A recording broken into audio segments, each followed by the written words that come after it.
some of them with the captions, as we've spoken about before.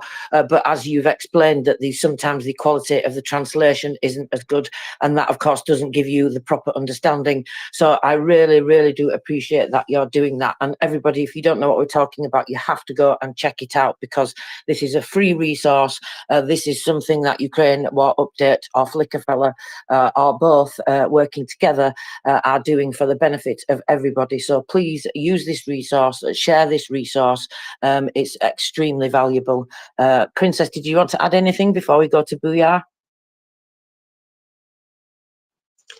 Yeah, just that Vera is trying to get into the space as a speaker, and it's not allowing her request. So maybe we can get some tech support. I don't know if we have too many speakers up and won't allow the request. Just, but in the meanwhile, after Booyah, if we can't get Vera, let's at least get Maria to answer some of your quick questions and any questions from the audience. And hopefully we'll get Vera up in the meanwhile. Carry on. So get up to the panel and ask your questions, guys, if you want to. You heard the order, so get that microphone pressed and come and ask your question. I don't have a question, so I will drop down, although your speaker slots should be just fine. With 2 co-hosts, I believe that you have somewhere around 12 total. So if you're trying to get someone up, they may want to restart their app. Sometimes restarting their phone also helps. So just trying to be helpful. I wanted to let you all know that Zelensky's made a statement on his Twitter profile. Scholz is giving Ukraine a Patriot and extra boom boom stuff to go in it. So that is lovely news. And also, Yenny, I sent you something in regards to Elmo, because unlike Tracy, I'm not a good person and I call them all kinds of bad names.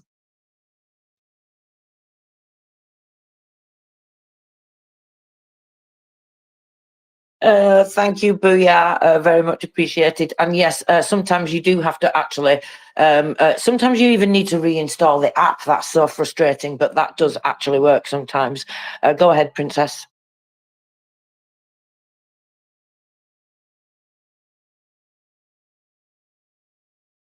Okay. I just want Vera in the meanwhile. So I was going to tell her to raise her hand, but yeah, thank you. We love booms. Booms are our favorite.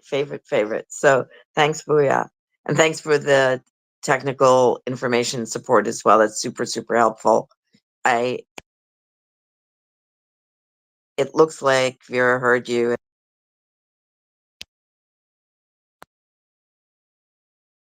If we can't get Vera back on the line, let's see if we can at least get some of our quick fires to Maria. Okie dokie, so let's do that. Yes, I thought we would have a little bit of a fun round, Maria, if you're up for it. So you get 2 choices. You have to pick one. So the first question is, dogs or cats? Which do you prefer?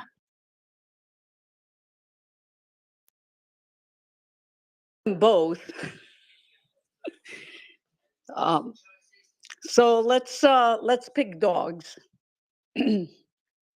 I like them both too, but I like dogs slightly more, so I agree with you. Okay, on to the next important question. I may know the answer to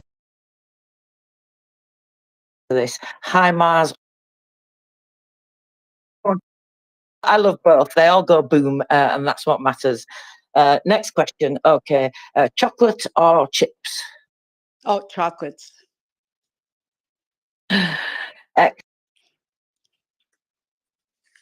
Now I know what to bring for our next gathering.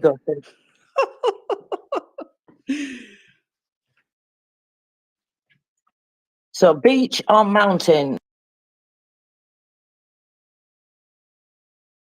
Mountain.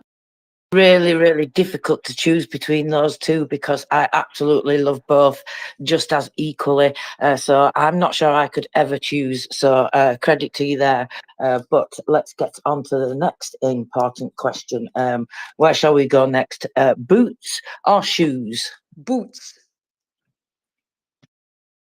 Yes, I absolutely agree. And I like to wear boots with skirts and dresses on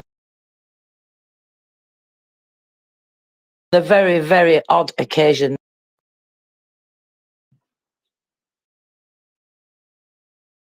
Skirt or trousers? Trousers. Absolutely excellent. I love trousers too. They are very functionable, and stylish at the same time. Whereas skirts are not always functionable, are they? Now we've been joined by somebody on the panel who has a question or a comment. Welcome, Cheryl. Please go ahead. Hi, good morning, and thank you for being here, Doko. I'm wondering, do you all ever do work out information or translate from Ukrainian maybe to Spanish? I know one of your team is a part, I think it was Colombian.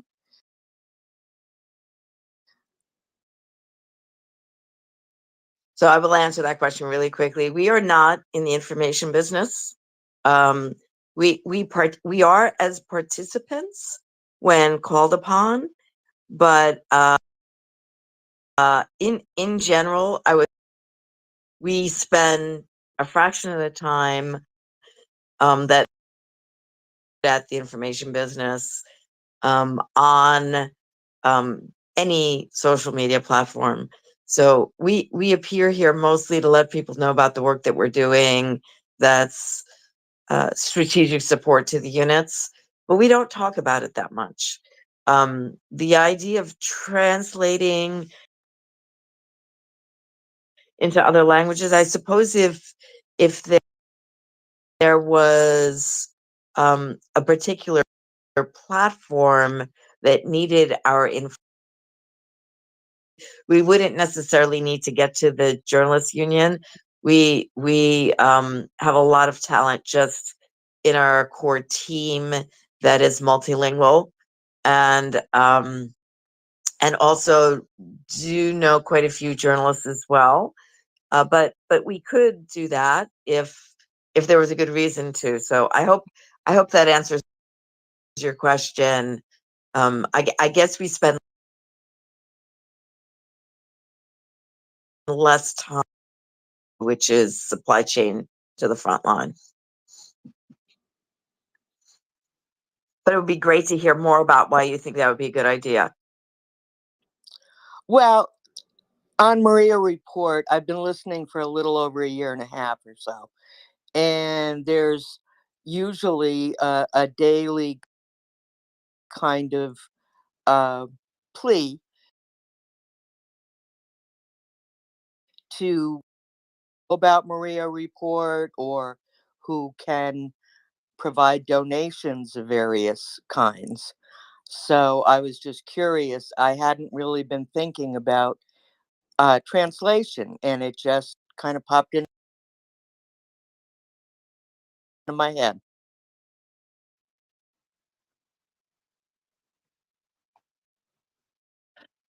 Thank you very much, Cheryl. That's a great question. Yeah, we used to have a daily segment on here as well with the National Union of Journalists of Ukraine. I apologise if I'm not. I'll double check that information whilst we go on to Dan. Go ahead, Dan. Hi, Princess. Okay, yeah, I understand how Doko works, and it's small. There's and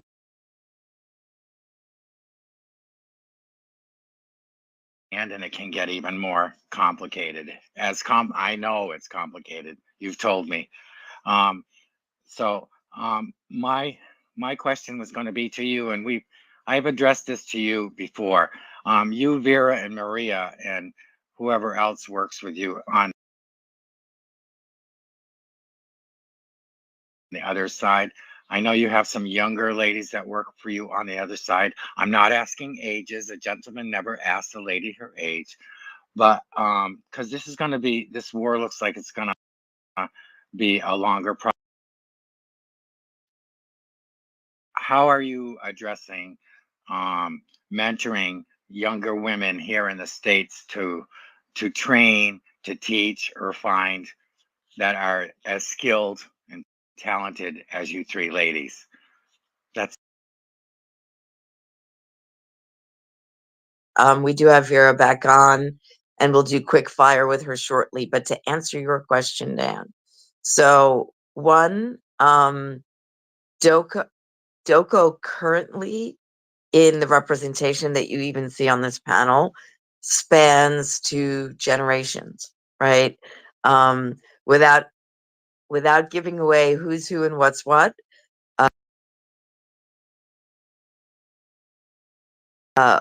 that beginning to work with that are either Ukrainians or not Ukrainians here in the United States also represent that they will become core members of our leadership with time. It is a pretty complicated body of knowledge. I I will admit right now that I uniquely hold a lot of the skill sets because of the work that I've done for brain, right? So it is a pretty unique skill set, but we're confident, absolutely confident, that the work will carry on for a very long time once we are, in a position where we can step down. I'm really looking forward to the war being over and going, creeping back into the shadows that I so enjoy, and doing the things that I love to do that don't involve um, doing logistics and supply and fundraising and making sure that Ukrainians have what they have. I do still have a body of professional work that I need to tie up in the United States before I can even dream of retiring, but and search for the rocks and pebbles that I so adore, as dorky and nerdy as I am, and yeah, so yes, so we are succession planning. It's a difficult prospect because we do have a kind of an amazing set of skills across our leadership that are uniquely positioned to be as effective as we are, but we are working on it. We are. It's something we've had in mind from the very beginning. Thank you so much.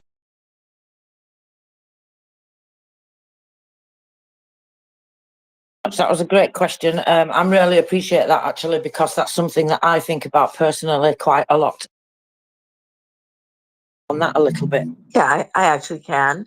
So one of the ways that I describe our work, and Mockers can, I don't know if Mocker's still in there, but as a we describe our work as, right. So in our team there is deep practical therapeutic research and academic expertise in the field of psychology, and it permeates all of our work, whether it's from a healing from trauma perspective, or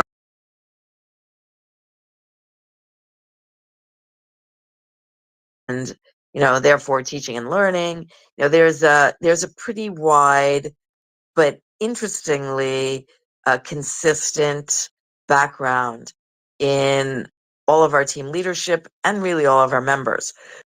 So whether it's a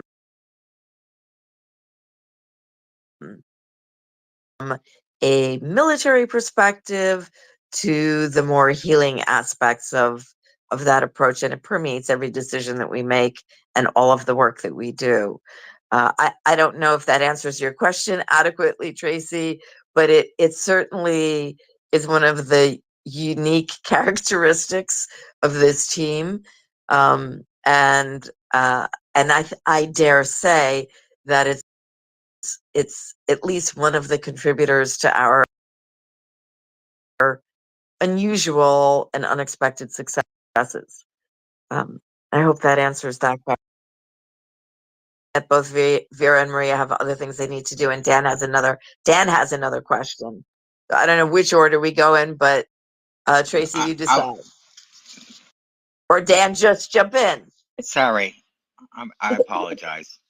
No worries. Tracy, you can spank me later. But anyways, I just want to say what Princess, the way you described it. It's everybody has a unique ingredient to the recipe pie.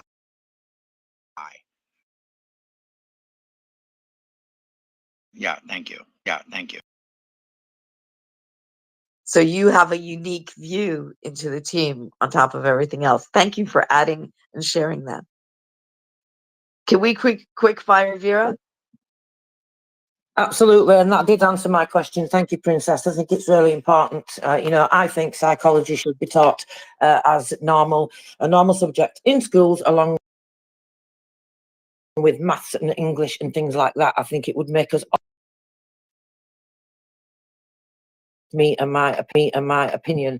Anyway, let's get on to the quick fire round. So Vera, very important questions now.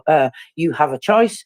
Which would you choose, dogs or cats? Oh, that one's easy. I would choose dogs. I have a beautiful dog who is almost 15. So love dogs.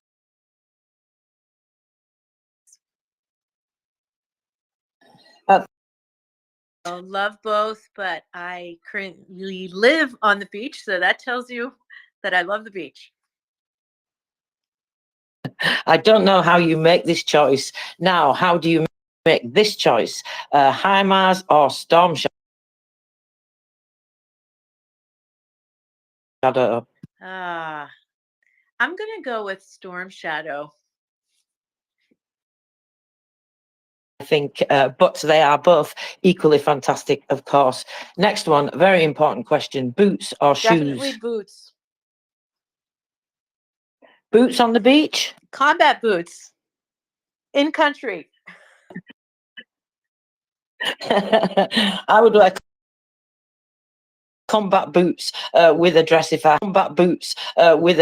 had to wear a dress somewhere, just to be difficult about these things, but bare feet on the beach. But I do understand your choice. Now, next one, let me see: chocolate or chips? Oh, chocolate for sure. Chocolate is slightly more comforting than chips, isn't it? This is what I think. Oh, I love chocolate, even in my coffee.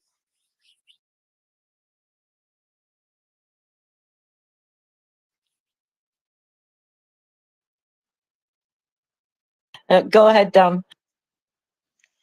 Okay. In the future, down the road, let's work on getting together some Saturday, and I'll bring you three ladies some chocolate cheesecake, my own. Hi, Dan. I would love that, by the way. I didn't get the opportunity to thank you and say hello to you again. Just love you. Thank you.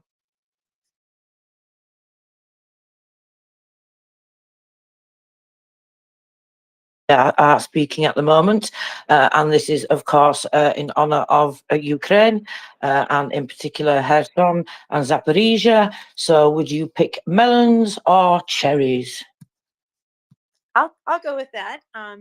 I would pick cherries. My father-in-law is from Kharkiv and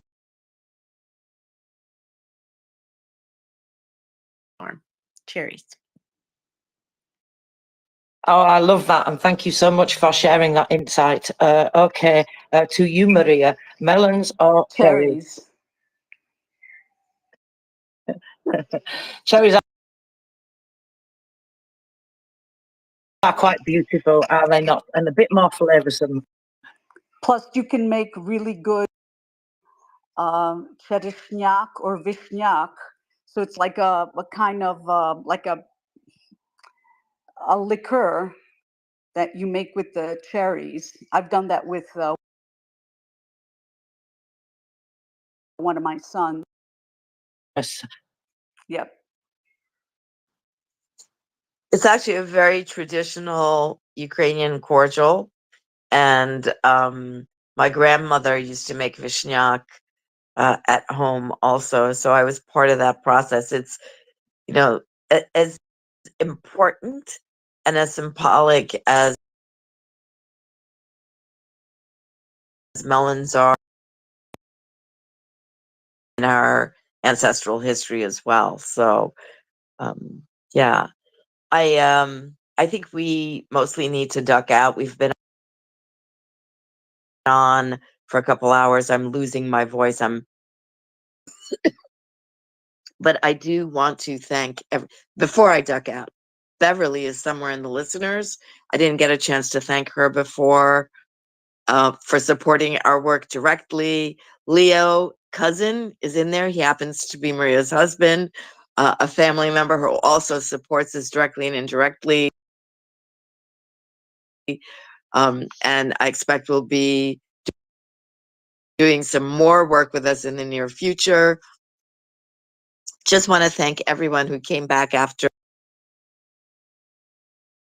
And thank you to MriyaReport, as always, for hosting us and for being such a powerful, powerful partner, not just to our work, but to everyone who you support in Ukraine who's doing amazing things to hurry victory.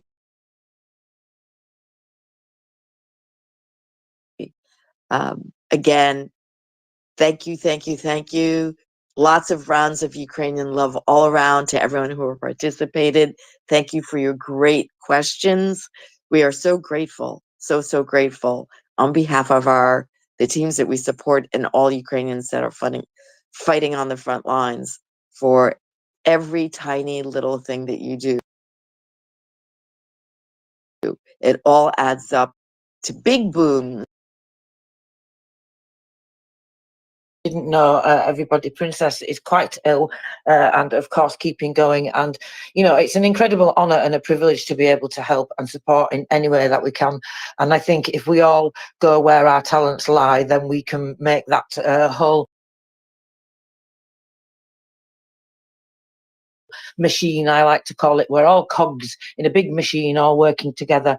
It's an honor and a privilege to have people like you here. Yes. Beverly is down below. She's been one of our contributors as well. Took our request to heart months ago and shipped us gear all the way from Canada, which made its way to the front line very happily. I just want to let Beverly know that it's there and super appreciated. Just scrolling through the listeners really quickly. The connection that we forged even before we knew that we had to bring us together, bring like-minded and like-spirited and like-hearted people together. But just let's keep fighting. And thank you again, everyone who even just pops in to listen and learn more about Ukraine and maybe tell the story to someone who doesn't know. Know that one by one, we sway people to support Ukraine, and one by one, one item at a time. Absolutely, I completely agree. Now go and get some rest, please, and thank you so much for your time today. I mean, it's been absolutely wonderful time with us. It was supposed to be everybody else here is to, you know, of course, we just do the co-hosting around here. There's a great big team of us all working together. And part of that is every single one of you listeners here today, listening, sharing information, doing all the really important things that we do. Thank you so much to you, Vera, and thank you so much to you, Maria, for being here today. It was unexpected and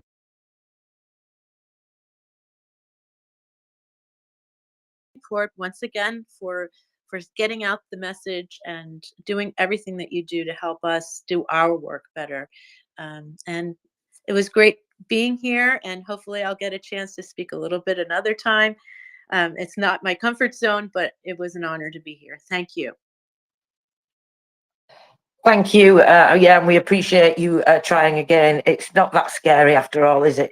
The first time I came up to speak, I was absolutely shaking and my hands were wet. I was in the right state. You wouldn't believe it now, would you? Maria, would you like to go ahead and say anything? Leo and I are headed to Washington, D.C. today. He's receiving an award for his professional life, work. And then we're going to join up with the Ukrainian Action Summit, and we'll be meeting with congressional leaders Monday and Tuesday, I believe. So keep calling, keep doing it. And Slava Ukraini.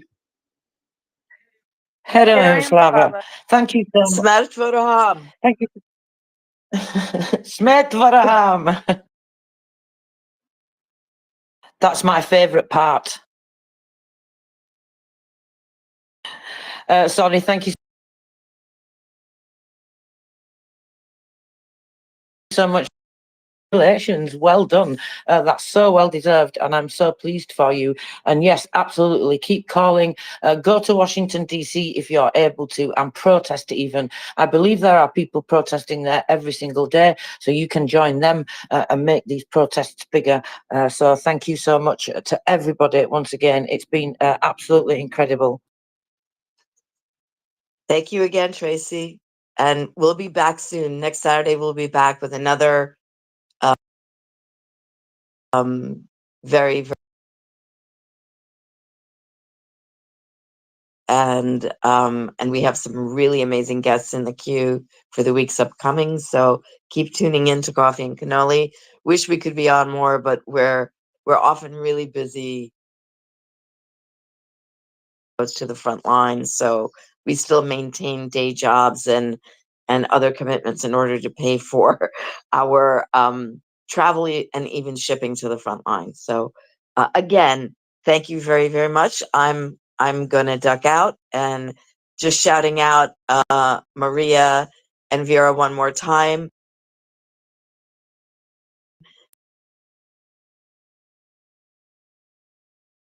Without her, I would be dead in the water, and certainly would have run out of steam and energy by now. And Maria is our Director of Communications and Networking. Thank you so much to both of them for being here today. And lots of Ukrainian love to everyone who's here with us today. Have a great day. Thank you so much, and right back at you and all of you. Lots of love from the UK and lots of love from every single person here. I know I don't usually speak for everybody, but I can in this instance, I'm pretty sure. So thank you once again. Now, we have been... welcome, Tim. Thank you very much, Tracy. Not at all, not at all. I was enjoying listening to you and Princess Cannoli there. I've never caught that segment before, so that's very interesting. I've also never co-hosted with you. Calendar, Tim, so I thought I was looking quite forward to this. So I'm glad I was right. Sometimes it's hard to remember when you co-host every day. Yeah, well, I'm usually not available at weekends, but I'm at my country house on my own.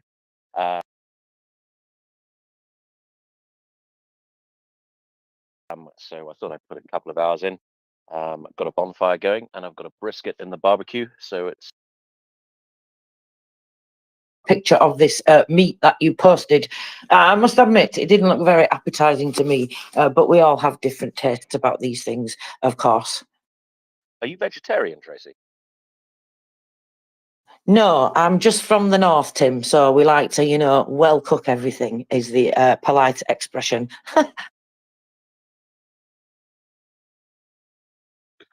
Everything overcooked with gravy. Okay, got it.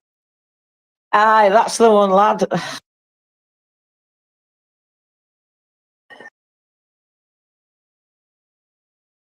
Because Tim is here in the co-host panel.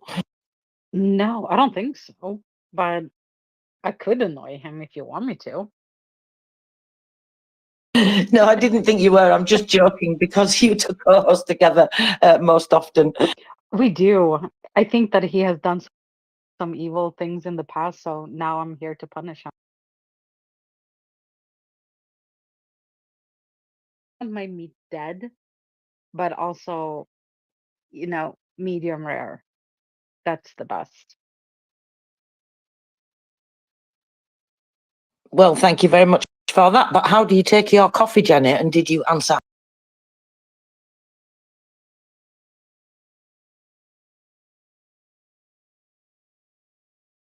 And too. But if I'm buying the coffee, then I go for the sweetest, fanciest, not really coffee. It's more like soda or like hot chocolate almost. I like the lattes. And surprisingly, the pumpkin spice latte is really good. A latte.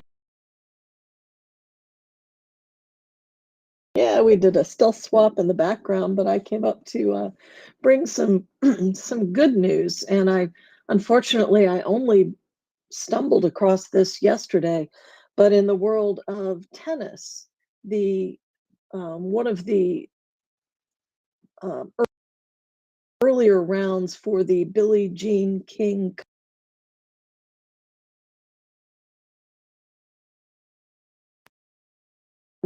Florida, in my county, is standing in as Ukraine for their home court advantage in the competition this weekend.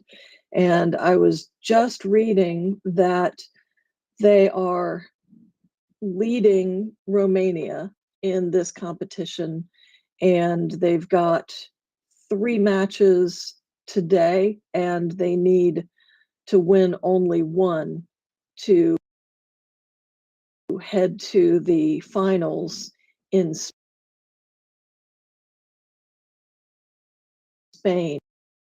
Been delivering my co-hosting earlier from the courts, but unfortunately it's a little bit far for me to break away with 0 notice, but it's really exciting, and it's nice to see something done at a line forward and being very successful. So I just wanted to share that update. I've posted a retweet about it, is probably the first post in my timeline now, if anyone wants to read on the matches themselves and the competitors. Thank you so much, Nancy. I really appreciate you coming and sharing that. On a kind of similar thing, it reminds me, actually, I've seen there's lots of competition going on, and there has been the whole time all around, you know, national competitions and things that they have. And actually, I've seen that recently in lots of the military administrations posts about various things that have gone on, and particular people from, of course, the region where the military administration is that have won these competitions. So I will have a look at those. It's obviously on a local level and a national level in that instance, but I do think it's incredible having to do something like train for a sport, because of course the work that they have to do, that they have to put into it, and then on top of that, the amount of destruction that Russia has committed on sports facilities, you know, even, I mean, athletes that they've killed, all these types of things, and the lack of facilities and all those things. It really is quite incredible. Yep, and Tracy, if I can come back on that really quick too, one of the things that we've also talked about as being so important is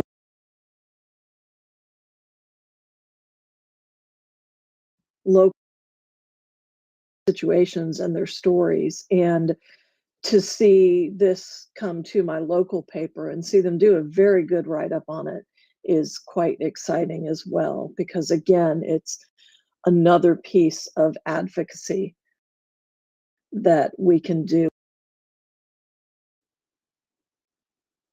Yeah, absolutely. It's a good point. I've said that for a long time. We need to do things on a local level because that has a big impact. And it actually goes back to what Princess Canoli out there, because it can seem overwhelming, and you never know the connections. Very often in the UK, the national papers will pick up a story that's happening from the local papers, so that's a good way to get things into the national press as well, especially if there's a particular connection with that someone in your local area. I don't know, a diaspora group that's doing examples, I think, of how you can get your local press to pick up these stories. So what are we talking about now, Tim? Have you been looking at anything interesting today, or even looking at the news at all? I guess we should get to some updates from Ukraine. Actually, we have another hand though. Yeah, I've got a couple of things, but we do have a hand from Robert Saraman. Robert. Hello, thank you for letting me to speak at all. And I ask you, as I believe, a representative of some kind of Ukraine. Ukrainian government recently. I am Polish. I like to highlight that I am Polish. But living in London for 20 years already. Anyway, what I like to say, recently, Ukrainian government, especially President Zelensky, highlight that there is the short of troops among Ukrainian army fighting Russian aggression. That is sad, but I like find out. I have family in Poland, which let's say like my eldest daughter. She is living in Silesia. It's a middle country in the southern part of the Poland, and she claimed she just visited me 3 weeks ago on Easter time, in case of Ukrainian population society in Poland.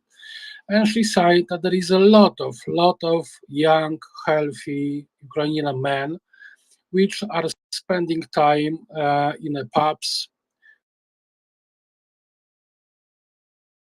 having fun, and not being interested at all to fight for a government is looking after what is relation, because of these people which had to left Ukraine, like mothers, elders, kids, because of fight.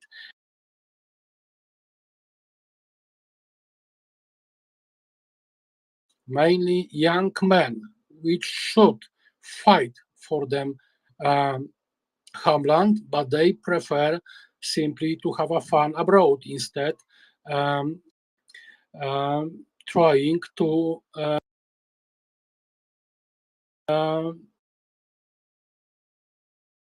in them country. How the Ukrainian government, what if at all have have an email should be subtracted to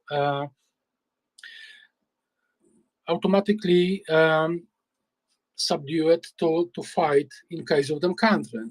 That is not, they are not interested at all, or can I just a moment? Sorry, I just wondering if we could just break things down and take things all at once. It gets different and answer them fully. So is it okay if we just take this a bit at a time? So I think it's not really fair to say that that there are not enough people in the Ukrainian army, for one. Obviously, they have to do rotations. There are people that have served for a great deal of time, but you know, there's lots and lots of initiatives that they're having as well in terms of employment and professionalising the way that they do that. I understand that excuse me, sorry. Please, no, I haven't finished. Let me clarify. No, you will not There are interrupt. You will not interrupt co-hosts. Go ahead, Tim. Sure. Thank you very much, Robert. Yeah, we've got get back to you. But as Tracy says, we do like to tackle things in a fairly logical and rational and perhaps even ponderous way, because part of our mission is telling the truth about Ukraine and cutting through mythology and disinformation. Yeah, there are a number of Ukrainians who are of military age and male who live abroad as refugees or otherwise. There aren't very many of them, for a start, and where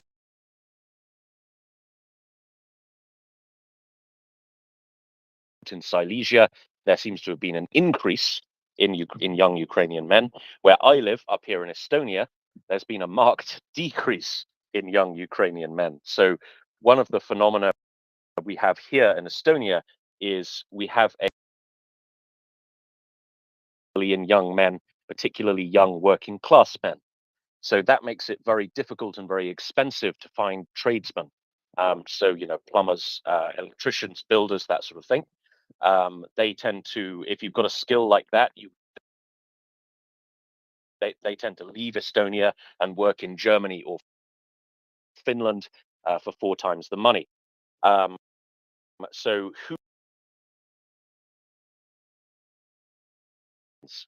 there was, until 2 years ago, a large but fluid Ukrainian kind of migrant worker population. Now there isn't any more. So those young Ukrainian men with their skills went straight back to Ukraine. So it's not universally true. One thing we have seen is President Zelensky has remarked upon this. So this is not a secret that there are men of military age living overseas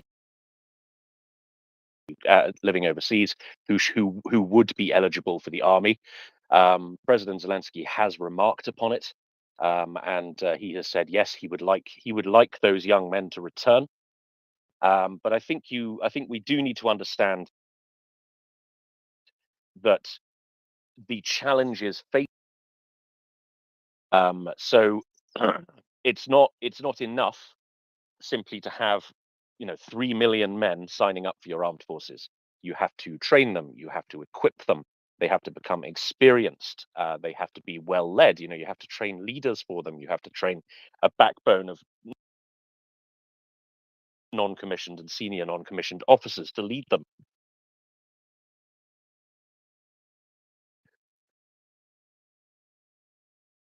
On how difficult this is the British Empire during World War II. Now, the UK started rearming in earnest in about 1935. It was not until 1942 that the UK was capable of that the UK could field an army that was capable of beating the Germans in battle, right? So it took 7 kingdom, the British Empire, a straight up superpower with all the money in the world. So it's a big challenge. Ukraine has come on a long way since 2014. I mean, I remember the words of General Sir Mark Hertling, who's a friend of MriyaReport and the former Sakya, so former Supreme Allied Commander Europe. He impressed. He thought they were lazy, poorly disciplined, poorly turned out, not particularly good at fighting, lacked basic fieldcraft skills. He then went back to Ukraine, and I think in about 2018, 2019, and saw the transformation that the Ukrainian armed forces had undergone. And he said it was absolutely startling. And of course, we have seen Ukrainian troops serving alongside the United States and other allies in both Iraq and Afghanistan. So it's something that takes Ukraine not being particularly worried about this, is that they still haven't introduced universal call-up liability, right? So only just reduced the conscription liability age to 25, right? So if they were really pressed for manpower, they would be applying to allow the call up of younger men. As it stands, the government has not seen. I think you pretty much covered it, really, Tim. Thank you. And I just think, as well, obviously, we have to be careful to just emphasise when things are anecdotal evidence, especially when we talk about things like people in pubs and stuff like that, because, of course, you don't actually know why those people are there. You don't know whether they've just, I don't know, been on that front line for 2 years, for example. While anecdotal evidence is always a great insight and we value that, we just have to be careful as well to emphasize that. And I think another thing we have to remember, right, is the Russian disinformation factor, where there is a disinformation point coming out of Russia.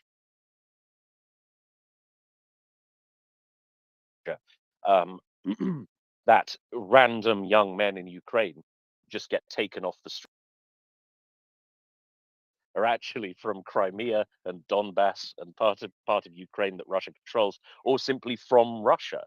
But the thing is that this disinformation point is very powerful. Ukrainians abroad do believe this.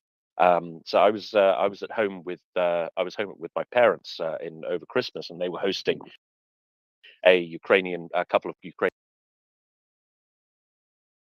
One of the families had a son who was 17.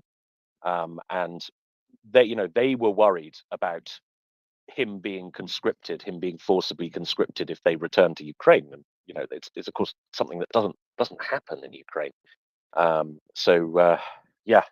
Tracy. Yeah, that's a really good point, actually, Tim. You just operations that Russia is pushing out at the moment, and these have been evidenced and made public by the intelligence community in Ukraine as a whole. Some various statements came out from the Ukrainian government and the Ukrainian intelligence community, and individually from the GUR and the SBU. The first thing what you said about those conscription cases, there's only been one case that's turned out to be true in the whole time that I've been researching and following the SBU and the various etc. in Ukraine, and that was of two officers from the local conscription office that were beating up a conscript. They were charged for that. The SBU came down on them pretty quickly, and they have been sentenced for that. So it does show you that if these cases do happen on a limited basis, then they will crack down on them, because it is against the law. So it's not a policy, it's not a government policy. operations, the new one called Perun, they are actually meant to increase their intensity and reach a maximum peak between the months of March and May. So, of course, that's the significant time that we're at now. The latest one in particular is targeting President Zelensky, trying to discredit him in any way that they can. But they're basically all designed to do the same thing. And that's within Ukrainian society and within Western partners as well.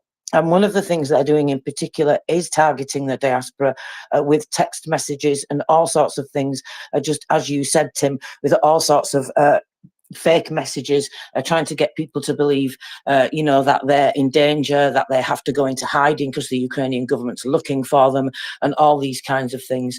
So thank you for reminding me, actually, to point that out. Thank you, Tracy. I'd add a final thing just before we go back to Rob. I've worn the uniform, okay? I like to think that if my country became involved in a general war, or if Estonia were invaded, that I would pick up a rifle and fight. But nobody really knows whether or not they will do that until the moment comes, right? Nobody knows. Nobody knows if they have that in them. So I know that about myself, and I'm not going to second guess anybody who decides that serving, don't feel that it's my right to do that, because they're not me. People make their own decisions. People decide whether they are morally, ethically, psychologically, personally willing to do that, and that is an individual decision. Avoid that liability. We can have an opinion, sure, but I don't know. Unless we're in that position, I think we should be very, very careful about making moral judgments on that. Okay, so I think we'll go back to Robert, and then we'll go to our other hands. Robert, have we answered your question? Just the answer. I have an impression that you absolutely disregard my subject. I'd like highlight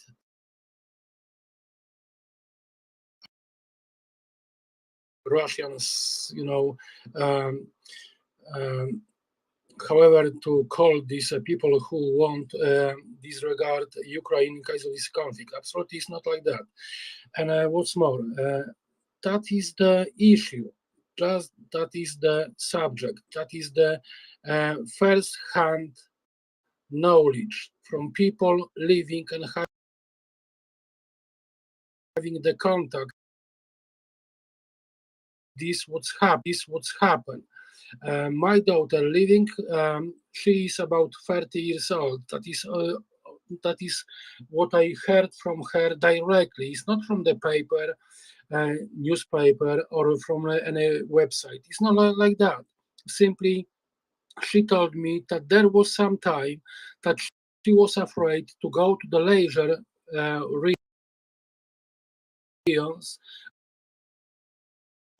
Young Ukrainians which felt over there, very freely without any restrictions. So that was only my questions. If there is the shortage of people serving to army in Ukraine, why government having strict, perfect, direct cooperation with the Polish authority won't trace them and bring them back to the country because of what I'd like to, highlight it again.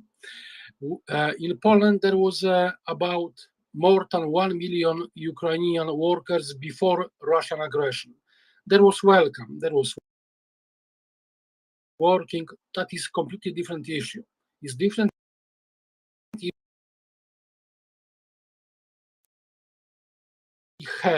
I knew people which went to Ukrainian people, to fight Russian aggression. That is different issue. But there is still many people, young men, which are not interested to fight for them country. And that they how and what affect and basically what the power the Ukrainian government has on on own citizens to bring them back. Old man, I am 50 years. Anyway, I know Ukrainians about my age as well. They gone back to Ukraine, but there is a lot of people which won't. So only that is the questions. It's not about Ukrainian authority as only how is perfect. Simply maybe as well. But how they them back of Ukraine won't rely only on the mercenaries, and as far the country is a fairly big population, but need to rebuild, and these men should soon create new families, new generations of new Ukrainian people. But these people which are already abroad, mainly in Poland, they are, what I notice, not really interested. So Sure. where is them patriotism? Where is them will to fight for them country? Because of all the world, all the West world,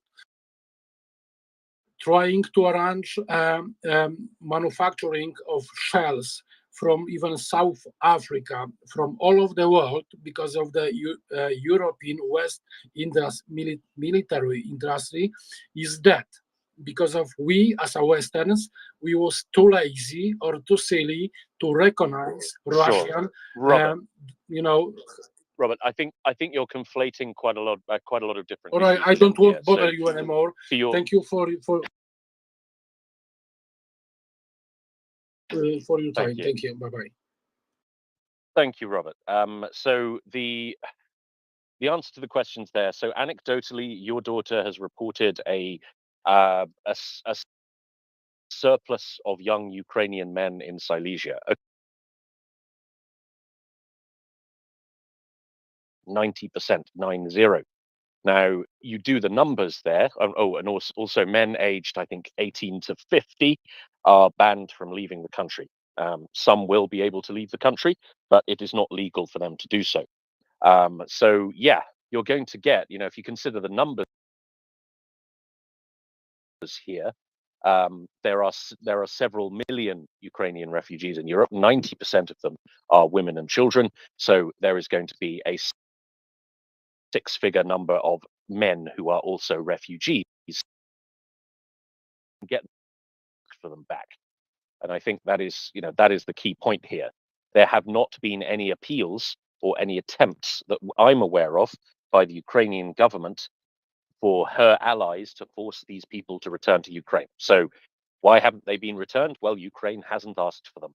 There's also the legalities of it to consider. If they are in Poland or Germany or the UK or France,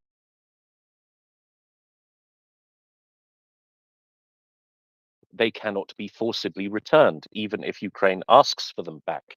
So there is a legality there. Poland is a signatory to the relevant international conventions on harboring and protecting refugees. And fleeing a war, even a righteous war, is about their lack of a sense of duty. Okay, I think it's easy. I think that's a very easy thing for an old man to say. Like I said, I don't like to second guess that in anybody.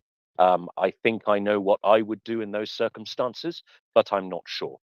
And I don't think anybody is sure until those circumstances materialize. So I'm not going to second guess them on that. I think that's answered everything, and we've got a few hands. So let's go to Booyah, please. Booyah. Yeah, so, anecdotal evidence aside, I think it's very good to highlight the point that Tim just made, which is that that's an important thing. I'm starting to hear talking points out of some people that we suspect to be Russian influenced or Russian assets, perhaps, that are spouting that Ukraine is incapable of winning, that we'll have to put Western boots on the ground because they're refusing to fight. You know, I think it's just more of the same. And I don't necessarily find it terribly interesting or useful. I find it more of being spouted or aimed at Western audiences. The other thing is that the West is not doing all that it can do or should do, in my opinion, and many others. So that's another falsehood. You know, also, I will point out that Ukraine has always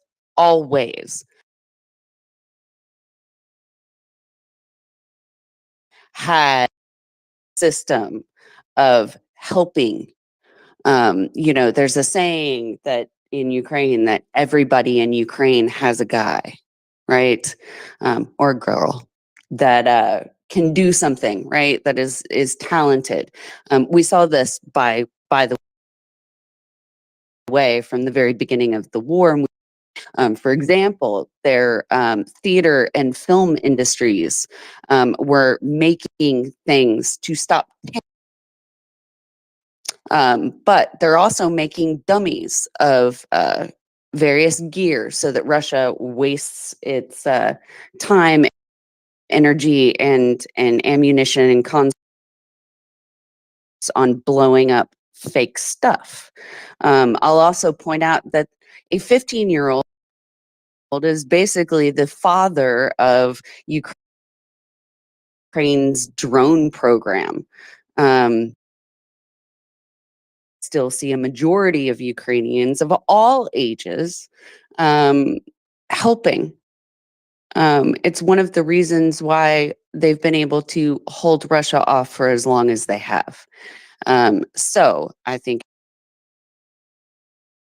it is our teeth looking at you, Poland, to not allow Russian effery either in our information spaces or our ears, or you know, to profligate on platforms such as this.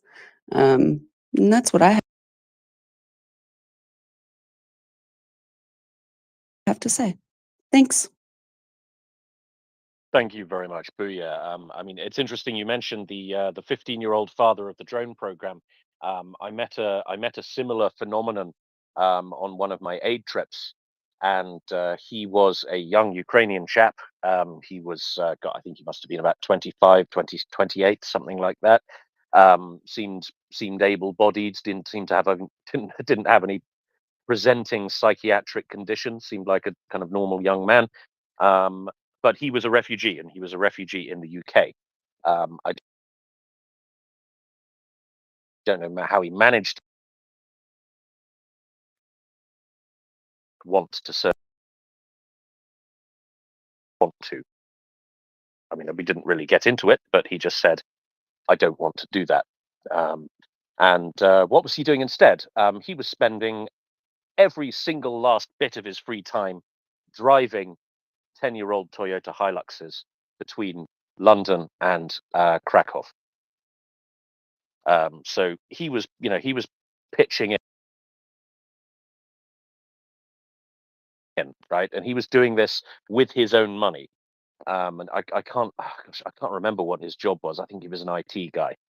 So he did all right. But he was, he must have been spending useful to the Ukrainian war effort doing that, or is he more useful to the Ukrainian war effort sitting in a trench with a rifle? Now, I don't know. I'm not running the war, but I have an opinion on that. Booyah, I'll go back to you. Then we'll go to I think it was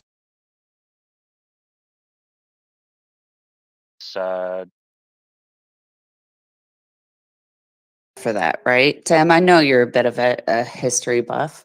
You know, those kind of civilian corps, right, have been and will continue to be very vital to any war effort. And, you know, specifically looking at civilian corps that stepped up. And so did we, and so did so many other countries. So, you know, I also try not to judge folks who perhaps might use their other talents. Frankly, if you don't want to be a soldier, I kind of don't want you on my team. I mean, if I was a soldier, obviously I'm a civilian, but yeah, you know, that doesn't seem exactly the kind of person that I would be comfortable with watching my butt in an armed conflict. Professional armed forces are very resistant to the idea of national service and conscription, right? Do you really want to be fighting with somebody who doesn't want to be there? Now, obviously, when you're in a total existential war, those dynamics change a little, and you need to get the blokes where you can. But nevertheless, you know,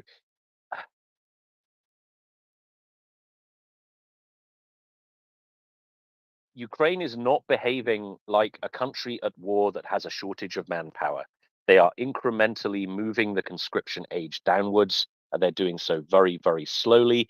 They're not making any particular fuss about young Ukrainian men abroad, even though there will be several hundred thousand. But you know, it was more of a like, you know, guys, could you come back, please, pretty please, with a cherry on top. It wasn't like, you cowards, get back here now, your country needs you. So the tone of that was very was very understated, and it didn't seem like had a shortage of manpower as a particular pain point. Yeah. Okay, we've got loads of hands, so let's go to Alex Ferguson Feller, please. Welcome. Afternoon, everyone. Yeah, Tim, actually, sort of almost a point of order. So when this full-scale invasion broke out, we didn't make them all refugees. If we withdrew that, then they would be potentially required to go home. I'm not suggesting we do that for a second as a way to force Ukrainian men back home, but frankly, the mechanisms that do exist. You know, if they're not refugees,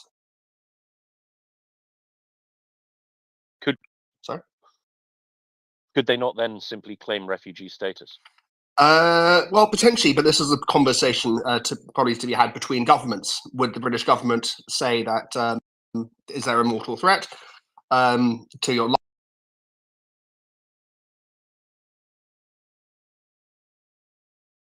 The draft notice, would they observe that? And I would think that Ukraine's allies would naturally probably follow the will of Ukraine. But I'm not suggesting you should force people who don't want to fight into a trench.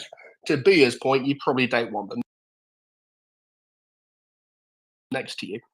When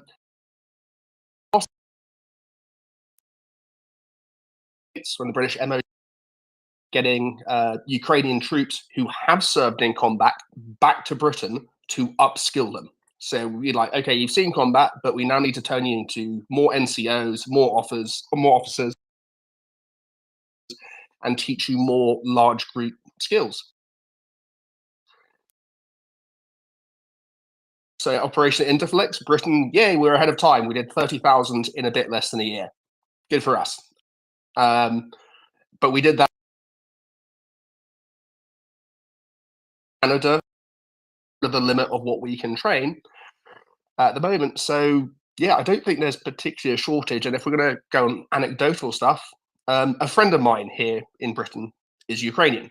Now he's grown up in Europe, Portugal, the UK, rather than Ukraine. Speaks fantastic English and about half a dozen other languages, as far as I can tell, because he's a language teacher here. Can't figure out how to do it. His replies don't keep not getting responded to. And he said, "Hey, do you think NATO could help me out, getting me a job, training Ukrainian troops, helping train Ukrainian troops as a translator?" And I think his logic was, well, hopefully I'll pick up a thing or two in the process. But yeah, he's not being asked. In fact, parent, which he's a carer of. And I've seen this from other Ukrainians. If you go to Ukrainian rally, if you look at the men, they're basically all not Ukrainian. They're Brits, Portuguese, Finns. There are not many Ukrainian men here, but the women here have also come up to me because they know I know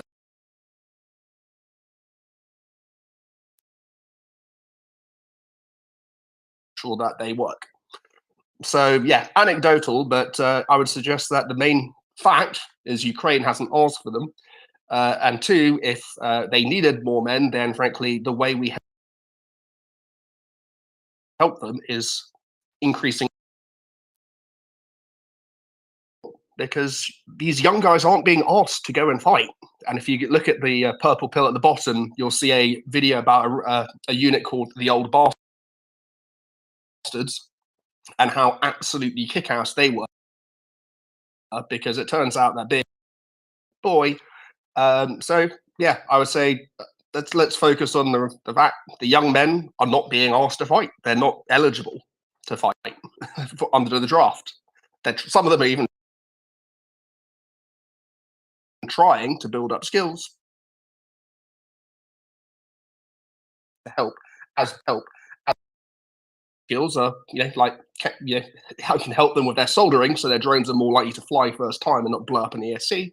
But for others, it's language skills, and they're trying, but it's such a massive endeavor that I think some of them are struggling to find their place in how they help their country. Thank you very much, Alex Ferguson, fella. Okay, yeah, couldn't agree more. It's I guess we do have to remember that alongside Operation Interflex, there are also, I believe, German, American, and Polish training efforts as well. So it's not just us doing this. Everybody seems to be doing their part, except the French. Imagine my shock. I'm sorry, I'm teasing. I don't know what the French are doing with training. Okay, we've got a few more hands. We'd like to rattle through them fairly quickly, please, because we want to circle back to some news updates.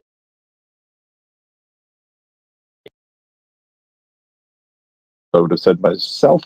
I would add only that in my extensive travels, I have seen far more idle young men getting drunk in bars of the Russian persuasion than any similar lot of Ukrainians.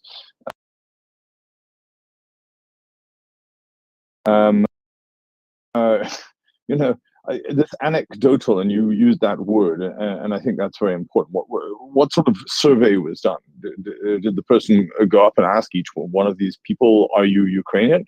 Many Ukrainians speak Russian, and vice versa, and often it's very hard to tell the difference. And in any case, you really, how do you know they're Ukrainians, for God's sake, unless you have some sort of general survey? And also, how do you know what they're even doing? They may be there on official business. Frankly, I just think it's a non-point, and annoys me significantly. Thanks. Young men were somehow predatory.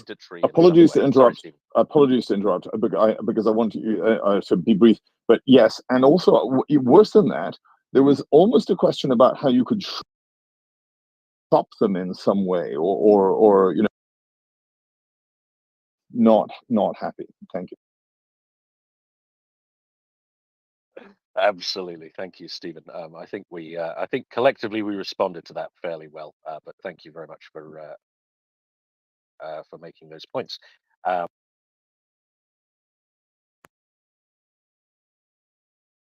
Robert left us, but he was just repeating a Russian speaking point. He's not pro-Ukraine.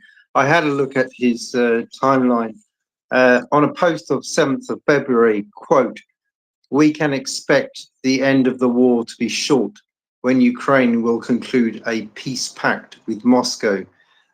He's very anti-Donald Tusk, like loads of posts against Donald Tusk, who we know is pro-Ukraine and is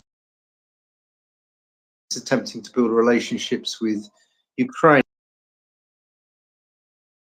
Poland has established a council for cooperation with Ukraine. The Polish Commissioner for the Restoration of Ukraine said in an interview with Polish press agency PAP on the 12th, Polish Prime Minister Donald Tusk signed a decree establishing the council, which will deal with bilateral Polish-Ukrainian relations and reconstruction. Working groups cooperate with Polish think tanks. Quote, "It will be a public body that will include representatives of science, business, government and local authorities." And Poland hopes to establish an entity that, quote, "will apply a more holistic approach to Polish-Ukrainian relations."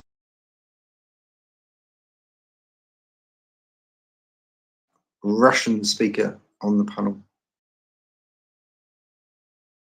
A Russian troll coming up to mess with us on MriyaReport. God, just imagine my shock. Thank you very much for that, Bull Terrier. I did check his timeline. There's a button. I know there's a button. Let's go to Jenny, please. Jenny.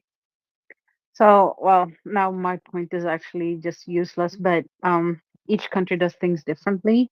In Sweden, we draft every able-bodied person between the ages of 16 and 70 to work in some total defense means everybody does what they can and are able to do to keep Sweden running as smoothly as possible, even if we are at war. It does not mean that you're on the front lines. It could mean that you're stocking the grocery store or that you're taking care of people that are sick, or you're working in the country going, even though we're at war. And maybe that means that you're going outside the country to earn money because you're on contract to go do something in another country. I don't know. So there are loads. I personally don't question it. I personally, I'm like, okay, so you're here doing something that is important and you're not getting blown to.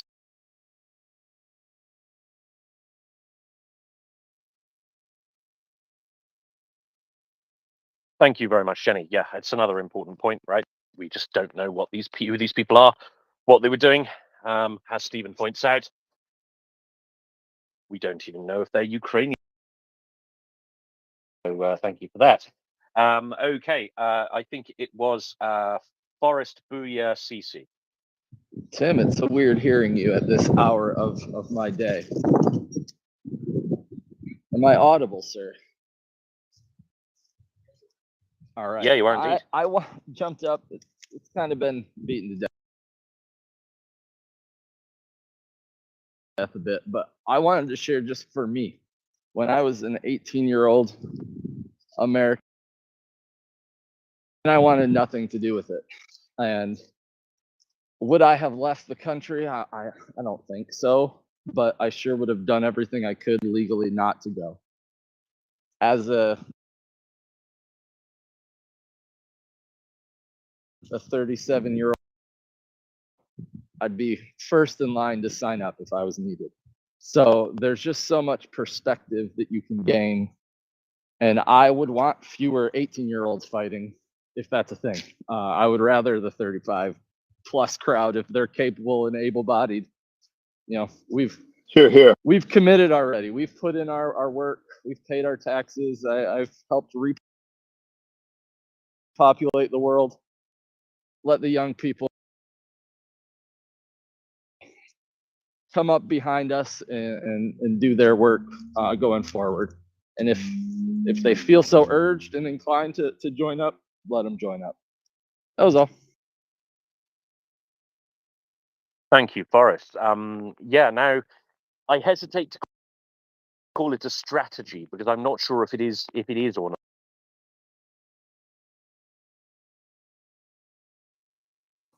Okay, we lost Tim for a moment, but it's a good point, really. I mean, Oh, go sorry. ahead.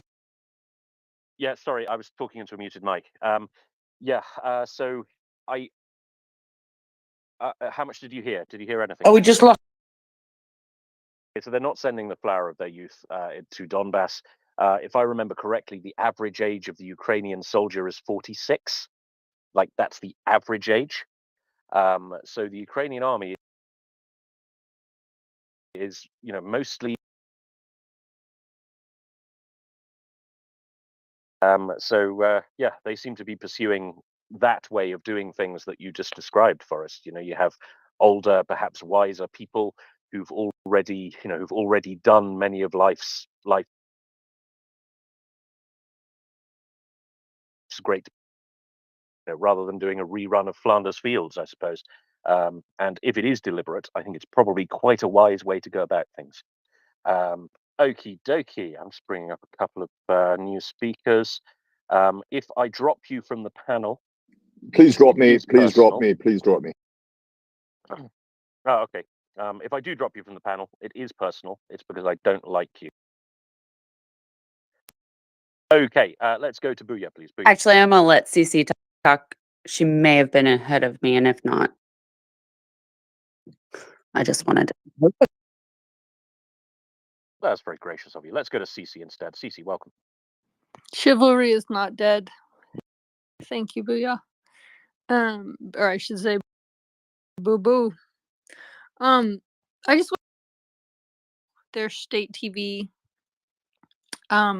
is discussing Mike Johnson's meeting with Trump as the deciding factor in whether Ukraine will receive the stalled U.S. funding, and they're referring to Mike Johnson, the GOP is theirs, quote unquote theirs, is Russia's. So this is why we're calling. There's people who are calling on presidential immunity to do something, but we do not.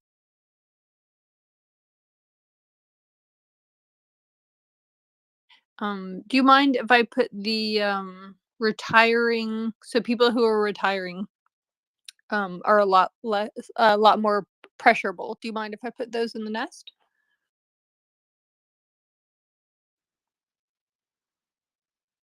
Yeah. Russia is now bragging that the GOP is Russian funding that is going in. We can see why this is happening. So if you guys, so there's some rumblings, no promises, but rumblings that something might happen on Tuesday with Congress and movement, but it's going to be pendant upon incredible constituent power and pressure. So if we drive those numbers up now more than ever, it really is going to be a considering. Do you know how many DMs I've gotten of people telling me, no, this is the week Johnson's considering it. Johnson's not going to consider anything.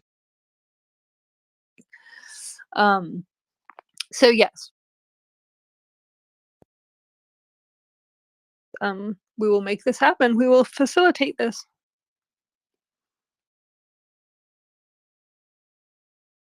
Thank you very much, Cece. So we wish you the best of luck in your facilitations. Thank you for your hard work on the lobbying front, as always. It's impressive to watch, even from the outside. Okie dokie. Let's go to Booyah then, please.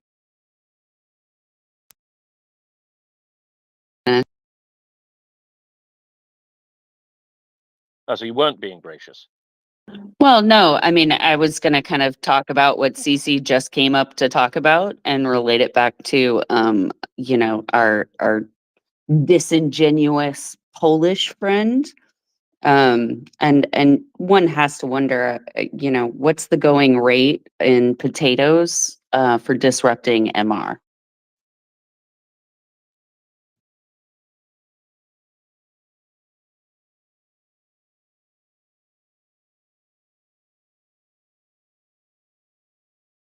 To Marcus then, please, Marcus. Yeah, I was going to agree with Forrest. I briefly thought about it when 9/11 happened, but I was committed to go to a university and go along my career path to be an engineer. So I did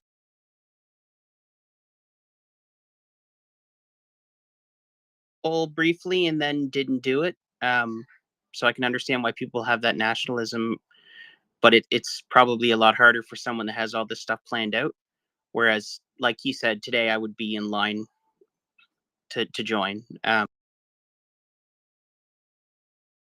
So yeah, I agree with Forrest. Although the weirder part of it is, right, like you have a lot less that matters if you died when you're 18, in terms of like the people that depend on you, because you don't have dependents, right? But willing to sacrifice for a larger good, I think, than when you're a young man. But yeah, so I guess the priorities shift in a different way. Thank you very much for that, Marcus. You incredibly old man. Let's go to Jerome. Yeah, next, please, dude, I Jerome. remember when the Dead Sea was called the Very Sick Sea.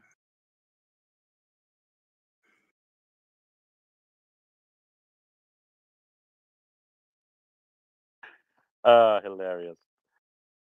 Let's go to Jerome. Great to hear the barbecue going and all that stuff. But anyway, if we're doing anecdotes, I happen to work in a high turnover business with hiring and firing ability, and I see a lot of paperwork coming over, and you'd be amazed at the number of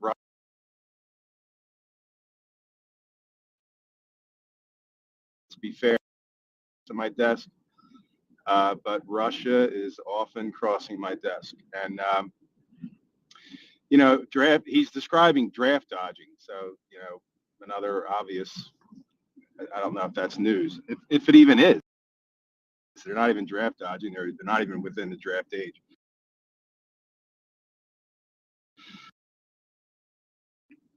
And because, I mean, look, it won't limit your potential either. I mean, you can even become a nominee for president. So it doesn't hold you back. So it was just describing a of engagement or so. They're not even of age. So, all right, thank you. Thank you very much, Jerome. Yeah, one of the things I used to do, the top half of the CVs from the pile and just throw them in the bin. So that way I wouldn't hire unlucky people. It's a great trick. Maybe you should consider it.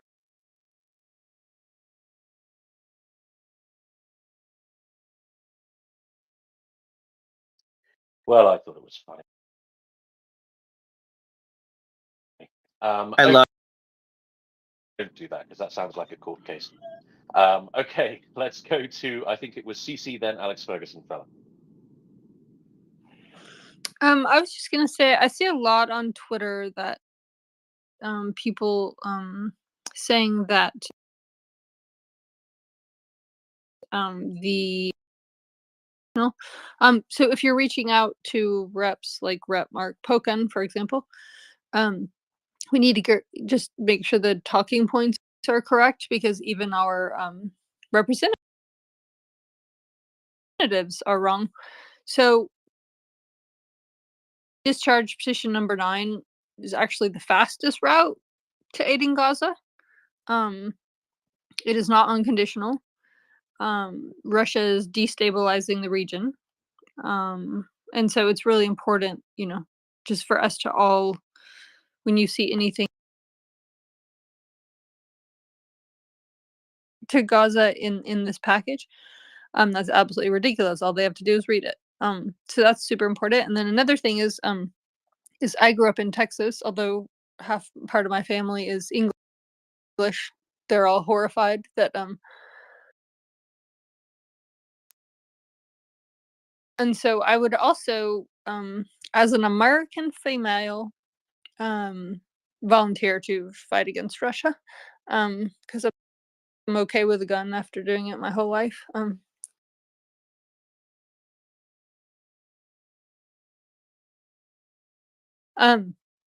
So yeah, so not just, you know, young males stepping up, but I would definitely do that. The unfortunate fact, I would definitely do that as well. So I just wanted to chime in that it's not only males volunteering.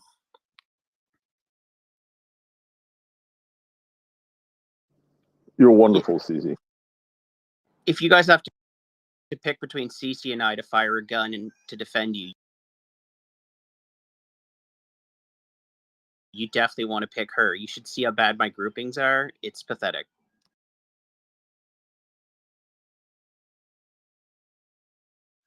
Yeah, I was just going to pick up on the point about, you know, Forrest and Marcus and what they would have done when they're 18 versus now. I'd like to think I would, my country was under threat because this war goes the wrong way, and I was asked, I would go and do it. Aren't being asked to do it. And once again, I've posted the video, which is actually hilarious, by the way. The Fat Electrician is a comedian who does content about military units.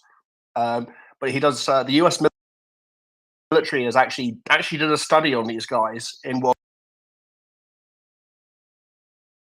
War II going, can old men fight? Which I found really annoying, as Marcus will, because their definition of old.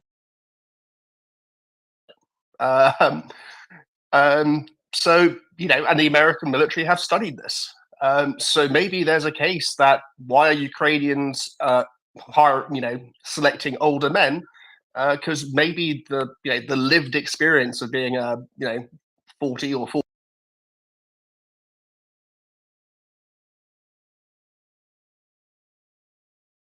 41 year being fresh out of high school. There's also a demographic issue. If you look at the Ukrainian demographic pyramid, there are a boatload of men in their 40s around there. So you've got the US military going, we studied this in World War II, the last time an actual peer on who'd have thought. The government is probably looking at winning the peace, not just winning the war, and going, okay, well, who do we need for that? Well, we've got a whole bunch of guys at this age.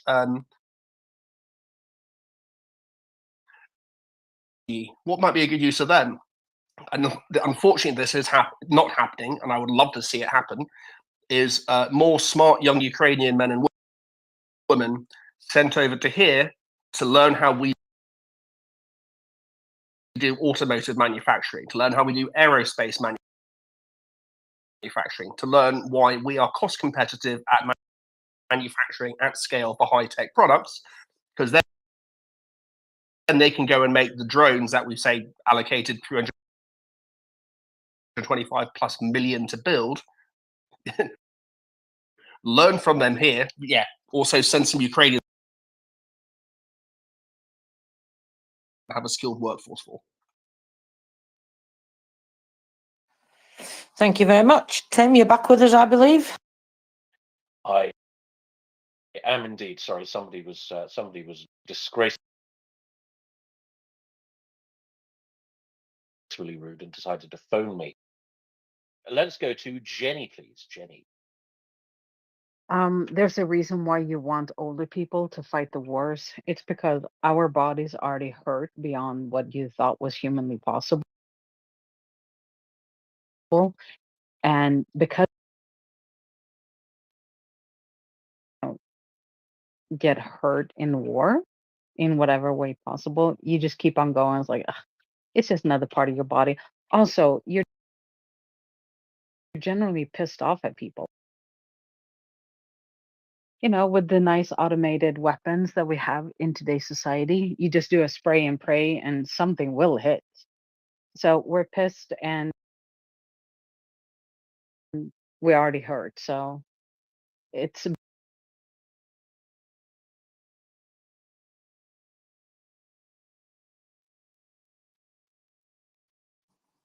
Thank you very much, Jenna. Sorry, Tim. I was just going to say, as somebody, I've had 2 surgeries in my life. I had one when I was about 15, and I had another one when I was 30. That was an absolute nightmare. When I was 15, I just kind of got up afterwards and went and played rugby. It was fine. Yeah, I mean, I get the point. Yeah, really, really old people such as you do indeed hurt, but I wonder whether wound recovery is going to be a bit, it's going to be a bit spicier. worked until they sent me home because I was visibly in pain and it was unusual. So my boss sent me home. She felt sorry for me. And so I went home. And then I realized I was passing a kidney stone. I think that I can take a lot. If Sweden ended up in war and I get pissed off and I have weapons, I'm just saying that there could be a lot of deaths on the other side, on the enemy's side, because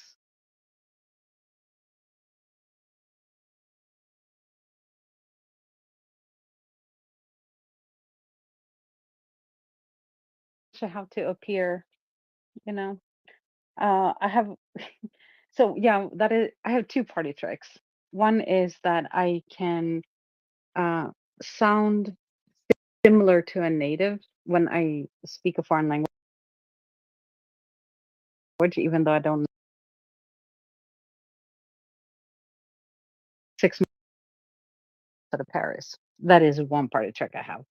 The other one I have is I have a very high pain threshold. So I've broken a toe and it was slightly uncomfortable. So I never went to the doctor. And my aunt, who is a nurse, she came by and she was like, "Oh, geez, that toe is probably broken." And I was like, "Do they do anything to broken toes?" And she's like, "No, we don't do anything about broken toes in Sweden."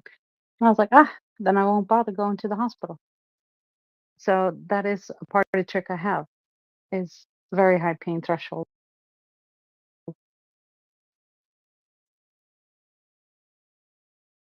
So, gosh, oh God, who was next, Tracy? I can't remember. I have no idea, Tim. Sorry. All right. So, honesty box time. Whoever was first, go.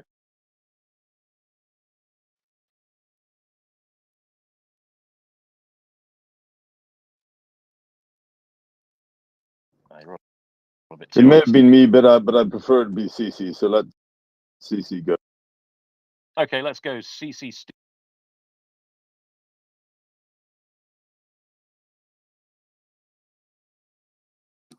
Did you fat finger everybody, Tim? Yes. Sorry, CC, I muted you. My mistake.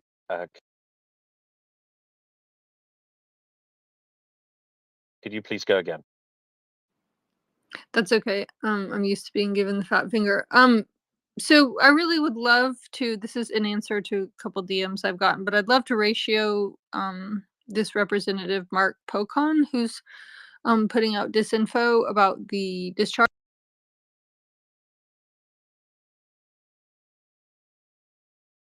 And it's not my pinned tweet, but the one under it. You'll see. And so if we can really straighten the record in a really official capacity, because he's a representative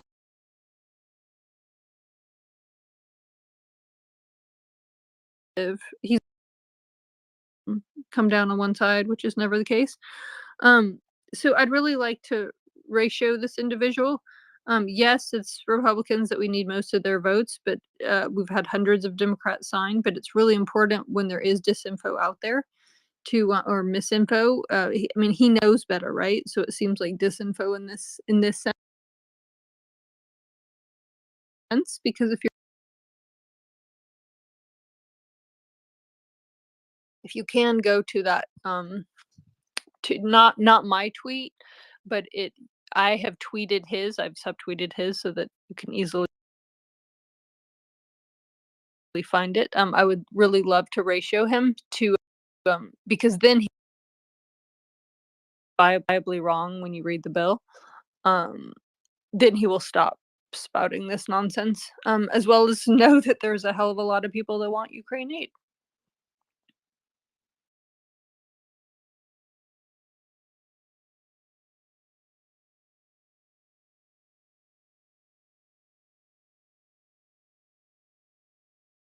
'50s. I've done fight sports all my life since I was 12.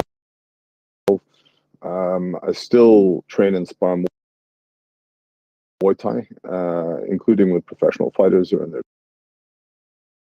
20s, and I can hold my own in some way. Not very noticeably yet.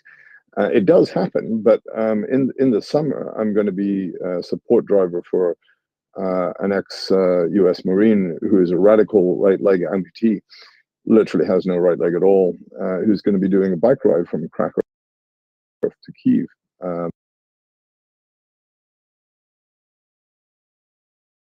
Yeah.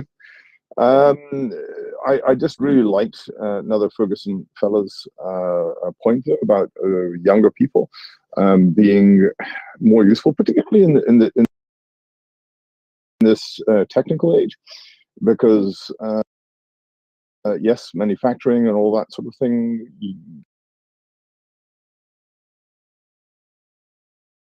One thing that it is unequivocally true about as I age, I also just more irritated with it. Whereas younger people, as anybody with kids, I don't have kids, but as anybody with kids or anybody who's ever known any younger people understand, are particularly good at that. And so their skills are better used in what is now overwhelmingly important.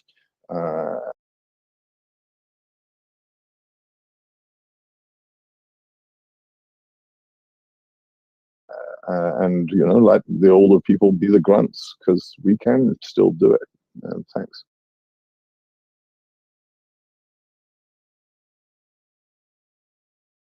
By the way, thank you for that. I regularly decline. Oh dear. Okay, let's go. Marcus Booyah, Alex Ferguson. Booyah's got to come before me. That's not inappropriate joke. Or Cece and I are definitely going to need you to stay in the house and make us sandwiches, because you're a lousy shot. Also, to go to what Jenny said,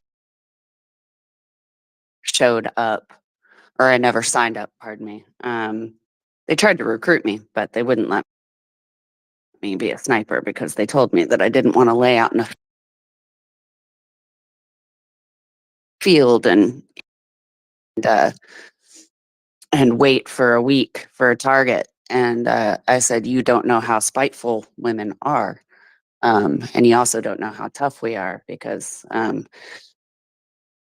childbirth, if you've ever witnessed it or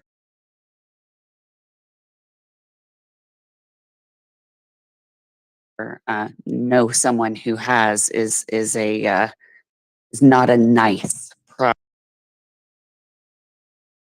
bone. Taken off my belt, strapped my arm to my chest, and finished my workday before going to the hospital.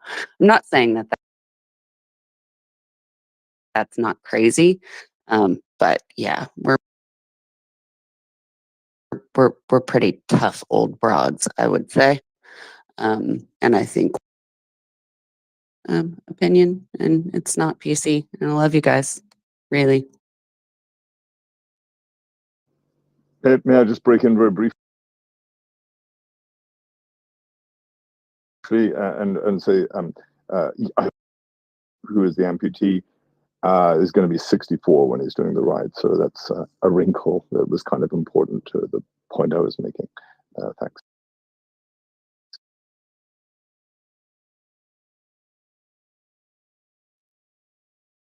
Yeah. Thank you very much. Marcus. Yeah. No problems. CC and Booyah, of course. I was raised by a strong woman. I appreciate strong women. And indeed, I don't have the fortitude to push a watermelon out of a garden hose. So there you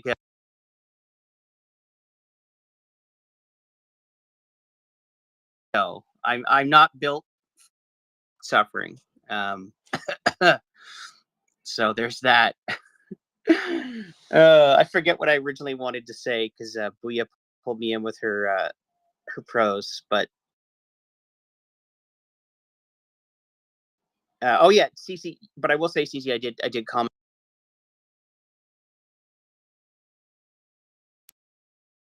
recently posted about it, saying that it had unconditional aid for Netanyahu.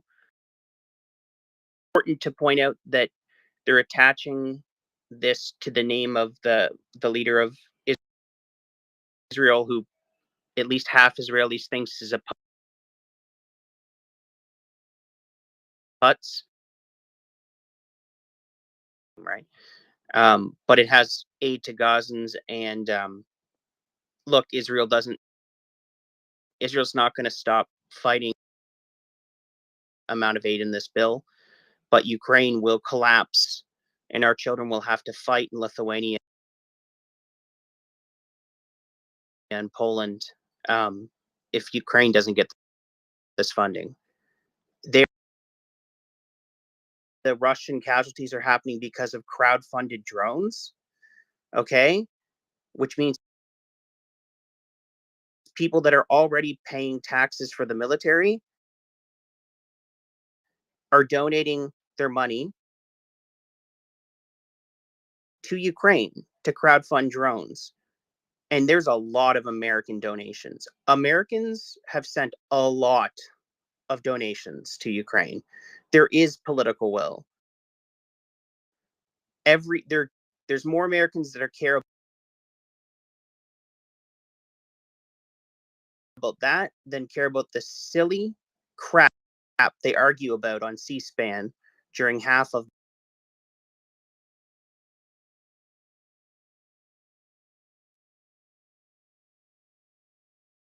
Thank you very much, Marcus. I have a question for our American politicos on the panel. What AOC and her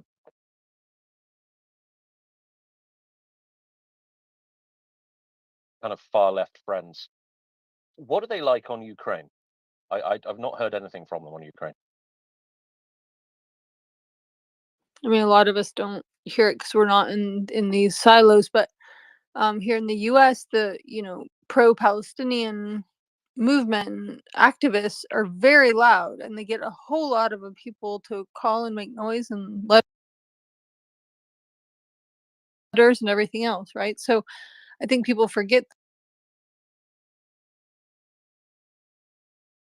that, like, the whole reason to call for Ukraine is because there's other interests that we are unfortunately that. So, and then there's the whole, people who don't understand being pro-Palestinian, and there being a lot of beyond bloodshed. Said a lot of blood, understatement of the year, on both sides. I'm just not even going to get into it. But point being is this is what happens. That very thing. Why I'm not going to is why they're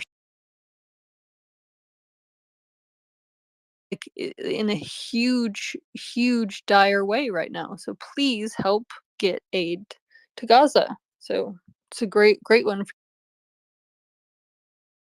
your letters and me, because there are things that you can do to help, and then so we don't have to talk about this it just endlessly.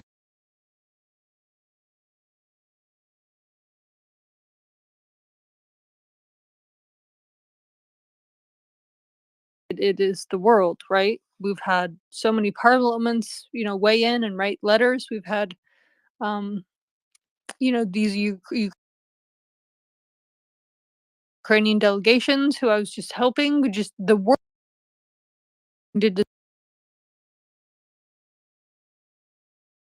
So that's why we're bringing these things up. It's the same here in Canada with leftists. They're sympathetic, like the hyper-inflated narrative about genocide versus war crimes or versus just people dying. I mean, all of which are bad. Dead people is bad regardless. But the point is, it's very hyperbolic and it's captured a huge chunk of the 16 to 30 crowd over our environment as pro-Ukrainian people. It would be incredible, because this is not a complicated war where one side attacked the other first. This is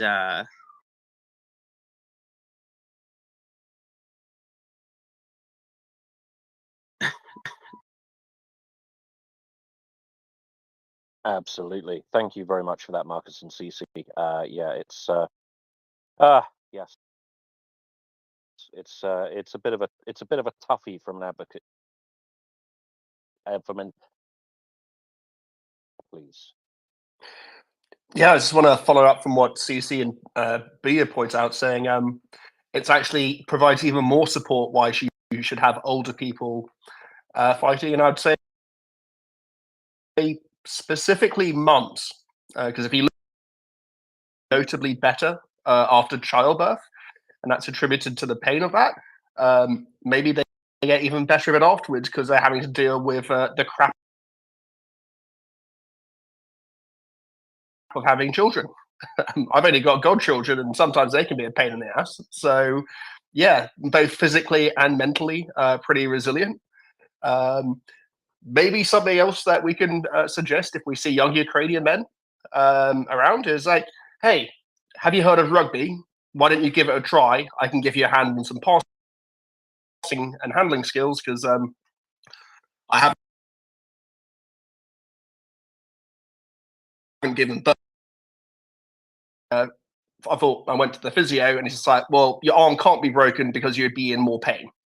Turned out I'd actually fractured off my humeral head, which is like the ball at the top of your arm. So it turns out playing rugby, if you're not a woman, that's another way to get tough. So yeah, see some Ukrainians, maybe young Ukrainians, maybe try and get them to rugby. I think it builds a lot of character as well. You're bleeding side by side, and when it comes to fighting, I wouldn't want to.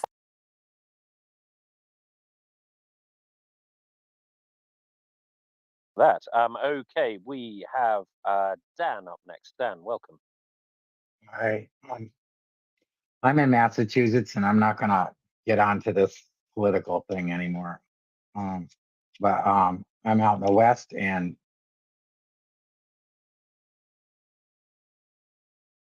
I have apps anyways. And they tell me minute by minute what's going on. I'm particularly concerned because there's been security alerts going out this weekend or on Monday, and that's when we have the Boston Marathon. I guess security's been ramped up down there. Most of the large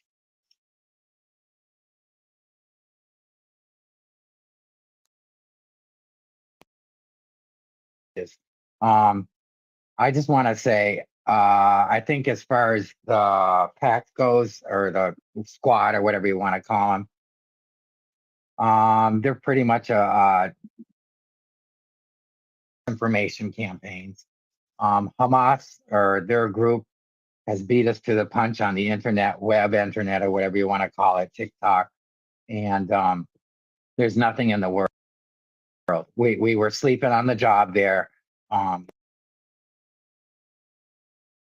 They've got into those going for years. So at least 3 or 4 years. And probably before that, screaming their thing. Yeah, so they're very, very, a protest is a protest.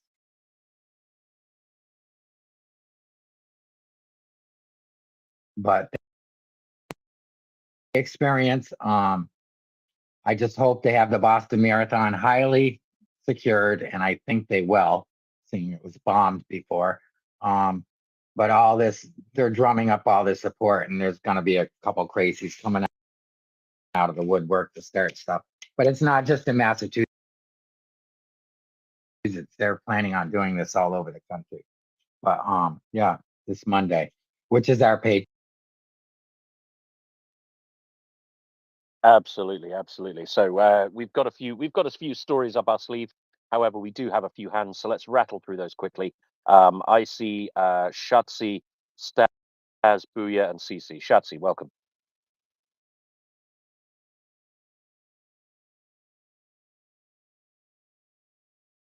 Hi, thank you. It, just in case Forrest is still listening, I did read a study. They did do research on drafting and forming units of men over 30. And I read this study, I think it's back like in 2006. But they did find that it was much more difficult, and the optimum age was like 18 to 25. That the older they were, the less cohesive they were, less strong, and didn't form the bonds in the teamship that the younger men did. So the optimum was at younger age. The older ones just became a problem. But I wanted to let them know that those studies were extensively done, but I don't know if I could find them again. Thanks.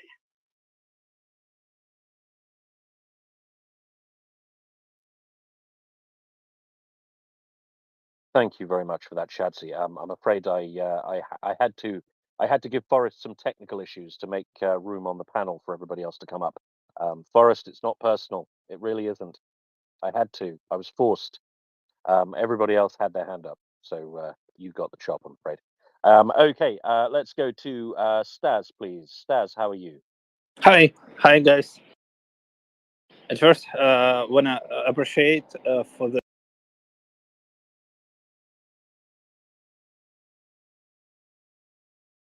donation,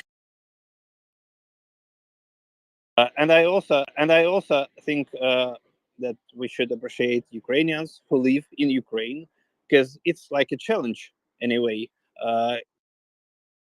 You cannot maybe fight in Ukraine, but a kid who live in Ukraine, he do a challenge, and so yeah, thank you for donations. And you know, I am aware that it's a lot of money which came from. It's not. We can look on it with a scale, how big the enemy we have, because Ukraine do not fight with a country like sorry, air alarm, like country like Moldova, or like maybe Belarus, in scale with Russia, the biggest country by territory in the world. These donations maybe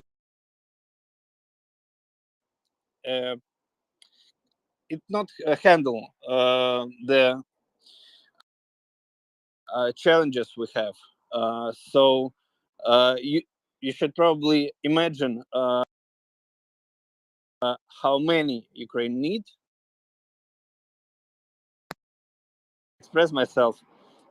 So it's really we should understand how much Ukraine need, and $5. It's important. We thank you for that.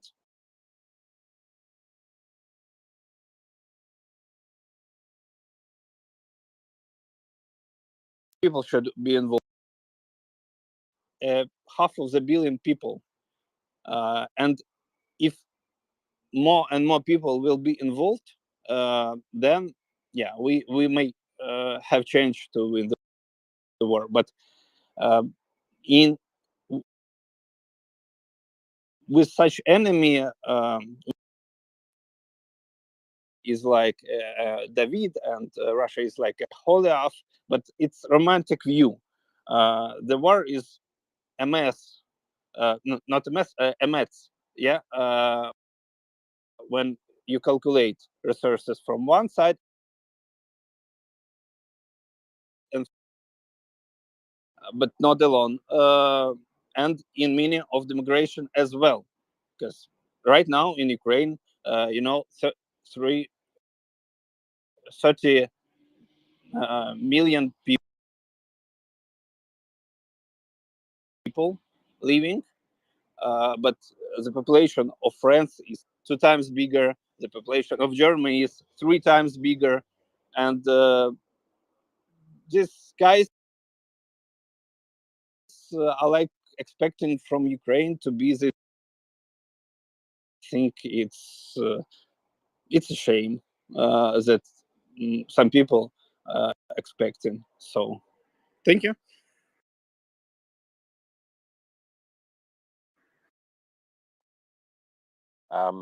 Can I ask? I've just seen your bio. Do you live in Kharkiv? Yeah.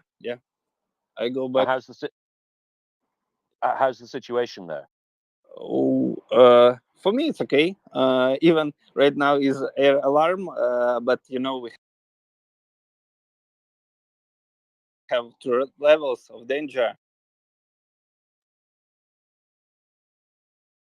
A guy running, so evening and Saturday, and we have traffic problems in city for cars, and it doesn't look like actually so close to the front line to Russian border.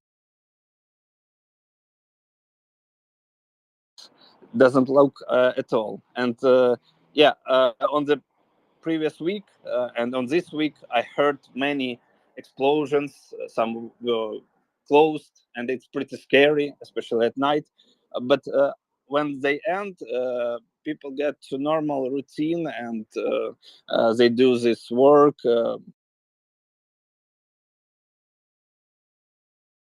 like I have to managers that I can't work today because of explosions. Now I just do my tasks, maybe slower, maybe sometimes it's hard to motivate myself, because in my mind I sometimes thinking why it doesn't matter at all to help to do my tasks and to help some clients, because maybe I will die tomorrow, and why it's so important that someone can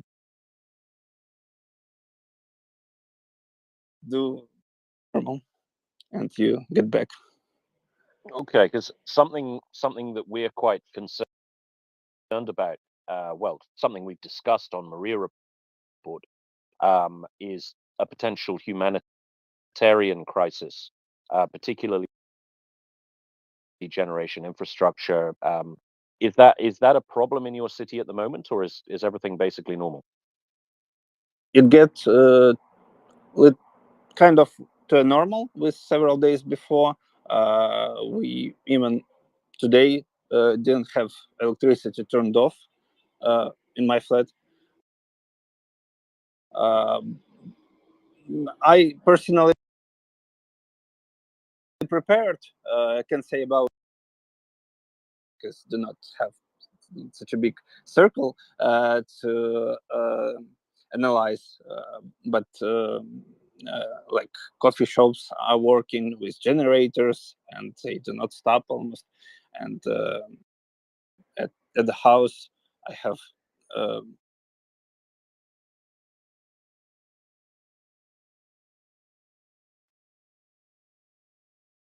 which allow me without even noticed. I can cook, etc. So yeah, I don't worry about myself, but sometimes like older people, they can't get water if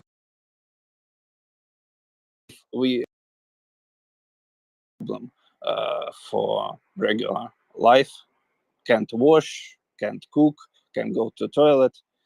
But I hope it will be the last thing Russians can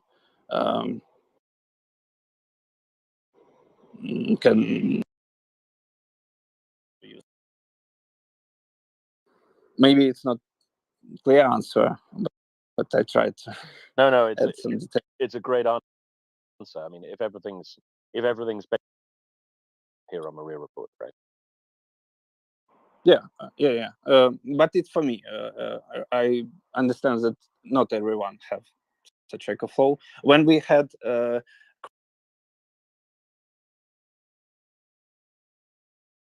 all day, I saw that many people just did picnics in parks and cooked meat and everything. Fantastic. Thank you very much, Stas. Okay, we've got two hands. I'll go to Booyah and then to see. My button off. I think Dan is not here anymore. Is he? Gone. Well, damn it. Dan. Anyway, going to today from Zelensky's office a few hours ago was that dear old Scholzy is going to give them a Patriot battery and lots of booms to go in it. So I took that as a positive sign. That's something. Things are moving on the channel. What? Battery or a system? Oh, definitely a battery. No, I think it's a. Wait, was it a Patriot system, it says.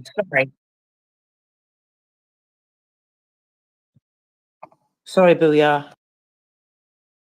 Oh no, that's quite all right. It happens. You know,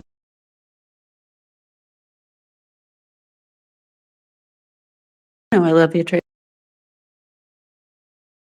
Righty ho. Yeah, I've seen this variously reported.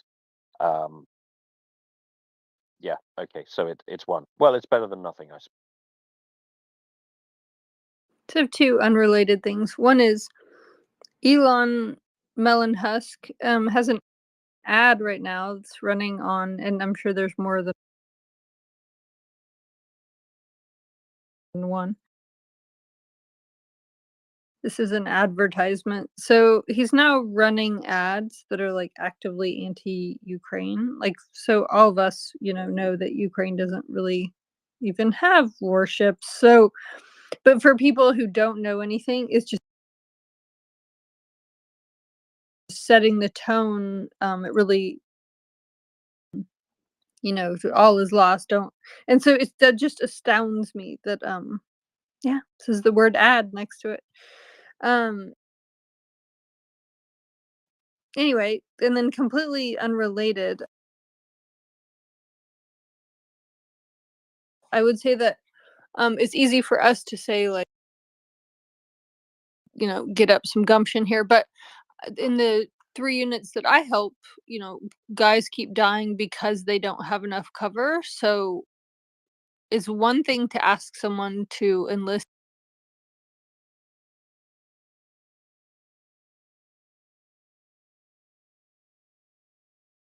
uniforms or cover, is a wholly different thing. So I just think we really need to keep that front and center whenever we have this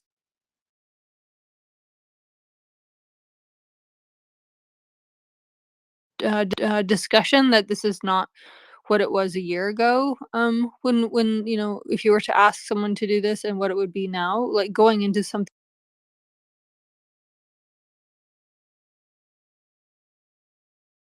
that is lost in some of the discussions on Twitter.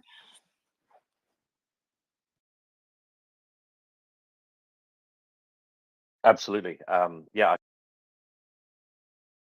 I couldn't agree more. I mean, I like to think my consistent position on this has been, I'm not them. I'm not in a position where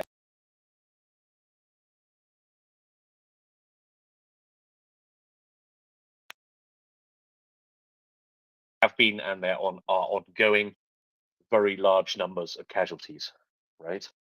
Like, it's not something I'm being asked to do. It's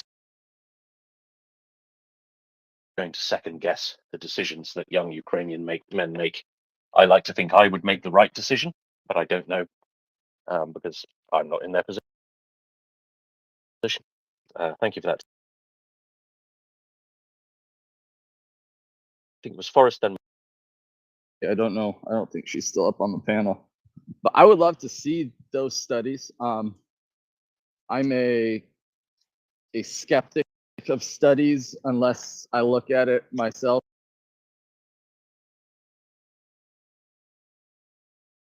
I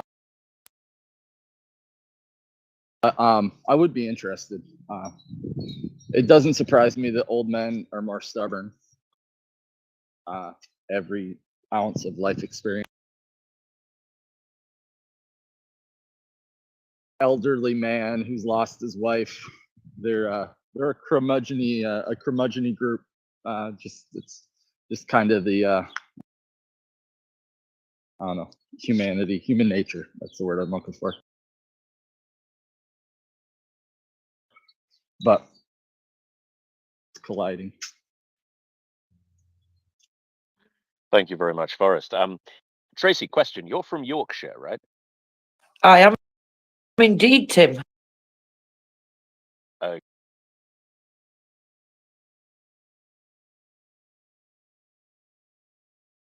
Even though we have but an hour to go from our segment, I've just thought of a title.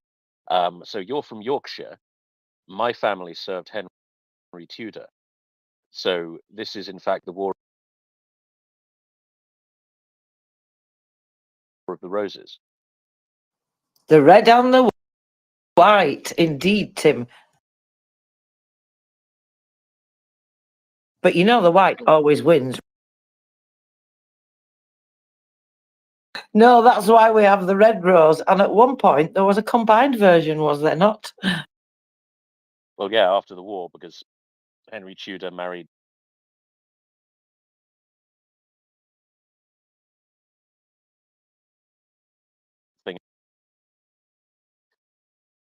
Well, it's a great title. We shall use it in future, Tim. Fantastic. I mean, I've got a related question for Forrest, right? Because Forrest, I understand your business is sport coaching. Have you ever coached teams of like older people, like middle-aged people?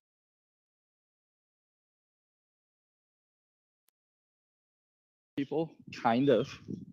We have we used to have a school softball team.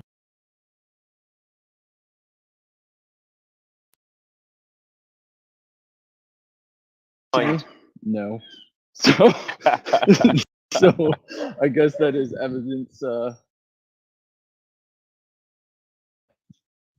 points make sense to me. I wouldn't have thought it that way. But I think that a lot of that falls on leadership and how things are being led and who's leading. The biggest factor of whether or not I'm a good teammate is whether or not the leadership works.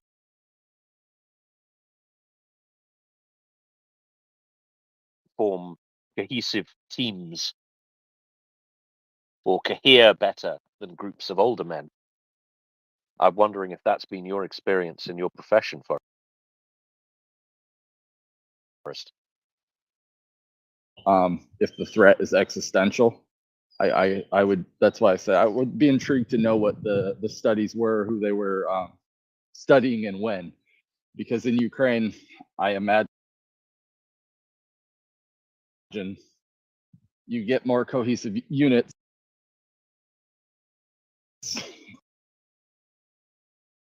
You know, right now we're not actively engaged in a hot war.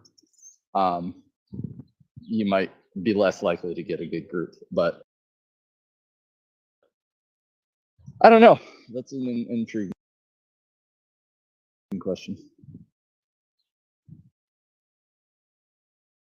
Okie dokie. So I'm going to skip Marcus. It's nothing personal, and I'm going to go to Shatsi.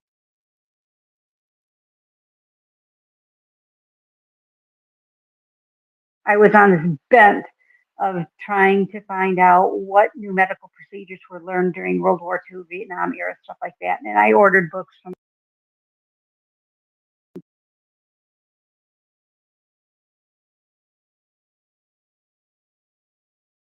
and I remember my husband was Green Beret and in service for 16 years, not all of it as a Beret.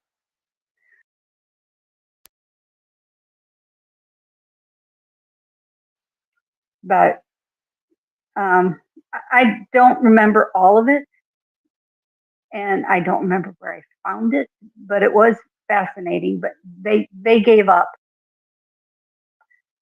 on trying to coordinate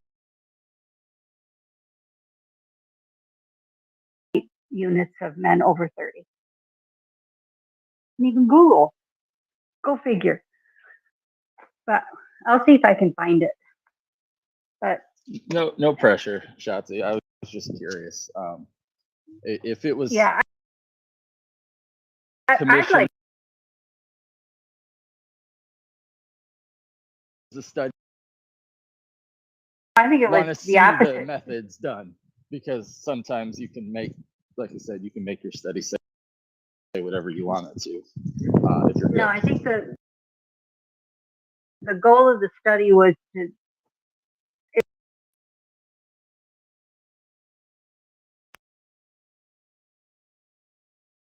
for men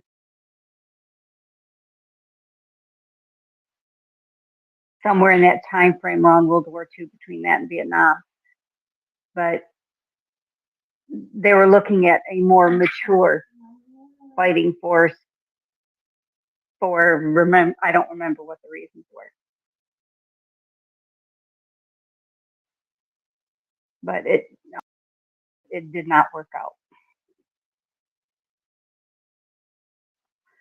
Or stumbled upon it without the Google machine, but I don't know.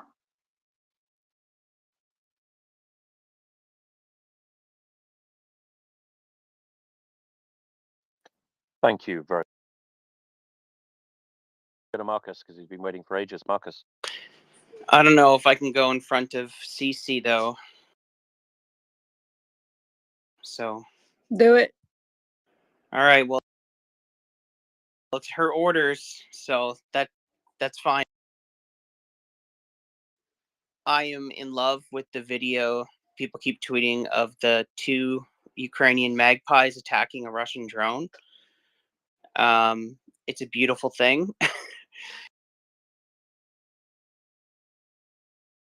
Is there a way of, like, is there a particular ultrasonic frequency or something you could project from a drone to make birds not want to be near it? Going very fast, right? So maybe Nether can explain if that's been a problem in his life.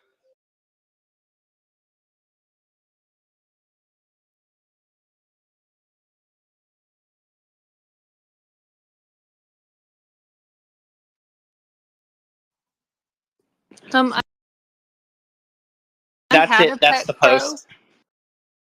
My working hypothesis would be that they know that it's Russian because they're so smart and empathetic. They're super empathetic creatures. Mine used to bring me little gifts. Crows also have an abstract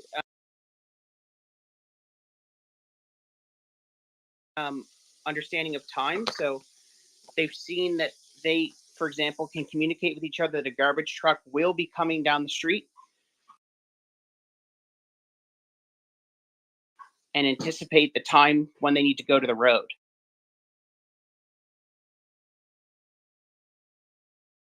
I now my mind is immersed in the Corvid brain. But more important than that, a lot more important here is that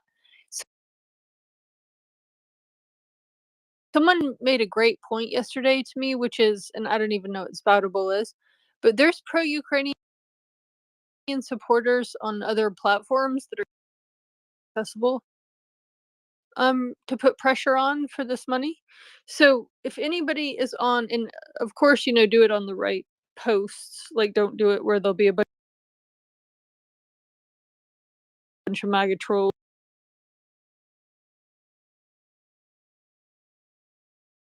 and articles and sentiments. That there's apparently a lot of people out there, because I don't have enough time in the day to be an advocate here in DC and have a job.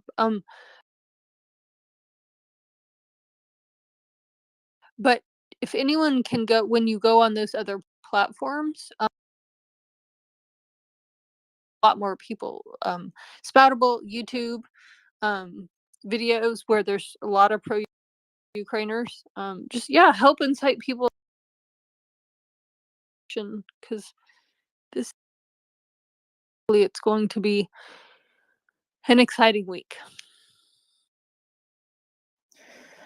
Thank you very much. Did you want to?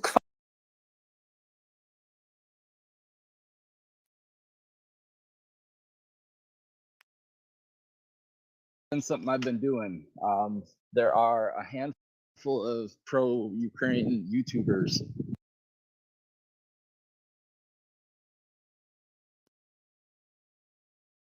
on the discharge petition and where it's at and who signed, and I pop up with the numbers to call, and it's a whole other group.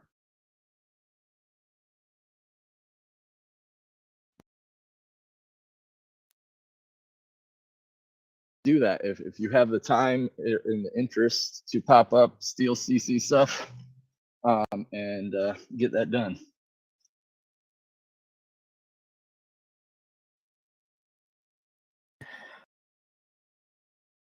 Quick follow-up on this conversation that CC and Forrest was talking about.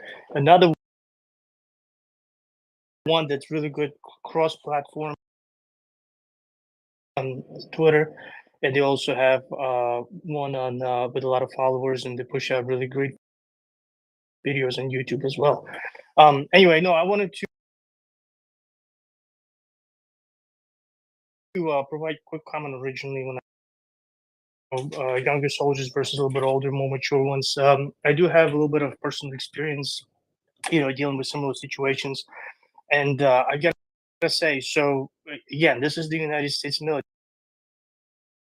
I think it has some merit to it, right? So my personal experience, and I'm not saying that's universal, right? But is that more mature soldiers, when they even coming into the military,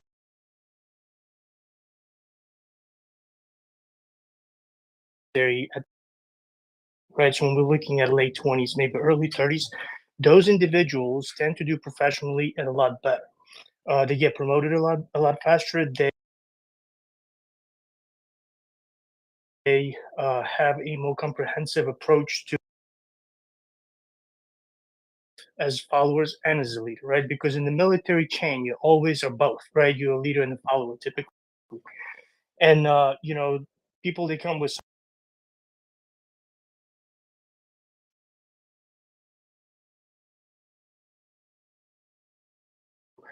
those individuals could be made is that, the United States military is a volunteer force. You sign contracts and all that stuff. Ukrainian military right now in a state of basically mobilization, right? I mean, they still have a lot of people volunteering, but typically it's mobilization.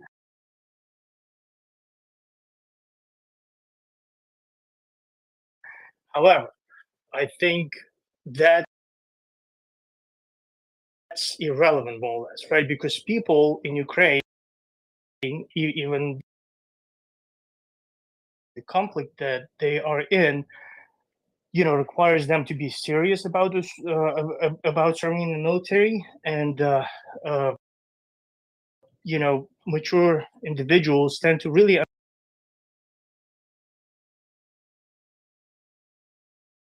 understand and be a little bit more self-aware about soldier in the ranks, so to speak. So I tend to lean into the side of saying, look, more mature leaders or more mature individuals, a little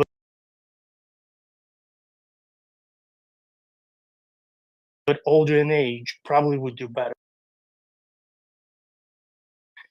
Physical beating that your body can take,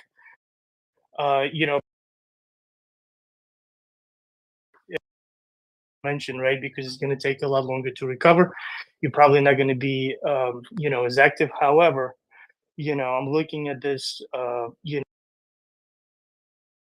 regular battle rhythm, so to speak, the level that's happening in Ukraine. And, it seems to be very high intensity, short duration. So I don't know how much of a physical attributes, as far as the strength along, so to speak, right? Until the battle is over, basically. So I don't know. There's just many different factors. However, the one last thing that I did wanted to say, because I know there's quite a few speakers in this panel.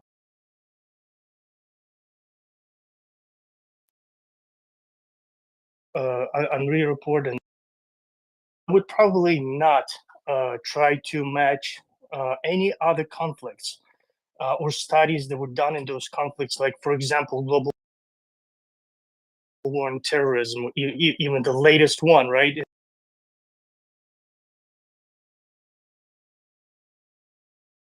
There's just so many different levels of, degrees of differences, right? As far as, the technological, even, right? Or even ideological aspects of it is just very different. So I don't think it would be fair for us to try to adapt any of those, these and mobilizing are gonna do in Ukraine, how well they're gonna do or not. So anyway, just wanted to come up and just say a couple of words about that. Thank you so much, guys. Appreciate it. Thank you very much. That's much appreciated.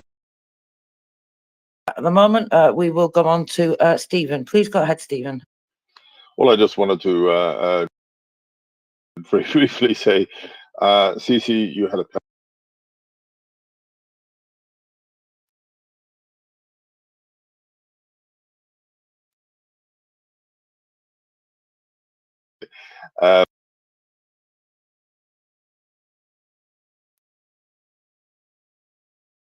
the details, but there was it was demonstrated recently that crows that have been damaged or harassed by somebody in a given area, it seems that they communicate their displeasure with that from miles away, to basically shit on the vehicle or do other similar things of somebody who has messed with one of their friends. so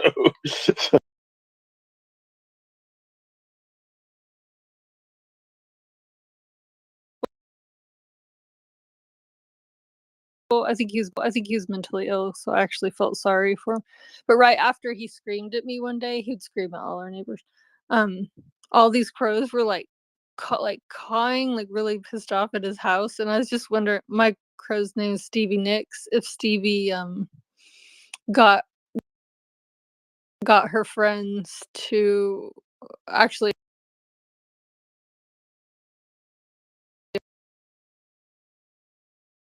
importance. That has been demonstrated, which means that in order to get the peanut, you have to figure out that you need a tool of a certain shape. But in order to get that tool, you have to get a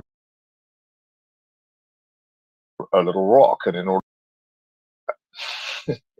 right. And you can be a president and not be able to solve a 7-stage problem. 2-stage problem, I think.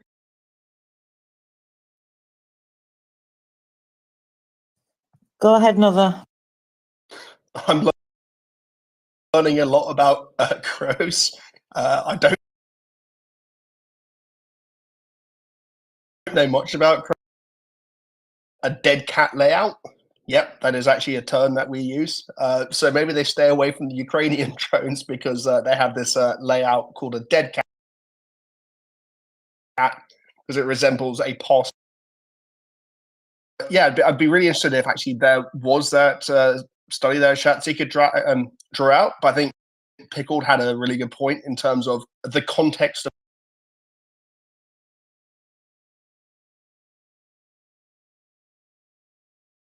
infantry unit, which earned the name the Old Bastards from the US Marine Corps. And they're generally not complimentary about anyone else as far as I can tell. But yeah, I think that'd be really interesting. 77 so was draftees, whereas if you're recruiting during peacetime, you have the opportunity to take a bunch of teenagers, essentially years to train them and build them. Whereas if you wanted to just throw people, or you needed to essentially throw people into combat as soon as possible, then actually that's maybe where the grumpy old gits might have conclusions. But I would say Pickled's point about context, environment is really important, because if you were to pick from a bunch of people who were just forced to go and fight,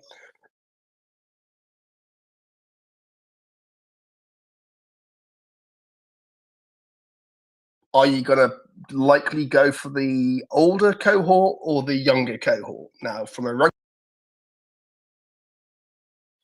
it's a fact of life, and there's no doubt that young people can show leadership. Look at the heroic 15-year-old Ukrainian kid who used his drone to guide artillery in the initial days of the invasion. But if you had to take a punt on a 15-year-old versus a 30-year-old, you're probably going to go for the 30-year-old.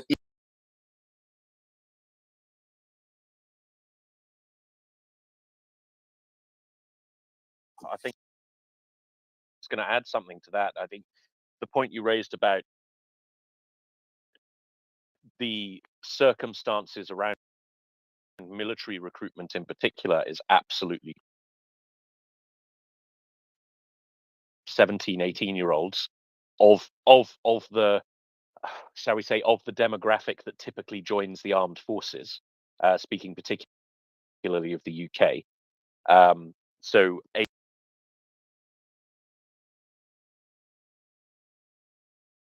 particular background and have a specific level of education, and shall we say, I'm trying to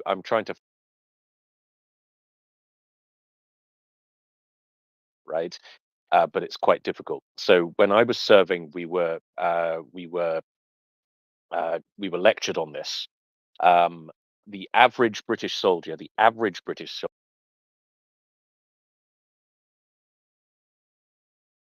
and another thing we were told is that often like basic life skills are lacking. So one of our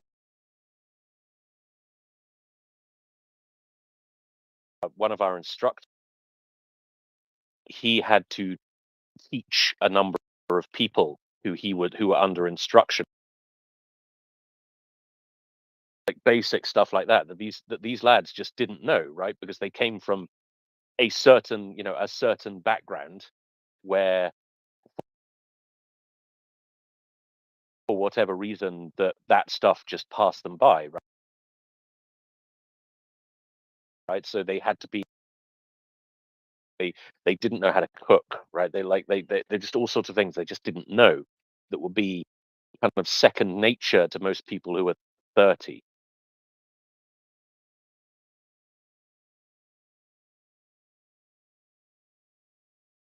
Right? And so and that's, that's talking of a volunteer army, right? To quote Titanic, it's not the better half, right? Contrast that with recruiting in a kind of conscription situation, right? You're going to get I would say, a fairly decent cross section of the whole of society. So people who have resources and have political wiliness, but nevertheless, you're going to get a more representative sample of what your society is, rather than people who come from groups that are typically fodder for military recruiters. So yeah, I think that's a very important point you made there, Alex Ferguson fella. Oh, we seem to have lost Jenny. Be coming back up. In the meantime, God, who was first? It was Who me. first, guys? Me. It was Marcus. Marcus, go. We're back on the Crow Research Hour, everybody. So there was this one university campus where a researcher got people in different looking masks to harass crows. And other ones gave them, but they also figured out when they changed the person under the mask, so it wasn't just the mask, and the hatchlings of the crows that were harassed knew genetically that the dude with the mask like this is a dick. So they passed memory of the look of the mask. They weren't taught it. It was very interesting. So if you're a dick to a crow, that crow's kids will remember you. So be nice. And I thought that was just elephants. Okie dokie. Let's go to Forrest then. Forrest. Yeah. I wanted to compile a list of a couple of YouTube streamers and content creators all in one spot. So am I okay to post said legit? Operator Starsky, one of them. There's a few more. If you want to check these people out, please do. But also, these people go live all the time and take questions and do all that. It'd be a great spot to spread the word about these phone calls.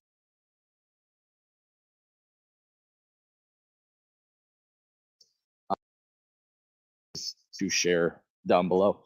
So activism never sleeps. Because we're running out of time.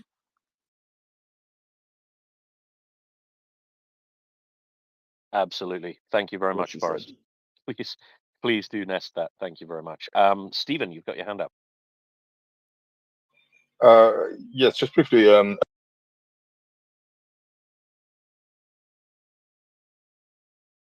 Oh, by the way, Marcus, fantastically interesting. I really like that about the crows. I'm going to have to take ethology over biology, the ethology being sort of behavior of animals. And although that was an ethological study, I personally think that many more animals have what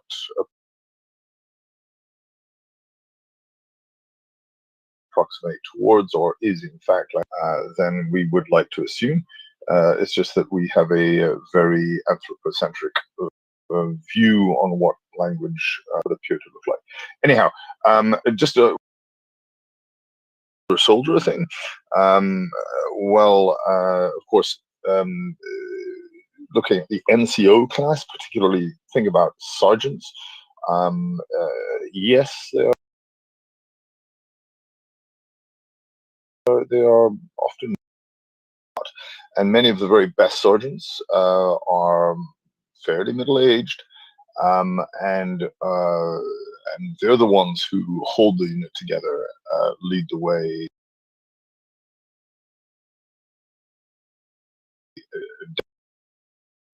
squad, platoon level. Yeah, shout out for the old in that regard. But also one last little thing, which is a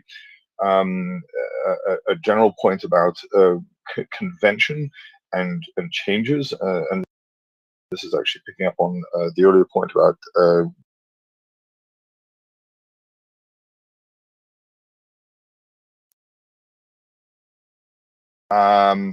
in largely hand to hand.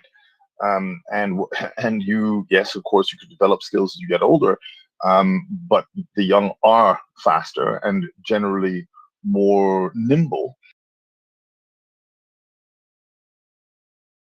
and than older people. But there's another thing, and that is, and of course, we don't fight wars like that anymore. Somebody at the age of 85 can fire an AK-47 just as well as somebody at the age of 18. Especially a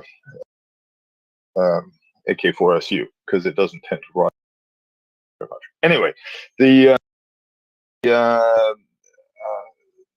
point here is that the demographics in earlier ages, when the convention of having the very young fight wars were such that the very, very young little children were highly attrited, but also the middle recruiting an army was the young, those who were perhaps not socially as valuable, and therefore somewhat more dispensable, who were more nimble and so somewhat more capable of wielding hand-to-hand weapons, but also those that just were that we have a lot more old people in our society now than we ever did before. There it is. Thank you.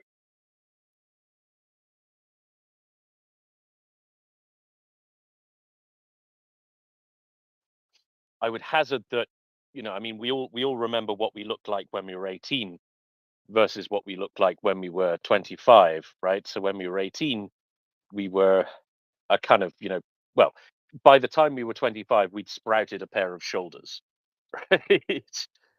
So I don't know. There does seem to be a sort of physical development of men doesn't seem to be fully finished by the time you're 18. Oh God. God, no. Look like a man. Any of the, gilfs or milfs in the room will understand, I guess. Agreed. Dear. So perhaps what 18-year-olds have in nimbleness, is that a word? Nimbality, nimblitude, by the fact that by the time you're 25, 30, you actually have a musculature to speak of. Chaps who have been measured for a military uniforms as a teenager will feel this particular pain.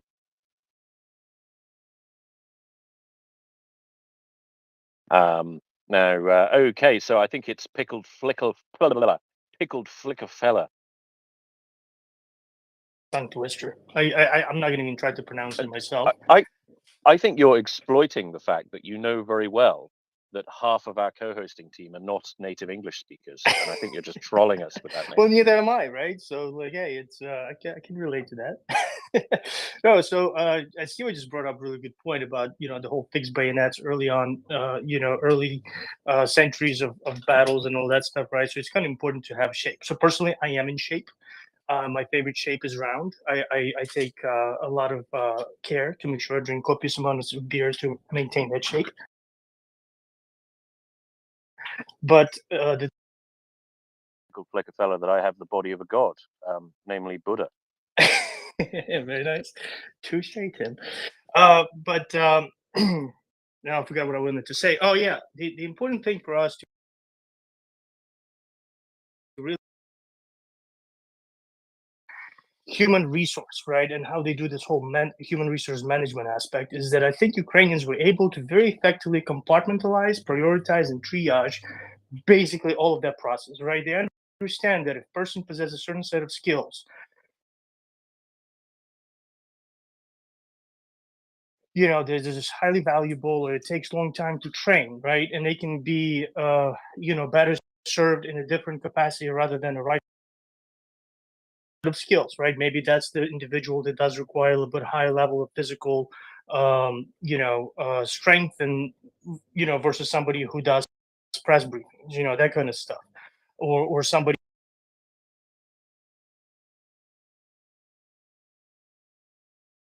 Considering the fact that it is a government organization, right, that does this stuff.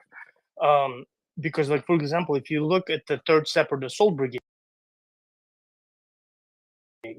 they don't just take anyone, right? And people who are assigned to, they do require assault trenches, right?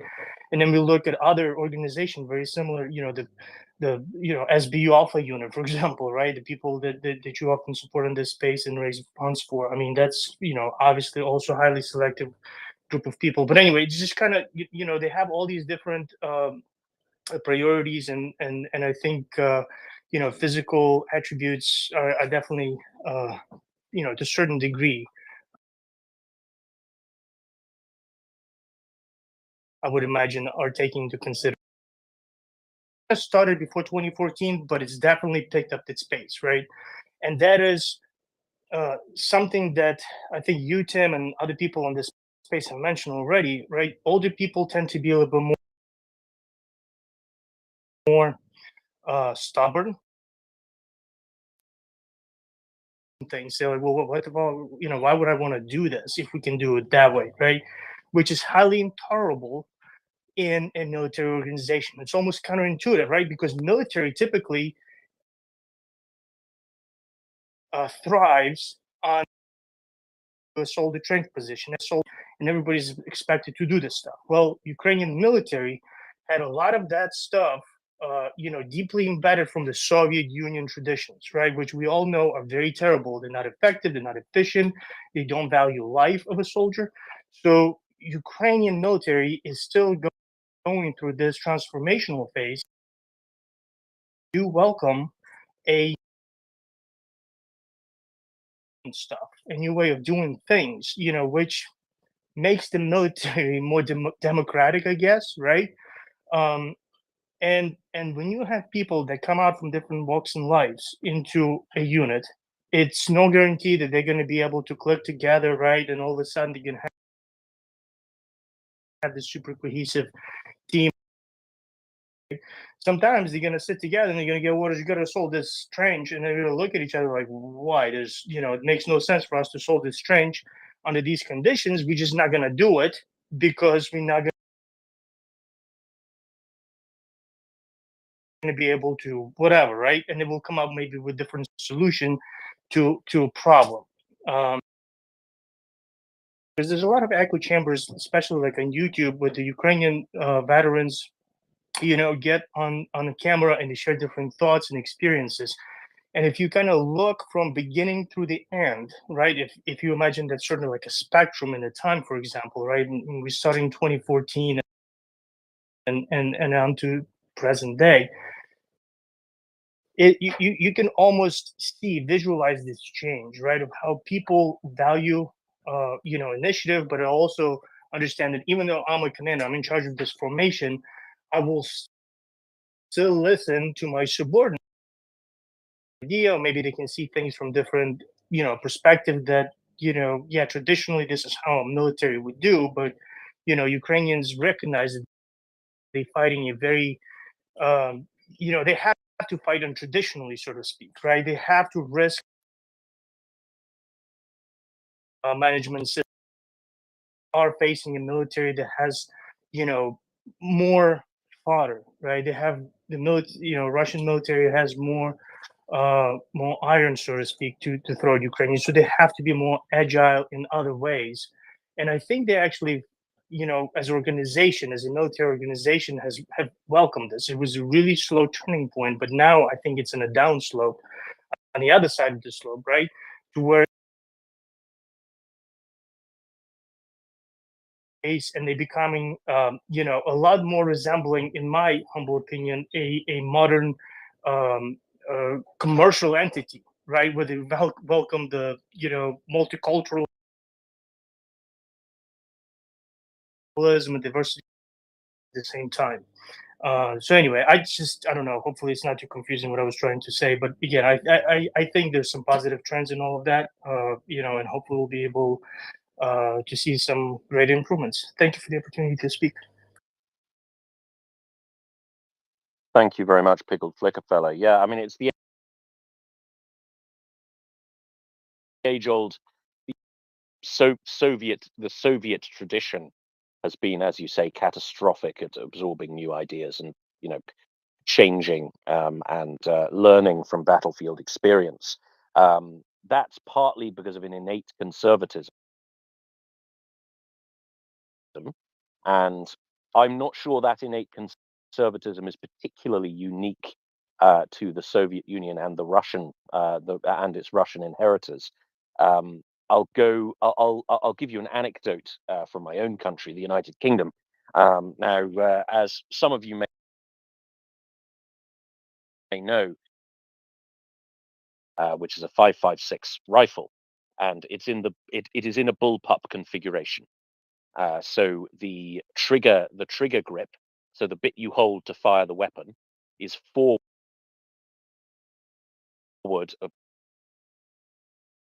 behind the magazine. So this has advantages and disadvantages. It makes for an overall shorter weapon, and so you can have the same length of barrel but still have a shorter weapon. That means you can have an accurate but small rifle. On the other hand, if you're unfortunate enough to be in a bayonet fight, then your pointy stick is not as long as the enemy's pointy stick. So that has its that has its disadvantages as well.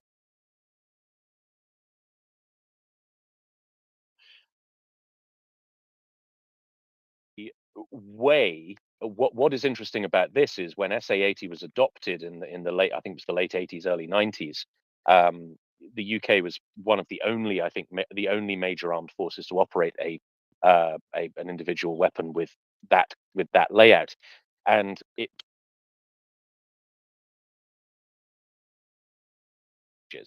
right. So one of the advantages of a bullpup layout is you can operate and fire it reasonably well with one hand, right? Because the point of balance by the pistol grip, and all of the, most of the weight in the SA-80 is actually behind the pistol grip. And so you can manipulate it quite effectively and you can aim it quite effectively with only one hand. And this was something that was noted when they introduced the weapons, and the Small Arms School Corps at the appropriately how you use your bang stick. They noted this and they said, right, they wrote doctrine on how you handle this weapon, how you move with it, how you react to effective enemy fire with it. And they decided that the best way to do it was, in fact, right, because you can turn it around using your arm. So you can turn to the right using only your arm, and you can fire to the side using only one arm. You don't have to move your whole body around, and it's just an easier way to manipulate the weapon if you have to do it very, very, very quickly. Now, it took until, like the mid-noughties, your typical infantry instructor was used to SLR, the self-loading rifle, which was a Britishization of the FN FAL, which is very, very long. It's a 7.62 battle rifle, so it's very, very long, has a very long barrel, and you can't manipulate that effectively using one arm. You have to have two arms. So a frequent scream that was heard from your junior and senior non-commissioned officers was, "Two hands on the weapon!"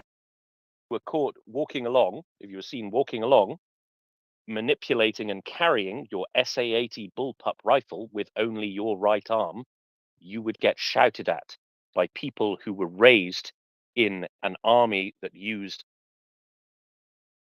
a conventionally laid out weapon, right?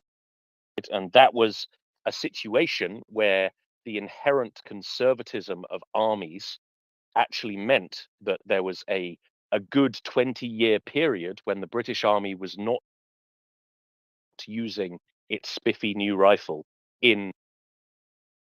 I don't know what we do about this, right? This seems to be something that's inherent in the way armed forces behave. It's lots of shouty men who are used to doing things in a particular way and will shout at you if you fail to do them in a particular way. So I'm not sure that is an inherently, I don't. In some, I've given you a fairly petty example, right? You can still use SA-80 effectively while keeping two hands on it at all times because someone's shouting at you. But nevertheless, it's kind of a microcosm of a wider attitude in armed forces, I think. What do you reckon, pickled flicker fella? Yeah, no, that's a really good point, Tim. But I mean, there's just such an obvious solution to this problem that we just overcome all of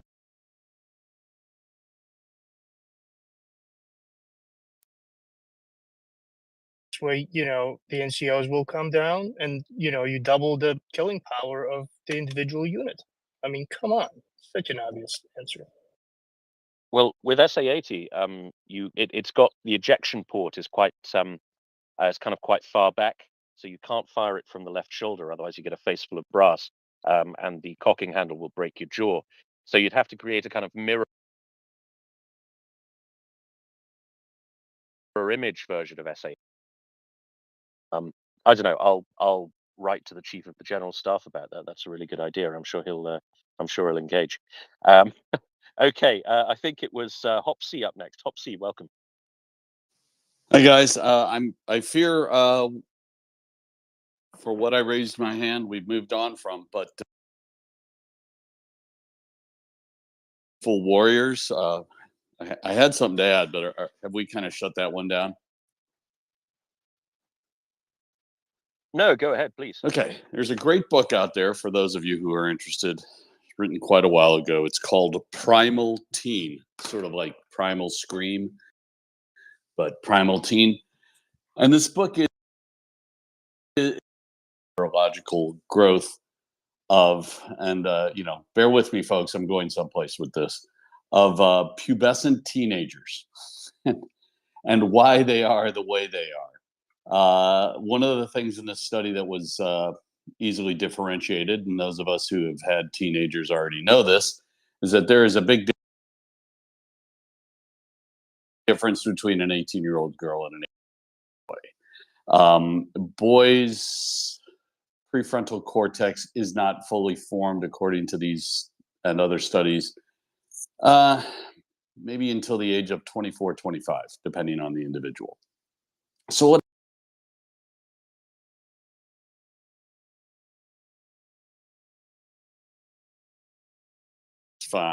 found in pubescent adolescents exploded at a rate that was similar to that of 2-year-olds, i.e. the terrible twos. Well, how did that affect their behavior? Here's how it affected their behavior. Their ability to do risk assessment and the possible outcomes and any negative ones due to their actions became reduced, because as their prefrontal cortexes were growing at this exponential rate, the synapses and the neural networks weren't able to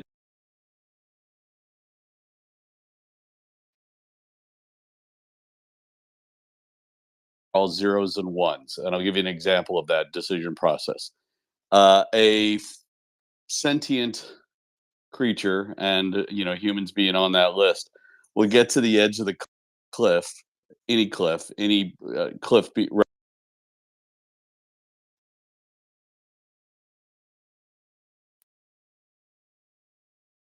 basic, do I step not step off the cliff. So what you have with 18-year-old males is peak physical ability and the ability to assess risk is minimized. In other words, they're invisible and bulletproof, which is what makes them the perfect soldier, because they don't assess risk. They don't assess risk and danger the same way even a 24, 25-year-old does. And this has shown to be true. It doesn't last as long with young women, probably for biological reasons, but it's there at one point that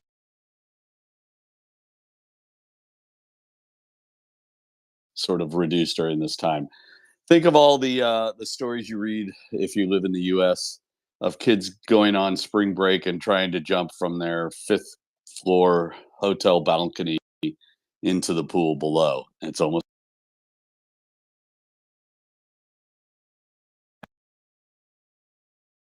on that. I rest my case. I just thought that would be something interesting to throw into the mix. Besides just the physical and the sociological, there is an actual physiological component to this also. Thank you very much, Hop. Yeah. I mean, that's as you were mortal. Yes. Right? And when as a young When man did you stop doing stupid stuff? Yeah. And, when did you become aware of your mortality? I don't know, 28, 25, something like definitely wasn't 18. When I was 18. Sadly, you knew people that didn't necessarily survive, a mishap or something like that. And, you don't.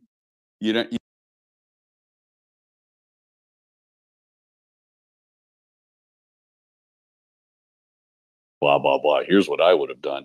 It's that that conceit and of ignorance.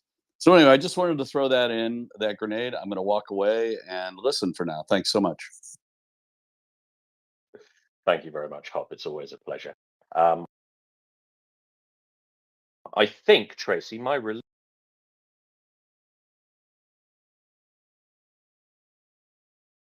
I'll take that as a yes from Yana down there. Another person I unfortunately have never co-hosted with. But I have now co-hosted with Tracy. So that's another thing to tick off the bucket list. I'm looking forward to that. So I will see you all on Monday afternoon. And as always, Slava Ukraini, everybody. Don't forget to check out our fundraiser for tactical kit for the SBU Alpha Special Forces Unit. Please do give generally and give generously. And I'll see you all on Monday. Thank you very much. Oh, I'm sorry. Did I cut over you?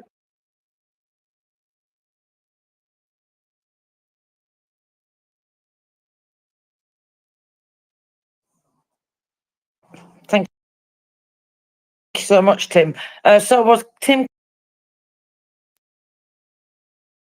After he said Slava Ukraini, but I'm flying up to you to work with you. So just a second.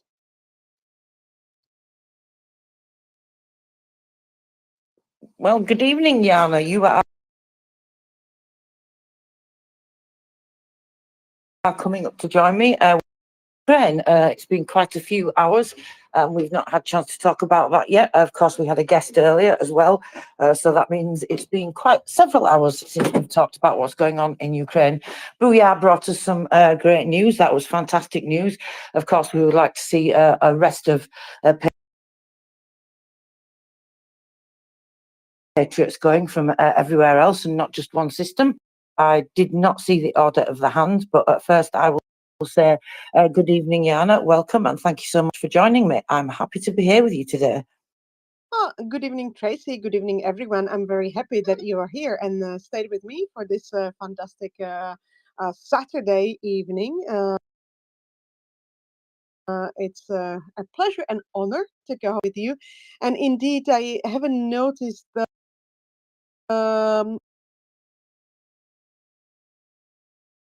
flying up so gentlemanly and ladylike way. What do you say, Tracy? Was it who was the last one who spoke? So let's go in the order of who is on my screen, and that is Stephen, Nulla, and Freedom.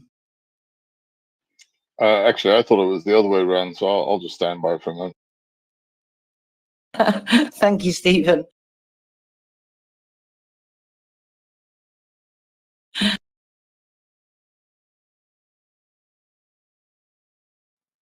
Freedom?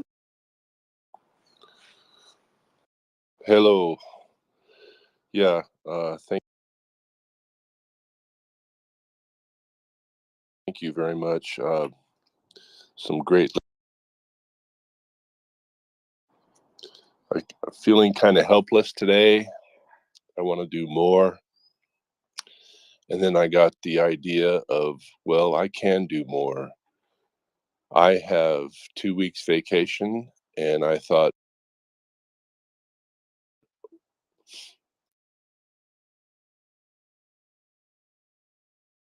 him some supplies. His son is on the front lines, and it's not impossible to go there. I know many of our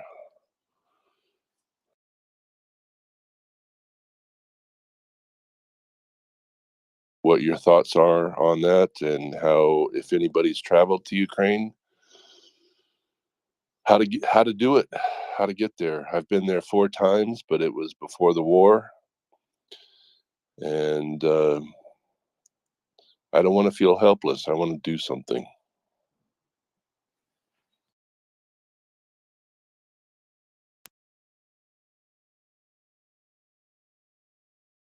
How you feel, despite all the things that we do here every day, many of us often sit here and feel like we wish we could do more.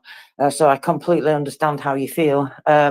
You've got to be really careful, of course, as you're probably aware, going over there now. It's getting much worse now at the moment as well, with Russia increasing what they're doing on the energy sector. So I think as volunteers, if we're going over there, we do have to consider, if we don't have a network set up or somewhere to go, etc., that there's the possibility we may become a problem for the Ukrainian government because of the drain on the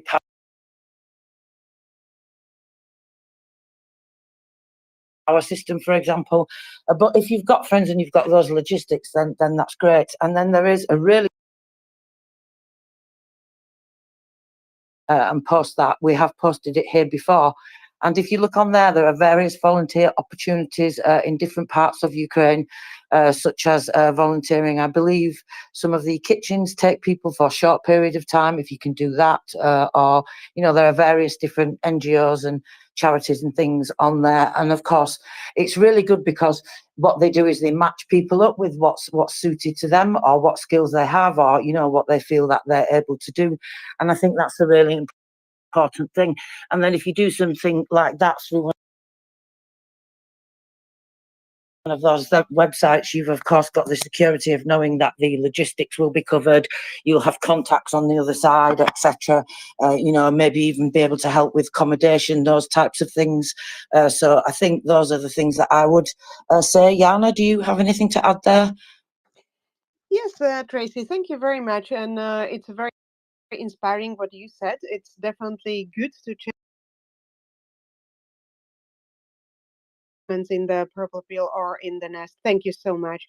And Freedom, I also can offer some ideas that I have or I have had randomly, when I was kind of desperate and I was trying to help.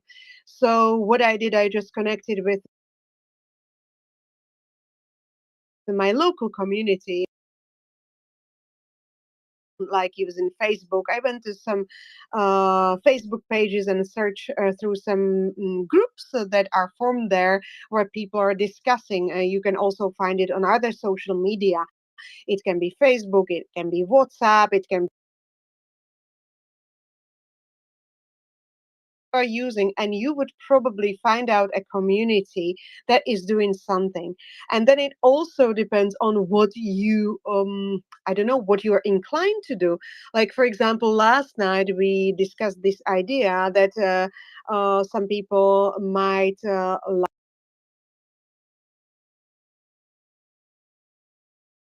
and give them some content. And well, if you go to Ukraine, that is the fantastic way of what Tracy suggested, to check out the volunteering group, especially if you have a local connection. I'm sure they can guide you and they can give you some ideas. Another thing that you can do, because you are apparently a native English speaker, you can also volunteer with young people from Ukraine.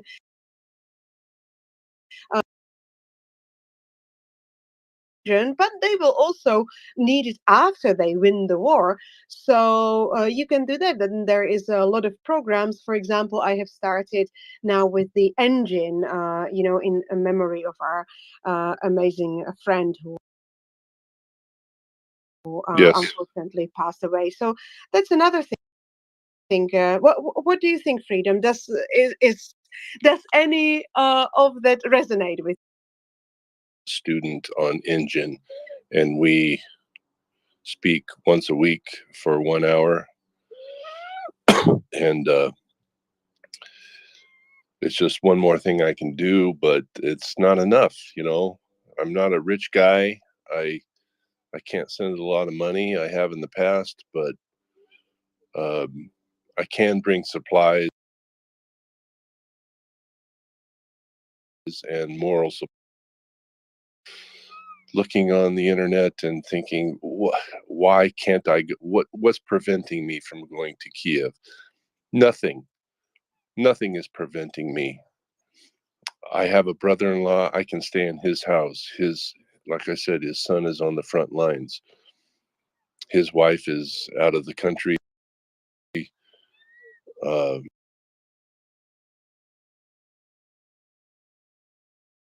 Is over there now.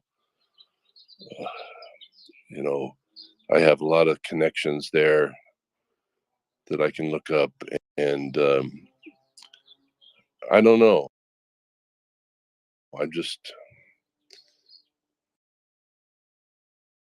from people, don't go, you're crazy if you go. I want to hear encouragement. Well, Freedom, I don't think you're gonna hear that from us, but we are also not going to tell you what to do, because that it's absolutely up to you. And of course, you also have to,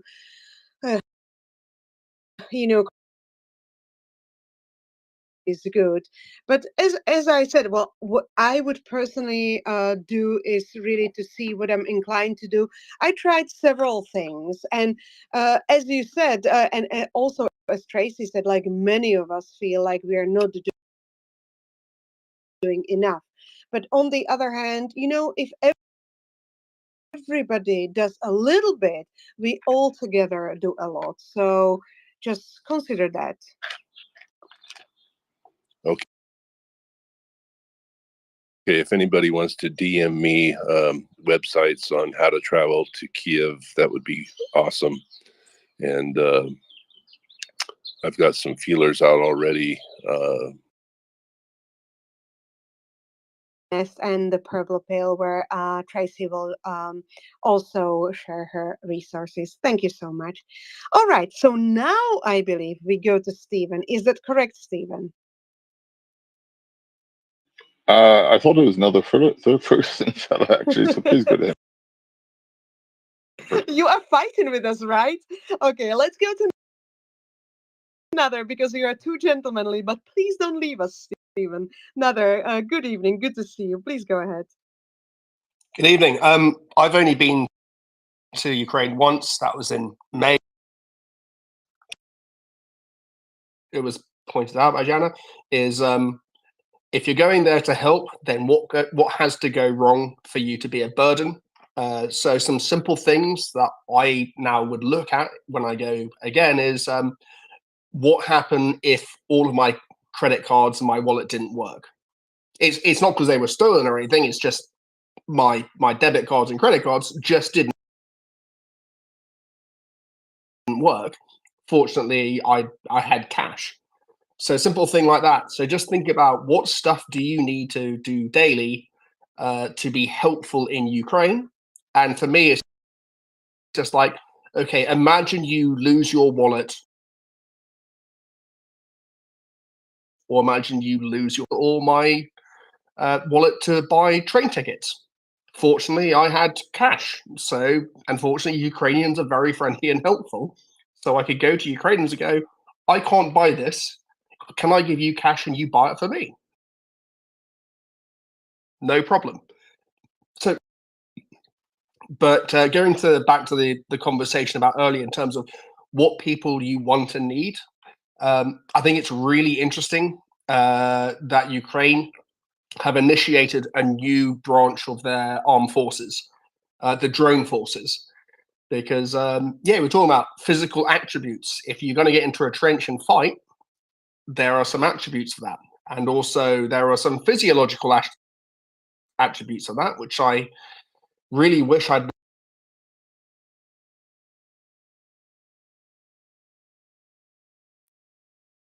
And that's why I was in double digit for major surgeries by the time I was 30. I wasn't an idiot, I was immature. But there's a societal aspect that I thought was really interesting is like, if you're going to go and look and recruit for people who you think are going to be most likely to want to fight and be soldiers, you'd probably look at people who play the sport, a contact.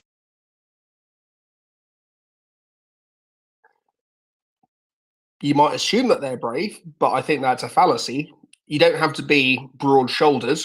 You don't even have to be male. I think there are a lot braver women in the world than there are men. They're called mums.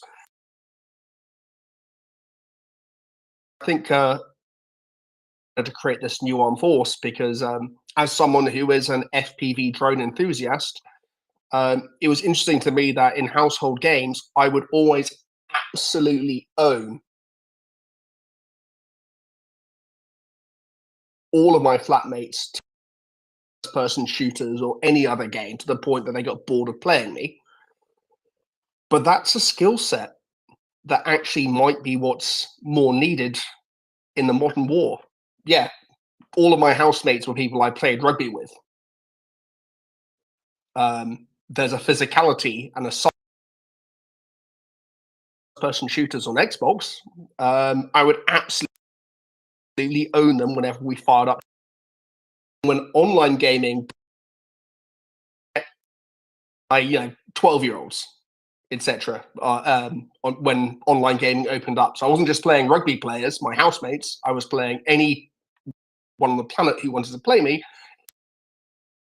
Yeah, teenage boys and girls greatly, even though I could absolutely obliterate my peer group who were only like 5 or 6 years older.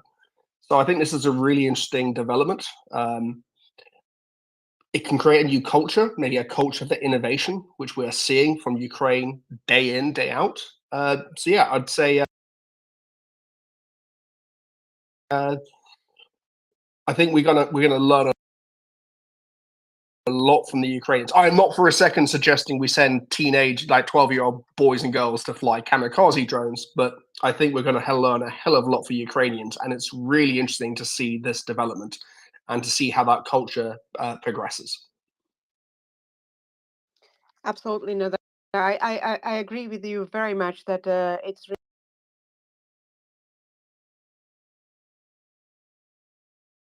really adapting and developing. So, yeah. Well, thank you for this. Really interesting. Stephen, is that you now? I guess it is. Actually, another Ferguson fella.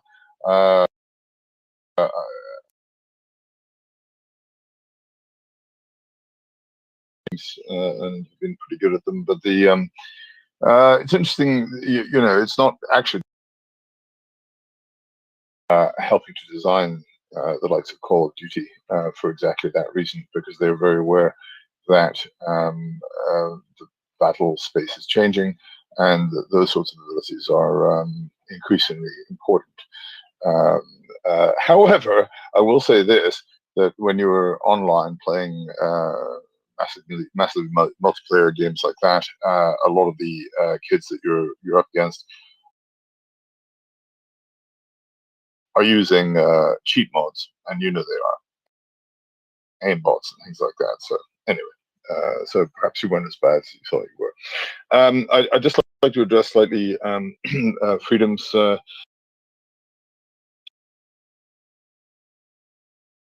just consider, obviously, there's a very strict curfew. If you do go, don't mess with that.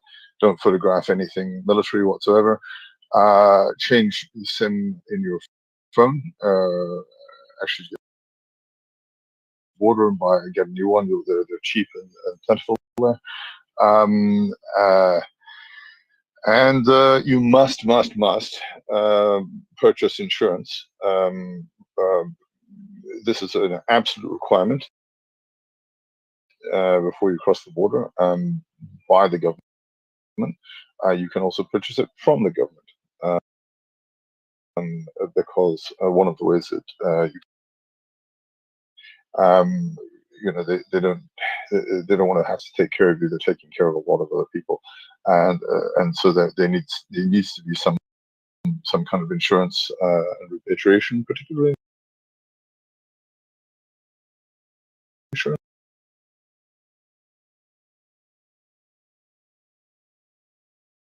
through government websites run by the Ukrainian government. However, it's a good idea to have a very solid plan in place that involves helping out. The fact that you have somewhere to stay is very, very good.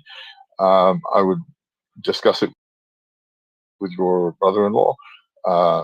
Ask about a medical kit or something similar that could be among the things that you could donate. But I would strongly suggest and counsel that you do check out the formal volunteering outfits, of which there are quite a few who have been doing this a long time, who will help you cross the border, advise and give you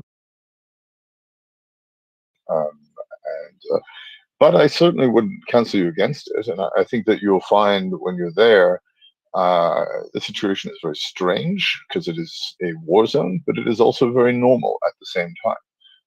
It's a strangely normal situation, is all I can say. Normal is a relative term. There will be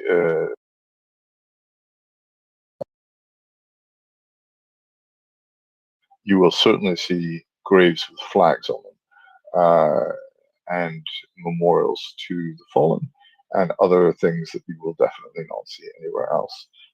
And of course, there is a risk to you. But it sounds like that you are willing to take that. That's honorable.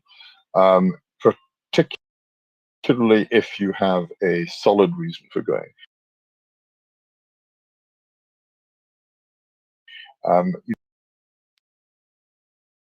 take care to make sure that you're well in yourself, because it's not a good place to be feeling down. It may, but take care of your own mental health as well. I'm not suggesting that that is too significant depressive episodes and things like that. I just want you to consider that and to think about your own well-being. Very good advice. Very good advice. Thank you, Stephen. Thank you. Thank you both, and thank you, really wise words, Stephen. Much appreciated. Tracy, welcome back. Hi. Hello. Thank you for having me back. Going to repeat anything that anybody said here because, of course, I did get unceremoniously booted. But just, I think everybody's covered it really well. And just, of course, it's just about doing that proper risk assessment, isn't it? And getting that help and support from those people that can do that. And as I said previously, if you've got that, it's for you now with the website, see that. So anybody else, if you would like to go ahead and have a look, it's a really great website. And I don't know if you were here for when Princess Canola was here earlier, but just a couple of things that she was saying I found very interesting is that things have changed recently as regarding, you know, amounts that you can take across the border in your suitcase, or, you know, types of things that you can take and all those types of things. And apparently they're cracking down on how far you're allowed to travel without military escorts. As she was explaining, not everybody has this, of course, but as she was explaining, planned without the Ukrainian government knowing exactly where they're going, what they're doing, etc. So just a few things to consider, and I hope that's helpful there for that post for you, Freedom. Thank you very much, Tracy, for the additional advice. All right, so I do have the order of hands. I believe Ukrainian Lives Matter. You are always welcome to raise your hand again. Then we had Pickled Flicker Fella. Please go ahead. Yeah, thank you so much, Yana. No, I just wanted to say the same thing. And I'll be brief about state departments, state.gov or whatever, the website. They have a lot of good updated information. Don't be discouraged just by the big red letters, you know, warning, do not travel to Ukraine, because that's what they recommend, obviously, because of the war. If you have your reasons to go, go. But there are really some really good information to think about when you plan. You know, if you're doing that stuff, how long you can stay there versus not. You know, so it's a really good place to start with as well, and then obviously follow up on all the other resources. But typically, when I travel outside of CONUS, you know, other countries outside the continental United States, that's the first website I go to, state.gov, just to kind of see what's the latest and greatest in the area, and then I'll you know, plan accordingly. Thanks. That's a great tip. Thank you very much, Flicker Fella. Yeah, we kind of moved on from what I was gonna say. I'm old, and so back when I was a teenager, they said that the generation, the TV game generation, were gonna be really good, especially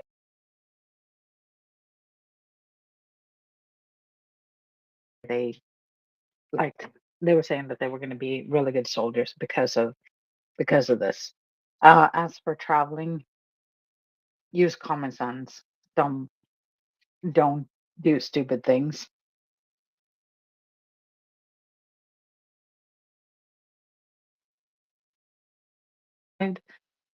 Mainly because I got lucky, but I have done stupid shit, and so my advice is don't do stupid shit. Then you get by, and be nice. You know, say thank you and please. That gets you so far. It gets you a lot. Like it goes along. Shani. Now, Nether and Ukrainian Lives Matter after that. Nether, please go ahead. Yeah, so back onto well, start with James' point. Yeah, agreed. But back to freedom and not being a burden. You're not going to. I don't know how long you're going to be there, but you're a cartoon dog. You're going because you are clearly passionate. Don't plan on the basis of what you could do in regular life.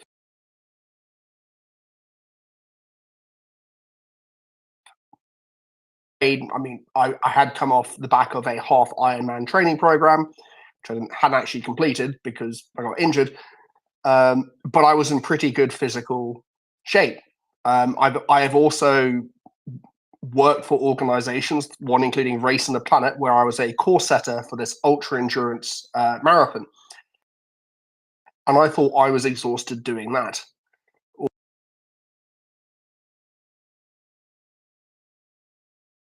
Or doing not physical exhaustion. I was only there in Kyiv for 5 days, but there was only one night where Kyiv didn't have the air alarms going off because missiles and drones were coming in to hit us. And that's even beyond the fact that on my first day there, I met some British volunteers for the AFU who said, yeah, if the air raid alarm comes, soldiers in the bar, run for the nearest shelter. That was the advice I got given. I was like, well, these guys are probably pretty pro.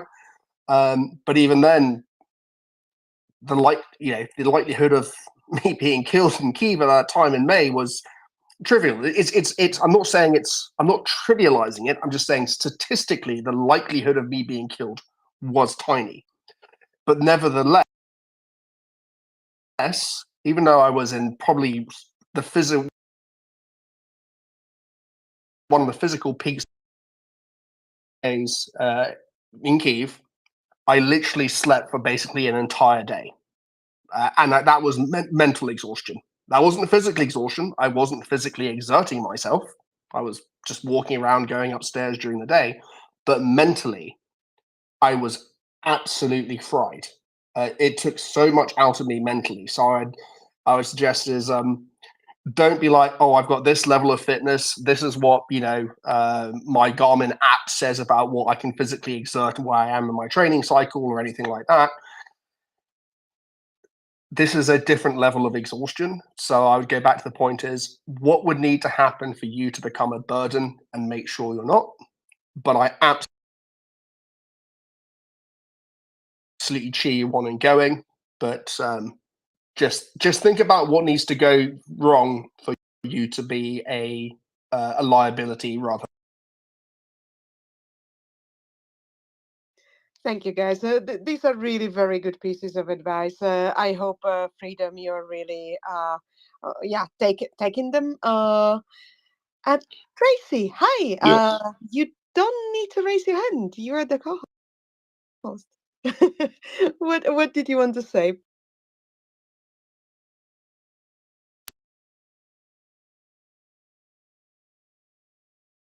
Oh, thank you, Tracy. No, I don't want to be a burden to Ukraine, and I do have a place to stay. My brother-in-law is, he was born before this. He is total Ukrainian. He has a house. His son is on the front lines. So I'm not going to be a burden. I'm going to go help.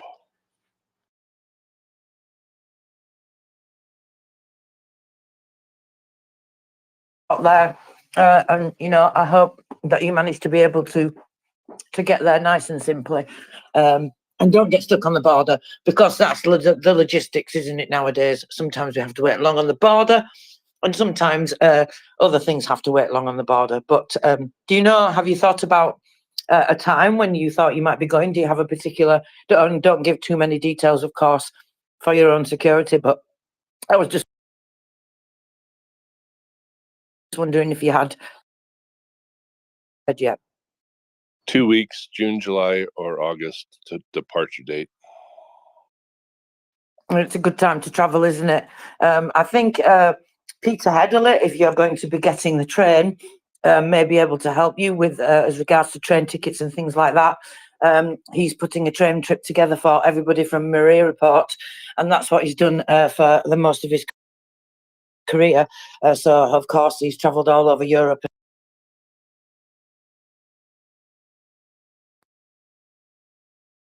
to help anybody that is travelling to Ukraine.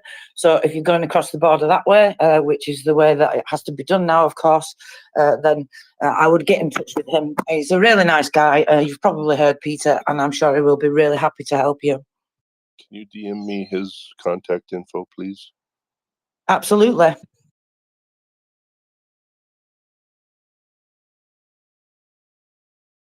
For every child, I see you waving there. I'm trying to add you, but it's not seeming Yeah. to work.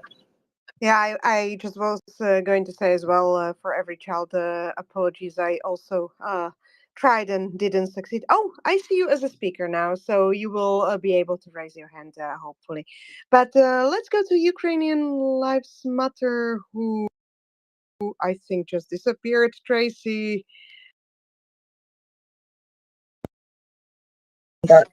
Oh, there she is. Yeah. Ukrainian Lives Matter. Would you like to say anything? You know, I think originally I was gonna ask, tell him he could DM me because I couldn't DM him.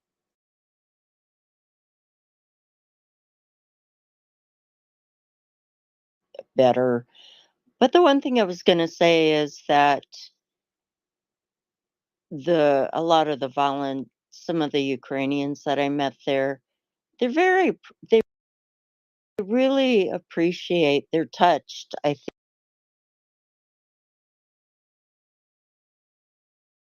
You know, I worry about taking up resources or appearing to be, you know, whatever. I don't know. Like as if my motives aren't, since war tourists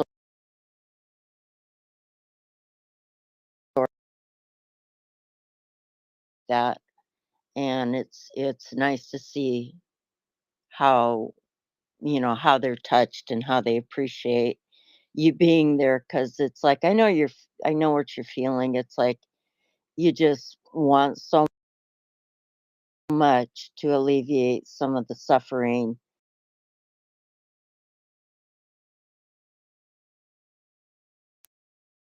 Was originally going to offer you to DM me, but I think a lot of the people have already given a lot of recommendations that are important. Thanks.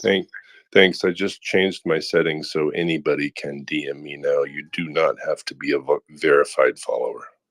And you can always, even though I said that, you can still DM me. Bye. Thank you both. Really touching. All right, for every child, we finally have you. Good evening. Please go ahead. Thank you, Yana.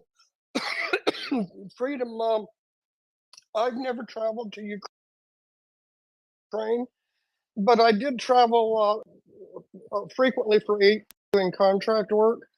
And in that 8 years, I only had really bad 2 different times. Well, maybe 3, but one was I got someplace and none of my bags arrived. And I never traveled again without a change of clothes in my day pack, because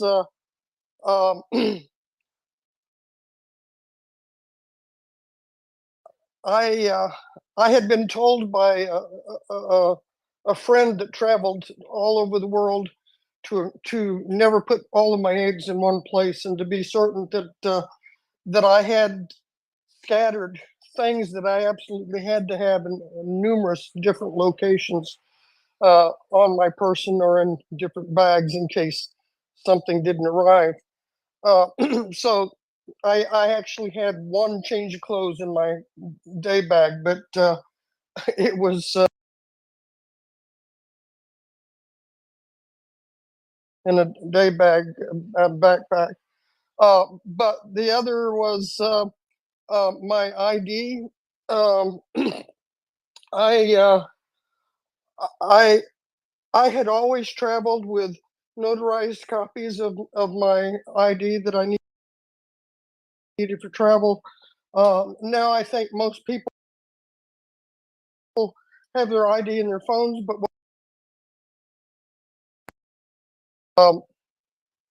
and I had on one trip accidentally checked the bag that I was going to have as a carry-on. At the last minute, I checked it and it had my ID in it. And the only way that that saved me was the fact that I had multiple photocopies of my travel ID, and I happened to have one of them in a pocket that I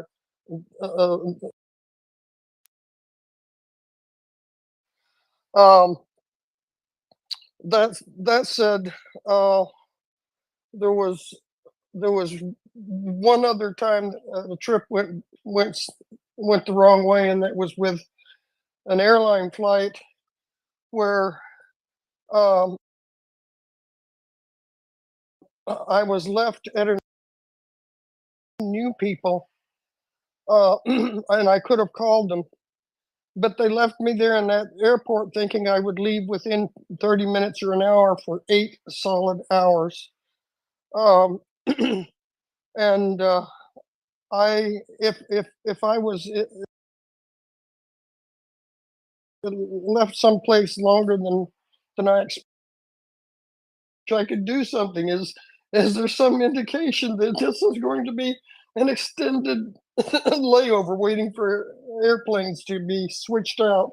Nevertheless, that's the end of my horror stories. But yes, the other thing is, anytime I traveled, when I was getting ready to travel, I always did last things first. Something happened for some reason quicker than I expected to. The last things had already been done first. Slava Ukraine. Harem Slava. Thank you so much for every child. And I think really Freedom got so much advice and contacts. And this is one of the things we really appreciate about MriyaReport, right, Tracy? That we also are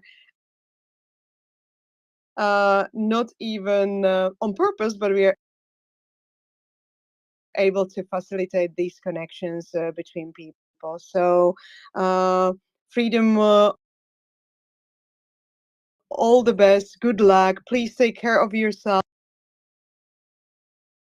And it's important to take care of your mental health as well, because I always think about it, I have to be okay to be able to help.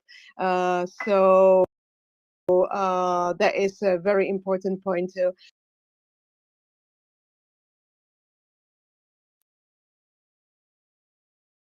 find the advice that resonates with you and follow up. And if you don't mind, everybody, Tracy and I would like to take you away to a little bit of a different part. The news from Ukraine, because for some time we haven't mentioned it. So we would like to give some summary, but as always, feel free to come up, raise your hand, give us your comments, your insights, your inputs, or if we forget some important piece of news, please bring it to us. Everybody here appreciates it, the whole community and all the listeners as well. So no need to be shy. All right, Tracy. So as I'm promising right now, I would like to maybe start with the overall news. I see I made you laugh. I didn't, well, well, course, I always like to make you laugh, but or a couple of days ago, and then we can go into some interesting details. And I'm sure you will also have some interesting interjections. So let's have a look at our favorite Radio Free Europe that we discussed actually last night. And it's kind of nostalgic for me. Report last night, we kind of established that indeed Radio Free Europe used to be how do you say it, like a lifeline for some of us living behind the Iron Curtain when I was young. It was indeed in a classical radio at that time. It was very, very much jammed by, guess who? Yes, you guessed correctly. It was Russians. So it was very like crackly and very, very horrible sound quality. But it was something that allowed us to about the real world and give us some real world news from democracies and free countries. So I really have a very warm heart feelings to Radio Free Europe and also to the Voice of America. So nowadays they also have a website, obviously, and among their reporting there is this live briefing from Ukraine that they provide and update every day. So from their live briefing, when we look at the latest developments at a glance, we can see that I even want to personally apologize because I sometimes sound so cheerful. I just can't help it. I think it's an illness, but I'm definitely not cheerful about the news that we see because even in spite of their huge losses, we can see gains by the invaders, by Russians. And also Ukraine's commander-in-chief, Colonel General Syrsky, Alexander Syrsky, has said this. He literally mentioned that the situation on the Eastern Front has deteriorated significantly in recent days. And this is in the face of the heightened Russian offensive. So that was the first piece of news that is not so very, very uplifting, unfortunately. We also know the numbers, and we can get to the numbers, the daily numbers later, but we know that it's already about 450,000 invaders that we also see from the Radio Free Europe that an independent Russian media outlet has documented more than 50,000 deaths among Russian military personnel since its full-scale invasion, and says that tens of thousands more are believed to have died.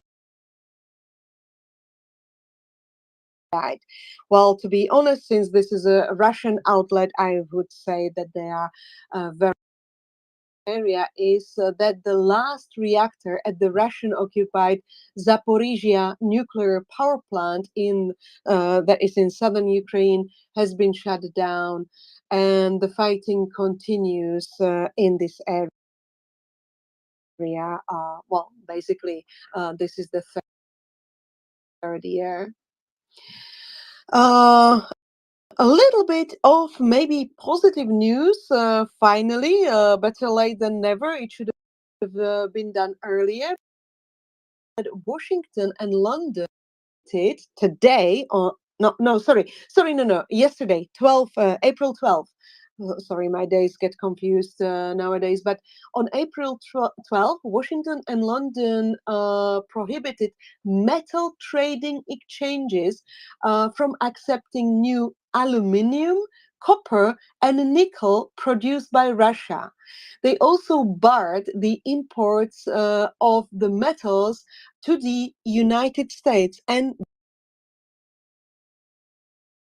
Britain.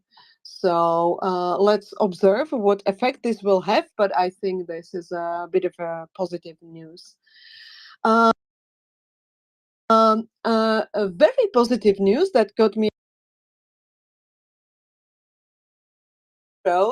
in military support nonetheless, and this will already happen this year. Well, sorry, I don't want to be overly excited, but I'm just very proud of this country indeed. And this was announced by President Volodymyr Zelensky, and I believe he met with Mark Rutte. And then kind of like solemn and sad news, but also, I don't know, dignified, is that the bodies of 99 fallen Ukrainian soldiers were returned for Kiev. This was already reported towards. This is good. Yeah, so I think this is my summary. And as you know, I had one more additional piece that I wanted to share that you might have already discussed, but I couldn't be listening all day, so I am going to share it anyways. I was very happy that Germany is going to supply Ukraine with additional Patriot air defense system, which is great.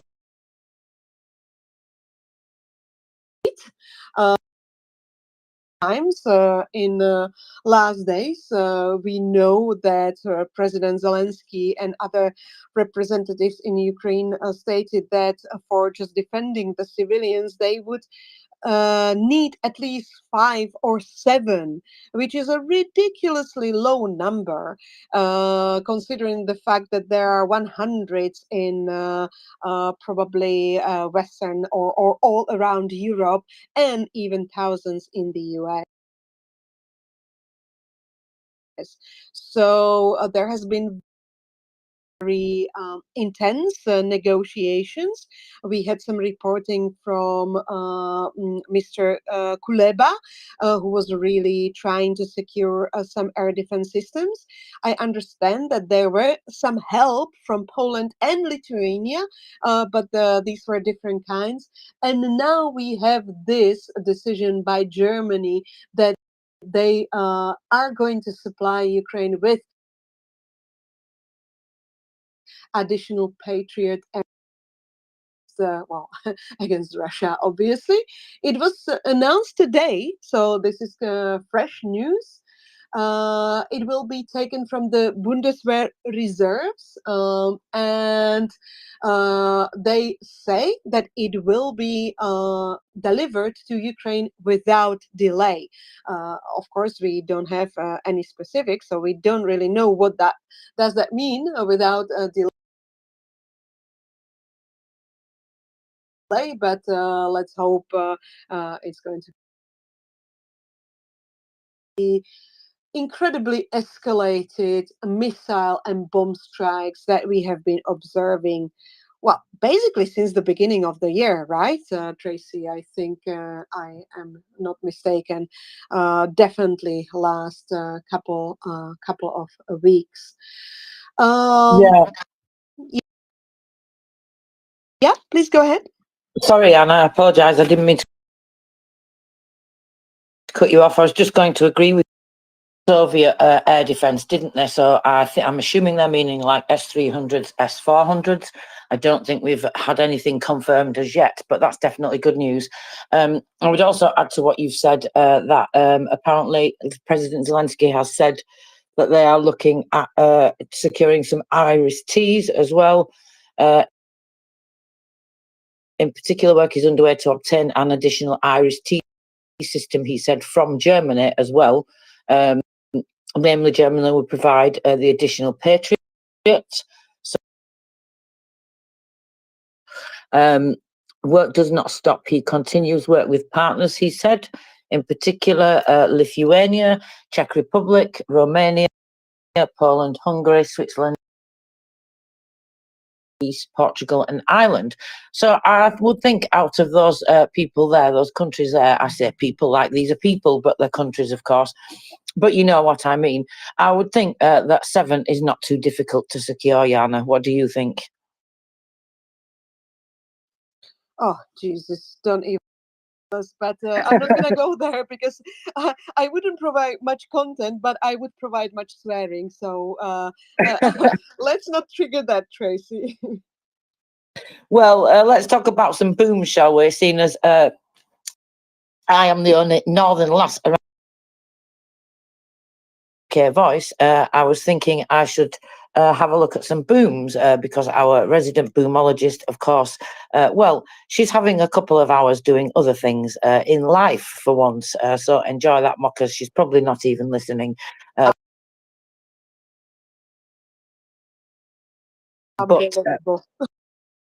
But we have an airstrike on enemy positions in Bakhmut. I've posted a video of that for everyone to see. There are some fireworks performed by the enemy air defense book system, which is destroyed. That's going up nicely. I like that. But what I was looking at, Jana, I don't know if you've had a chance to see it. I've been noticing all day lots and lots of videos coming out what that means just yet, but it usually turns out to be like some kind of tank factory or something like that, doesn't it? Or I wonder if you've seen, because there's lots and lots of those videos now. So the machine building plant of some kind. Did you see that? No, I didn't, and I'm very excited about that. Well, thank you very much for bringing this. Yeah, I'm just looking at it, but I didn't have a chance to see it before. So I've posted quite a few videos. I made see them. So there's lots of somebody hot micing on me. Sorry, that was me. Oh, sorry. I apologise, Jana. That's okay. You're allowed to. You're co-host. So yeah, we got that news from Germany, didn't we? And then let me see what else has been going on. I was just looking at some headlines. Unfortunately, there was an airstrike. It seems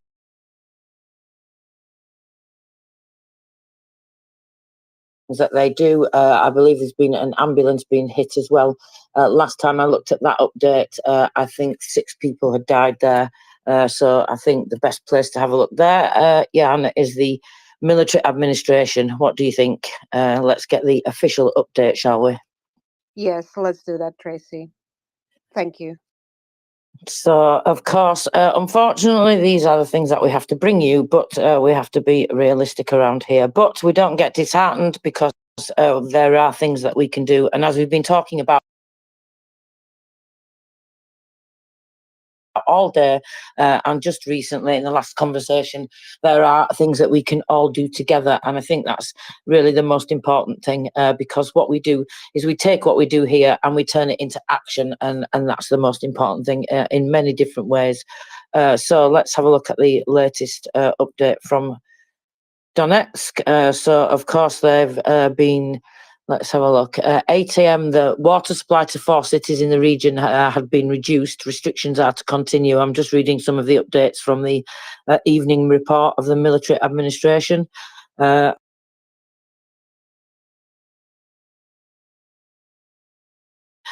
So I don't know what that's quite about, but we will have a look and see what they've got to say there.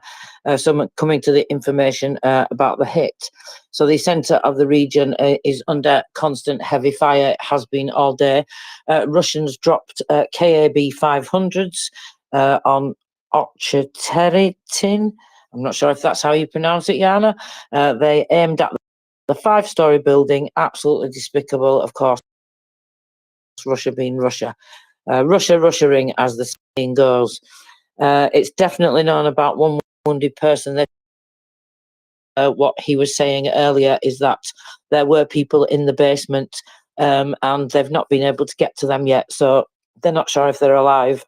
So one resident of Novoselivka has died. And community, one person was injured as well.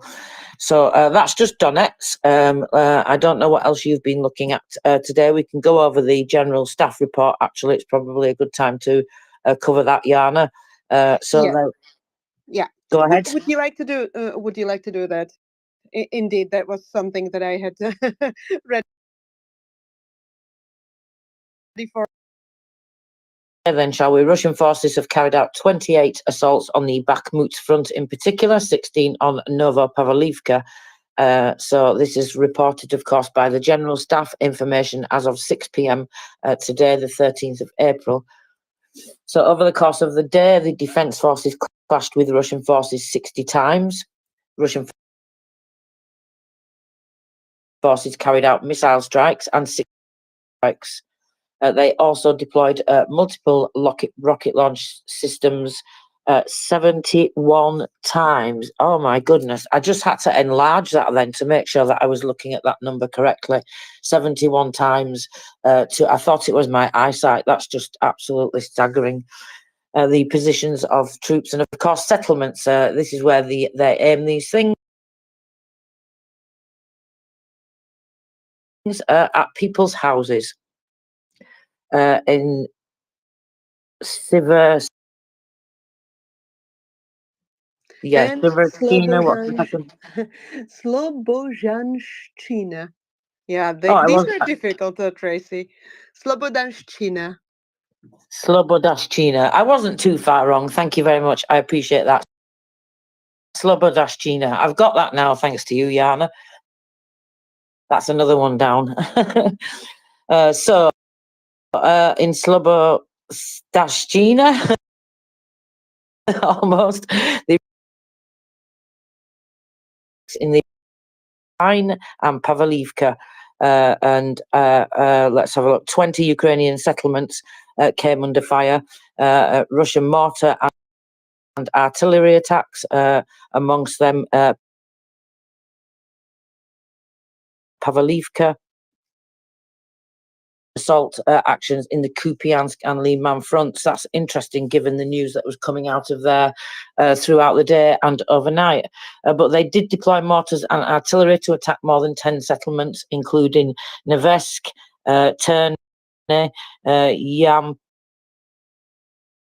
Bakhmut in particular. Ukrainian forces repelled 28 assaults across various different settlements, and Russians used aircraft to attempt to improve their tactical positions.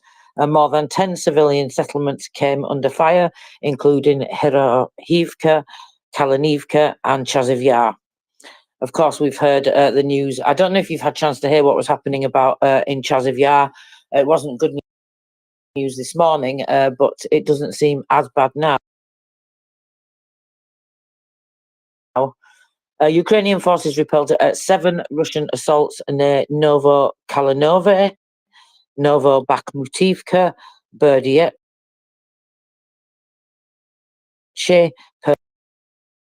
tried to push Ukrainian forces out of the positions. Russian forces also deployed aircraft to strike the vicinity of Umansk and Verotoretsky. Russians deployed artillery and mortars to attack around 10 civilian settlements. It's just disgusting, isn't it? In the Novopavlivka front, in particular, Ukrainian defense forces are continuing to hold the Russians back. And Novomikhailivka and Yorozhene. Russian forces made 16 attempts in this direction to break through the Ukrainian defense forces, and aircraft struck areas in the vicinity.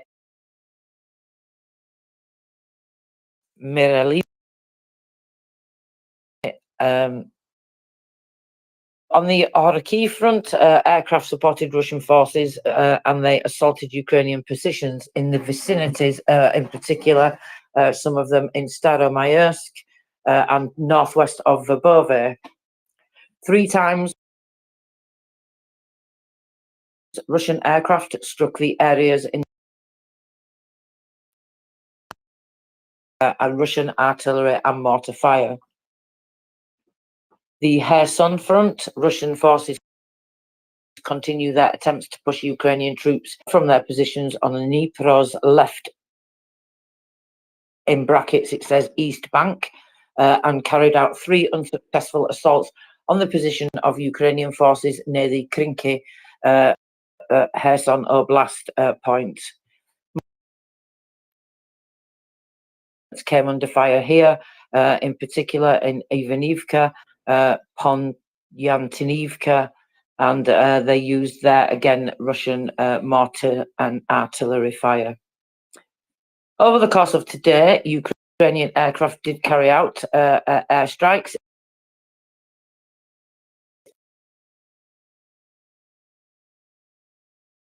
and equipment and the Russian command post. That's good news. and 2 drone control centres. Wow. And the anti-aircraft missile system. That's fantastic news, isn't it, Jana? I think so, Tracy. Absolutely. I mean, I really like it when I see them take out these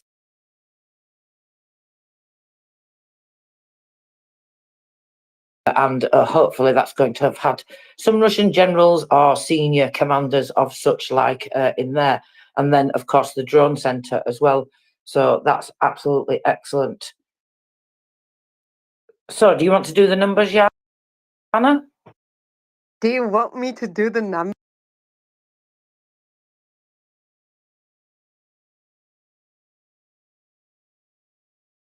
But before we get to the numbers, Tracy, do you know what day is today? What day is it today? Well, first of all, is the day the Russian full-scale invasion into Ukraine. And it's unfortunately the day where Huilo is still alive. But it's also the day today, Tracy,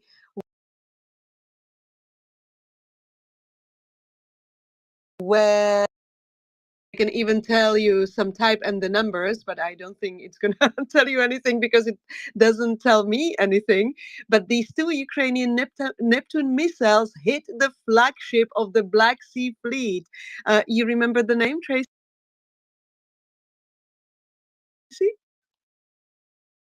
It was the cruiser Moskva. Yes. Yes, absolutely. And I was a little bit confused because I've heard Mokris talking about it today. So she only sank tomorrow. She sank on the 14th of April. But Jenny, you had something to say to this.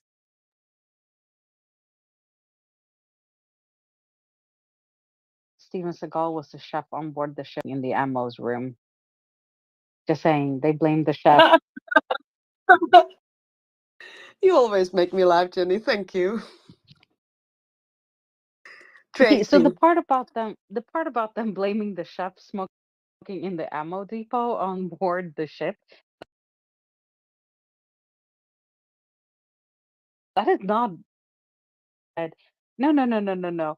The Ukrainians didn't shoot the Moskva with Neptune missiles. The chef was smoking near the where we store the ammunition, and I'm like, why is that then chef? And everybody knows on a ship you never smoke near the ammunition's storage. But so I just upgraded to Steven Seagal because Ukraine upgraded to submarine. That was the very first submarine. And I think that was beautiful. Thank you. So do we get to have a double anniversary? Celebrate double anniversary. Absolutely. I'm all in for it. That sounds very good to me indeed. Now, there's some interesting updates I was seeing from the Ministry of Defence, just in terms of them aligning with NATO, Jana. I don't know if you know about this. I read about this a little while ago. So I think that's quite interesting. All right, well, let's make this for a change. I do have them in front of me in the Czech language, so please maybe you can correct my English if I do something nonsensical. But some of them are pretty straightforward, so we could see. Well, as I said a while ago, is that basically Russia already lost 450 plus thousand soldiers, which is insane. And we were actually discussing in a little bit different group here on MriyaReport last night.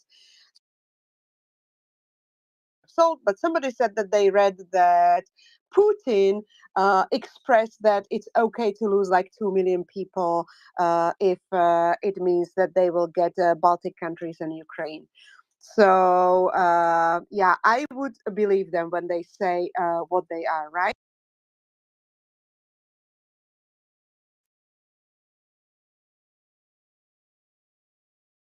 1,030 liquidated personnel, 23 destroyed tanks, 47 destroyed armored vehicles, 32 destroyed pieces of artillery, plus 3 pieces of rocket artillery.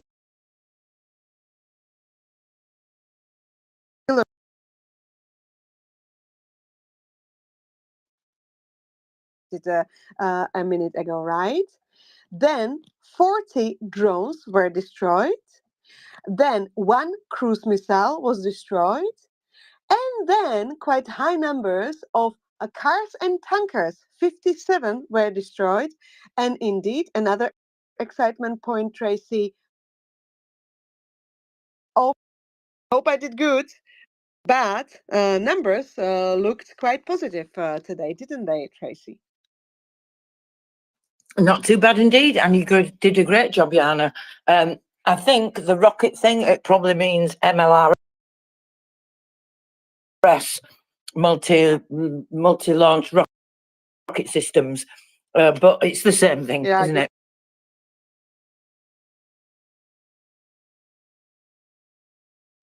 Bizarre translation from Czech language. That's okay. I find it really interesting, and we are, of course, a world community, Jana. So it works out for a lot of people. And I like these little quirks in people's languages and translations that we all talk about, and then maybe discover about each other and things like that. So that's always very interesting, especially when it involves talking about Ukrainian language, of course. So just looking at the mine figures for today, they are pretty impressive for the demining yarn. 753 hectares of land. That's absolutely staggering. That's a huge.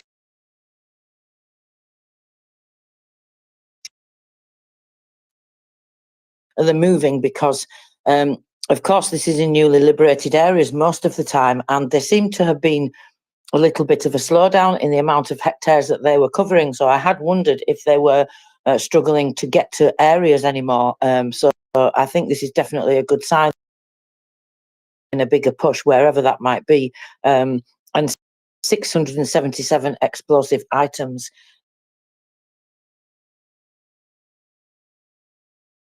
Yeah, absolutely, Tracy. And I really appreciate the way you always put this. Thank you. And it is so impressive. Imagine that they are still fighting and defending, and they also achieve this. Yeah, absolutely admirable heroes. Indeed, they are in many ways, and there's many unsung heroes that we will never get to be able to see and recognise. Go ahead, Jenny. That would have been interesting. Yeah. I never heard the Czech language, Jana. Do you want to read the numbers in the Czech language? What do you mean you never heard Czech language? Seriously? I actually have, because when I was growing up, one of my dad's best friend she came to Sweden when it was still Czechoslovakia. So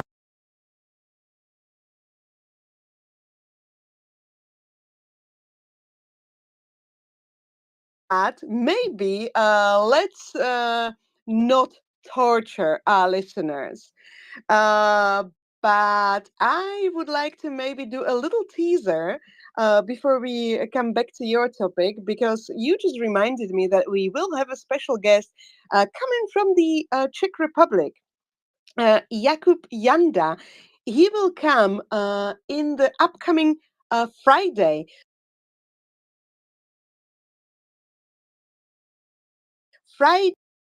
Oh, I believe that's 12 midday Kiev time, right? And -2 your time, the UK time. And please don't make me do the US time now, because I don't have my clocks in front of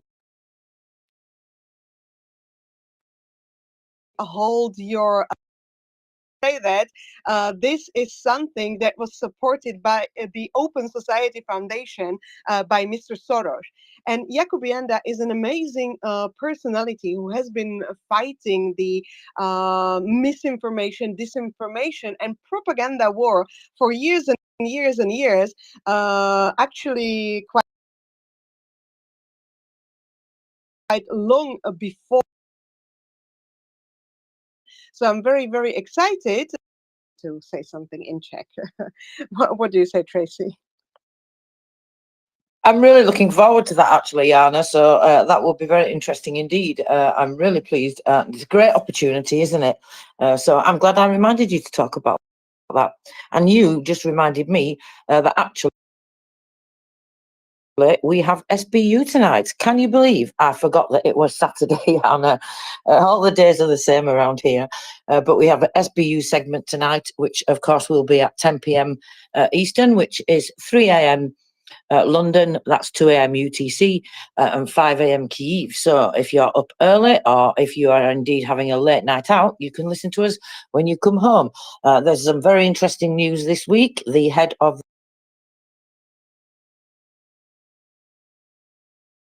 the cyber metaphorical slapping. It's a metaphorical face plant for my very dear friend Christopher James. Of course, he was very passionate about cyber strong Ukraine. But we've been joined by Raouf. So welcome, Raouf. Please go ahead.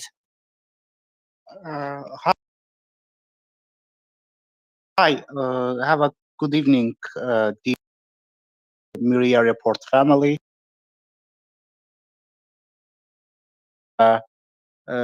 Thank you. You are non-stop, not tired, and despite you are tired, but actually you are not tired. You are very passionate, continue support Ukraine in this very difficult period for Ukraine. I wanna actually want to talking about is a two issue. First issue, Voice of America, China so much helping Russia since military strong military equipment for Russia, and for me that is a big question. What's Ukraine allies in the Ramstein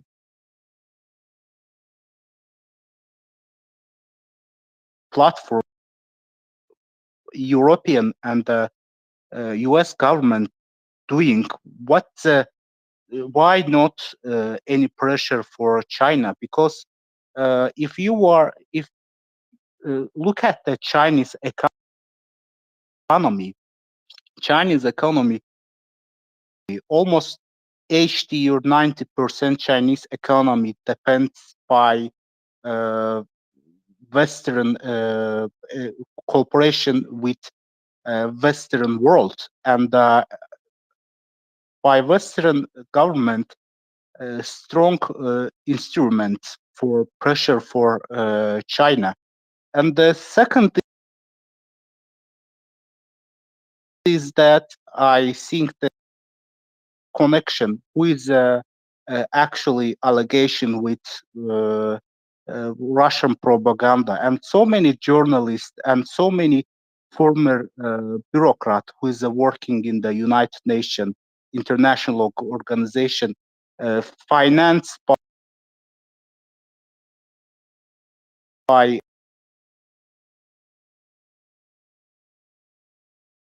spread anti-Ukraine propaganda and justified Russia brutal war in Ukraine. And I think so. FBI, CIA, police prosecution office in the Western countries, important investigation these people. And for example,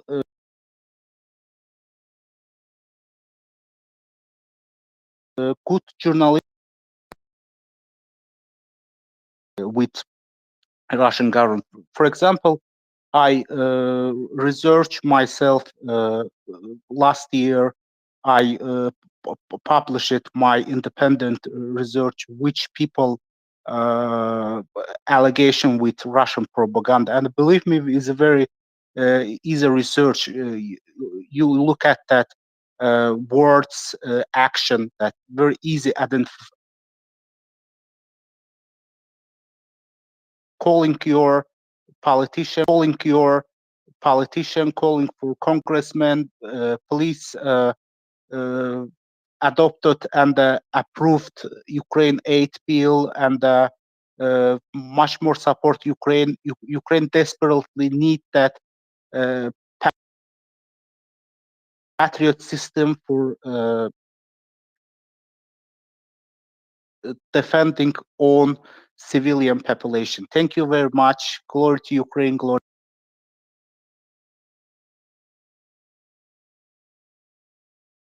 I don't know, Tracy, if you do have some answers. I don't really have answers to the questions you raised, because I also am kind of flabbergasted by the fact how we are not really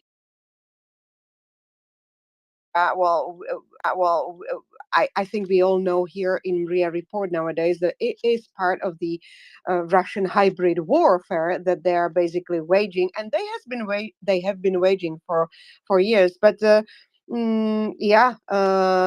think we just were really kind of sleepy and naive, and some of the politicians or important positions in academia and media where it are where we are. But thank you very much also for mentioning your research. Have you tweeted about it? I'm not tweeted. Last year I'm published about this my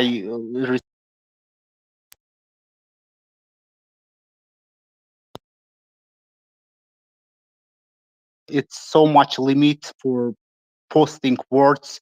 I'm not posting in Twitter about it. For example, I posting that in 10 people and before I identifying who actually, doesn't matter which platform, he's a justified of the justifying of Russia war against Ukraine. One of them, for example, Jeffrey Sachs, is a former United Nations officer. He's an advisor, I think, that United Nations Secretary General. He's a very some one of the some YouTube channel in America, for example, Patrick Ben David YouTube channel. Some of the Russians, for example, I see that some YouTube channel covering in the Moscow, your different Russian cities, and the good speaking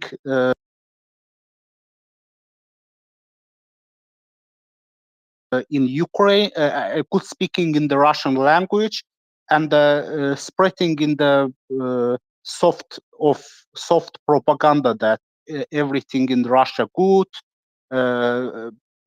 sanction is not influence for Russian economy. We are strong, we are good, we have the right to war against Ukraine. For example, one of the video I'm watching that one Russian pro-Kremlin YouTube channel is the name of Konstantin. He's a justifying of Russia war against Ukraine, and the talking with one lawyer from Russia war against Ukraine.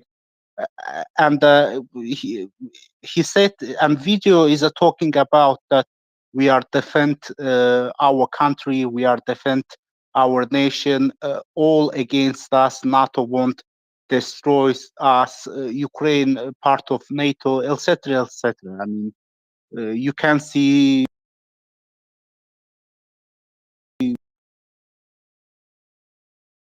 Yeah, they're pushing this massively, intensively right now. I mean, I thought it was intense before, previously. And then when Hamas attacked Israel, the intensity increased more then. And I didn't think, actually, I don't know about you, Jana, but I didn't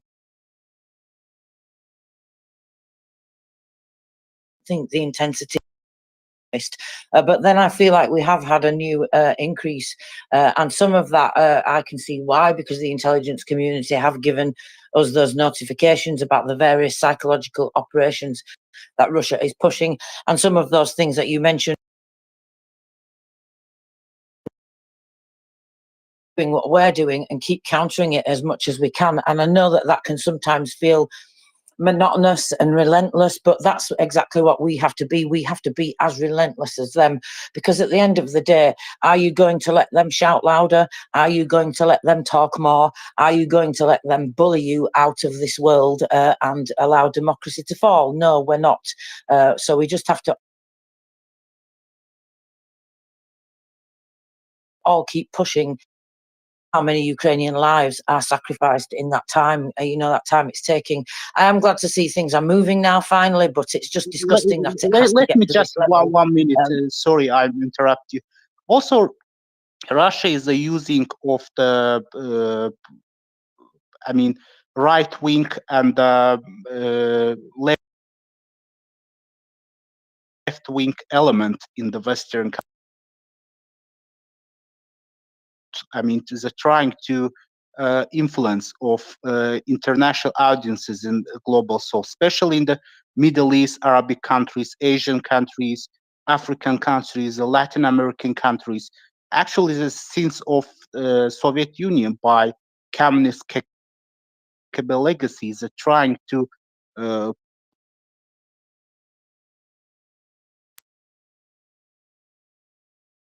in this area. Absolutely, and we've neglected that like we've neglected many other things, but finally the world is waking up to it. We just need to do it faster and quicker, but you're right. In fact, the GUR mentioned themselves recently. There are two particular intensity that's increased in the operations, like you say, the psychological operations in Africa and in the Middle East as well. There's a huge new campaign. So these things are all coinciding to work at the same time as well. I think this is what's happening now. We might have seen one great big massive propaganda psychological operation, whilst all the other little things that support that go underneath it as well to build that net. But now we're seeing like lots of massive operations all at once. But we definitely have neglected that information space there. And we've not just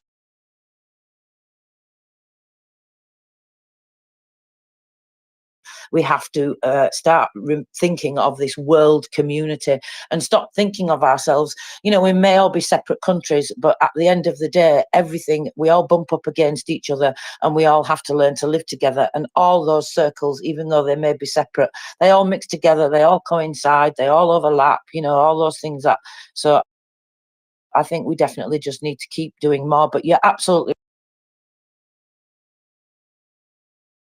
right with everything you say, Raouf. I cannot disagree with you. Did you want to add anything, Jana, before we let Raouf follow up? No, thank you. I have. Sorry, Raouf. Please go. I have so many things and all things. Have a nice weekend.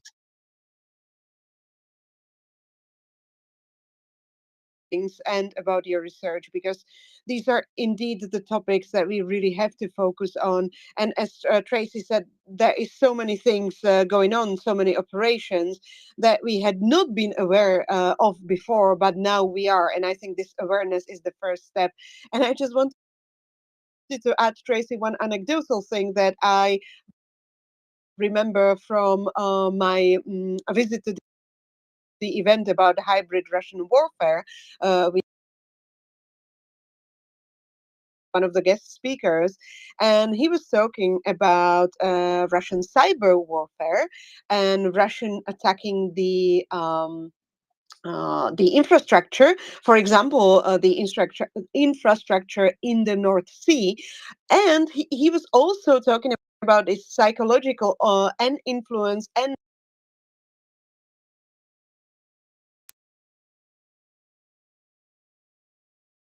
what is the biggest threat. And this guy, this old military guy, said that he is actually quite scared of this psychological and hybrid warfare that Russia is waging, more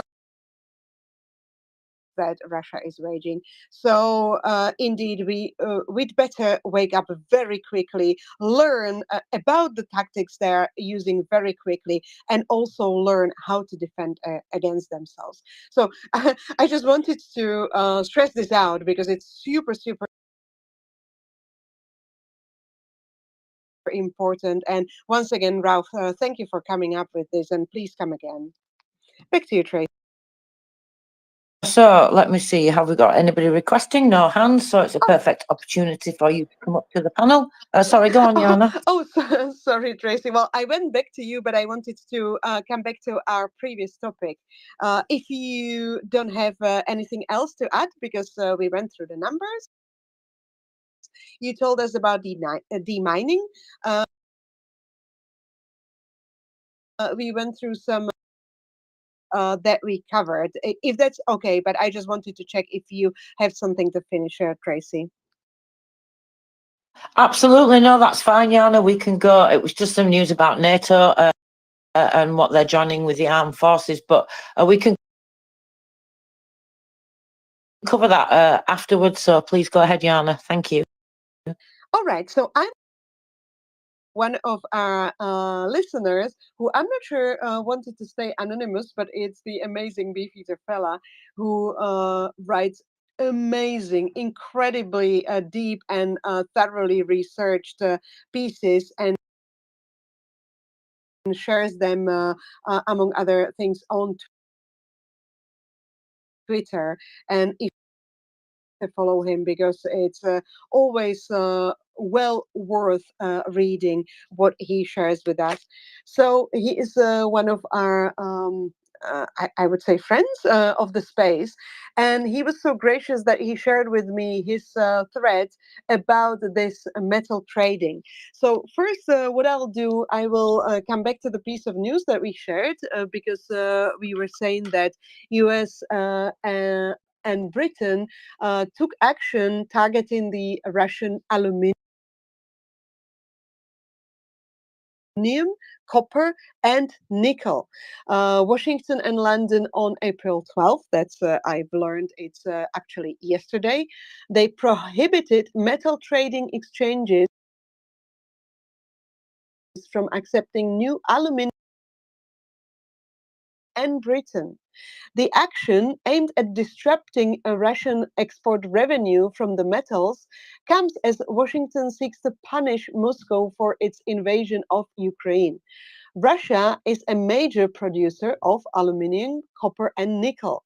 The US Treaty Department said action would prohibit the London Metal Exchange and Chicago Mercantile Exchange from accepting the new Russian production of aluminium, copper, and nickel.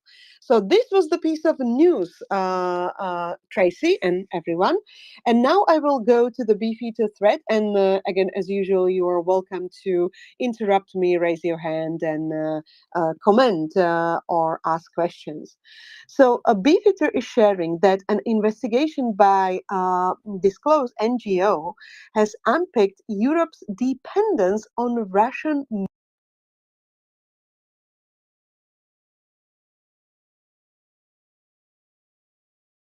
Oh gosh, that was quite a long time ago, but I remember that Beefeater did once amazing, like incredibly knowledgeable and enlightening appearance on MriyaReport about rare minerals and metals on the in a geography of Russia. So just reminded me of this discussion. Maybe if you would be interested, you can go and check. Sorry for diverting. I just interrupted myself, Tracy. But I will go back to the thread from Beefy Fella. So Actually, I'll just add to what you say, Jana, because I remember that, and it was really a super interesting. I was absolutely almost sitting open-mouthed listening, just stunned. I couldn't really do anything. I didn't realise that I was sitting there listening for all that time until it had.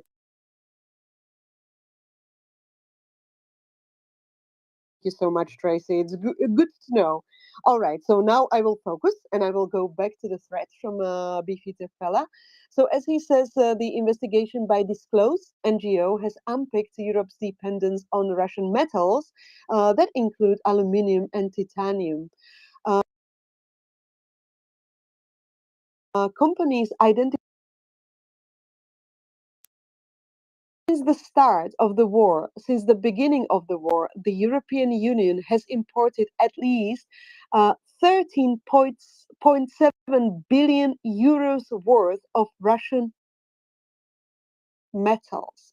According to our calculation, Statistical Office of the European Union. This includes primarily aluminium, nickel, copper, and titanium. For France, the bill was approximately 276 million euros for the year 2022 alone, according to the statistics compiled internally by the European Commission. Aluminium imports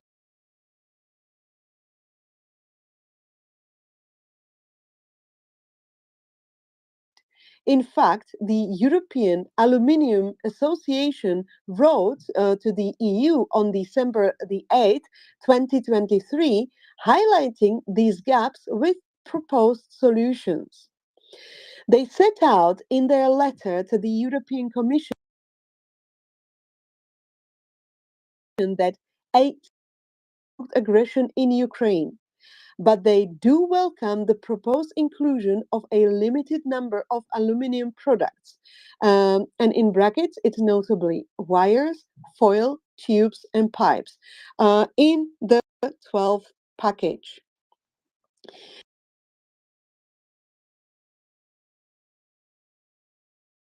And the European Union took an understandably cautious approach to this issue, having in mind its reliance on Russian supply in recent years and the strategic of the material to numerous European industrial value chains. However, 21 months later, circumstances have changed considerably. The European aluminium industry has accelerated its decoupling from Russia. Although still significant in monetary terms, in brackets is 2.3 billion in 2022 in euros, end of brackets, aluminium ingots from Russia account for only 9% consumption in domestic production, currently running at less than a full capacity, and imports from elsewhere would be more than sufficient to meet the needs of the European aluminium industry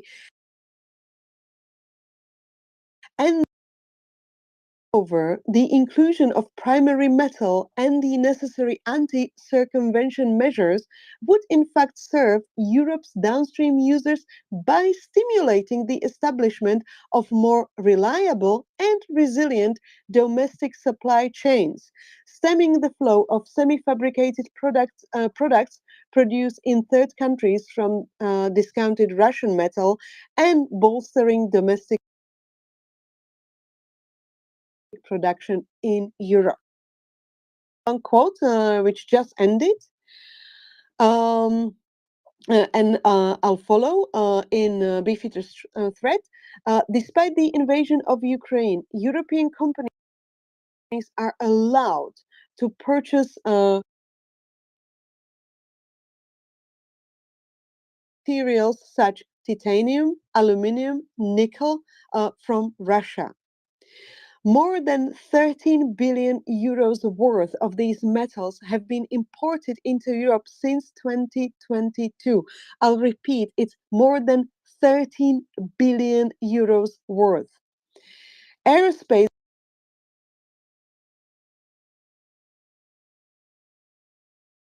enriching oligarchs who are already under financial sanctions. Next, aluminium and titanium being used with other critical materials to manufacture aircraft in the West. To its long haul and cargo planes or helicopters, the aircraft manufacturers requires specific minerals and metals grouped under the name critical raw materials. Among these, titanium, a lightweight and highly durable metal, is sourced from Russia.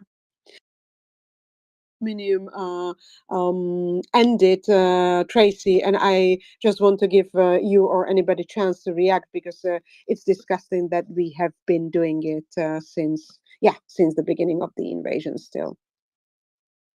Absolutely, Anna. It's about time we did more in this regard. So I'm pleased to see this.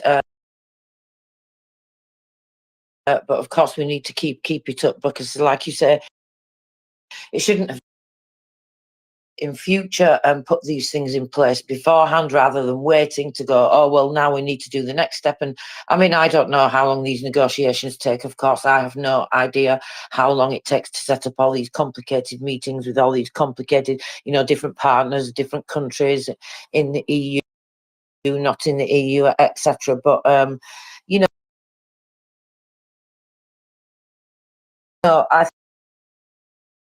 on everything. It's like the CNC machines and all the other things, but all the ways that Russia is making money for sure, because of course that's all going back. And if they're admitting, Jana, that I don't know the figure now, but it's not too long ago that Russia was talking about putting 30% of their economy to war. And I guess that my assumption would be that that's not the truth. There's probably they're doing a lot more, and they're just lying about it because, of course, well, their lips are moving, and Russia being Russia and all. So it makes you wonder, doesn't it, really, like how much they are putting towards the economy, especially towards to Beefeater for doing these threads. Yeah, he does some incredible threads and about lots of different topics, not just one particular thing, but things that I don't have time to do the very detailed research, and sometimes it's just so complex even knowing where to look and even understanding that there are other connections over there that you need to look at. If you're not from that world and you're not from that industry, you sometimes maybe don't know where to look. So I think I do really thank Beefy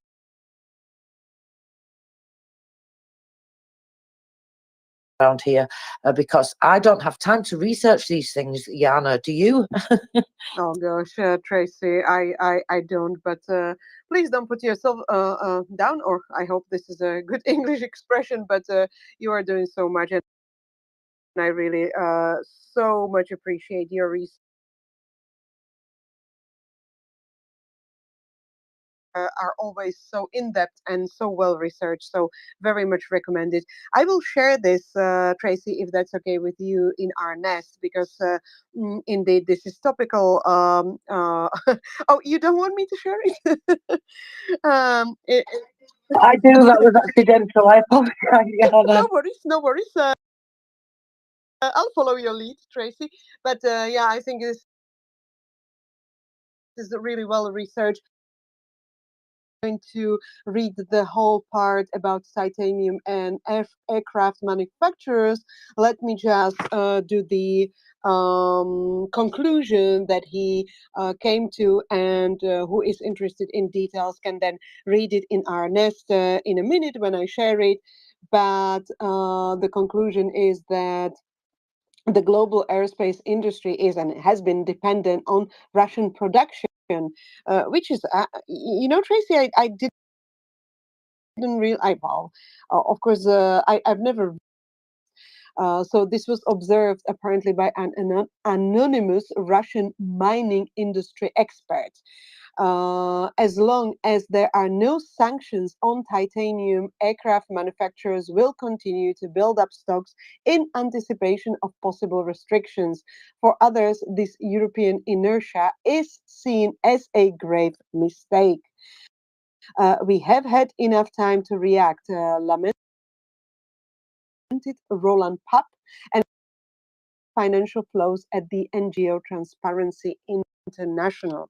So again, to reiterate, it then seems that this step that US and Britain finally took as an action targeting Russian aluminium, copper, and nickel.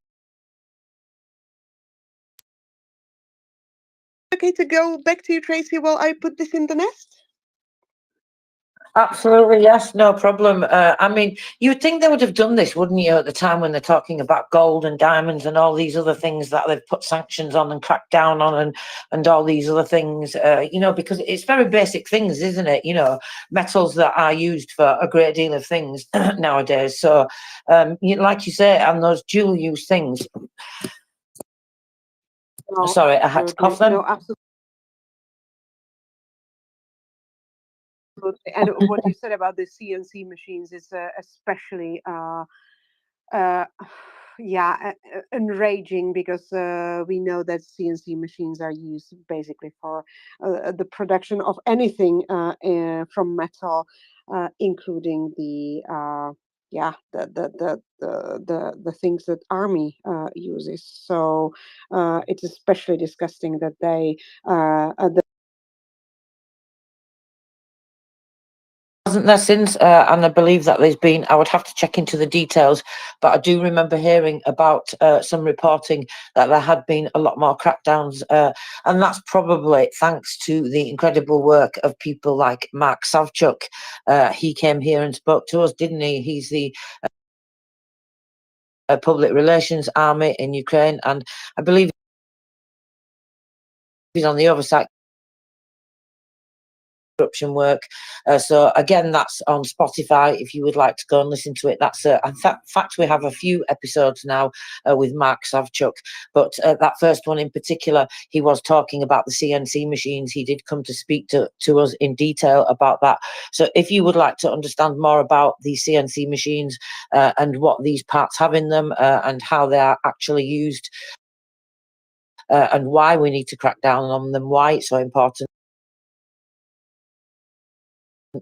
then you can go and listen to that and researching, and then you can hear what he has to say. And if you want to do more research, it gives you an idea of where to look, given the things that he's saying, the information he's telling us. So incredibly informative and insightful.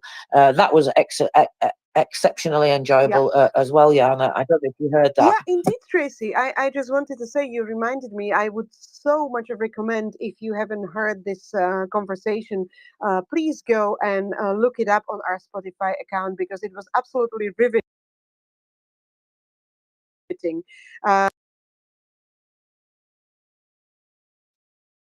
Usually I will fall asleep with MriyaReport, but I can assure you I couldn't sleep, because it was so interesting and fascinating. And of course, at that time, it was also very, it made me so angry indeed, because of this issue of a Russian being able to have these CNC machines. But it's good to know the interview. Mark Savchuk, PR Army of Ukraine, very, very much recommended. Maddie, good evening, or whatever part of the day you are having. Good to see you. Please go ahead. Hi, thank you so much. Yeah, it's just about 9 o'clock. No, 9:30, quarter to 10 here in South Africa in the evening. Yeah, thank you so much. And yeah, just about Beefeater's threads and what he writes. Just exceptional and very he does.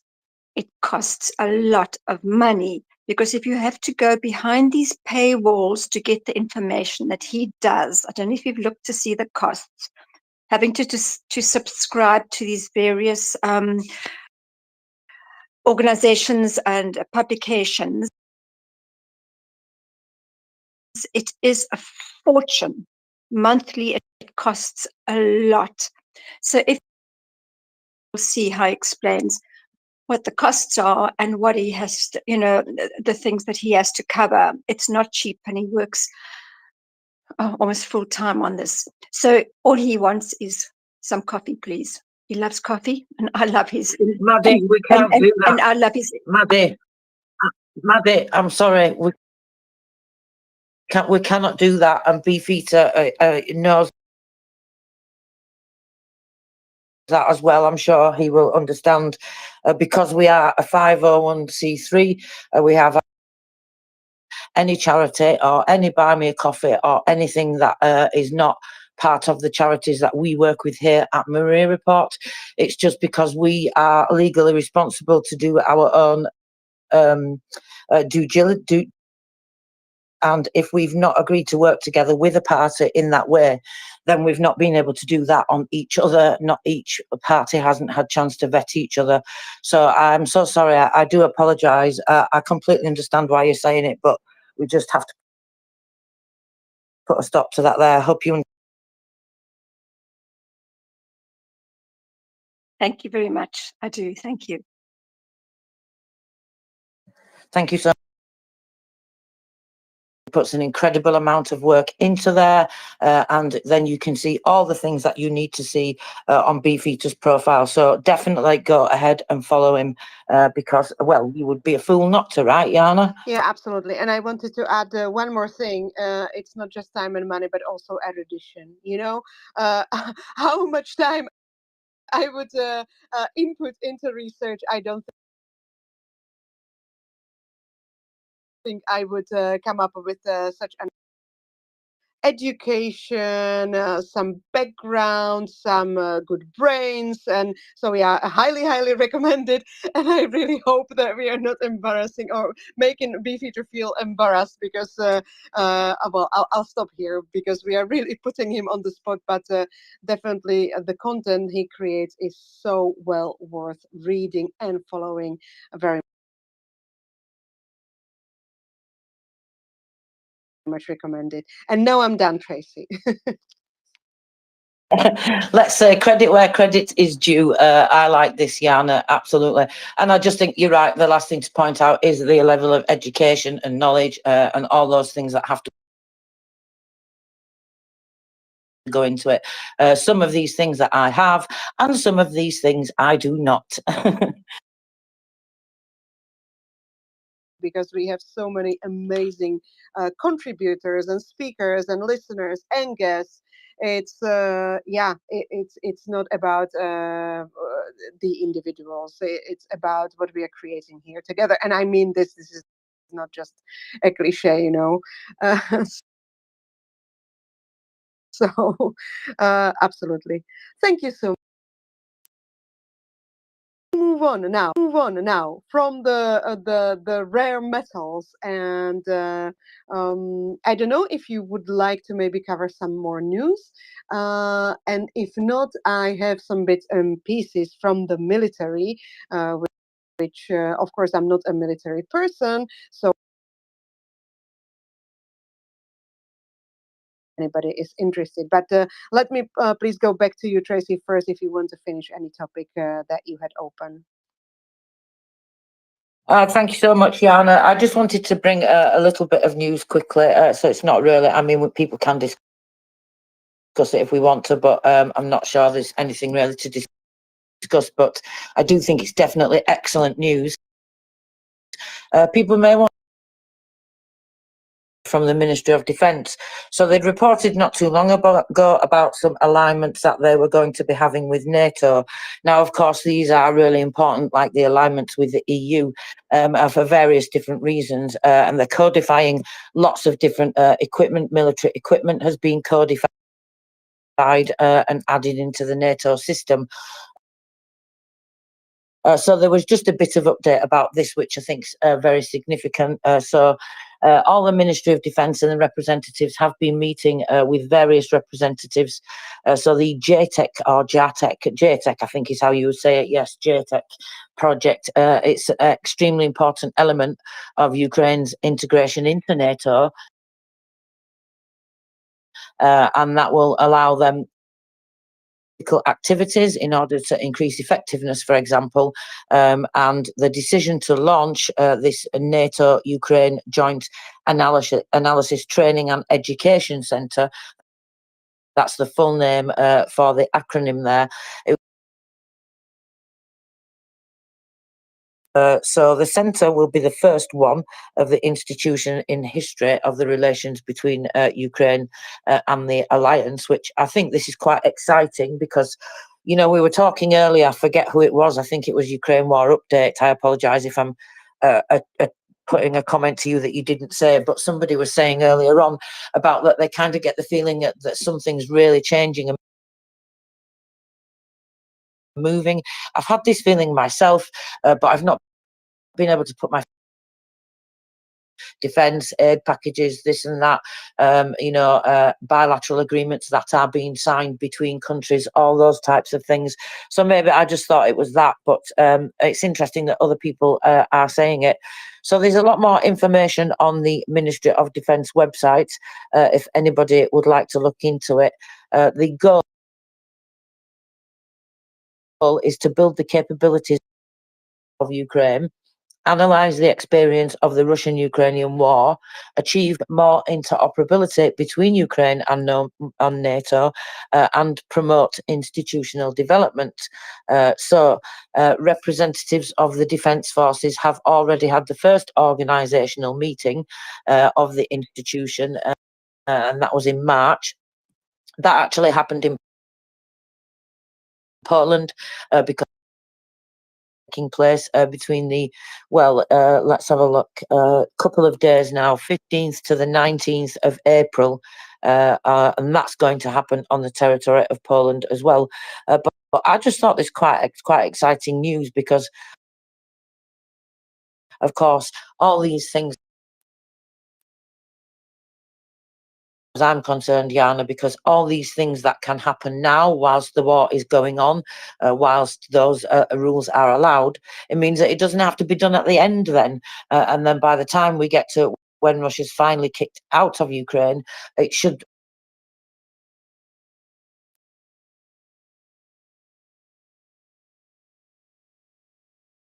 opinion is that I agree with you, Tracy. But I'm so sorry. I am very excited here over some air defense systems. So if you want me to get to them, but I also wanted to say that I had the trouble to bringing Flick up, but I see that he's up with us already. So yeah, sorry, I didn't give you a very good answer, right?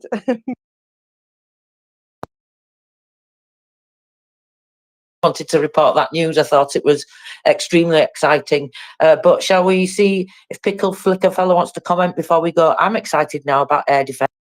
Did something else just happen right now? No, there are just some back to you, Tracy, and back to you, Flicker Fella, if he wants to say something. Oh, I'm here. Just wanted to jump up and say hi. Hopefully, I'll get to participate in some of the conversation down here. As soon as you guys pulled me up into the speaker panel, it crashed. So, yeah. Anyway, hope you can hear me okay. Yes, we can. Thank you so much. And yeah, you did appear as a ghost for a bit. So hopefully, it will keep working now.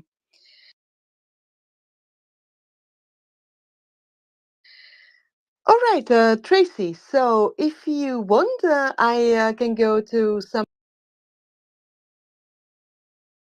of news that is quite positive, even though, again, I don't want to get overly excited. It's not enough, but we know that Germany is going to send a Patriot system to Ukraine. It was also announced by the it's pretty well confirmed, and what we heard that it will happen soon, and I even see some reporting. Pistorius apparently said it's going to happen immediately. The Germany will transfer the Patriot air defense system without waiting for the next one to be produced.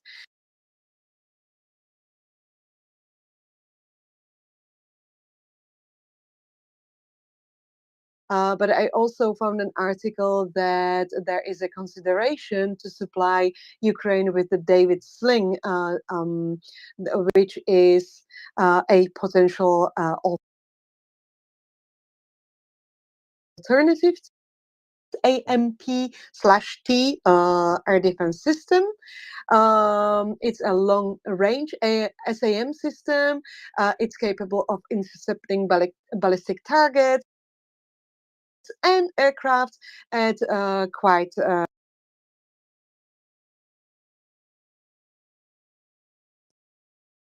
in actual combat. However, as I said, let's not get our hopes too high, because acquiring it is rather a challenging task. This is the David Sling, and it's an Israeli system. So that's why I'm sorry, Tracy.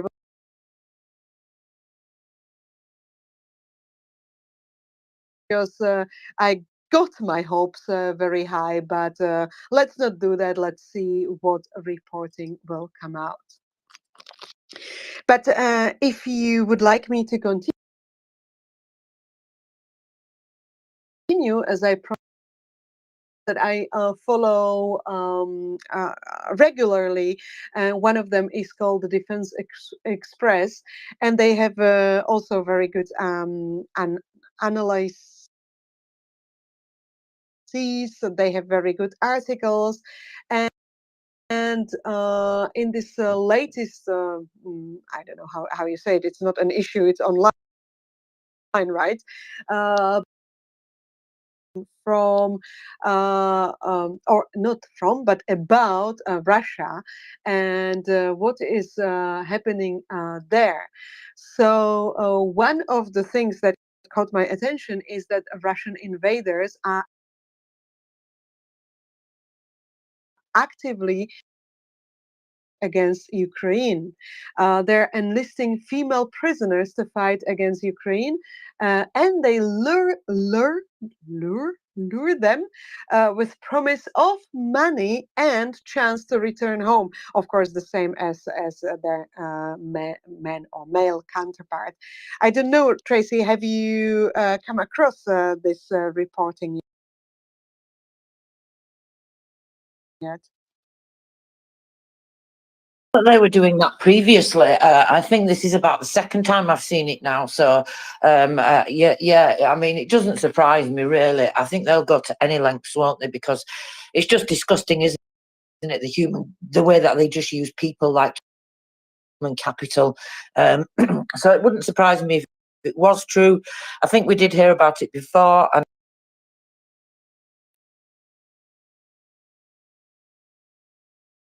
a more I don't know, subservient role, shall we say, to be polite around here. What do you think? Oh yeah, absolutely. Exactly. You are so on spot, Tracy. So indeed, it appears so. And this, yeah, I kind of remember that you have been. That it's probably a repeated action. reported by, oh, I just lost it.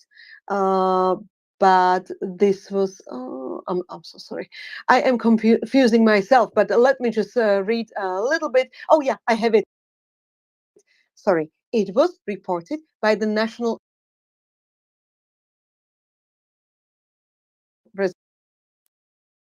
They are promising them, as I said, money and return home, and they are looking for medics, but also snipers if desired, Tracy.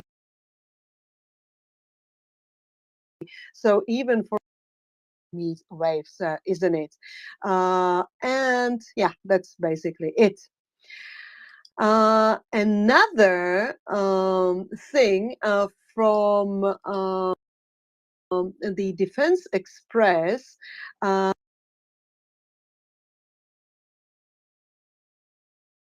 was the UK Defense Intelligence, Tracy. The UK Defense Intelligence analyzed how Kremlin encourages Russian personnel to die. So, do you have any ideas, Tracy? Because I can't.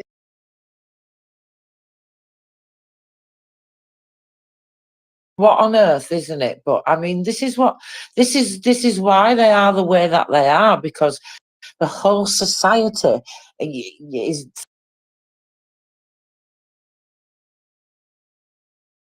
date, and basically they just do as they're told, because it's absolutely despicable, isn't it? But I sometimes I don't know what to say. I'm at a loss for words, really. Russia just being Russia is what I keep saying, Yana. That's my new saying. Russiaing. Basically, the long story short is how is Kremlin encouraging Russian personnel to die? Is they prepared some laws. They instituted some laws in hopes of appeasing Russian service personnel. Putin passed two laws. Oh, I'm sorry, Tracy, I misspoke. Huilo passed two laws to support Russian armed forces personnel fighting, murdering in Ukraine.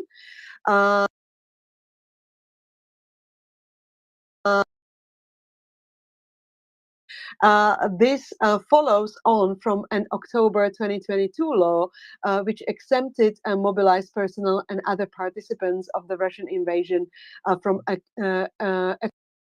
accruing penalties for late payments for housing and such things like communal services and stuff. Let me just offer my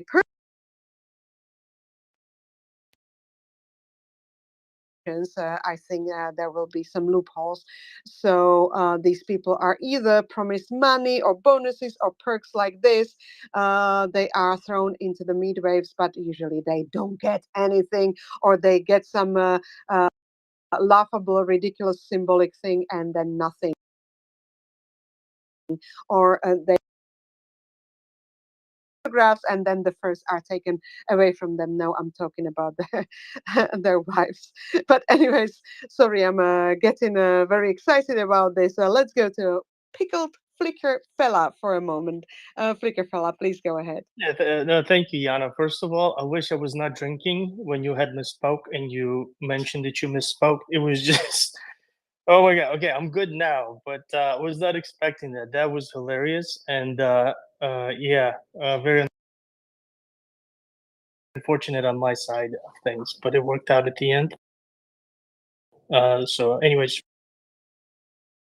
motherland. I mean, I misspoke Putin. I mean, I misspoke Huilo. But at the same time, right? They promised him like, "Hey, you guys are gonna be good to go. You're not gonna be at the front line. You're gonna be the, sitting way back, with headquarters, and you're not gonna be assaulting trenches and."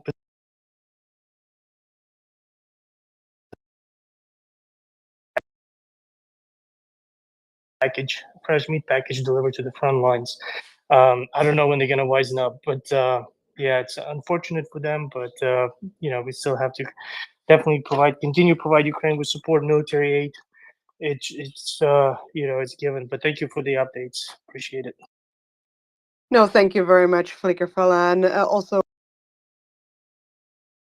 thank you for making me laugh. I really would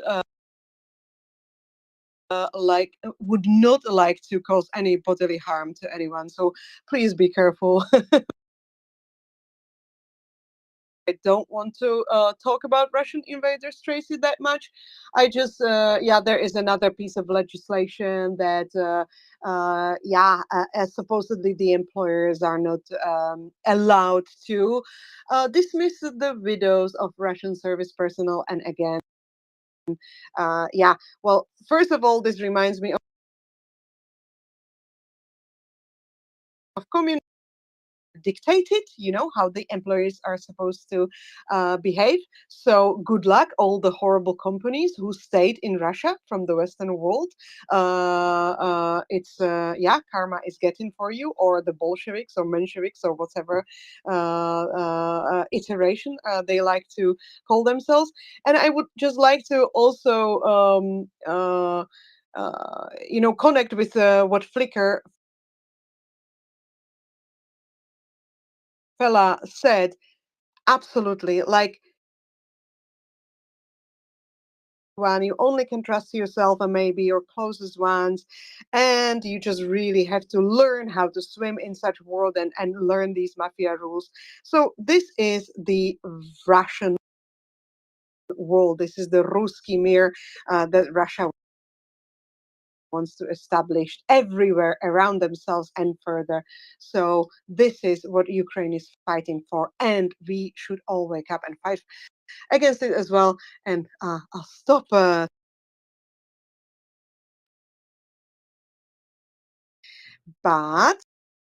more interesting than Russian invaders, Tracy, what do you think about you guys, the main bastards, and about your experimental lasers, Tracy?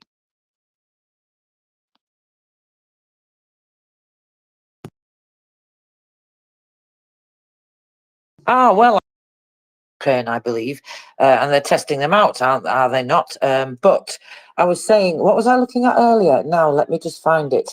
I was looking at something earlier from, I think it was an official in the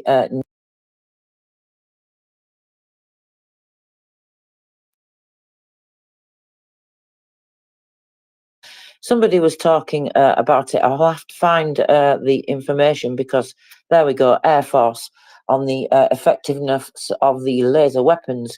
I mean, I like being the main bastard, of course, so I hope that they work as well as they seem to be. But so let's have a look. Any air defense systems are critically needed, said the Air Force, of course. Any systems, including even experimental ones, would be beneficial. So is it something else? Am I getting the names up? That they did actually have a couple of these, the Dragonfire in Ukraine. It's laser beam capable of shooting down the drones. According to they may receive the prototype. So that means to me, so they've not received one then? So the ones must be different, the ones that I've seen the Air Force post videos of, where they look like, well, I guess that could be just a laser, I think, for directional finding or something then, I guess, Yana. Yeah, it's possible. I don't know, Tracy, because often there are things that we don't know about because they don't get reported, and it happens. And then we found out that the weapon already was in Ukraine. But indeed, I wanted to talk about these dragonflies. Dragonfire laser weapon. And if I can recommend, as you said, Tracy, it is a prototype. So, it's a win-win for everyone, because basically the UK can, well, it's not a nice thing, but they actually can test it in the real conditions to recommend. I know that a couple of hours ago, I think Will was talking about it, and he really got into physics and into the efficiency of the laser beam, how it gets, dissolved in the atmosphere the further it gets, but it to be quite a good shooting down drones. So I'll go to you, Tracy, because you heard the co-host, and then we. From messages keep popping up in front of my microphone. It's very annoying. Anyway, sorry about that, everybody. I was just going to add that the amount of things that I've seen, I know it's slightly different because these are done through the Brave One cluster. So parts of the drone army. And of course, that thing taking up all those designs and ideas and things. But I do notice with the Minister of Digital Transformation, when he posts information about some of those things, and of course they test them out, give them real world battlefield testing, which, as you said, it's not nice to think of that sinister reason, but that's not the reason that they're doing it, is it? They're doing it for a different reason, and of course it's just beneficial to the company and to the brand to be able to use that as a selling point moving forward. They are wanting to make business. It doesn't necessarily always mean it's a sinister reason. Of course, they should be doing it for ethical reasons, and then we would be happy about that if that's their main focus. And if they're making the money is a side win, that's what I would say it should be like, Jana. But nevertheless, we want as many of these companies and contracts and things to go ahead and take place, and of course as many of these donations, especially in terms of prototypes.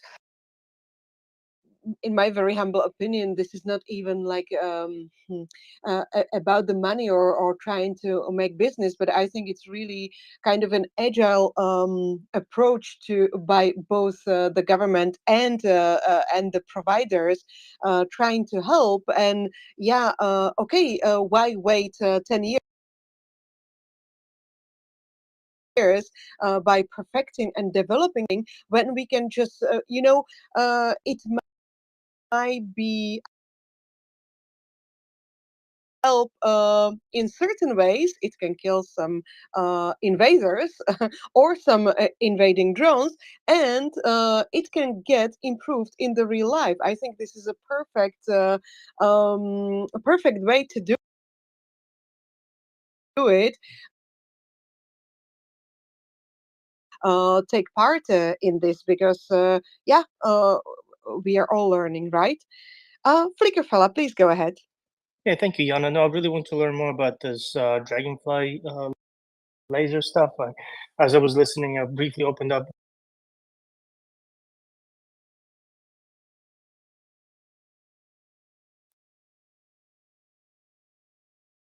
to share another related kind of news that about fighting drones.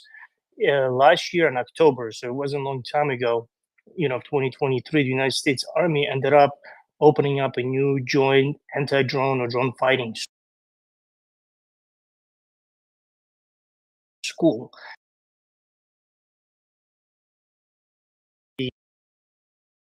Observing, the development and implementation of drone technology on the battlefield, and definitely recognize a emerging and growing threat in implementation of this weapon system. Right, so there's a whole school that's now dedicated to of countermeasures to defeat drones in the battlefield, and they also kind of range from energy weapons, kind of similar to drones, to anti-drone laser stuff that we all know about, but also kinetic means to take out a drone, which I think is probably one of the better ways to take out drone when you're dealing with individual drones, maybe not so much swarm drones. But the video that was available on YouTube, they were testing this sight that goes in a regular weapon, right, soldier's rifle basically, and the sight doesn't look bulky or any much different than a typical site. You would think it's kind of hard, but it's a smart site. So what it does, you have to get close enough into the, aiming into the vicinity where the drone is flying, and then the site picks up, uses its own sensors to start tracking the drone. So you still have to use, the soldier still has to kind of, somewhat aim in the vicinity of a drone, but the site will do its own automatic calculation.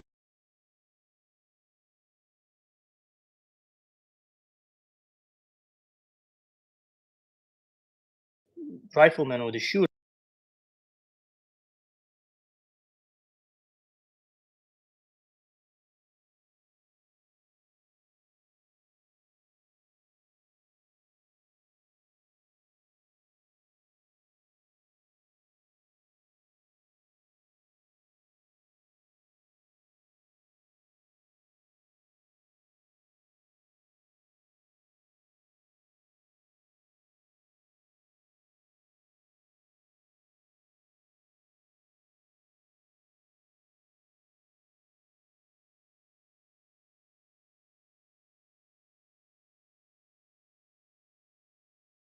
Different unique set of problems, I think, right? And that's what I think the energy solution, like maybe lasers or whatever. I mean, it sounds so cliche, right? But I think lasers is the future of this warfare as well, right? Because based on information that I was able to read up on this dragonfly laser, it actually does physical damage. It literally burns through a shell.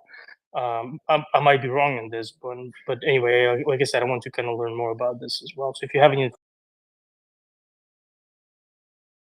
information on I think you brought a lot of details. So I don't have anything additional. I just if you would like to go to our YouTube later and rewind, I would say maybe it's like 8 hours back now. It's when Will was on the space and he was really talking about. But if I understood that correctly, he was talking about the basic physics of lasers. So I'm not sure if it answers your question, but it was very interesting nonetheless. So and we will definitely keep an eye on it because yeah, lasers are cool, right? No, but I don't want to be funny, but lasers are cool. So talking about lasers and cool things, I have some more bits and pieces. And again, I would very much appreciate if somebody knows more about the military stuff and about this tech. But I thought it was interesting that there was a drone, kamikaze drone from Ukraine that reportedly reached a Russian over the horizon radar. This happened. This radar is located in the city of Kovelkino in Russia. And apparently, the city is 680 kilometers from the Ukrainian border. So that's, again, quite far-reaching radar. This was reported already on April the 11th. So there is there are some information about this container radar, and it's been targeted. If you would like to know more, you can find this on the military blog or channel that is called Militarny. And what is more, what is for Tracy, let me just count 3, 2, 1. Another thing that I wanted to tell you about from this Militarny blog is a little bit more details about this Dutch help, about the Netherlands allocating the additional billion euros in military aid to Ukraine, if you would like that. Is that okay? So I think you are agreeing because you are not protesting, right? So as we already reported previously, the Netherlands is going to allocate or is allocating billion euro in additional military help this year already to Ukraine. This was announced by Ukrainian officials and Mark Rutte, who is, if you don't know, the Prime Minister of the Netherlands. You can also find it on his Twitter feed. And I am going to quote him because it's, well, I like what he's saying. Ukraine is suffering from Russian aggression every day. This week, there were large-scale attacks on power plants. Civilians were killed again in the attacks on Kharkiv. Ukraine needs more to protect itself. That was Mark Rutte's statement. Uh, it's reported that the Netherlands will provide 3 billion euros in military aid next year and allocate 400 million to support the economy and repairing Ukraine's critical infrastructure. And the Netherlands, I have to say, is quite active. They do negotiate and cooperate, and they claim they will continue to cooperate with international partners, for example, Denmark and the Czech Republic, to support Ukrainian defense forces and ensure that the Ukrainian defense forces receive more ammunition and air defense equipment as soon as possible. I will just finish, and then I will go back to you, Flicker fella. But I thought these details were quite interesting about the military aid from the Netherlands. These military blogs and channels reported that the Dutch government would purchase aviation weapons for F-16 fighter jets, which soon are supposed to be transferred to Ukraine. I'm not holding my breath because we have been talking about this for 2 years, Tracy, and it actually upsets me to see news like this because I think last time we got excited, it was supposed to be December, then it was supposed to be March, then it was supposed to be April, and I know we don't need to know everything, but I just don't want to hear about F-16s. I just want to see them there, especially when I read somewhere else, and now I'm diverting. Sorry, Flicker fella, but you know how Russians, we laughed at them and their production of Sukhois, their fighter jets, but unfortunately they are producing some. So in 2024, Russians did receive a new batch of Sukhois. I don't know if it was, I don't know, it's 35. Anyway, so some of their shitty fighter jets, but they did receive some, while Ukraine is still waiting for the F-16s. But anyways, back to the Netherlands. The Netherlands promised to purchase aviation weapons for these F-16s, and this would be 150 million to purchase air-to-ground weapons for the F-16s jets. Yeah. And another thing that the Netherlands will provide, they promise to purchase reconnaissance drones for Ukraine, so that would be worth 200 million. And this is being done in consultation with other partners and, of course, with the armed forces of Ukraine. And I really appreciate that the Netherlands is very much in collaboration and close communication with the armed forces of Ukraine.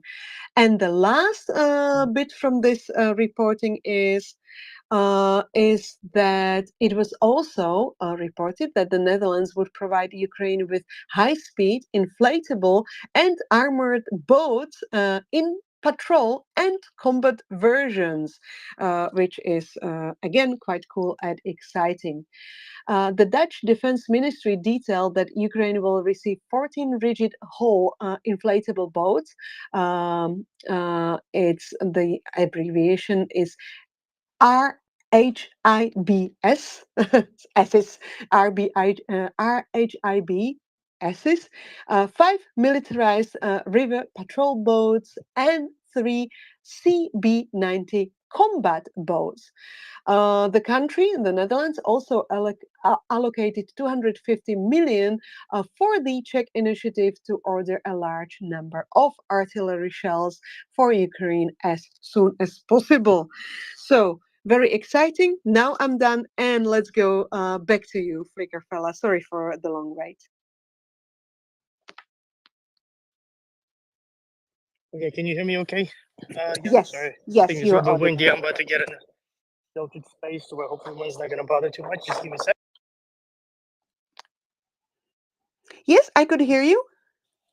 Okay, no, I just wanted to make a quick comment about earlier news that you were reporting about long-range drones that Ukrainians were able to use to strike over-the-horizon radar the Russians have. I don't really have, I'm not really an expert on radars or anything at this point, and to be honest with you, but I do read up on some of the drones sometimes, and the research, even before the full-scale invasion for Ukraine, right, in implementing kind of long-range drones, they're small enough but very efficient, has been going on for a very long time, right? And I know there's a lot of different organizations that explore, very basic things. For example, like adding solar panels to the drone, right, in order to continue to power the drone over extended period of time. So that sometimes supposed to kind of offset the traditional battery or even fuel operated drones, right? Like we see with Shaheeds, for example, makes them a little bit more quiet and all that stuff. But there's another one that was really interesting. I remember reading about this, I don't know, maybe 5 years ago, maybe more. And that was really studying nature, Yana. You know how sometimes you have these large prey birds, they soar through the skies and you kind of see them doing circles and all that stuff, in the area.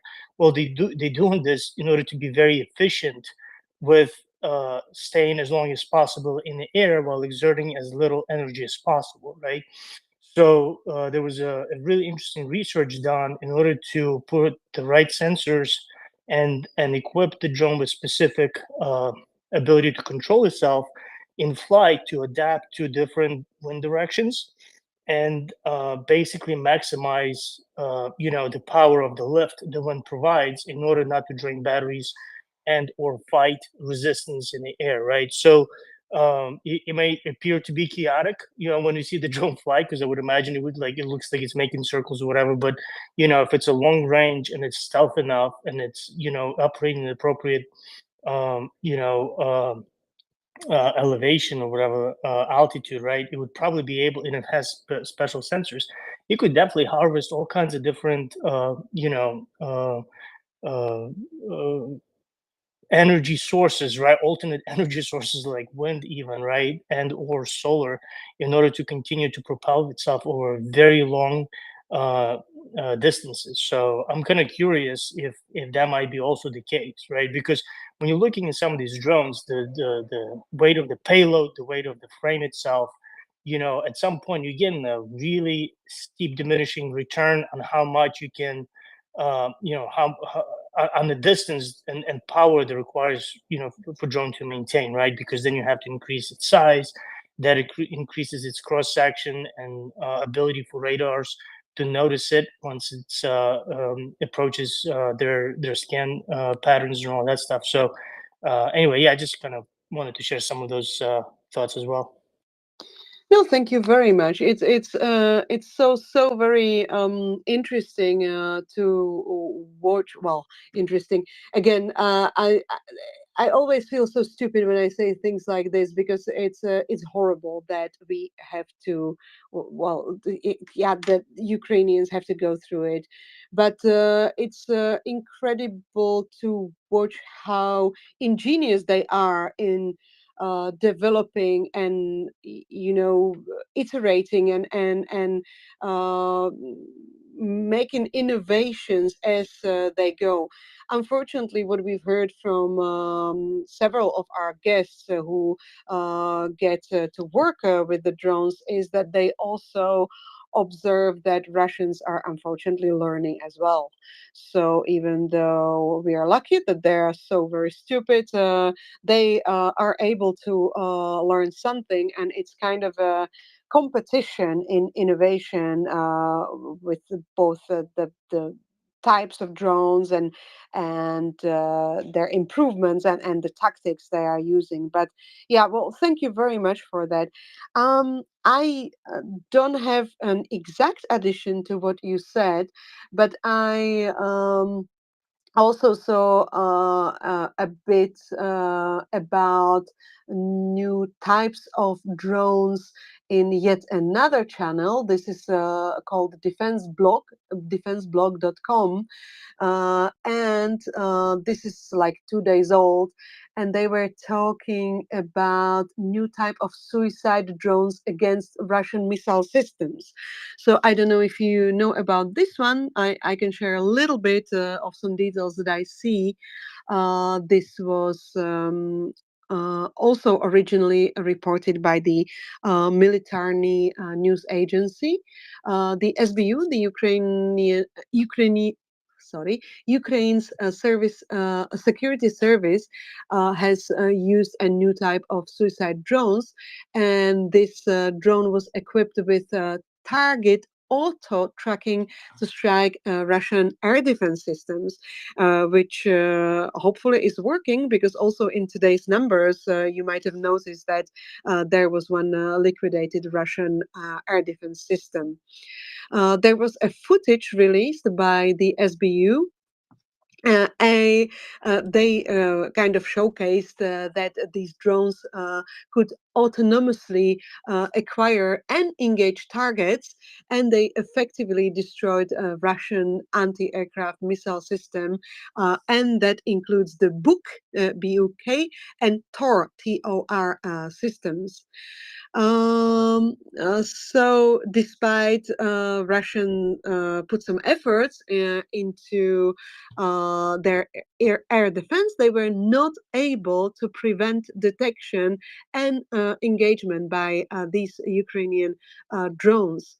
The SBU reported significant successes. They claimed that the destruction they claimed the destruction of a group of Russian air defense systems in just 1 week, including various modifications of the Buk and Tor, as well as some other anti-aircraft systems. And let me just see, these drones are likely featuring advanced technology like full protection against electronic warfare systems, and as we said, enabling autonomous target engagement, machine vision, improved effectiveness, engaging moving targets. And yeah, they are Ukrainian-made innovations, apparently. And they share some similarities with Israeli-made Hero 400 or Russian Lancet loitering munition type of suicide drone. Flikafrella, please go ahead. Oh, thank you, Yana. This is really interesting news. I didn't hear that specific, bits of news to where those drones were able to actually take out air defense systems. But I did see similar ones. The Ukrainians were talking about, and I actually showed images, right, of them attacking Russian column, and it appears to be, very traditional kind of images that we often see in videos, right, where a Russian column advances, Ukrainian drones coming out and taking them out, and you can see it through the first person view on those drones. But there was one that was very different, because one tank, and I think it was a tank actually, maybe T-72. He had a bunch of crap on top, right? And when the drone approached it, what it saw was basically, hardwired in series car batteries, sitting on top of basically turret, and then duct tape to all of that was various types of antennas and transistors and all that stuff. I mean, it just looked like trash. I mean, seriously, right? But it was actually a EW system the Russians were able to piece together, right? I mean, they were not really good at it, obviously, right? Because that's what I'm thinking when I'm watching this, right? Because the drone apparently got close enough to actually take a picture of all of this, and then they didn't destroy the tank. But the commentary of this particular video, Ukrainians kind of noting that despite that being, look the way it did, Russians are adapting, like you said, Yana, right? They're learning. And that EW system was, in fact, doing what it was supposed to do.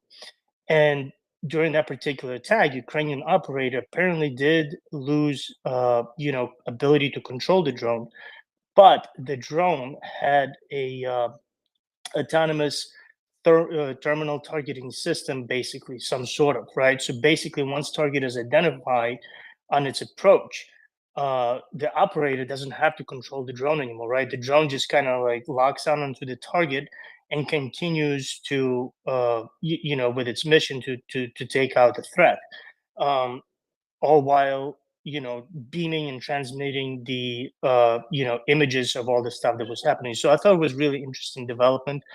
But again, like you said, Yana, Russians are learning as well, and that's where we have to help Ukraine even more so, because Russians also apparently developing some of these drones that do also have this ability to, use onboard systems, computers, or whatever, to, in the appropriate time when the drone is jammed, those systems take over the navigation of the drone and continue to steer the drone onto the target that was pre-designated or pre-selected prior to losing connection.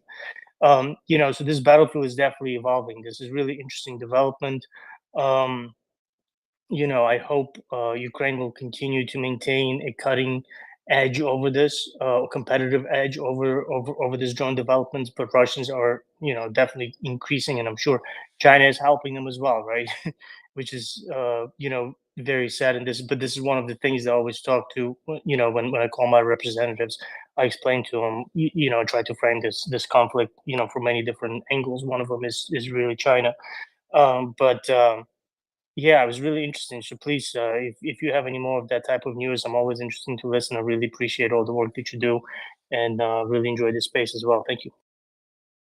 No, thank you very much, because I am interested, but I don't know much about it, and I so very much appreciate you and other listeners who come and you really add the details, and I'm learning alongside. So I really, really love these discussions.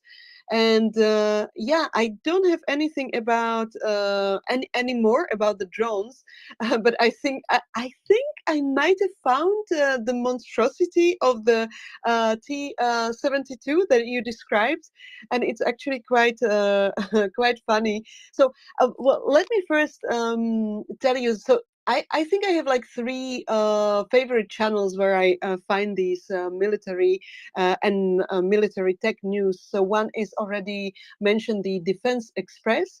Then there is the blog that is called Militarny.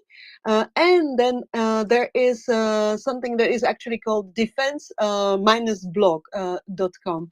And they really provide quite a lot of interesting reporting, and it gets updated quite thoroughly and often.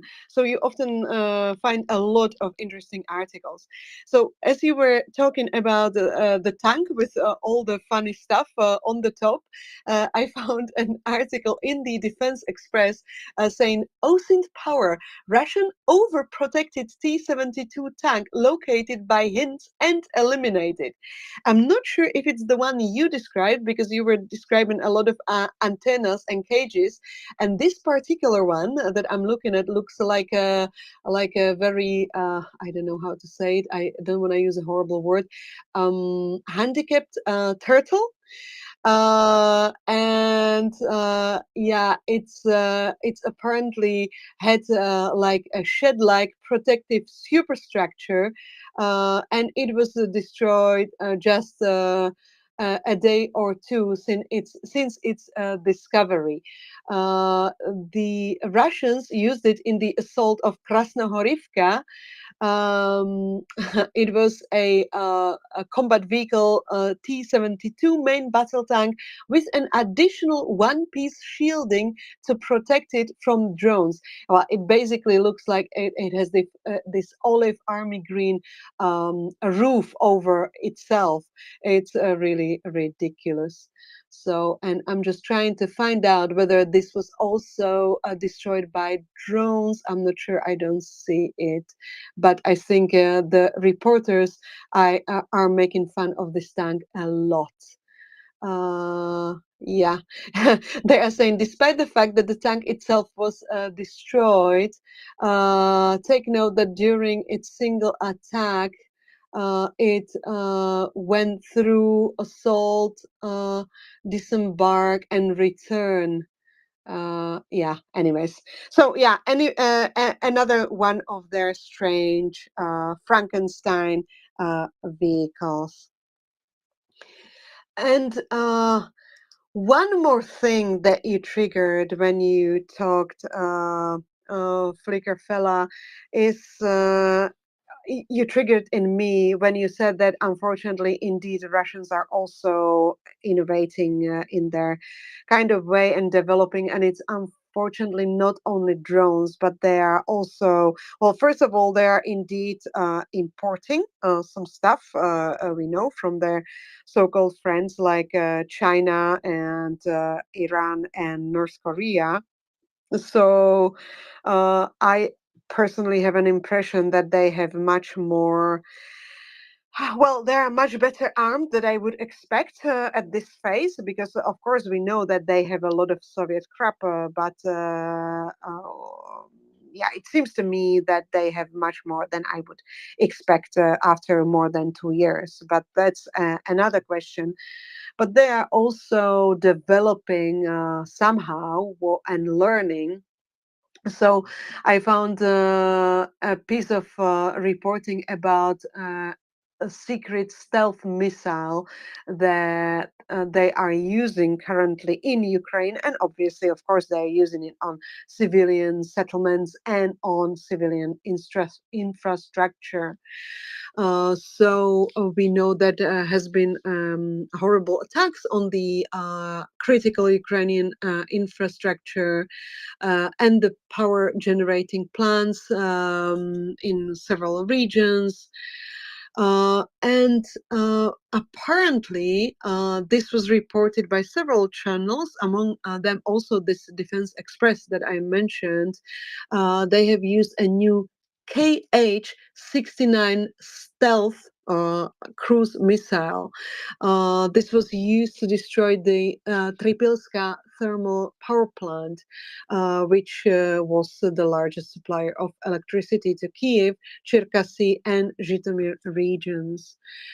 So based on the received information, the missile launch range was approximately 400 kilometers.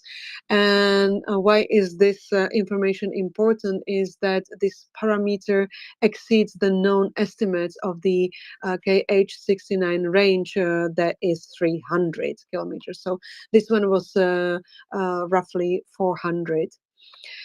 So yeah, this seems like the next iteration, and yeah, it's yet another. Well, yeah, it's just Russia's ongoing aggression. Yeah, so that is a bit of a sad trigger, but it's important to know that that they do that. And I see while I was talking and looking at the defense channels, I see that I lost my co-host. I just would like to update you that there is some work in the background being done. Apparently, we have suffered a lot of glitches on Twitter X today, and Tracy, with the help of other people in the background, is doing her best to get back to the hot seat. But before we succeed, you just have to bear with me. And if nobody else wants to speak to me, I have some other bits and pieces that I would like to share with you.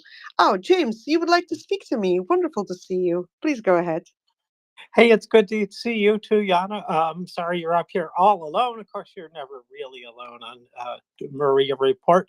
Yeah, no, I popped up thinking I might start my shift a little bit early, but apparently the invite got lost in the mail, so to speak. So we're waiting for our postal agents to find that piece of mail and resend it to me. So, but that hasn't happened yet. So, anyways, I really didn't have anything much to say at this point, but I did want to acknowledge that I'm here. I am ready, and so I'll act like as best I can a co-host. It's kind of hard without all the buttons, but I'll do my best while I'm here. That's so wonderful, James. It's really much appreciated. Thank you for coming up and stepping up. So, I don't know if you had a chance to listen, so I'll just summarize. We had 3 hours with Tracy. What we did, we had a very interesting discussion about volunteering when I started. Then we had some go through the news and the summaries of the news. We dived deeper into some of them. For example, we got very thorough and informative addition from Beefeater Fella about pressure metals coming from Russia, because you might know that there was banning of trading of certain metals from Britain and the US, which is good news. And we also got very excited, at least some of us, about the additional help that was promised from the Netherlands, additional 1 billion euros of military help worth, which is really good. We, of course, got very, very excited about the piece of news from today, where we learned that Germany will provide a Patriot system as soon as possible, which is really great.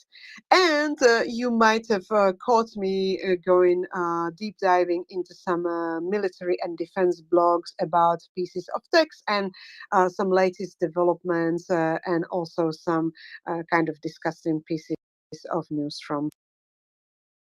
And I up, and Tracy, I will just say it out loud here because I am not able to bring you up whatsoever. I apparently lost all my powers, so I don't know why is that, but I'll do my best. But I don't have the magic buttons right now. So while we are trying to sort this out in the background, James, if you want, I still have ready some bits and pieces, and because I was at the military staff, I also have some key takeaways from the Institute for the Study of War. And just long story short, I'll do the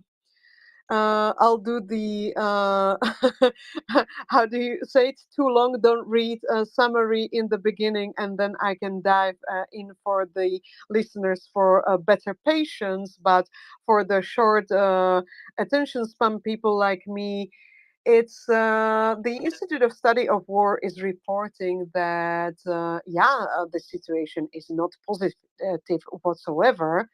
Oh, sorry, I'm interrupting myself. We see Tracy as a speaker. I don't know how you achieved that, Tracy, but you are here with us. That's wonderful. Welcome back. Thank you so much, Yana. James is going to take over for me, though, I believe, as co-host. So it's been very lovely co-hosting with you this evening. So thank you very much for having me. I just wanted to say goodbye and to thank everybody so much for putting up with me all day. It's been a wonderful day, but I will be back tonight for the SBU update. Thank you so much, Yana.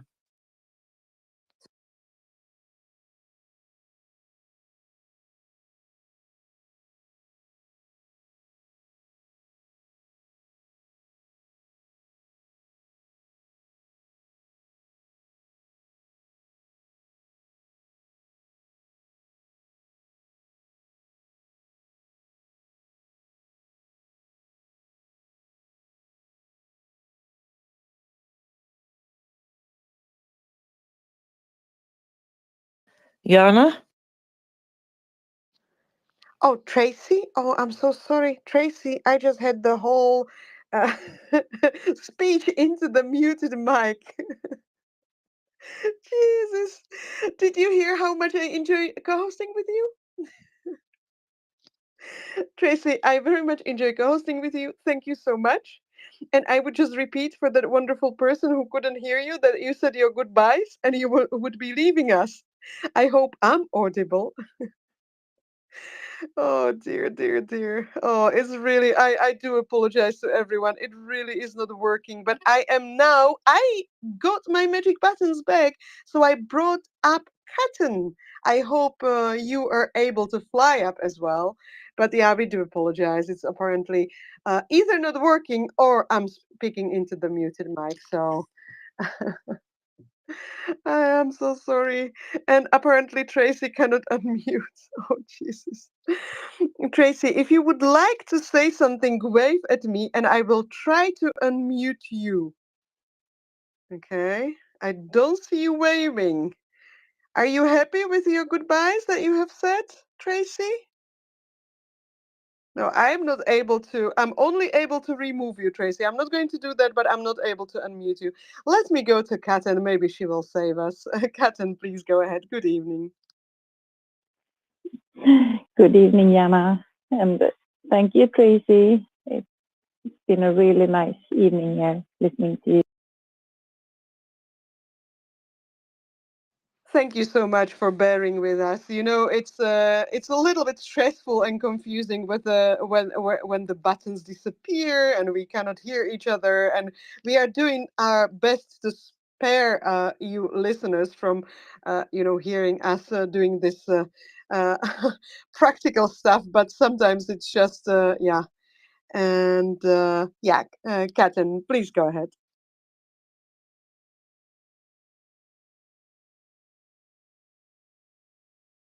Oh, I think I've lost you. Oh, I'm not sure what is happening, but oh, I understand that there was a Twitter update yesterday, but I will ask one question. Can anybody hear me right now?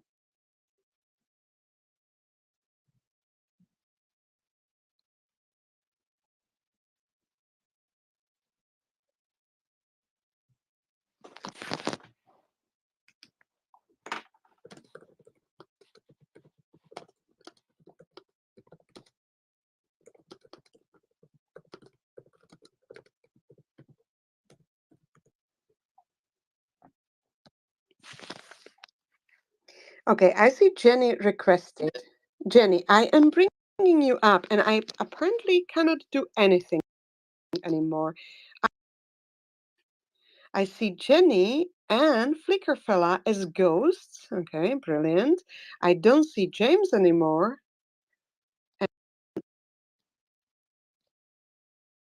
Oh, Jenny, I can see you. Please go ahead.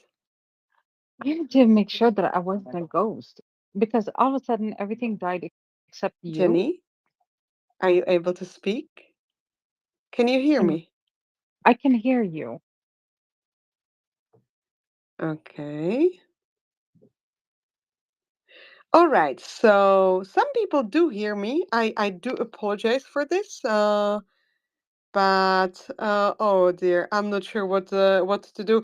But well, okay, let me tell you something. If anybody can hear me, this is also going to be the end of my shift, so I will say my goodbyes. But before I do that, it's been 3 hours since we talked about it, and I would like to remind our dear listeners about two things. As you know, we are now raising money for the tactical gear fundraiser. So if you're able to help, it would be very, very much appreciated. This is tactical equipment such as combat ear protection, plate carriers, jackets, boots, and some additional stuff for 2 SBU Alpha units. And these are very, very elite units. And you might have had chance to listen to some of our special guests from the SBU Alpha units. You can also find some of the interviews recorded on our Spotify account. And we are very honored that we can work with them and help them. So if it's in your possibilities, please take part and help us with this fundraiser as well. And then I would like to really promote the segment that Tracy mentioned. She is very humble, but this is a fantastic segment. Very, very, I'll repeat myself, very cool stories from the SBU. It's called Crime and Punishment SBU. SBU is the main intelligence and security agency of Ukraine. And what they do, they counter crime, terrorism, but also corruption. And they really have very interesting stories. And Tracy and her co-hosts have always so much interesting content to share. I very, very much recommend it. You can see the promotional card about it in our nest. It's going to happen, in the, like, for some it's Saturday, for some it's Sunday, but let me just go with our main time. It's 5 a.m. Kyiv time. So if you have a chance, don't miss it, or look for it in our Spotify channel. And I see that I have a new co-host. Forrest, are you able to hear me? And are you able to speak? Please go ahead if you are. Let's find out. Can you hear me?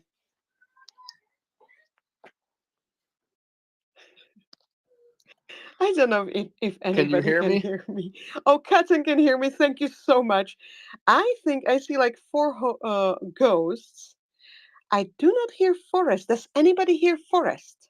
Hello, Catton. If you can hear me, Catton, just say something. Okay, Katin and Jenny seem to hear Forrest, so I will, sorry if I'm speaking over you, Forrest. I think I'll just say my goodbyes and leave and wait for my replacement, because I think I'm making it even more confusing. Thank you all so much for being with us, and Slava Ukraini. Good evening, good night. All right. I hope you all can hear me. I see we do have a couple speakers up, but my name's Forrest. I am going to be co-hosting for the next couple hours, I believe, with James. I think he's coming up. Before I go, I do see a hand. Before I go there, I did want to remind everyone to share and retweet the space. Twitter is clearly having some weird buggy stuff going on. We're having a very difficult time swapping co-hosts and whatnot. And so if you aren't getting up, close out Twitter, either reboot your phone or check for an update and come right back to us. Katin, go ahead. Yeah, hello. I actually had a question for Jana. I hope she can hear me. She was mentioning combat boats from the Netherlands to Ukraine. And I was just wondering if she knew anything more.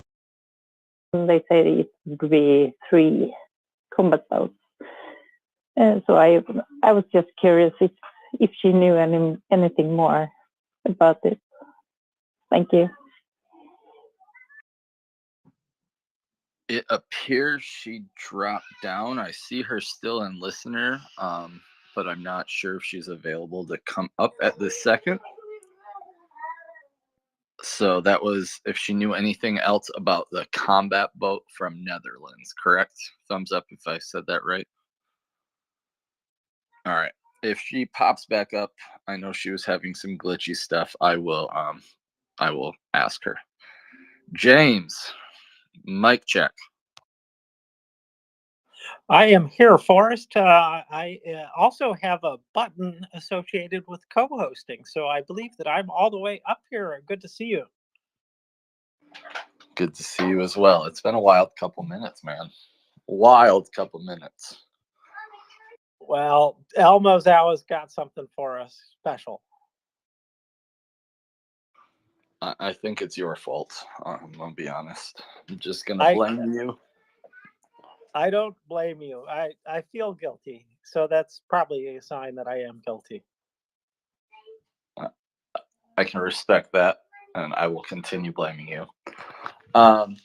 Blame welcome. Blame welcome. So, what have we got on store tonight? I see that some things are heating up elsewhere in the world. I know that's going to impact on our ability to get the news across to our audience. And it seems like we've got other things going on. I've been not listening for the last 10 minutes. So if you said anything critical about me, I didn't hear it. So it's good, I guess.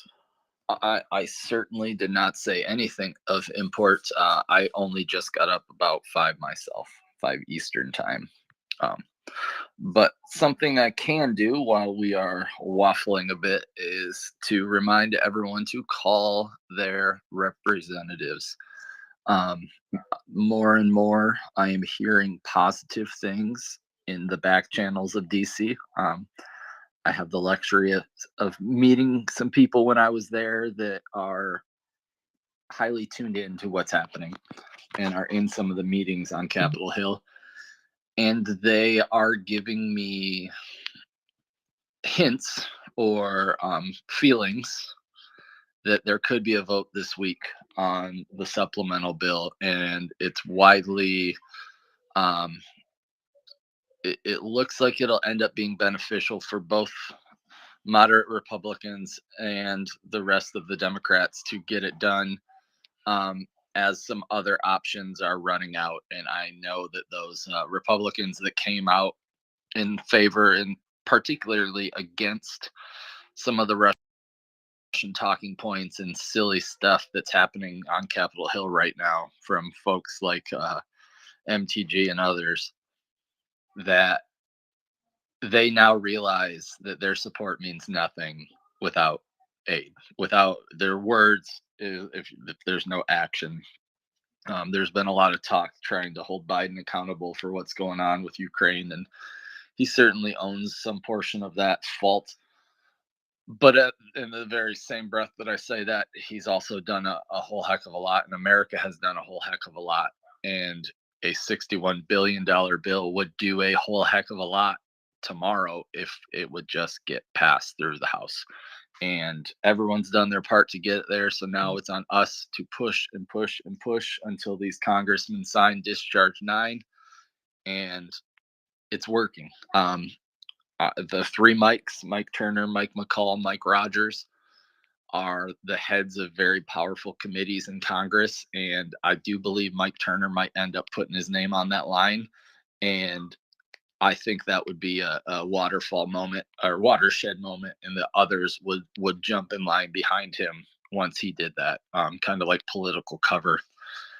And there's some other stuff there, maybe not allowed to speak of, but I do have some hope, and people who I talked to that were less hopeful are now much more hopeful, and so that's pretty cool.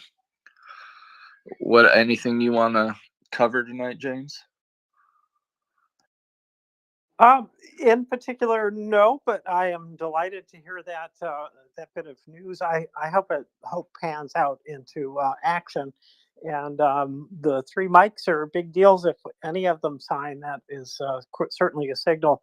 It was good to see another person, Representative Golden, sign on. So people are not shying away from it completely. That is encouraging. So what is that, up to 195, I think, or something like that? And that's a big deal because we're really closing in on the magic number of 218. or is it 219? I've heard it both ways. But anyways, other than that, I thought that this is probably the timing of events in the world. Um, they're strategically done. The enemy has an advantage here, and that is that they can time events that do their best to upset what's going on, and that certainly worked on October 7th, and it really did distract us for weeks and weeks, and then months and months, and that is potentially going to happen again here soon. So we have to really keep our eye on the ball and press forward as hard as possible with really without as much news coverage as we would like, because I have seen stories about the discharge petition 9 out there. I hope we see more of those. Honestly, I was a little bit surprised to see them, but delighted to see them. So hopefully we can push forward. And it has not been all bad news for Ukraine, despite the air war not going well at all. The ground war is going pretty well, and so the week ending on the 11th, that was the best week in terms of destruction of ground-based equipment of the war, which is pretty amazing when you think about all of the ammunition shortage that they've been suffering from. So there is nothing is settled. You know what I mean? One way or the other, it's still up in the air as to who's going to win this war. I believe Ukraine is going to, and I think that they're resolved to do so. And so if that aid hits, well, I shouldn't say hits Ukraine, if it gets to Ukraine soon, then that's going to make all the difference. And all these doomsayers like my guy, J.D. Vance in Ohio, they're going to be shown. I want to push back a little on some of the messaging there. I don't think the war is in doubt of who's going to win. I would say it's more based on how badly it's going to hurt the Ukrainian people. I do believe they'll win no matter what. They're never going to quit. But I still take your point. I just wanted to push back a little there. And I do see we have a hand of our friend Stan. Why don't you jump in here, sir? Yeah, hey guys. Hi James. Hi Forrest.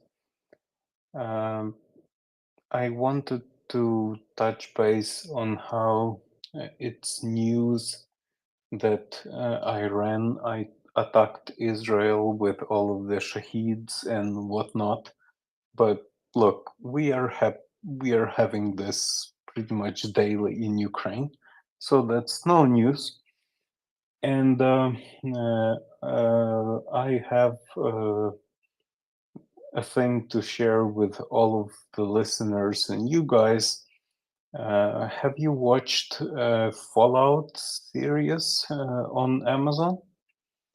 It came up this week, and I played Fallout, so it was great to watch. By the way, great series. And what I wanted to say is that in episode 3 or 4, sorry for the spoilers, I will not be very certain.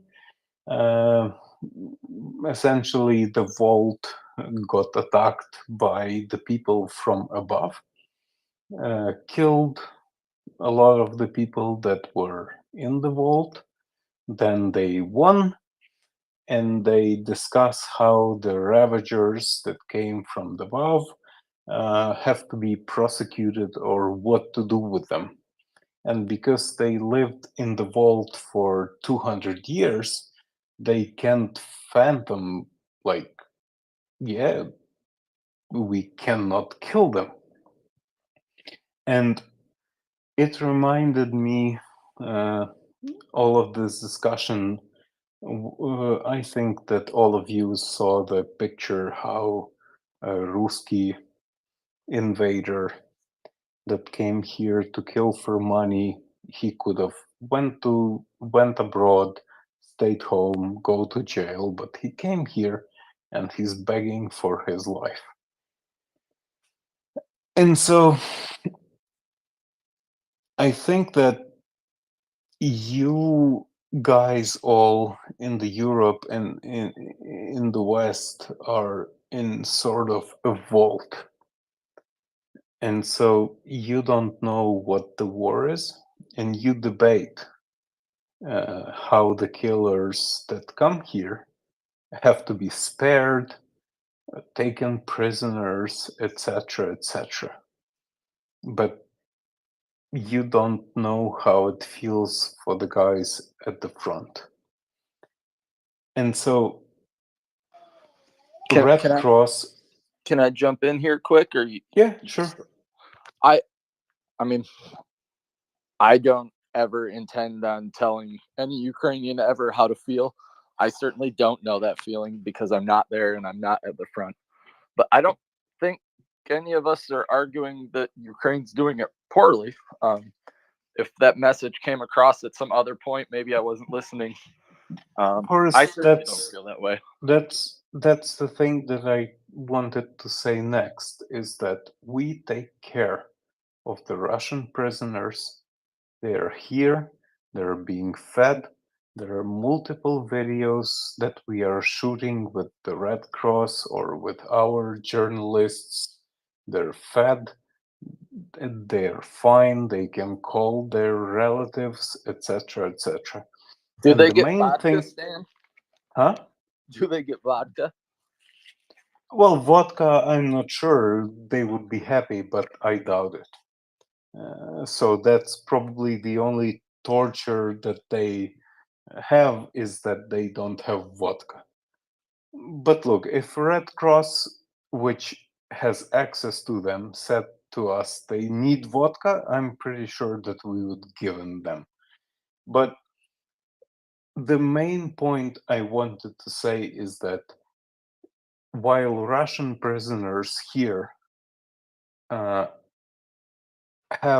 all those luxuries, we don't know how Ukrainian prisoners are doing in Russia, starting from Mariupol and then to everywhere else that our prisoners were captured.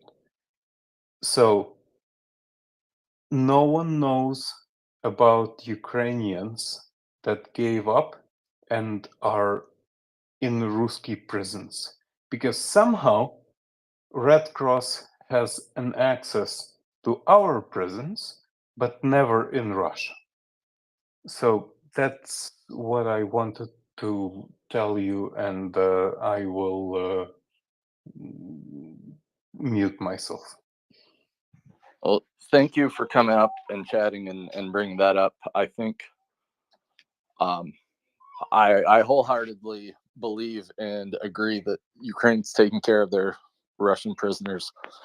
And I think you and I both know that that's not being reciprocated by the other side, and that the young men and women that have been, all men and women that have been captured by the bastards, aren't being treated as they should. I mean, we see that in every picture that comes from after a prisoner exchange. It's a hard thing to see and know and not be able to change. And the Red Cross has seemed pretty feckless since the start of this war. But James, did you have anything you wanted to add?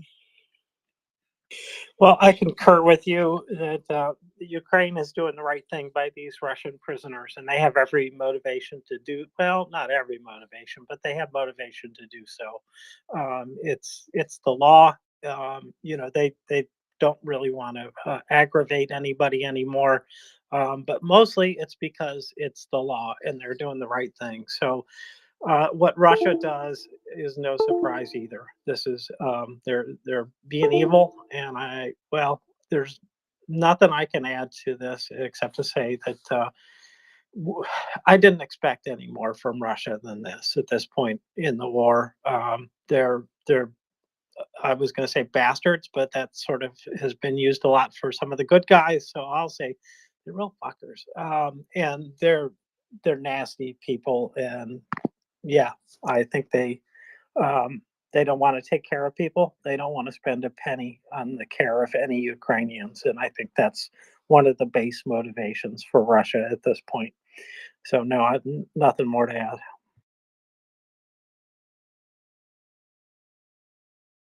All right, James, I need about 30 seconds if you could cover. You got it. Well, Stan, I appreciate you coming up to talk to us, and it is a mess, isn't it? What's going on here with Ukraine, and the air war is something terrible. I was noting earlier, and I hope you heard it, that about the ground war, and that they had a pretty good day today and a great week last week in terms of the ground-based equipment destroyed. I don't know if you'd heard about that. Had you noted that? James, what do you mean when you say ground-based equipment? Oh, okay. Ground-based equipment means tanks. Well, not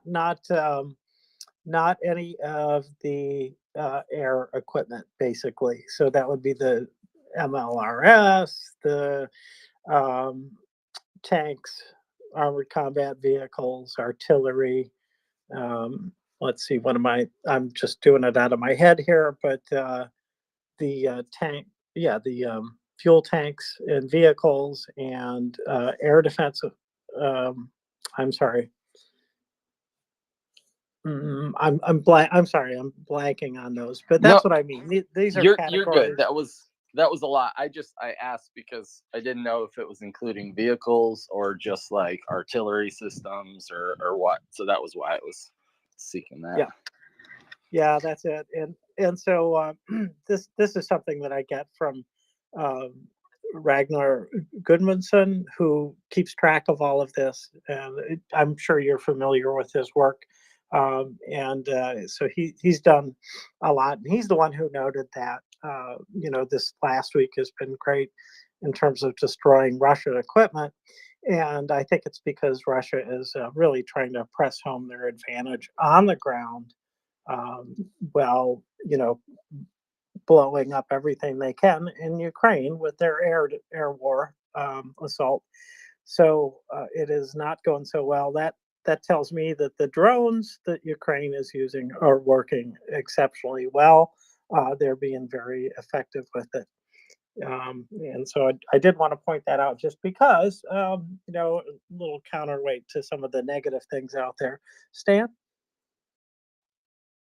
Guys, look, I encourage you again to watch this Fallout series because when I watched it, it had many, many parallels with what's happening here and how it is in the world. And when you watch it, I want you to think that NATO is the vault and Ukraine, Russia, and all of this fighting that is happening is on the surface.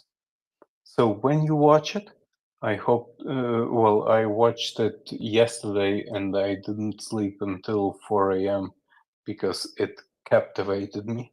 Great series, by the way. So when you watch it, maybe tomorrow we will discuss it, but essentially what my point here is that while NATO, Europe, the US, Canada, and all of you guys are living normally, the life here is not normal. And even with the recent news about Iran attacking Israel with all of the shaheeds and whatnot, Ukraine is being attacked with shaheeds for 2 years, pretty much. Like every damn day. I actually heard a shaheed when I didn't sleep overnight on my terrace. So it's from where I sit. I guess I am quote unquote happy because I'm not happy because Israel is being attacked. I'm not happy about that. But it's an escalation that maybe will wake some people's minds and show them what we are trying to bang into everyone's heads, that if Ukraine wins, then all of the other motherfuckers will not try to attack. But 2 years passed, we see now that Iran feels, well, encouraged to do what they do. And that's what's been discussed for 2 years in this space. Like, Ukraine war shows how democracy versus autocracy fights. And we never asked for you to come here to fight for us, etc., etc. We only asked for, well, weapons and equipment. And that dried up pretty much in the last 6 months. And we see this discouragement here. And now Iran is attacking Israel. It's all connected. Iran would never attack Israel if Ukraine would win a half a year ago. But we didn't, right? I can't agree with you more. I used the word feckless a little while ago, but there's been plenty of feckless leadership to go around in the EU, in North America, NATO, the whole bit. The only thing I can say for me is that I do everything I can to pressure my people to do the right thing. And I hope that all of you are doing that on your own time. Everyone sane is doing this. I've donated over $20,000 to FPV drones and other fundraisers in these 2 years. I could have built a banya in my property in the mountains, and we would all have a great time there. But those money are gone, and I'm not feeling like I spent it not well, because I spent it well. By the way, every FPV attack that you see in Twitter has at least my 1 hryvnia in it. 1 hryvnia is something like 30 divided by 1 is like 0.3 whatever US dollar. But every drone has my money.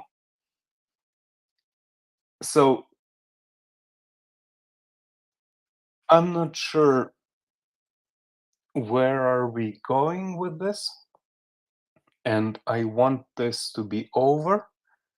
However, if it's not over, then we will see not only Iran attacking Israel, but soon China will take Taiwan, and then we will all be fucked.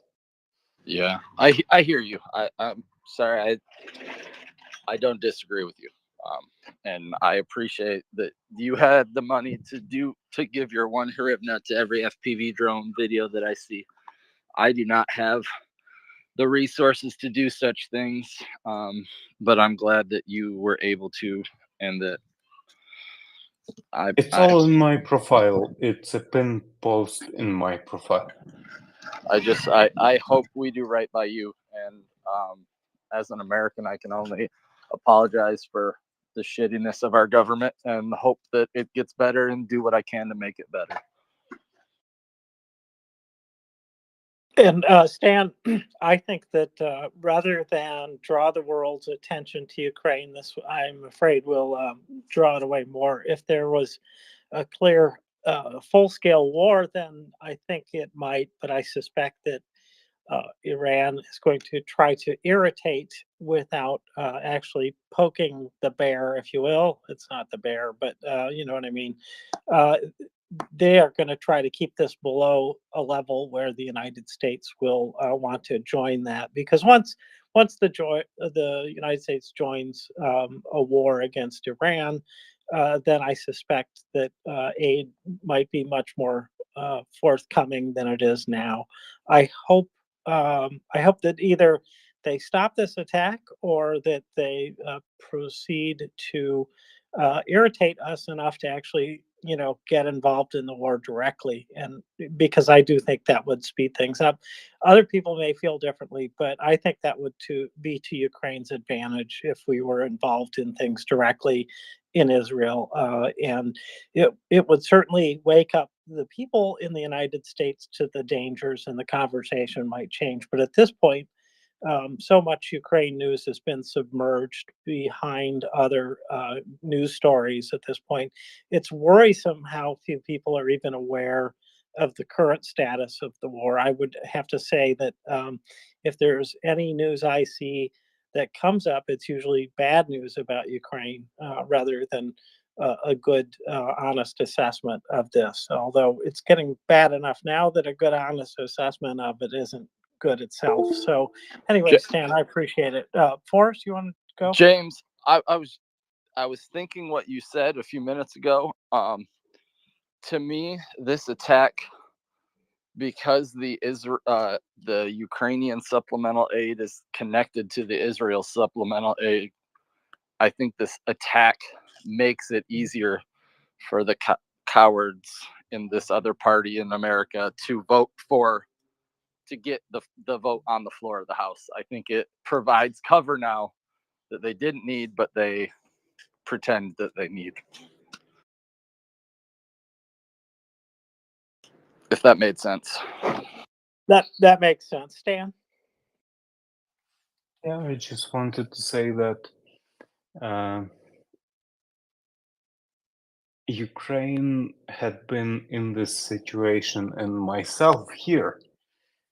And I'm not even in Kharkiv or Dnipro. I'm in the western part of the country. I'm fine, pretty much.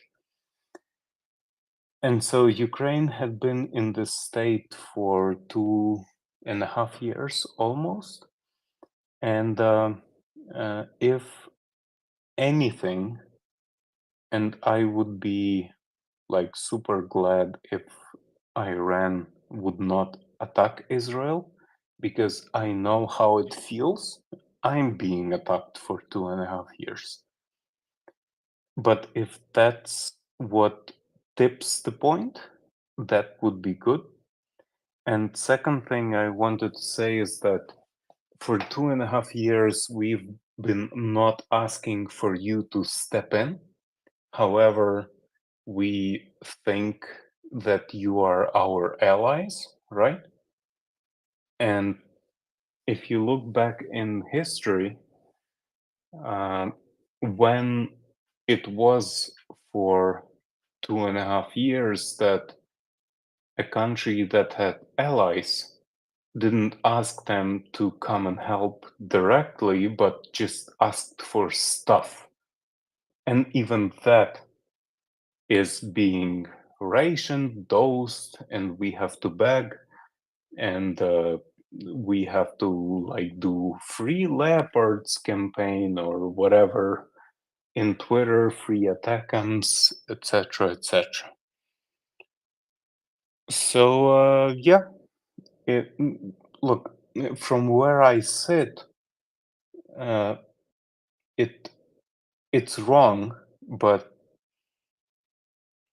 from where I sit, maybe it's even better that things will escalate, and even though there were not a more clear case who's the bad guy and who's the good guy in the war, like Russia and Ukraine, but if things will escalate and suddenly people will see how inaction for 2.5 years in Ukraine led to Iran attacking Israel, and maybe North Korea will do something, or all of those, axis of evil or whatever. If that will happen, well, maybe it will be over sooner, because look, my kid is 7, and for almost 50% of her life, she's living in a war pretty much. She's taking it okay, but one time when I was walking with her on the street and the siren went off, she was fine. Like, she didn't say anything, she didn't like express her feelings, but I looked at her and she was crying. And look, she's in the western part of Ukraine, she's safe. In Kharkiv, they built no shit. They built an underground schools and metro so that kids are safe. How is that fine? Imagine your kid going into an underground school, not just a school with big windows and nice view, etc., etc. Imagine your kid going into underground school. I cannot imagine it either, because in Western part of the country, it's not like that. But I feel for my people in Kharkiv, how they are having it. They're being pounded daily. And what's making me mad is that when Iran launched an attack on Israel, that's like big news. But Russia is launching that same size of attack, if not more, on us daily. And that's no news. I saw it 2 weeks ago, a week ago, 3 weeks ago, etc., etc. So I guess I'm just asking you to all reevaluate your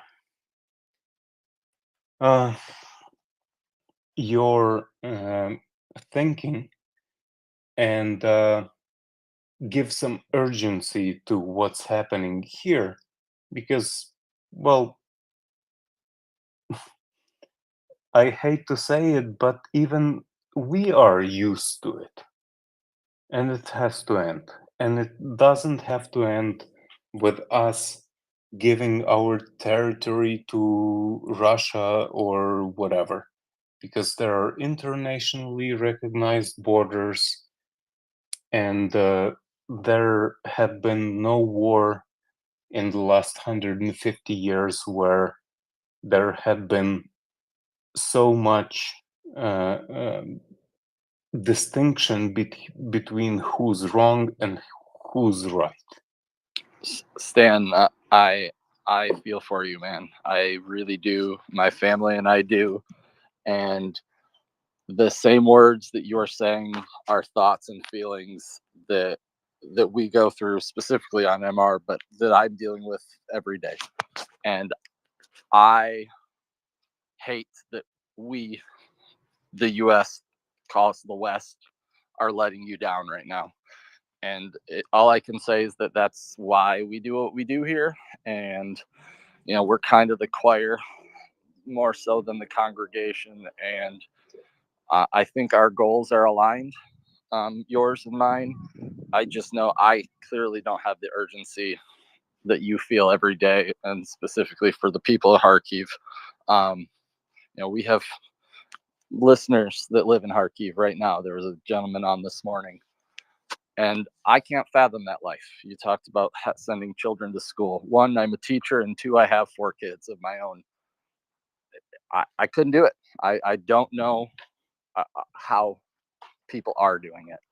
So I feel for you, and we're here for you whenever. I wish I could say or do more, something that would make it feel differently. I don't think I can, but I appreciate your willingness to come up and chat with us, though. Yeah. Thanks, Forrest. Yes, I feel that way. I don't know what we can do. We do a lot here, running something 24/7 takes a lot of work, as you probably realize. We do that. We also stay in touch when we're not co-hosting. A lot of us are spending our time doing some research, getting prepared for our shifts, and end up getting involved in other activities. Like, I think every single one of us are calling our representatives who can to ask for the aid packages to get through. So we're working as hard as we can, Stan. And that does not help you a bit yet. It hasn't helped a bit yet, but we're on our way to getting the aid package to the floor. And I do think that at least this pressure will, from the Middle East will help move that along, as Forrest said earlier. So I, uh, I, I don't have any faith in that though, but I have hope in it. But I really don't necessarily have any basis for faith that that will happen, or an expectation that that will happen. So we'll do everything we can, and I will. I see it's just one episode. I don't know how long that is, but I will try to watch that tonight after I get off at 10. So and see what that looks like. Sometimes fiction is very informative about the real world. I was watching some fictional things not too long ago, and yeah, they also had a lot to tell me about what's going on in Ukraine or with Ukraine. And we are failed by many things. The UN, the World Court, who still hasn't come to a decision about the false the false genocide that Russia used as a basis to start this war. They still haven't come to any conclusion about that. So it makes you wonder, when are they ever going to get to that? Which I think would be a good start. It wouldn't necessarily help the war effort, but it should clarify to the world what's going on. Yeah, so we're doing what we can do. It's not enough, and it's not enough simply because, not because we could do a lot more, but it's not enough because it's not enough to get the work done, which is to get the weapons and munitions to Ukraine so that you guys can carry on the fight. So I appreciate you coming up and talking to us, indeed, very much. And I'm sorry that your daughter is living through this. It's not something that we want children to get used to.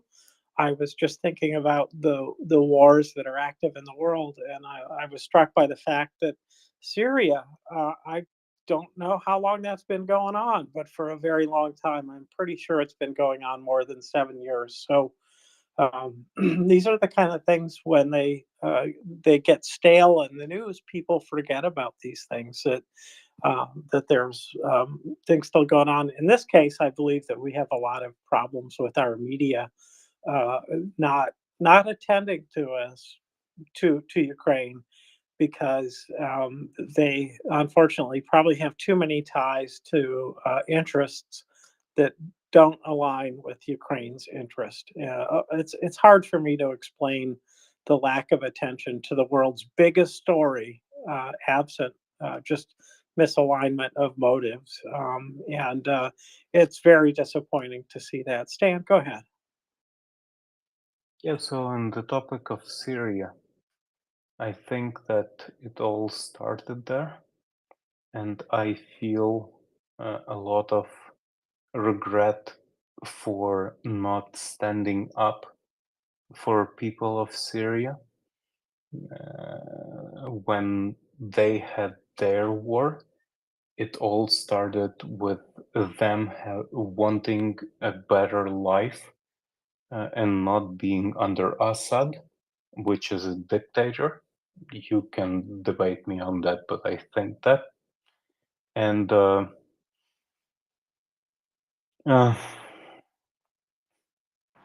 Stan, one of the things that activated me on some form of political level was watching I think it was called White Helmets, or there was a documentary that came out about the guys that helped pull kids and people out of rubble in Syria.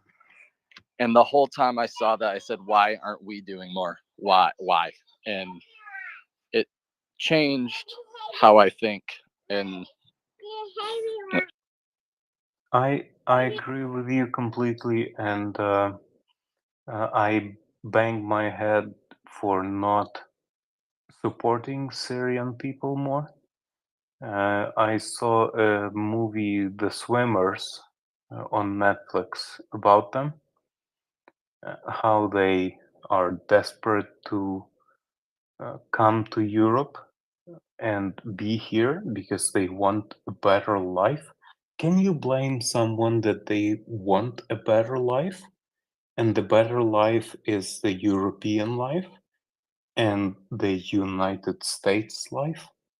Can you blame them? You can't. And so I was talking about the Fallout series previously, but watch The Swimmers. you say It's a Netflix? movie. Yeah, Netflix, The Swimmers, and Fallout is on Amazon, but I'm pirating all of that, so blame me. Don't tell Elmo. However, if you watch The Swimmers, you will see how the Syrian people got it. And by the way, Syrian people would win from Assad if Assad would not be supported by Russia, because Russia leveled Aleppo in the same way they leveled Mariupol. And they went with impunity pretty much because no one pretty much gave a damn about what was happening there back then. And being in my shoes right now, I understand how I was wrong about not screaming about it. I would.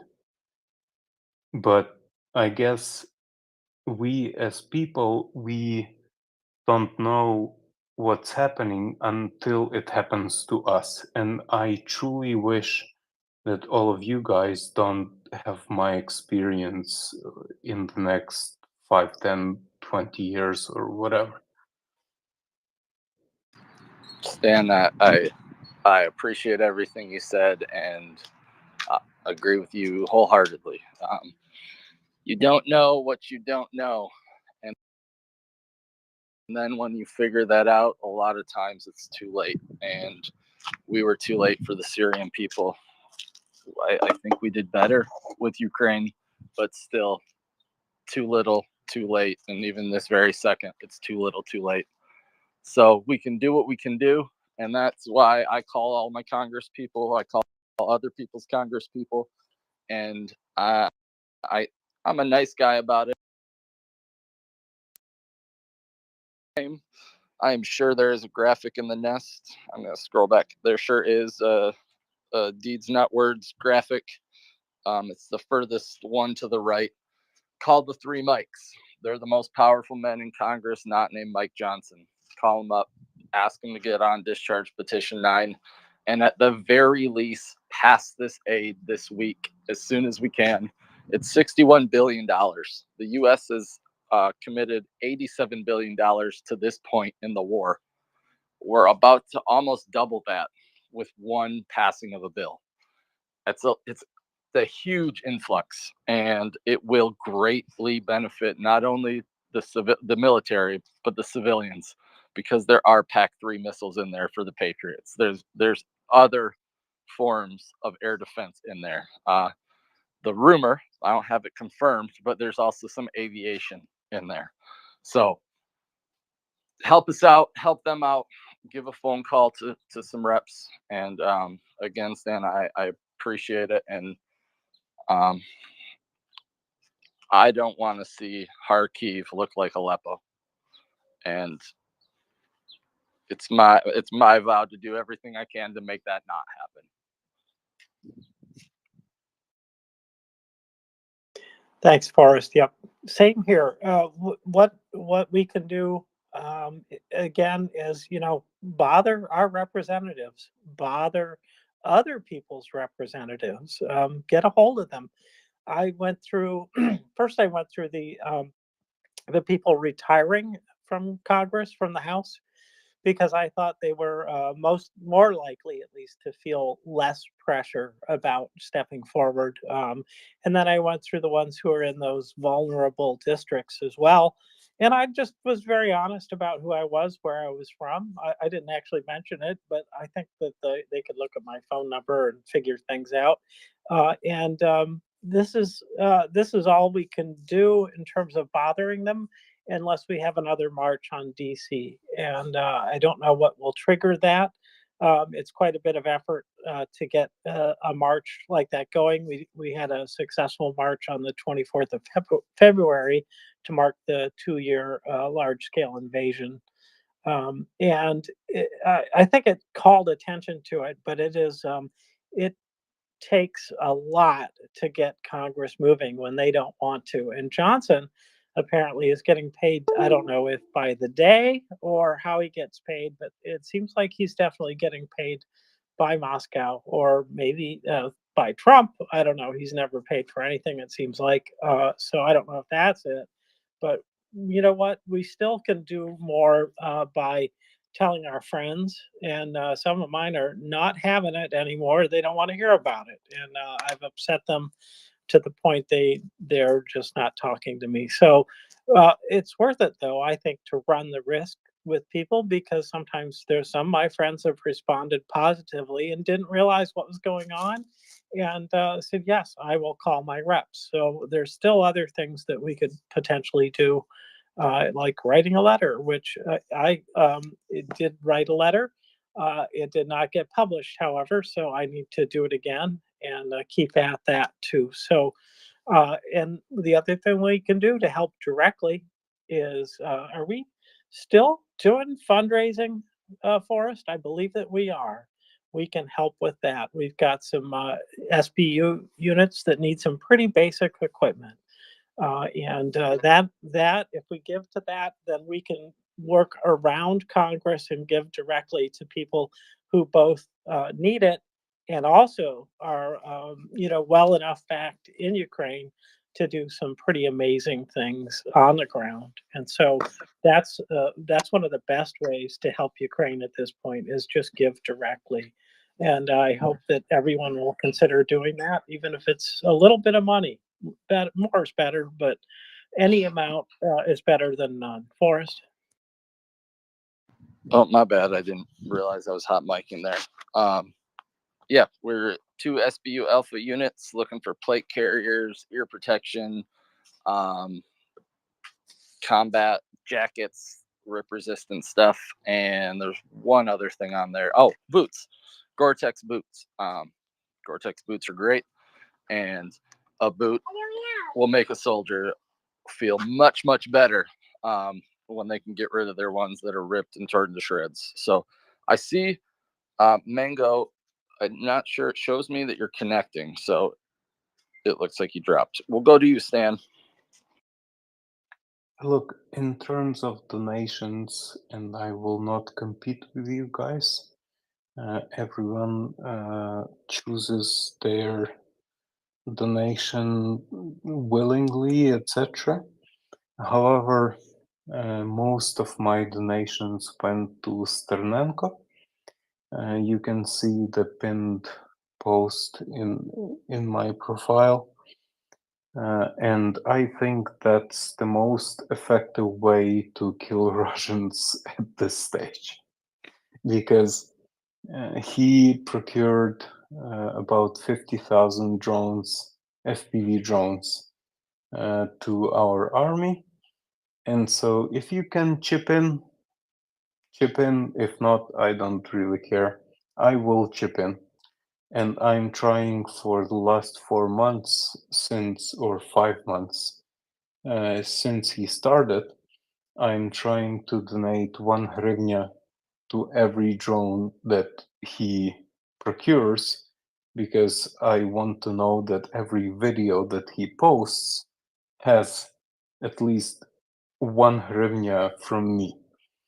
And 3 years ago, I would think about myself like I'm a bad person because I'm donating directly to someone's death. However, Russians have a choice. There is no punishment for not showing up when you're mobilized in Russia. You can leave Russia if you are mobilized easily. However, all of these guys that come here, they come here, they are mobilized, and they come here because they are making money. All of the $2,500 a month that they are being told that they will be paid, and that's big money for them. So I have no regret that I'm donating to killing all of them. It's a good thing you do. I mean, this is also you know, working for Ukraine, what you're doing, and so I'm glad you're involved. I think everybody needs to be involved in this one way or the other, and it's so helpful. Even the little bit way, and yours is a lot to give.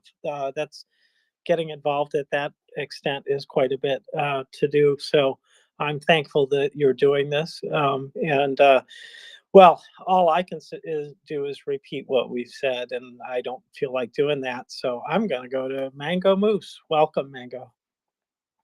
Hi, thanks, James. So I don't want to really derail the topic right now. I just want to ask, do we know if we're going to end up with Yehuda or any of the military experts on today to talk a little bit about what's going on with the Iran attack right now?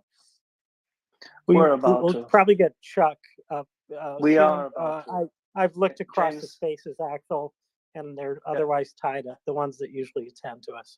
Right. So hopefully let get me them just in. James, let me just highlight this. Sorry, but I have to interject them. Yes, we will be addressing this. It's an ongoing development. There's very little information at this point in time. Neither has the DOD nor the White House or the IDF released any information as to the current developments. There's indications only which have been passed on to news sources, including about 40 different news outlets across the world, that supposedly the Iranians have actually levied a drone strike. Supposedly it would take a long time to get to Israel, which is interesting. What Israel and everybody else was looking for beforehand was a missile strike. That's not the case. The drone strikes, if and when conducted, would not necessarily be as conducive to wreak havoc to the extent as the Iranian death cult regime typically would want to do. But we will be obviously tracing and tracking this here. We've actually been doing this in the past 49 minutes since it came up on the screens for many people. So we're going to go there and we're going to address it, but there's very little additional information which you can't get off, shall we say, the main news sources. I mean, forget the American networks, but you know what I mean. Yeah, absolutely. Thank you. I'll listen. We won't leave you alone. MriyaReport will be on it. Thank you for coming up, Axel. Yeah, I am not a Middle East scholar in any way, shape, or form. Heck, I'm barely qualified to talk about Ukraine. So I appreciate you coming up and helping to fill us in. And hopefully we can get a little more content flowing here as we learn more. Axel? Yeah, I think it's less a Middle East issue as in this case actually currently a weapon systems and strike issue, and given the fact that we are at reasonably high levels of alert in Europe, since 3 days should give everybody pause. Yeah, absolutely. I mean, there have been some doomsayers saying any minute that they were going to launch some intercontinental ballistic missile type stuff. Yeah, but they didn't. Supposedly it's a drone strike, which is uniquely slow and less helpful. But that's exactly the point why the strange statements which we've received thus far make very little sense. And we evidently don't have the source or the we do not have the tools and the capabilities to track this. If Forrest and I could do this, we'd love to do it. We'd probably nerd out completely and go through it and do it, but ain't happening. We'll be very late here, like everybody else, and we'll be observing, and we'll be relegated to the stands, or how do you call this in your case over there when you play baseball? Rafters? Rafters hold up the roof. Crowd will be relegated to the crowd. Okay, right. So how do you call the stands underneath the roof? You know, whether you're very far away from the pitch. The bleachers. Bleachers. Oh, That's sorry. the word. Yes, of course. There you go. So the bleachers are close. The upper bleachers are close to the rafters. Okay, there you go. Now I get it. All right. Thank you. Apologies. Thanks, Axel. My sense is that they are going to keep this low intensity at this point. If this does kick off the large-scale shooting war between those two countries, the U.S. will get involved. The president has said as much, and I take him at his word in this case. They are very attached to Israel's defense, and that's why I doubt that this is going to go much more than drones at this point, but it could over the next couple days or weeks build into something much more. But we don't know the future, so we can't say that with any kind of surety. Fella?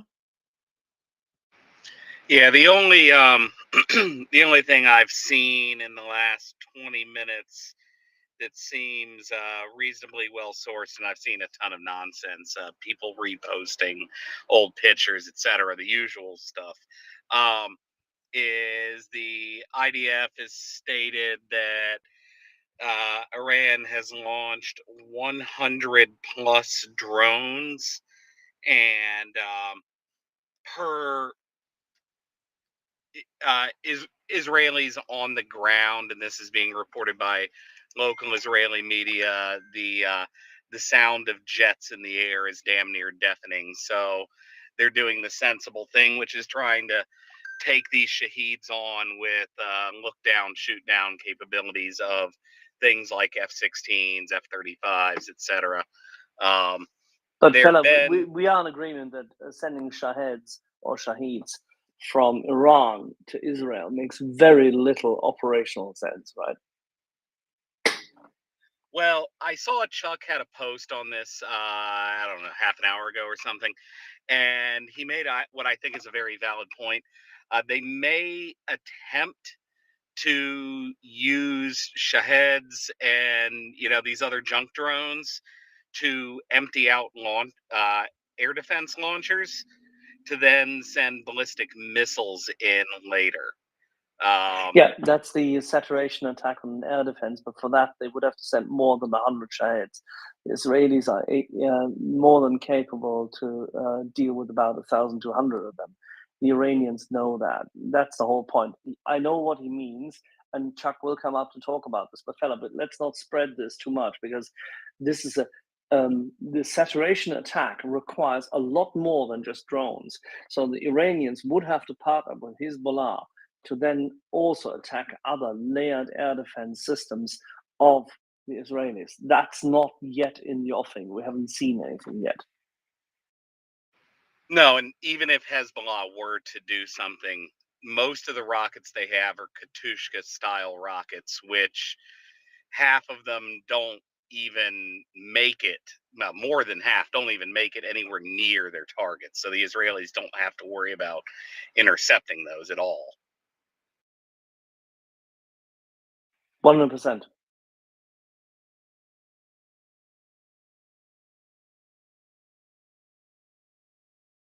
But can I just add this for fun?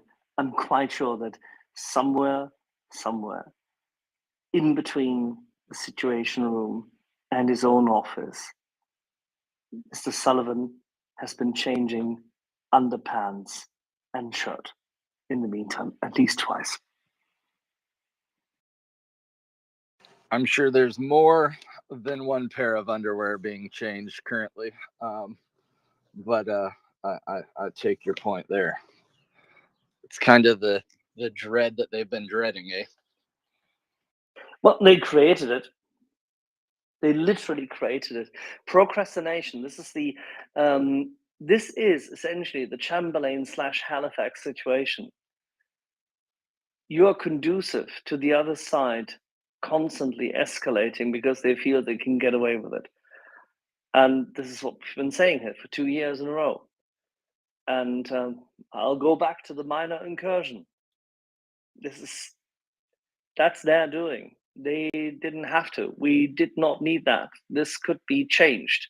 And we could, fortunately, the good thing is we can still change it today. But we have to act. All of us.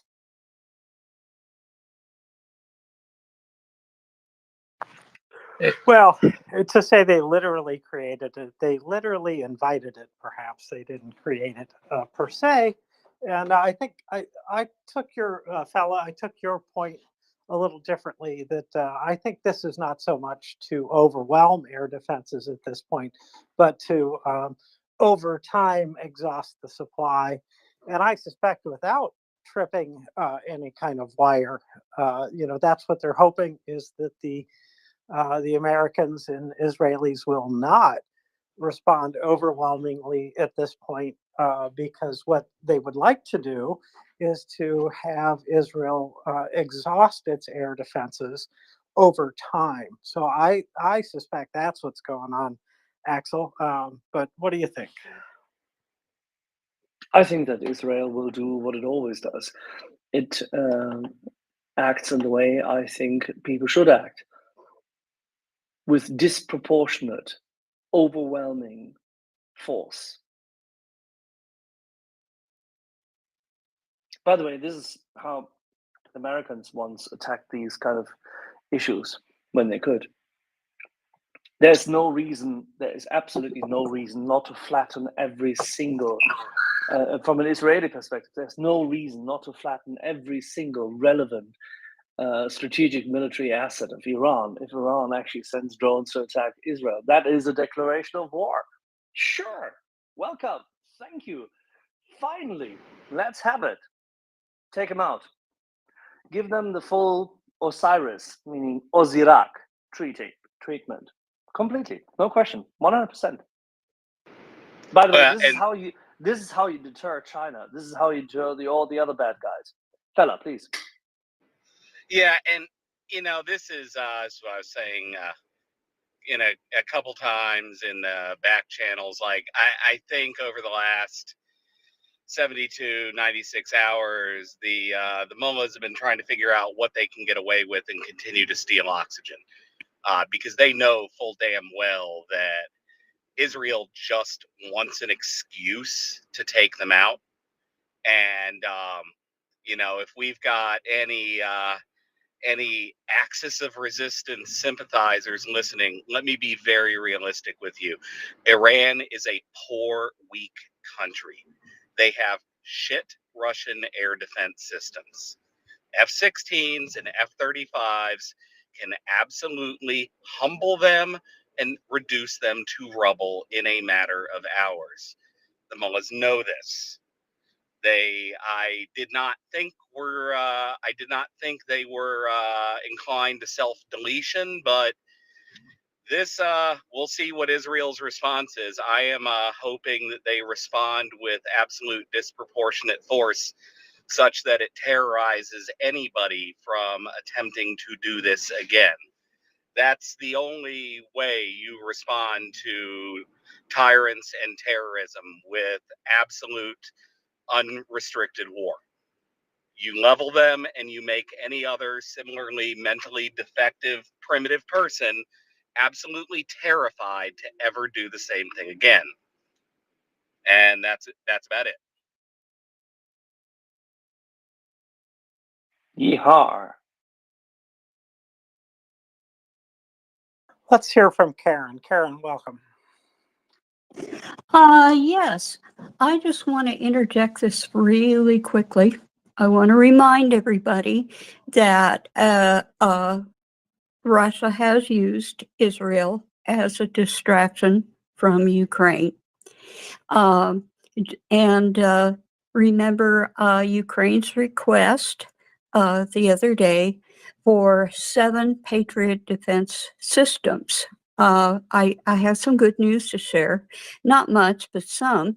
Germany is sending an additional system to Ukraine. It's not the 7 Instead of that 4, they asked for. Karen, instead of 4, because the request for Germany was 4, and Mr. Scholz now prides himself in sending 1. Unfortunately, they are sending only 1.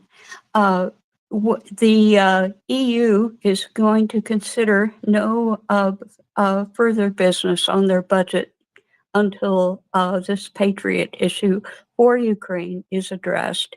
And I believe the number was 7 in total, although not directed specifically at Germany.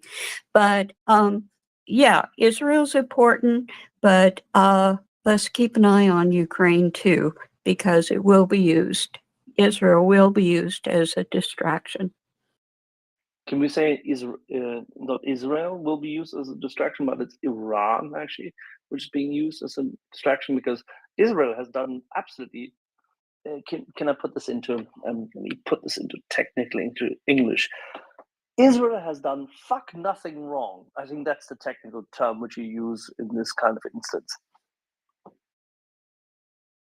Okay, we'll say it that way then.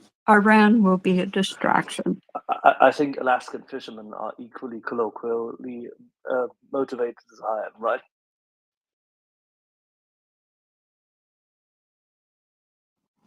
No comment. Thank you, Karen.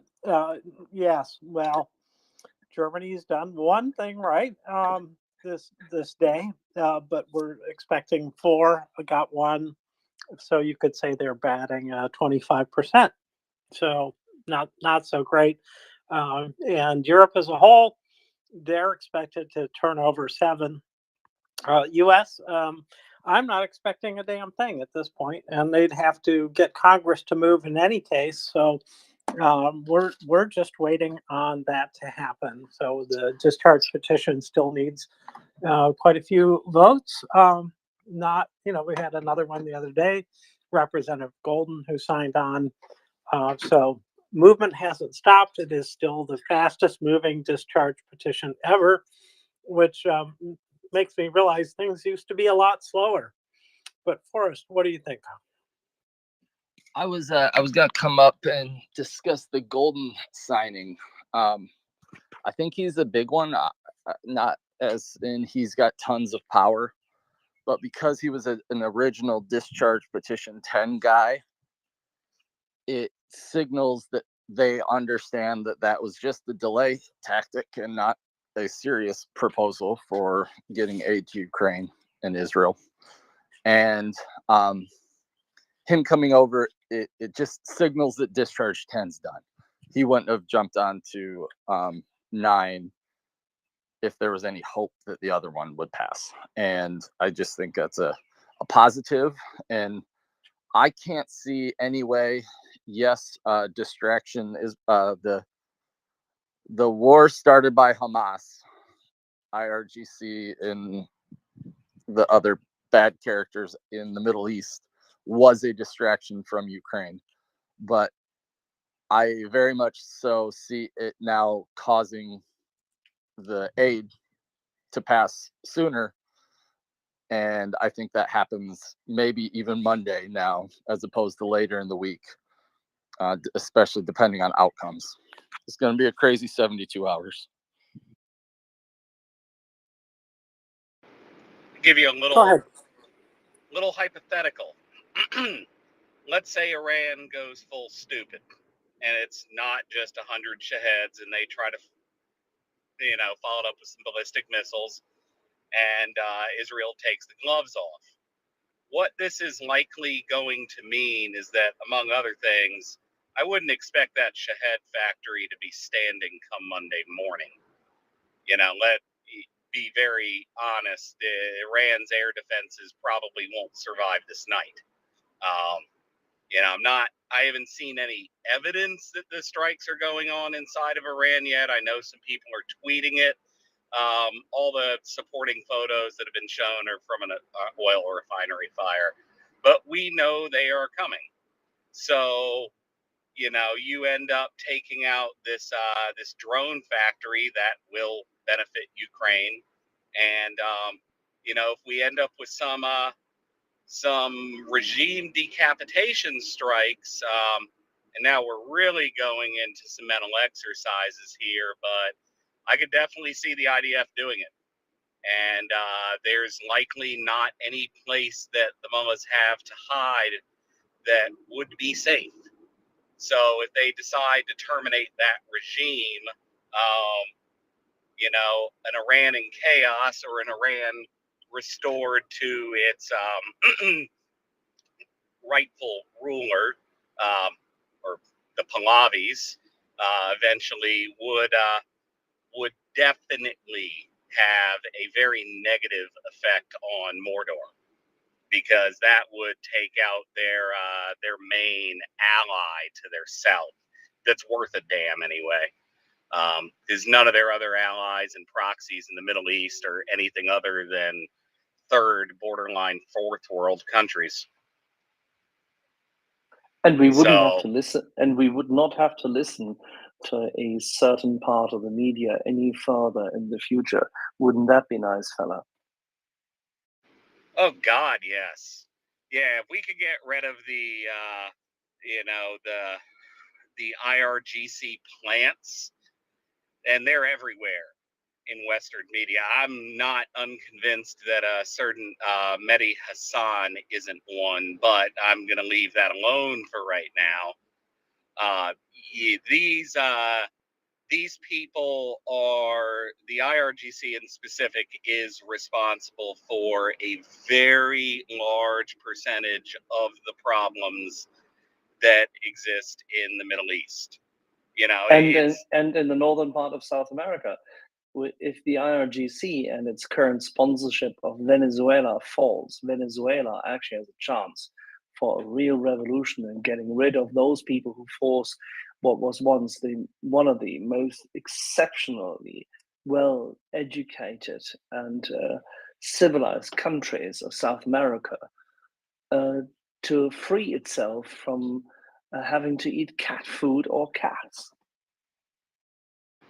yeah, and you know, if this comes to pass, and there's a non-zero likelihood in the next 72 hours that it does, it won't be all roses from there, but it will be a start, because the way Iran would shake up in a post IRGC world is anything but certain. Um, and I don't really have a solid grasp on Iranian politics beyond a 50,000 foot one. But you don't need to, as long as we eradicate everything which is Iran in terms of power capability and power projection. I'm quite sure that those remaining people in Iran, young families, women, men, together will suss it out somehow. And they will probably not be happy to do it with the same leaders who nearly annihilated their own country. But fella, just let's play this wonderful scenario through. How long do you think it will take until the BBC will title that Israel has to really stop, say, bombing Iran? How long will it take for China to call for a UN Security Council meeting where it will scold Israel for an attack on Iran? How long will it take for the progressives in the West to consider this a genocide against the Iranian people? 3 days? 4 days? How long? 5 minutes. 5 minutes after the first one of the mullahs gets turned into baloney mist. So 5 minutes after the EMP, when the BBC and the BBC has actually power again? Yeah, I'm not sure there's going to be any EMP, just a lot of JDAMs and bunker busters. You're not going to need to get too spicy with these people, if we're being honest. And but it would send such a nice message towards the rest of Mordor. Yeah, between Mossad and the Cleveland Institute of Architecture, you know, we know where these people are at all times. So, If Israel decides to delete them, they will be deleted. And I don't really think there's a whole lot the Iranian Air Force or military, what would be left of it at that point, could do to stop it. There's for our listeners, there's a very interesting incident that transpired in the waning days of the Iran-Iraq War. It was 1987. The Iranians decided that it would be a good idea to deposit mines, among other places, in the Strait of Hormuz. And wouldn't you know it, they committed two of the gravest capital offenses ever. They hit one of our boats and they screwed with gas prices. So, without having to pay overtime, in one single workday, the U.S. Navy sunk half of Iran's Navy. I believe 2 fighters, and I couldn't tell you how many land missile batteries, but a number of them. However, the difference was, our proportional response then was directed by Ronald Reagan, who handled things in a more appropriate manner than generally gets done now. So There's yeah, there's some very interesting YouTube video out. Someone was talking about the guy earlier too. The fat electrician has a pretty good video about that day. yes, he does, and I suggest that everybody watch it. Fat Electrician, Operation Praying Mantis. It's about 20-25 minutes long, and that will be 25 minutes of your life very well spent.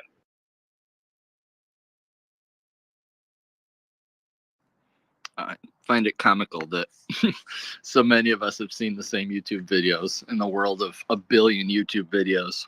But I like Fat Electrician. I like some of his content. So go ahead, James. So just now, we are seeing some of the things that are we're being distracted from happening. Power outages in Kharkiv after Russians attacked by Shahed drones. So again, we're talking about another part of the world, and rightfully so. And it has that same action that the initial kickoff of Hamas versus Israel had, occluding our clear view of Ukraine. So we'll have to switch back and forth to make sure we keep track of this, both of these things. James, I have a question for you. This is, it's a question I think our friend Fella and I would ask you. How can the Korean news network, CNN, title Iran launches retaliatory strikes towards Israel? How can you do this? And then put, in this instance, as an image, CNN puts up the head of the IDF. I mean, do these people in Atlanta have any sense at all left? Well, Iran it really should be titled. No, James, no. No, okay. James, I thought you were done with the question. My question is, give me an answer to my question. Do these going people in Atlanta have any sense at all? It's a yes or no question. Oh well, that was your question. I thought you asked an earlier question. No, they don't have any sense at all. The appropriate title should be, Israel or Iran launches retaliatory strike against a retaliatory strike, because that really would explain things. Because the initial provocation was definitely Iran funding their little puppets to attack Israel, and this is what has come of it. And so now, will you be surprised, James, if I tell you that NBC News, the North Korean Broadcasting Corporation, goes with live updates? Iran's retaliatory attack on Israel has begun. Are mainstream American media that dumb? Right. I think they like forgot. I said, I think they forgot what the IDF said, that they were going to hunt down every single person responsible for October 7th. And right or wrong, to do it in a, diplomatic building. Everybody that they took out in Syria, yeah, they were responsible for October 7th. So no one should be surprised when Israel does this. This is what they said they were going to do. And Iran should not be surprised. Anybody that was involved in October 7th, I very much hope they have their will together and their affairs in order, because they likely have many more days behind them than they have in front of them.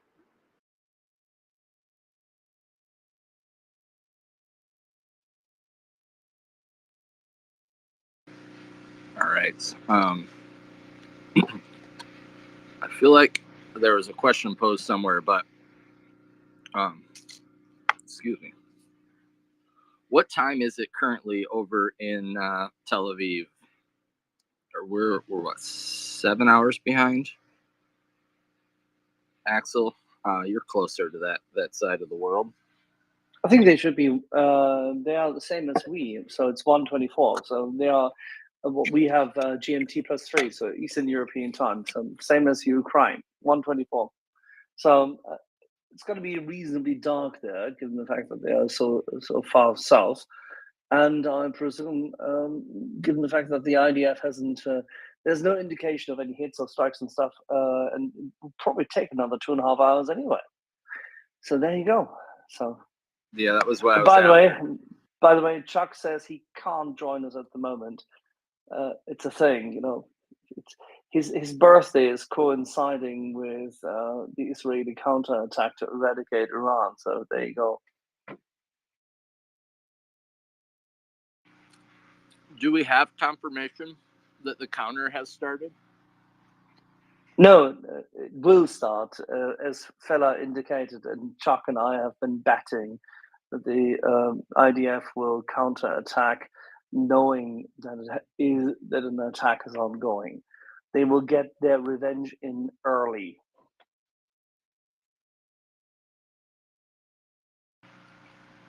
Yeah, another thing there's reports of, and they're pretty wide.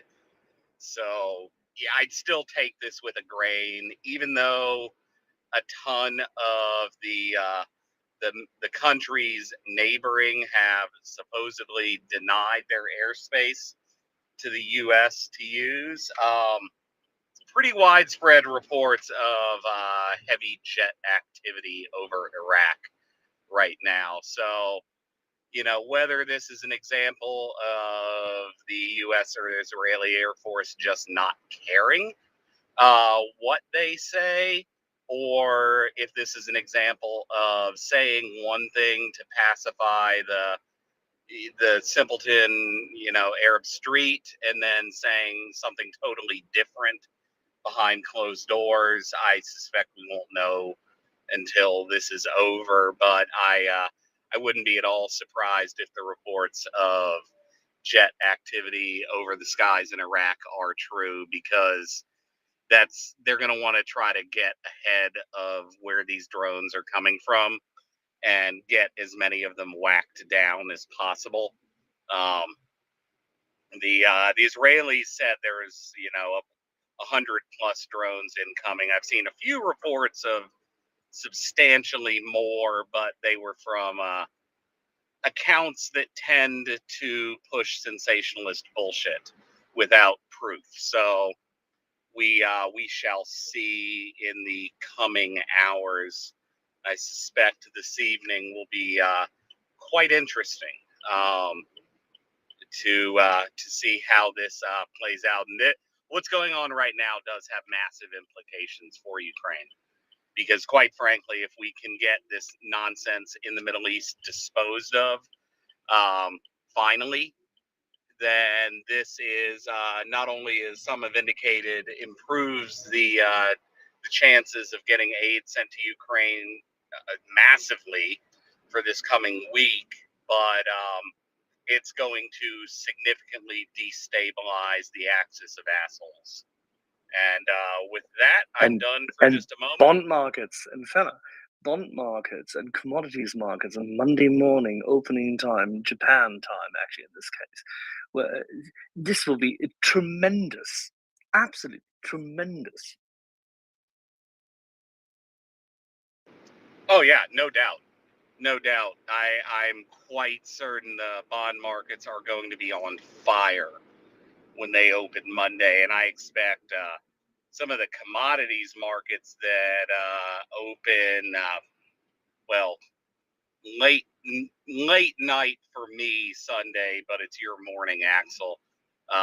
Oil contracts start trading, and I think we're gonna see some spiciness if anybody's vehicle consumes dinosaur juice. I would definitely suggest filling that tank with dead dinosaurs sooner rather than later. I don't even know what gas is up to right now, but I'm sure it's gone up quite a bit. I'm absolutely certain there's a couple of Indian refineries who are currently already sending very, very nice IOU private placement tickets across. Let's go here, Karen. Karen, what's up? I have got CNN streaming in the background. I've got it on mute so I can talk to you guys. But the breaking news is that the U.S. has intercepted some of the drones. Now, where they've intercepted it from, I don't know. Maybe you guys can find that out. I'm listening for more. And also, it just flashed across the screen that Iran claims it has fired its first wave of ballistic missiles. So I'm just watching the breaking news go across, but maybe you can elaborate on. That would be a massive change, Karen, if that let them claim it. I've seen the claim before, but if they've done that, that changes the game completely. But it fits in with what could be a saturation attack approach. But if they've done that, if Iran actually has started to fire ballistic missiles at Israel, fella, I'd say that's the end of Iran's weapon systems manufacturing capability. Oh, 100%. And I mean, I would go beyond that. If they have, in fact, launched ballistic missiles, I will bet anybody any amount of money to a charity of their choice that the majority of the IRGC will be unalived by Monday morning. And there will be jack shit the Iranians can do to stop it. And sorry, not just the Iranians, there will be jack shit. Jake Sullivan and the Iranians can stop it. I mean, I don't think that's a good idea. Jenny. Swedish papers are also reporting that they have fired ballistic missiles. Swedish papers, are they going off of the same statement that Iran has done it, or are they verifying it differently? Same thing. I can see it. Aftenbladet has gone as well. Yeah, it's all the same source. Yeah, that would be DN. Did you look at DN as well? Sí, señorita. That's good. Yo hablo español, señor? What did you expect what I've learned in my past, my dirty past? I suppose I should have known. Anyway. Oh shit, I just opened a bottle that corked. I thought that now that there's ballistic missile attack, I could really open a decent bottle, and this is raggedy, corky shite.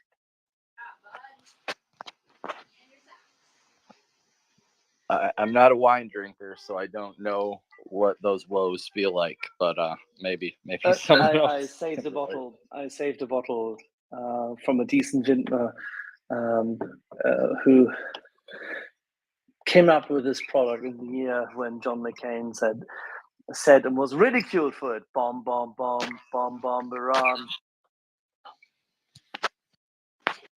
I miss that old man. I think our country would be better off if he was still with us. But it is 6:32 Eastern Standard Time. We are discussing the latest on what's happening with Israel, with Iran, supposedly now launching missiles.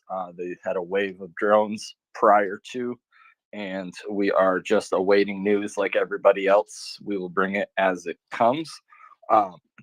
We are still a Ukrainian space, but this news very much so impacts Ukraine and how the US, how the world is going to be interacting with all things warfare for the next few days. James, do you have anything you'd like to add?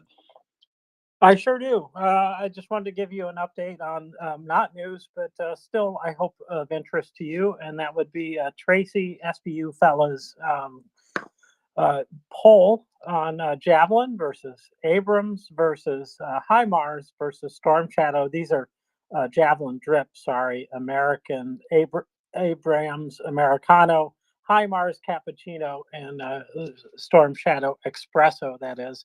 And at this moment, Javelin, 14%, Abrams, 2%, HIMARS, 34%, Storm Shadow, Espresso, 50%. So there we have it. This is what the people want, at least the people that responded to that poll. A bit of levity before going to some more serious things about what's going on in Ukraine. And one of the things that I want to do right now is take the opportunity to give you the numbers for today. And the losses of the Russian occupiers in Ukraine ending April 13 are as followed. Eliminated personnel overall since the beginning of large-scale invasion is 452,760, 1,030 of those coming today.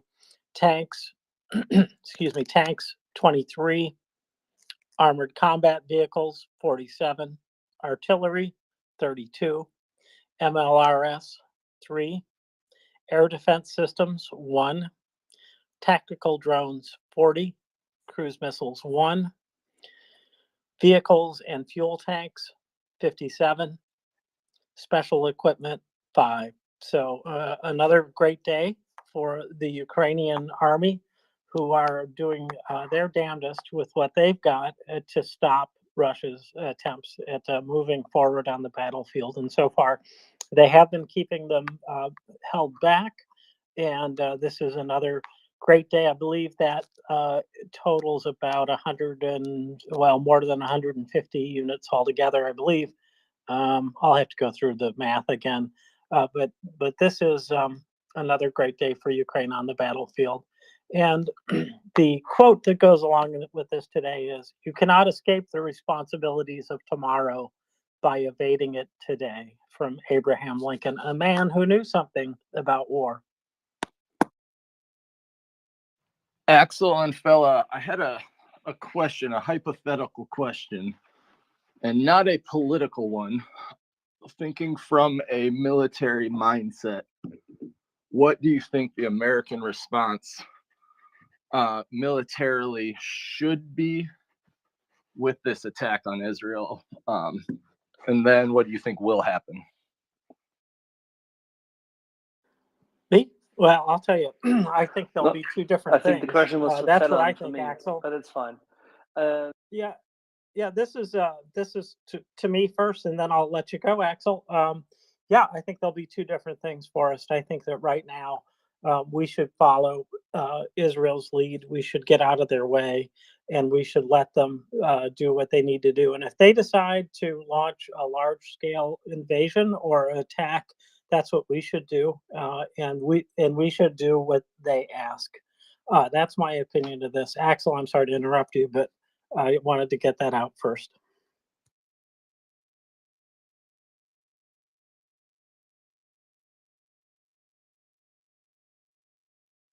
Well, Forrest asked Fella and myself, so that's why I jumped in. Otherwise, Oh, I certainly apologize. I did not hear that. otherwise would not have interrupted in any shape or form. But then again, there are things that happens. As they say, when you cut a tree, some bark will fall off. Fella, what do you think? What should beyond what we already know, that the US is already assisting, of course, Israeli air defense in the region and making sure that they stretch their umbrella from what is the Gulf and therefore take down whatever the Israelis otherwise would have to face, because those drones are not going to cross the water much if they're coming from the south, but those which come from the north and from the northwest are probably not not easily to be taken down by US capabilities, but ballistic missiles, the US and Israel will work together, correct? And that's not a response question. It's more what they do at the moment. We'll talk about the response in a sec.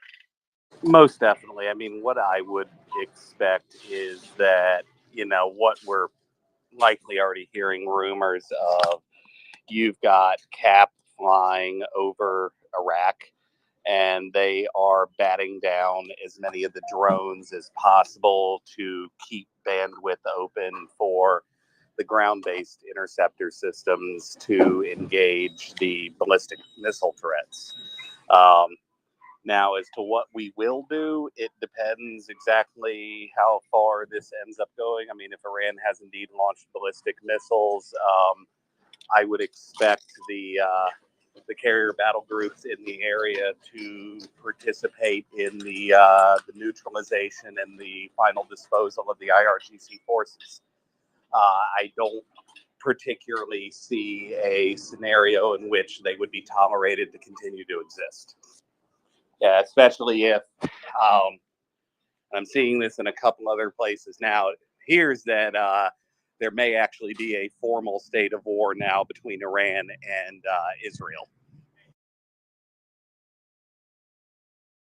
Yeah, to add on to this, in order to address your question, Forrest, I think that what the US should do is continue what it is prepared to do and what it has already taken care of, what it will generally do because of its overall doctrine, transcending various administrations,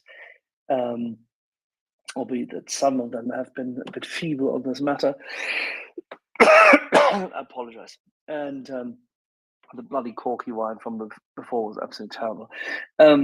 I tend to believe that the US will be ready to, if Israel asks for assistance in targeting, that it will be conducive and facilitating that.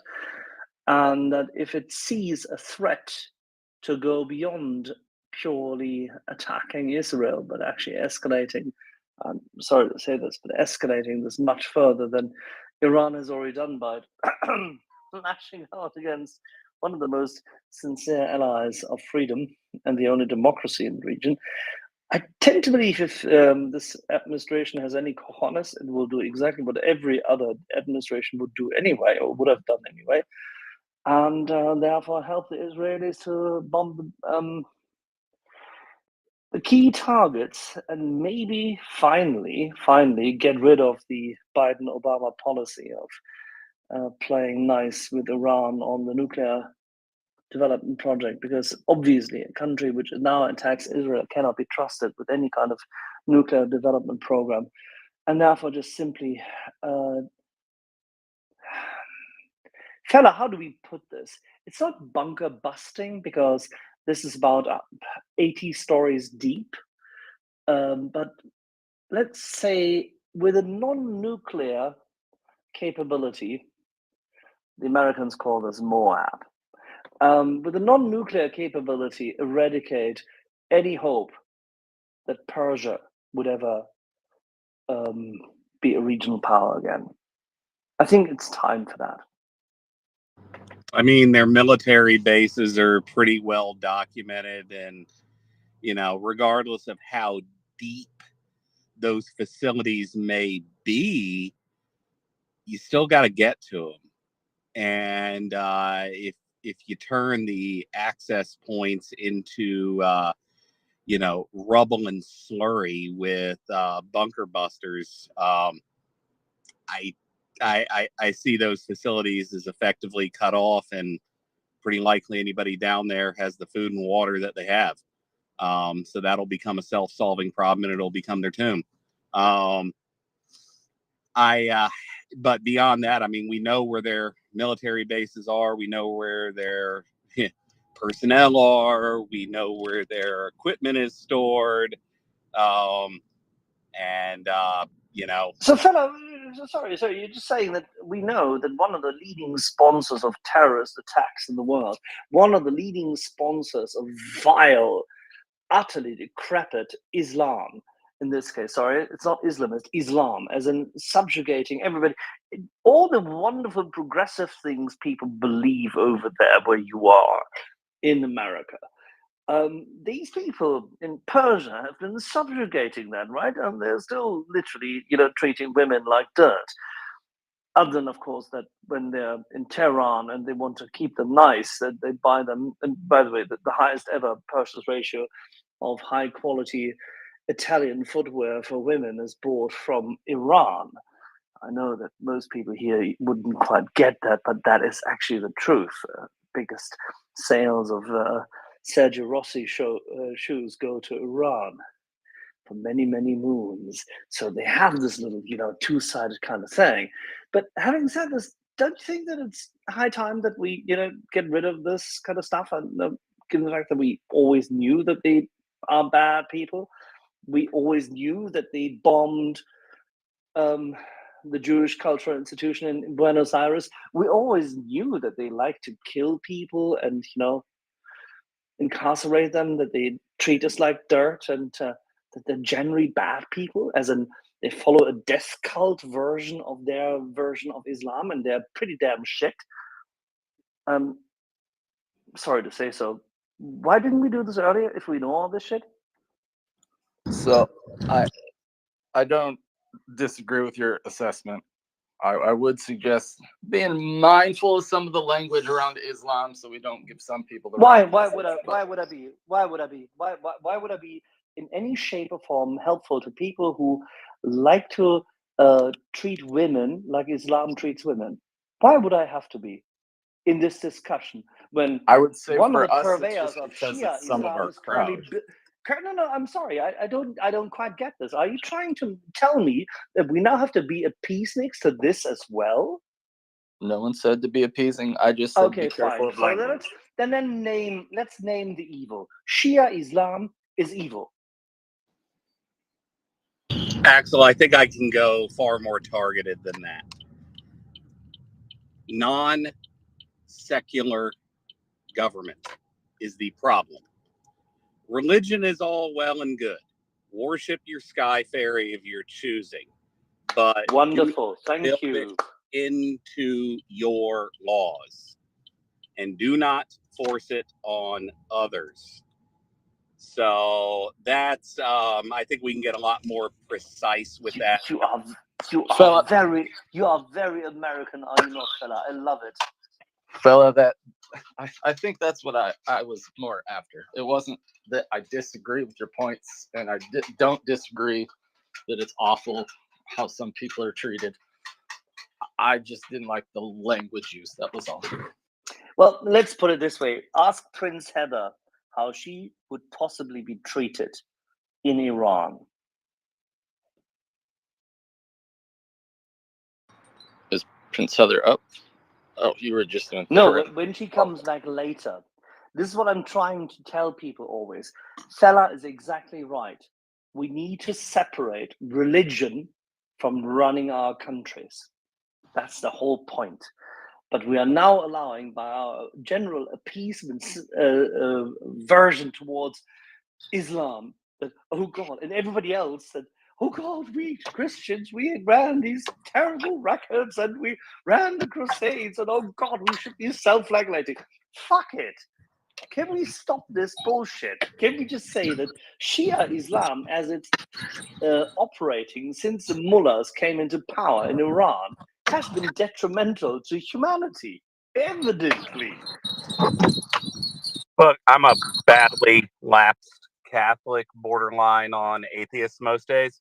But, one of the big differences, I think, is that, and I'm going to expand this beyond Christianity because it definitely applies well beyond it. Other world religions certainly have their receipt book full of horrible things done in the name of Sky Fairy, right? But here's the difference. We learned. We don't do that shit no more. And there's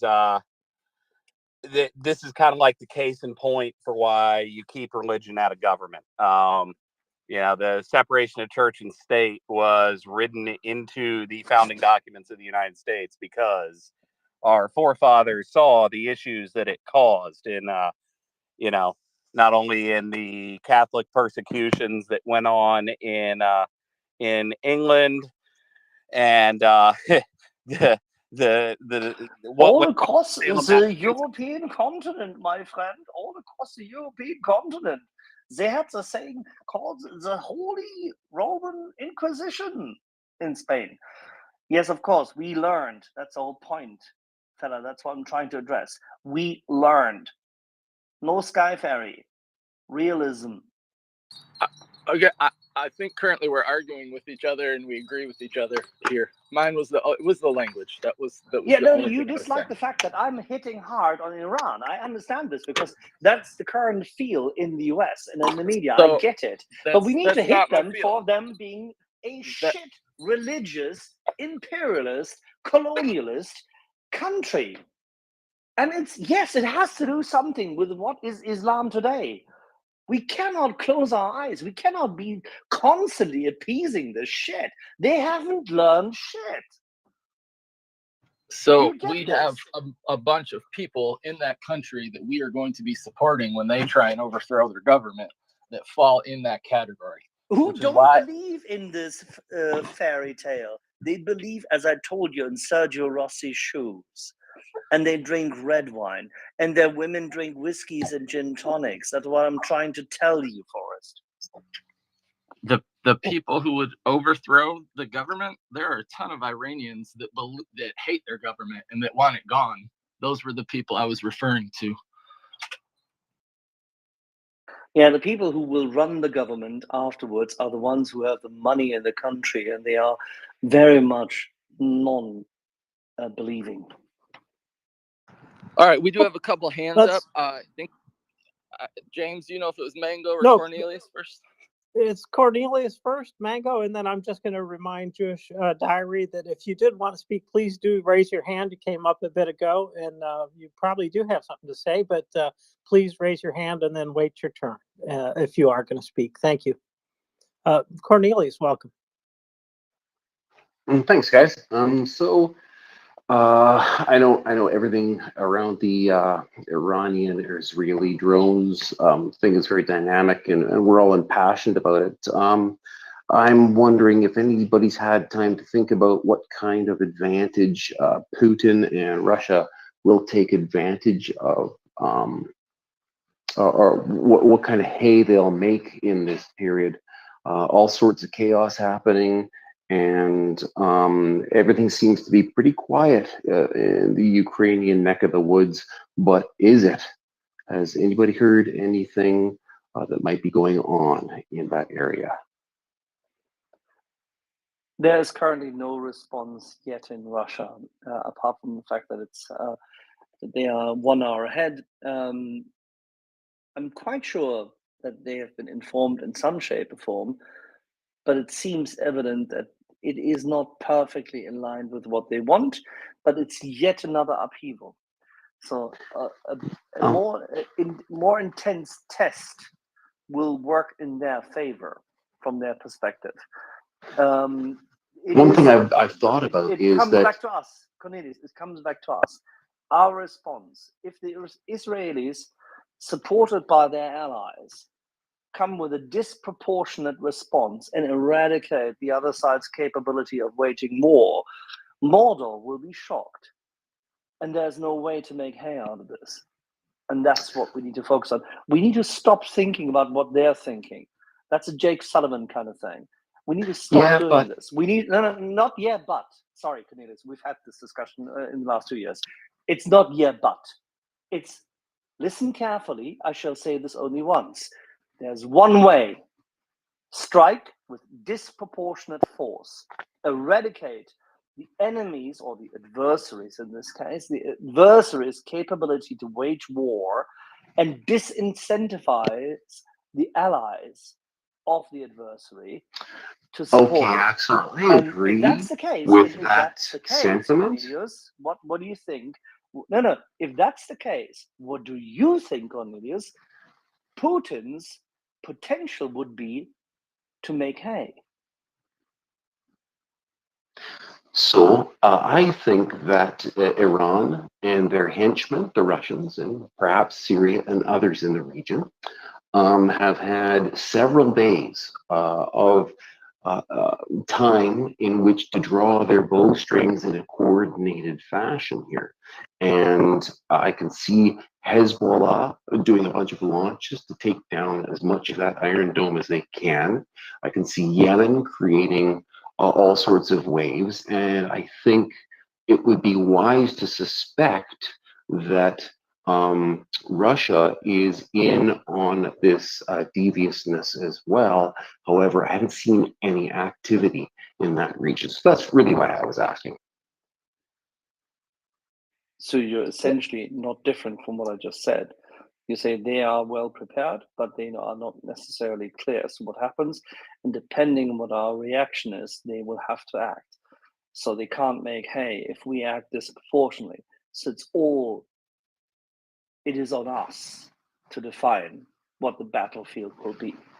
Do you trust us to actually do anything other than what the track Not record you. has been? When you say us, no. I mean don't the trust it. West. I don't trust Mr. Sullivan. I don't trust this administration at all to do No. anything sensible. It's no question. I mean, like the previous administration, I didn't trust that administration. I don't trust this administration. Previous administration, since Jim Mattis was gone, was completely utterly headless in that regard. With one exception, Gina Haspel, great woman, by the way. Big shout out if you and your chaps are listening. Great work. Having said this, other than that, I mean, this administration, since the day of the fuck up with the minor incursion, this is a disaster. But we've been saying this here all the time. That's nothing new. You know it. I know it. We all know it. We can see it. But it's not this administration which will determine the outcome. It is the one sovereign nation which doesn't care what the Americans say when it comes to the defense of its own, and that's Israel. And I bank on it that they will take the right measure. Okay, I've got my fingers crossed in that direction, so good. Thank you. Thanks, Cornelius. Appreciate that. So I believe it's Mango Moose, fella, and then Prince Heather. Am I correct, Forrest? And I will just say on the way out that I think that one of the things, without Russia doing anything different than what they've been doing and will continue to do, they benefit from this situation by way of distraction very much. So I don't think there's any more that they'll do kinetically than they're doing. It serves its purpose as is. Thank you, James. I just wanted to pop up and address something with Axel real quick. I just want to give a piece of feedback, if I may. Is that all right, Axel? Always. Excellent. Thank you. I just wanted to bring up that you are, when you're in this space, a representative of the 501c3, and that charity has some pretty strict regulations on what can and cannot be done and said by the organization. And you corrected yourself by saying that Shia Islam under the mullahs has been a complete, absolute disaster. And yeah, we should have taken them I out. didn't correct myself. I specified it. You specified. Mango. That's So, and by the way, and yes, I highlight the fact that I could go much further, and it doesn't matter. And what you believe you want to actually highlight now is completely irrelevant to this space, because MriyaReport is a space. okay, but the organization still has its public images. And I know that's still exactly open what to the them. organization is, matey boy. So you can go now, utterly put yourself in a pocket, make your point, make your argument, rather than trying to rule me, because you can't. I'm not trying to rule you. I'm just saying you should be aware of the I am regulations. If you haven't completely read them, aware of what you you should. believe Axel? that you can do. You need to stop Axel, now. No, James, can you need to interrupt? stop now. Can you interrupt, Les? No, I will interrupt more, because the young man is trying No, to then I'll rule interrupt us more here. too, Axel. You're doing too much of a bad job right now, and you're not the host. Yeah, I'd agree with that. That is irrelevant. Well, It is let's relevant, hear and Mango. you're Let's hear making a Mango out. bad. Cornelius, let's hear Mango out. I am projecting from the co-host, about ready to use the mute all, but would rather not do that. Axel, let's just hear the man out, and then you can reply. Just take a look on the IRS website and look at the rules they're bound to, and make sure you're not breaking them, because you're coming dangerously close with some of your comments. I tend to agree with you on everything you've said, but when it comes to the laws guiding the charities, and I've done a lot of work with charities, you are putting yourself and the organization at least some level of risk with what you're saying, Axel. So, and I'm not. The good thing is, Mango. no, sorry, no, I reply to this immediately because Mango, you are wrong. If you believe that we are frightened just because you think that you could find a way to dictate to us how we word things when we intelligently word them, which we, and you quite rightly identified this, we tend to be completely, utterly silly. But if you try to find a way to bridge this into threatening us, then you have significantly less goodwill and good faith in what you supposedly try to convey here than you portray. And that is despicable. I'm sorry to say so. It is really detrimental to the cause. Whilst we, other than that, as you just said, tend to agree on the topic and on the content. So if that is the case, if we agree on the content of what I said and how I said it does not necessarily delight you, does not mean anything. And everything I've said and how I said it and how I portrayed it here, I can easily defend. So there is no reason for you to do so, and play this game with the host as much as you like. But you're not going to shut me up on things which are absolutely crystal clear. I know exactly what I've said, how I said it, and why I said it. And trust me, I do understand this organization significantly better than you do. But thank you. There is no ill will whatsoever. I was trying to come up and give a bit of a warning, because there are tons of people who will use this crap against us. I'm not giving you There's shit. nothing which can be used against us from what I said. Everybody knows that I am utterly bereft of considering this as a necessary input. I completely agree that you are on our side. It's wonderful. It's great to hear, but it doesn't change a thing. What I've said, I can stand by easily, and the organization could even, if it were to try to, disassociate itself from free speech and content, which is actually correct and well argued and well spoken of. If that's the case, if the organization would wish to disassociate itself from it in case of having a civil lawsuit, you're actually, by the way, by indicating that there could be threats in that regard, this would require somebody to actually lodge a lawsuit in order to do so and go through the courts and try to find a way to do so. That is insanely complicated. This is not even secondary, tertiary, of quaternary risk. This is way beyond that. And trust me, this is a field I know well. Ouch. I don't need this tonight, really. We're talking about Iran. We're talking about a Shia mullah-inspired death cult trying to attack Israel as part of the axis of evil. Let's focus on that. How about it? That sounds great. There we go. All I'm right. good. I'm going to go back to listening. Mango, thank you for coming up and having this say. Appreciate your intent in this, and yep, we do have to be careful as we speak. Axel, I hope you were careful enough. I think so. We just do have to be careful, and let's be respectful and use our hands and all of those other good things as we go forward, please. And Fella.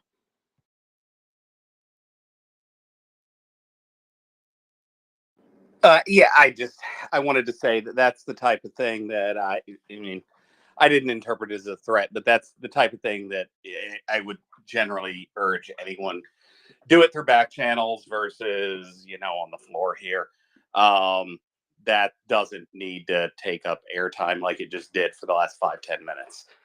So, but anyway, I think Prince had something far more enlightening to contribute than what I just did. Go ahead, Prince. Thank you. And Mango, I've heard you before, and I appreciate your input. I have been listening sort of passively, and I didn't hear anything that really concerned me. And we have talked about this, and we are trying to be very careful. And I know that sometimes we get very close to that line, as far as the IRS being able to take away our 501c3. I also know that people here are free to share their opinions, and there are times when people are sharing their opinions as individuals, not as representatives of Maria Report. And that, there is also a difference with that too. So I appreciate that. But the reason I came up very initially, is to say, Axel, you took my name in vain and you wanted to know something about me. Yes, I did, my darling. I did. Just imagine you, as an individual, were to be stationed in Iran for a Halliburton, and the local Iranian Revolutionary Guards were to consider that you're not the kind of person they like. How do you think Iranian law would work vis-a-vis you? I think it would persecute me to the fullest extent possible. And not because I'm a Christian, but because I'm a lesbian. And I have no problem saying that I'm a lesbian. And they seem to have a problem with that. And there would be some issues. I probably would land myself in jail. And yeah, right? About right? And they would try to, they would rape you in jail. They would probably torture you if you get into jail. They would put you into jail for a long time. They would persecute anyone, every woman who would ever had contact with you, and all that kind of jazz. Absolutely. This is mullah instructed, run, so-called Shia Islam in Iran in 2024. There is no reason not to bomb that elite into the Stone Age and free that country, if we can help it. But it's not our main target. My argument remains the same. John McCain was right. And I think that if they actually attack Israel, they have sealed their fate. And I think the way they deal with exactly what Fella said beforehand, with the fact that we have disassociated our own religious beliefs and our social behavior from how the government is run, because we want to make sure that everybody, even the slightest, smallest minority, it doesn't matter, everyone in their individual rights and property rights, in their, how do you call this over there, Prince? There's this thing which I've read, this pursuit of happiness thing which you have over there, that seems to be awfully important, right? And that this is not impaired. I thought that's a good idea, isn't it? It seems to be, yeah. Life, liberty, and the pursuit of happiness. And yeah, that is what we strive for, even though people will have disagreements and arguments over what the pursuit of happiness actually entails. And actually there can be religious complications with that. I confuse the heck out of people because I am I am a lesbian of extreme and very strong faith also, who considers herself a Christian. Boy, that will twist people's minds into knots. I'm telling you that, Axel. Let them have it, darling. This is the thing. That's what I'm trying to say.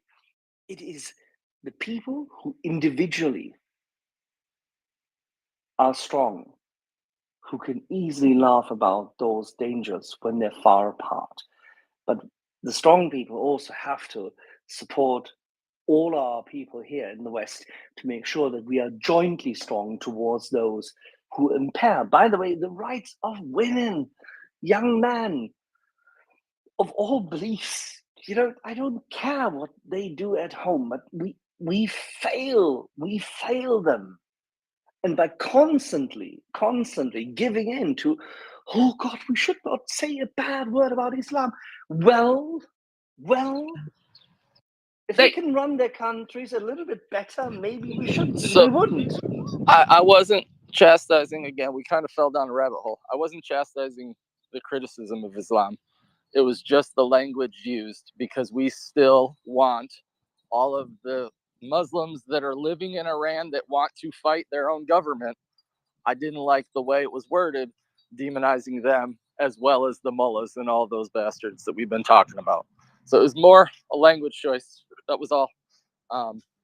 But Yeah, yeah. and that's when anyone discusses Iran. I have quite a few Iranian American friends that whose parents came to this country when the Shah fell, because their parents were educated and not particularly religious. But anyway, I digress.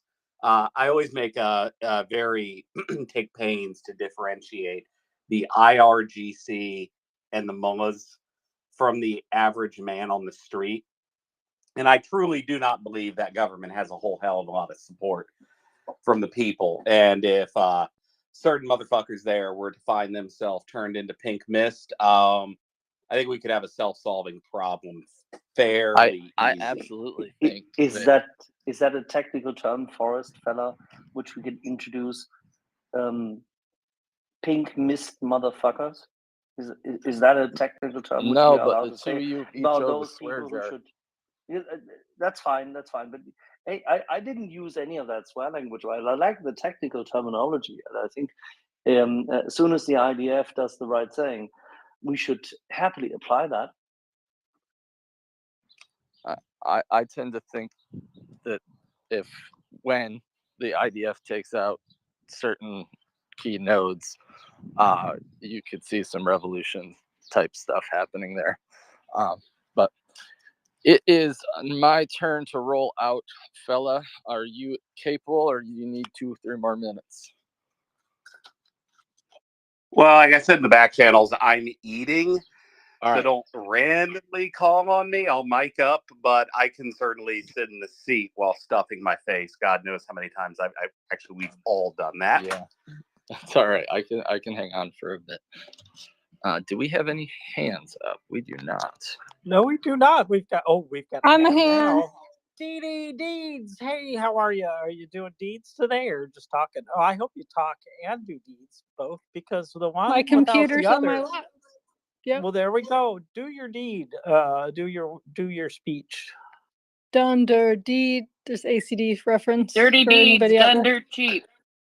Thank you, Prince, for recognizing. Did you guys talk about how the strikes might influence aid for Ukraine? Yes. Yes. Yay! We want to hear We you. can certainly do it again. No, I mean, it's just the obvious. Just stating the obvious. Like if Go for it. It may not be obvious. wake Well, the hell up. The bill This will is be split. slap we on haven't said both yet. sets of cheeks, so that hey, guess what?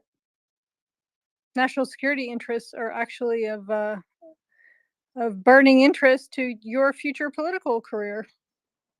And anybody that knows anything in DC knows that if the bills are split, they're screwed in several different directions. That's exactly the point. And Cece, it's good that you highlight this, but the bills will be split. That's evident and will happen within half a day. And Cece, if you want a humorous bit of OSINT, I just ran across and validated myself. You know how when you Google a business, it tells you how busy it is right now, right? So the Papa John's down the street from the Pentagon is way busier than normal at the moment. Like some people gonna be pulling all-nighters, finding out, what Mullen needs to get yeeted tonight. That is hilarious. I love this barometer, this metric. You should go and circle around within a 15-mile radius as to the delivery services and the likes. There has been a question in the past as to whether that information should actually be available, but there you go. But you will see that everything's humming and buzzing. Well, there we go. Hey, we've got a question from a listener. So has the Biden administration painted himself, or has Biden painted himself into a corner by asking Iran not to respond? How does this request impact by the authority of the U.S. if the U.S. fails to act decisively now that Iran has disregarded Biden. So, what do you think? I mean, it really doesn't. He hasn't painted. I would reject the characterization of that. I don't think the president's painted himself into a corner. By my understanding, we actually have treaty obligations to defend Israel. So yeah, I don't. I kind of reject the premise that entire line of thought is built on. But and anyway, I'm gonna shut up. Continue stuffing my mouth. Well, thank you for that. Prince Heather, was that what you were going to address? No, what I was just going to say is he just hit something right there that I'm sorry, I can't ignore. Treaty obligations. We have treaty obligations with them. Okay, let's look at the treaty obligations we have with who? Ukraine. And what are we doing right now? We are not living up to our treaty obligations with Ukraine. And I'm sorry, I needed to point that out.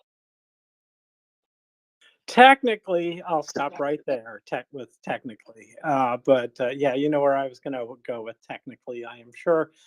Axel, what do you think? Is same or different?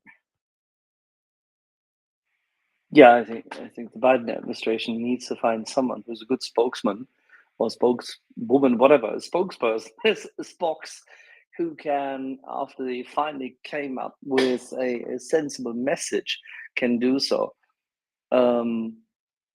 If they are smart, if they're really smart, they just relegate it down to the DoD and have Major General Patrick Ryder do the briefing. I think that would be really helpful because agree with that. evidently they evidently have no State Department response to this, and it's not a diplomatic task at the moment. This is all essentially military activity, and there's military support, and it should be briefed. Yeah, CENTCOM would have a relevant person standing next to Ryder to answer detailed questions if there are any, but there shouldn't be many at the beginning. I think the first briefing should be Ryder. I doubt the president can say anything because he has no direct input. He observes, and he should actually be calm enough to observe.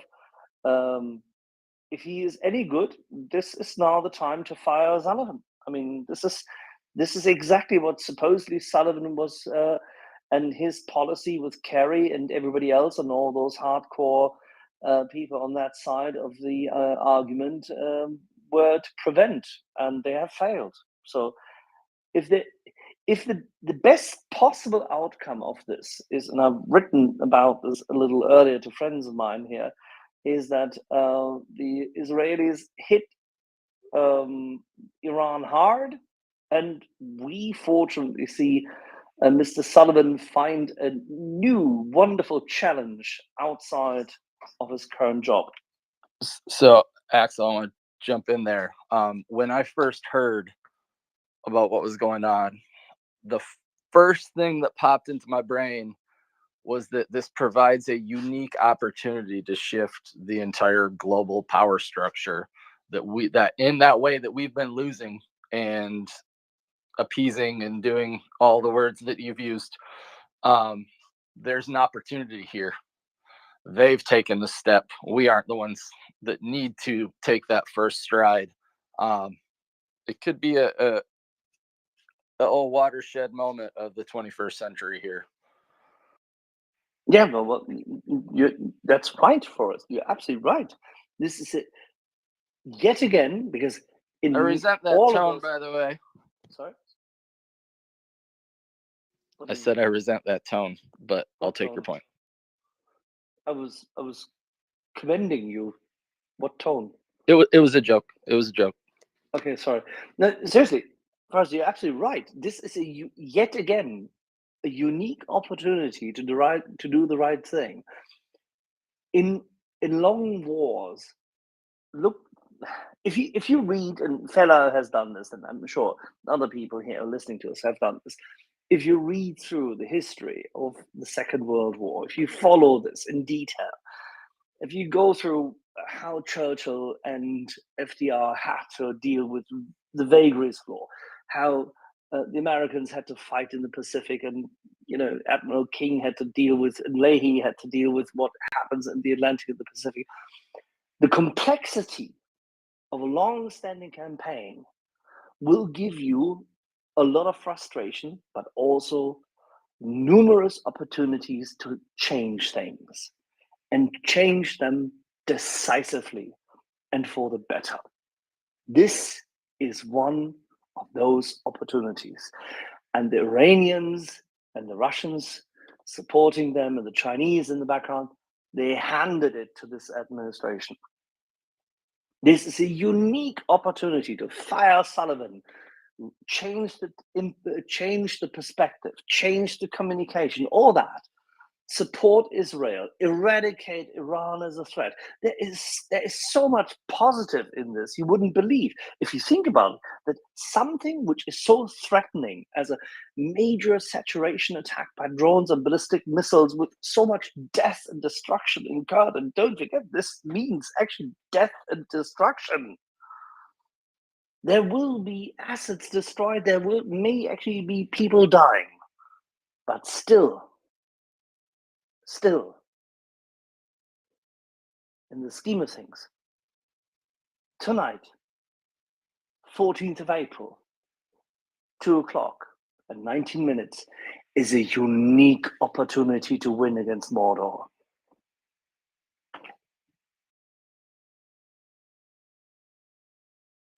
Yeah, I really, really, really would like us to capitalize and shift. Sorry, my steps are really squeaky. And shift some narratives globally and start applying pressure where it's better suited, and get some stuff taken care of. Namely, Ukraine support. I do think this helps us get this bill across the supplemental. I'd be shocked if it's not early next week. Not sure if Deeds went down, but I assume that's what she was going to say when she popped up, that this bodes well for that supplemental to get passed. And then when that gets passed, then we start putting on all of our activist might to help Ukraine. Fella, I'm going to drop out. So mid beef stew or not, I'm going to leave you to it. Have a wonderful rest of your shift. And James, it was wonderful being able to co-host with you, albeit we didn't necessarily get our but have a wonderful evening, and I will speak with y'all later. Thank you, Forrest. Appreciate that, and appreciate that we have two topics we really need to cover: the Middle East and Ukraine, and we shall not miss out on either of those as we go forward in the evening. So yeah, thank you very much. It's always good to work with you. I don't get to do that very often though. So, but that's what happens. So anyways, Ramadan is over. It ended on the 9th, April 9th. And so I guess I was expecting other things to happen.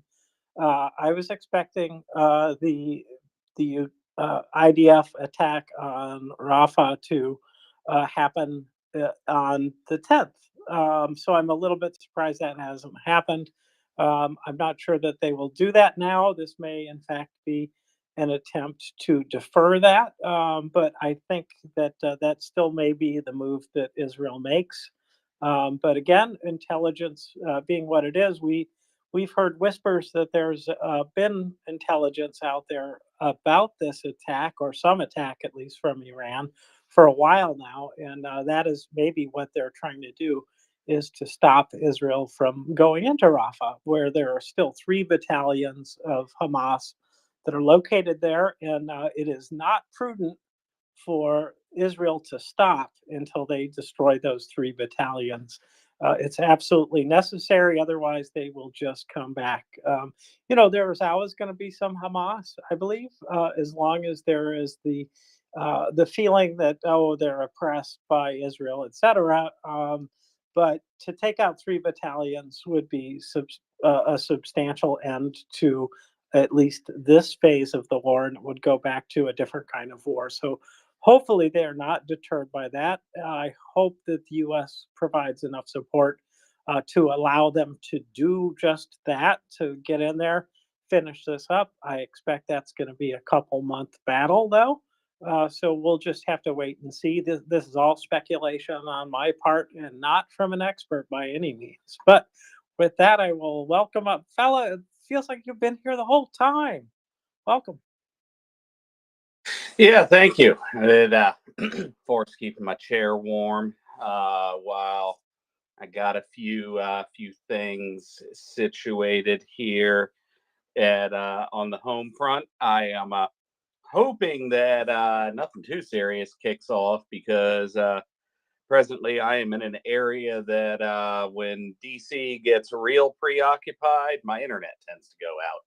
So yeah, but anyway, it's going pretty good this evening. How's everything been going with you this afternoon? I've only been listening since about 5:30, give or take. Well, I've been listening since about 4:30, so I'm not situationally aware completely. I am aware that there are bombs still landing in Kharkiv. I haven't looked at that map lately, but I'll do so.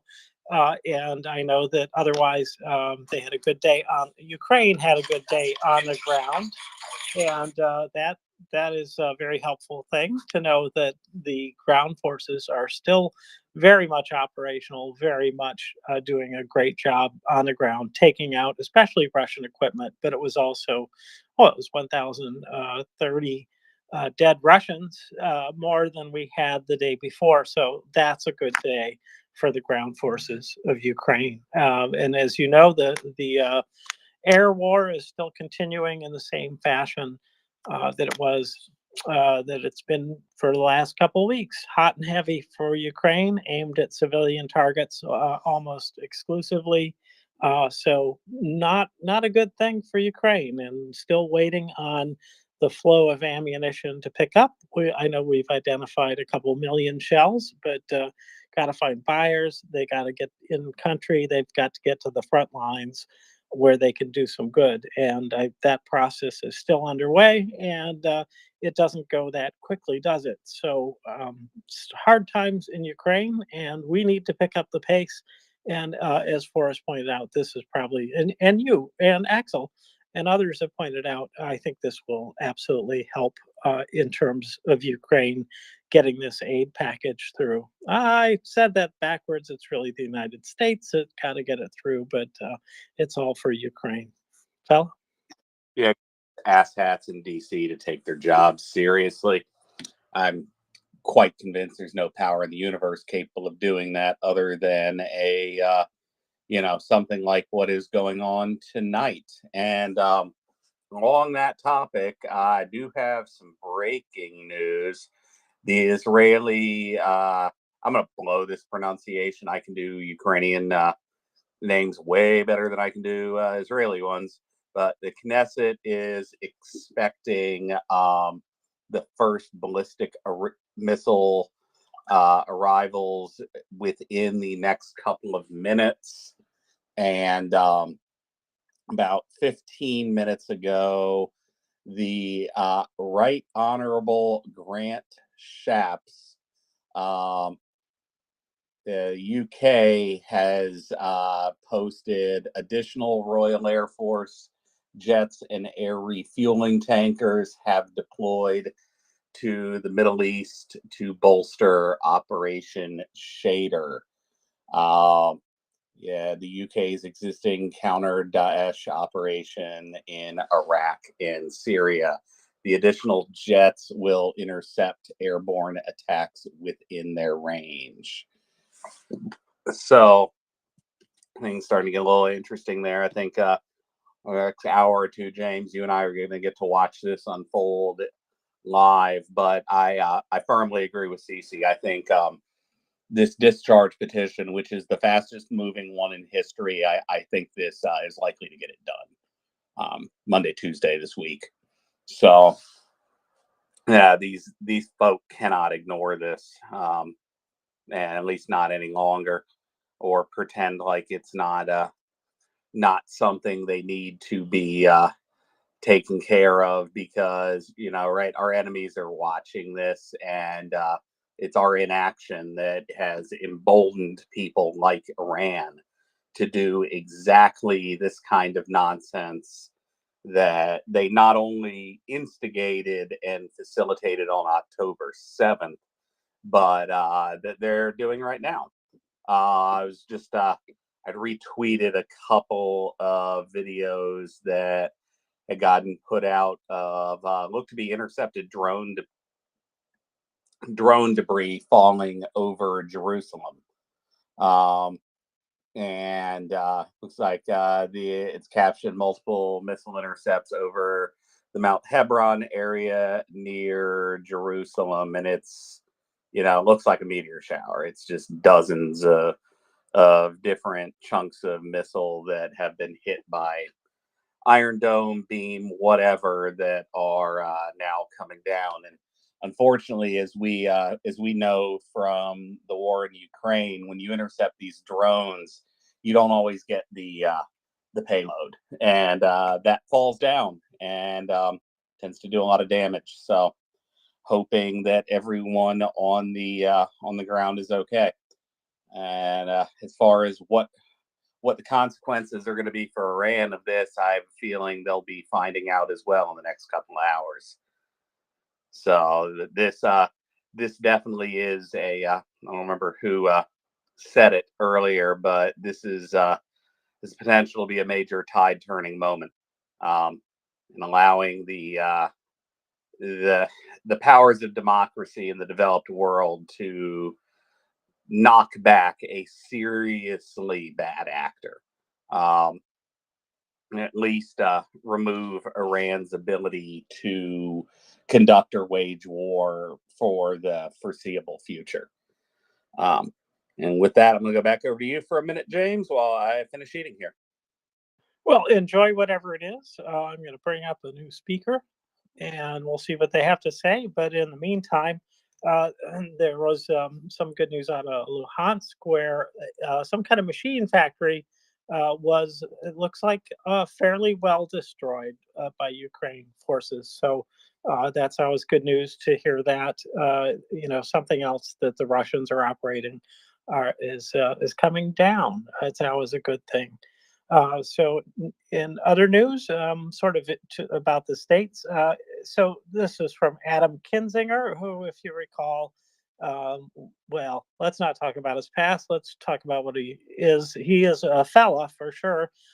Definitely takes the side of Ukraine, has been an outspoken proponent of Ukraine aid and Ukraine itself. And so it took the administration, this is what he says, it took the administration over a year to agree to Abrams tanks, a year for HIMARS, 2 for ATACMS, over 1.5 years for F-16s, and nothing was given until the invasion began. They've opposed all weapons until eventually changing their minds. And he points to Jake Sullivan at that point, just by referencing his user ID on Twitter. But it's still better than Moscow Trump. But can we be honest? Like, this is bad. And indeed, the U.S. response to this conflict has been bad since the beginning. Not at all what Ukraine needs. That's a little strong. Not what Ukraine needs. I can leave it at that. They need it more. They need it faster, and we need to change how we've been doing business with them. As soon as this bill gets passed, we've got to do everything we can to expedite the flow of the munitions and weapons to Ukraine. So I see that Deeds, you are back. Welcome again. It's so funny. I keep thinking you're going to call me Dee. Everyone still says CC except for you. I don't know why. It's funny. It's Dee here. I say them as I see them. Well, no, I actually like it because it focuses on what we're doing here, right? We're all about action, not just about lollygagging. It's not just the chattering class.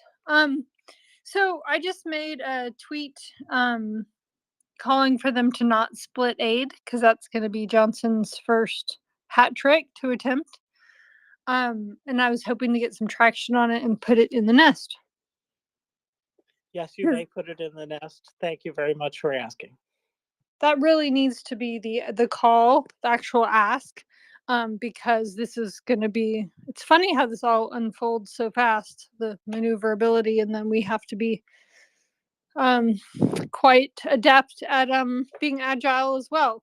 So that's the latest ask, and it is a burning import, because there's so many that will only vote for this. If anybody on the Hill will tell you that these things have to, for Ukraine aid to go through, they have to. I know that there's people on Twitter that think otherwise, but any of the offices, both Democrat and Republican that I work with, and everybody else knows that you cannot split the aid. You cannot, and especially now, like it's just as dire now that Ukraine get this, just like Israel. Like it's been 911 emergency. So this is not like, oh, Israel should now take center stage. No, not at all. So don't let them get away with this. No excuse.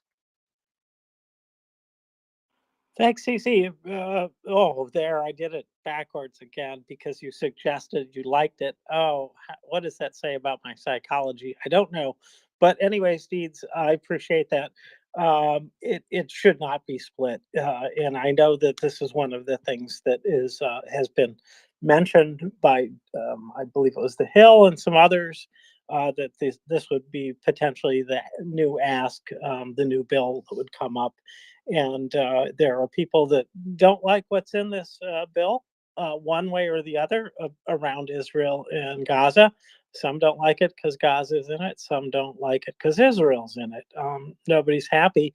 But at this point, I hope everybody on both sides of that argument realize that the best thing for the United States, Gaza, and Israel is to fund all of them. That really is the best thing for all of them, whether they appreciate it or not. And ideally, the United States supports human rights around the world, but it also supports its allies directly with all the force that they need to defend themselves. And the U.S. definitely recognizes Israel's right to self-defense in this case. There's no doubt about that. But so there is, since there's no doubt about that international right to self-defense, there really is no objection to us funding Israel. And I wish that the squad would wake up and realize that. I don't think they will, Deeds, but what do you think? Nah, they're not going to. But we do have hundreds of Republicans to target. But I was just going to say, the Hill, you just mentioned the Hill. The Hill is also the one that just said that Johnson had sincere desire to help Ukraine, but he has just been busy doing other things lately, i.e., since October. So don't listen to the Hill for sure. It takes a lot of effort to not pass any bills. It takes a lot of effort to screw up the ones that he might have won. Those apparently are efforts at failure on his part rather than success. And I can say that he's excellent at failure. He really is an outstanding man in that regard. He's going to go down, well, at least for a while in history, as being the most failing Speaker of the House ever. That's just the way it is. He's certainly no Pelosi. Yeah, he's not. So, Deeds, he's currently number 2 in failed propositions and failed legal measures. He was only, until very recently, it was 3 Democrats leading the pack, but he has managed to pierce that avalanche of this trifecta, and he's now number 2. It takes another 3 resolutions for him to fail on and not getting them through, and he is the top-notch failed Speaker of the House. That's not bad, given the fact. How long is your non-tax-paying revolution ongoing, James? I'm sorry, could you repeat the question? how long is your non-tax-paying revolution with your government ongoing already? So you have had a few speakers, right? I mean, given the fact that he's already number 2 in terms of incompetence, and he's nearly close, I mean, very close to escalating to number 1. That's pretty bad, right? Well, I guess for us it's pretty bad. For them, what opposes Ukraine's right to exist, I'd say it's a victory. For those that think that Russia owns Ukraine, I'd say that's a victory. And that seems to be the case, is that there's too many people in Congress that think that Russia have rights to Ukraine. And where they got that? Well, we know where they got it. They got it from Putin. So, Axel, I think they're pretty much falling in line with Putin, but this ought to change things quite a bit. Deeds.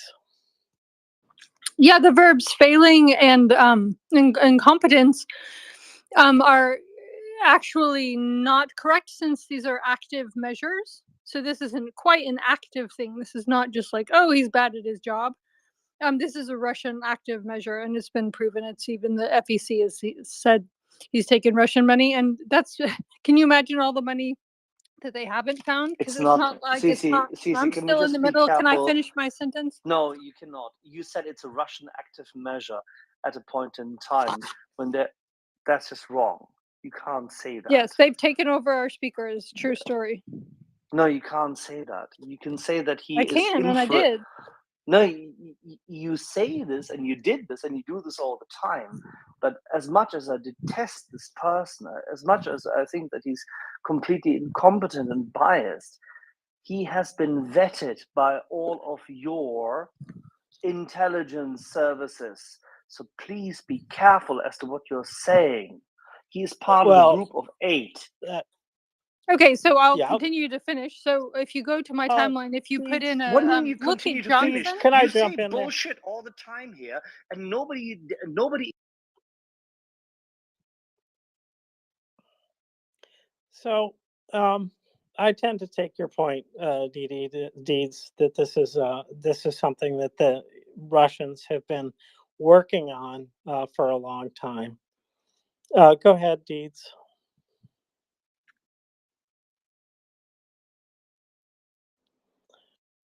And as a matter of non-disputed fact, Johnson's campaign did in fact receive contributions from American Ethane. And that is, Axel, a very 100% correct. I agree with you. It's completely dirty company. Absolutely. So she is not wrong. Absolutely. But he still got through the process of your vetting. So did Trump. Does anyone here understand Damn what it, James, you beat me to intensity saying of so did Trump. Cece, you can laugh as much as you like, but do you actually understand what kind of vetting goes on before anyone gets into this position? I do, because Trump was my if you do- president. Your presidents are voted upon but not vetted. Do you understand this? It's the only position you could get into in your country without being vetted. And thank you for that. And Cece, sorry, you don't understand the House at all. Good night, good luck. So if you go to if you look up Johnson on my magnifying glass on my profile, you can see a very long thread I have on how Johnson is related to Russian interests. So this is not just me and my opinion. This is a very detailed paper trail that goes way beyond American ethane. Yeah, American Ethane was just the one that kind of came to mind, like, immediately, and it's generally not disputed by anybody. So, yeah, he wouldn't be the first one to slip through the vetting process that really probably shouldn't have. But, yeah, we're not going to go down that slippery slope. Welcome up, Redstone, and Dawn, Stacy. You know what? I like Hotel for Hedgehogs. I'm going to call you Hedgehogs. You got your hand up. Hi. It's fine. I just came up to support CC, but he's gone now. So I don't need to. Okay. I agree with. Yeah, I don't say things lightly. My background is in research and being an analyst, so I never just shoot from the hip saying something that's that big of a deal. And it's not just my opinion. If you ask McCall and Turner, who are the actual chairs for the House Intelligence Committee, they too not only know but are very vocal in public about talking about Russian points, and have said I've been in their office when they've said it in my presence that we now have Russian active measures in our Congress. So this is not some weird random Twitter person saying this. This is McCall and Turner, who are committee chairs and not just any committee, the House Intel and Foreign Affairs Committee. So that's as empirical as it gets right there. Well, Cece, I just want to like put this out there, but I'm doing this halfway as a joke, but I'm serious because, frankly, I think he's serious. Mike Lee actually believes that we are funded by some part of the CIA's budget, right? You know that. So, and where does he get that notion from? He gets it from Vatniks. Whether or not we have willing participants or useful idiots, as I suspect the case actually is. It's a useful idiot situation. I don't think it matters, quite frankly. But no, I mean, your point was well taken, and the Johnson's issues are reasonably well documented. But anyway, Redstone, your hand came up. Hi, thank you for fielding a couple questions. I guess they're about Ukraine, but it's more so about. I'm not sure who here in the space would be able to answer it, but I just thought I'd throw it out there. So, in terms of any sort of aid packages getting passed anytime soon, the sooner the better. And I'm going to make an assumption here, and this has been spoken about before in other spaces. And just generally speaking, I think in like any war monitor online, there's often discussions about like capabilities and everything has a limit.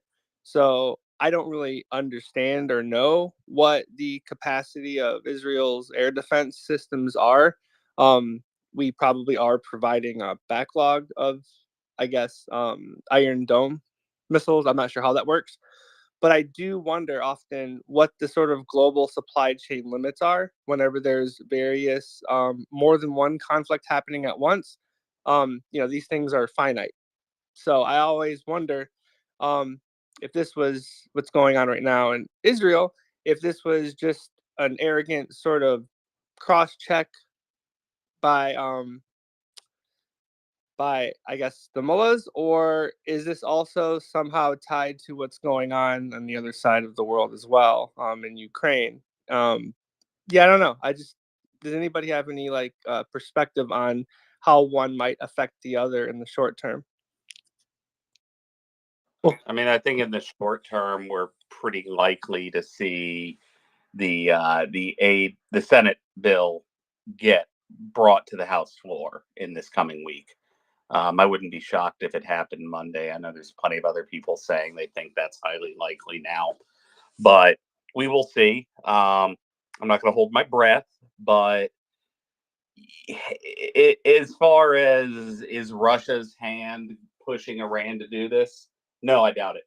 I am not sure how Iran getting itself regime changed is beneficial. I don't think it is at all. Yeah, but in terms of supply chains in general, all these weapon systems and defense systems, those components come from somewhere. Do you think this sort of one way or the other sort of puts pressure on what's happening with what's going on in Ukraine right now? I think, do you get what I'm saying in terms of air in general? Well, Iron Dome's interceptors they're not the same interceptors that Patriots use.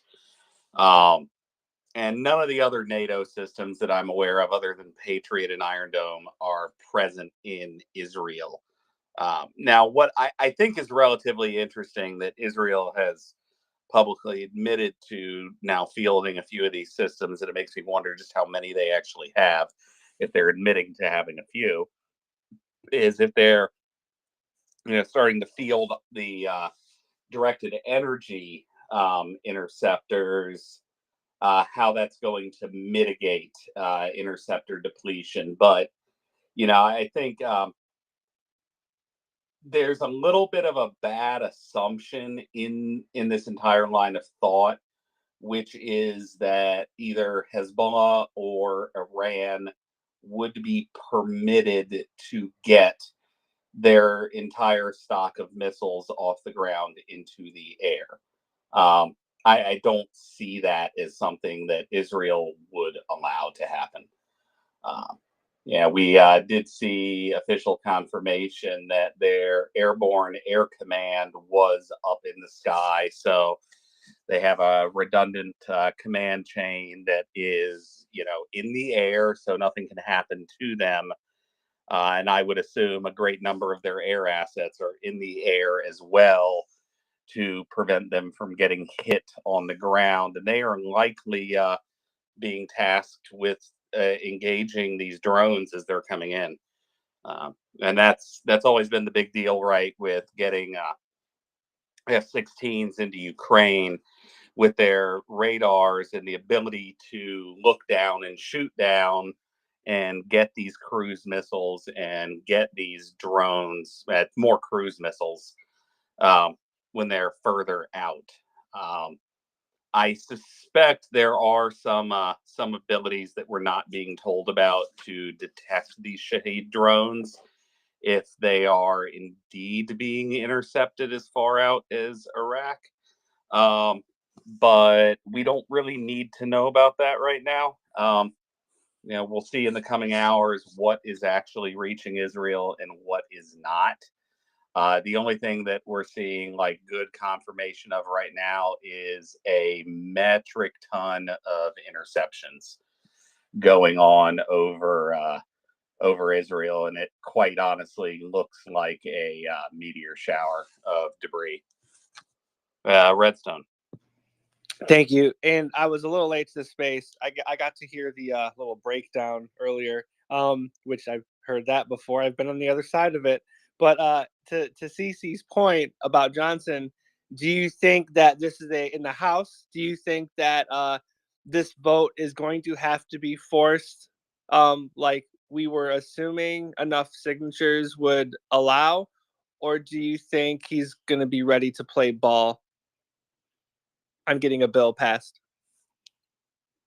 It is my personal opinion that he will never voluntarily bring it to the floor, but he can be forced to do so.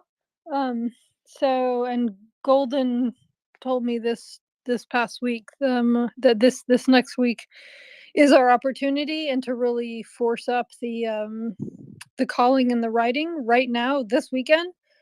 Because Monday and Tuesday and this week are so important at the, just I keep picturing it almost like a basketball shot, right? We're trying to get near the hoop.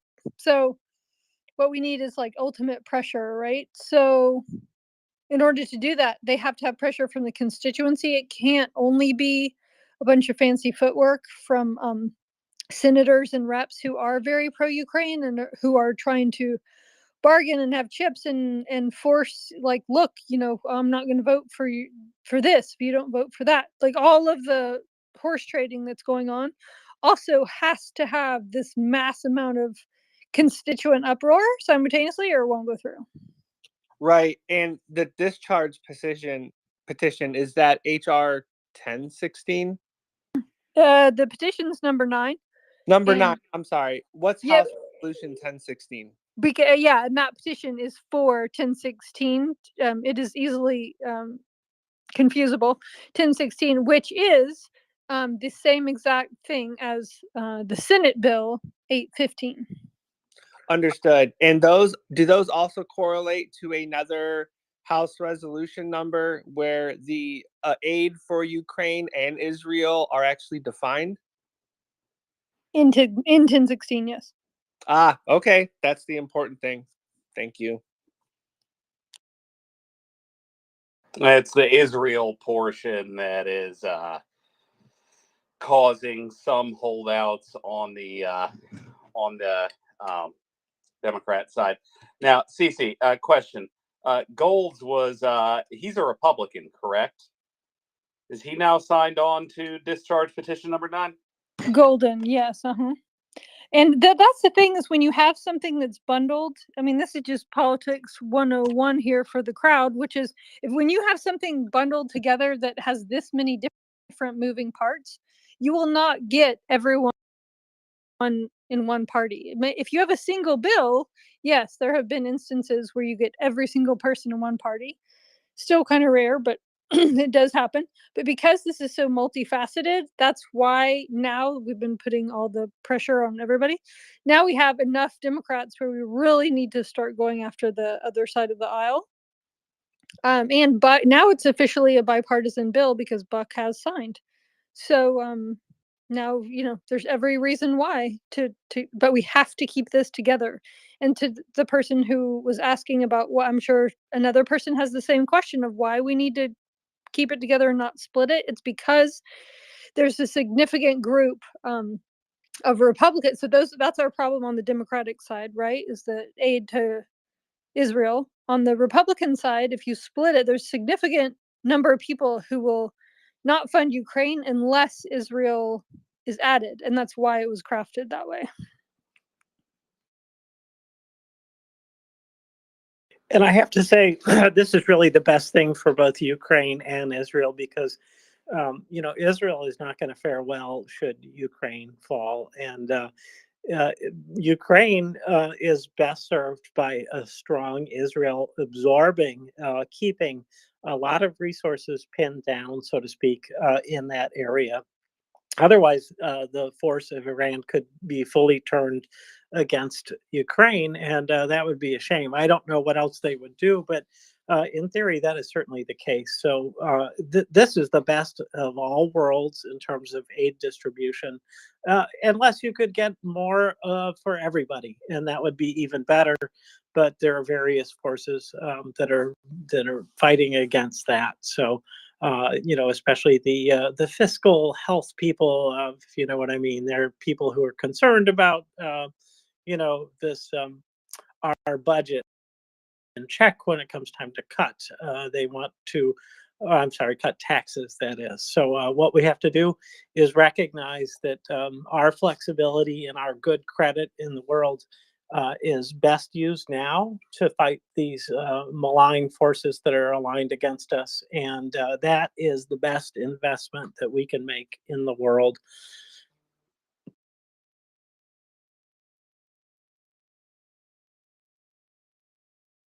Redstone, go ahead. I pasted a link into the chat of the discharge petition. Yeah, it looks like we're up to member 195. As CC said, it's Jared F. Golden of Maine. That was following Debbie Dingell of Michigan. So yeah, what was it? 218, I think is the number. I've heard 218, and then I've heard some people talk about 219 as if.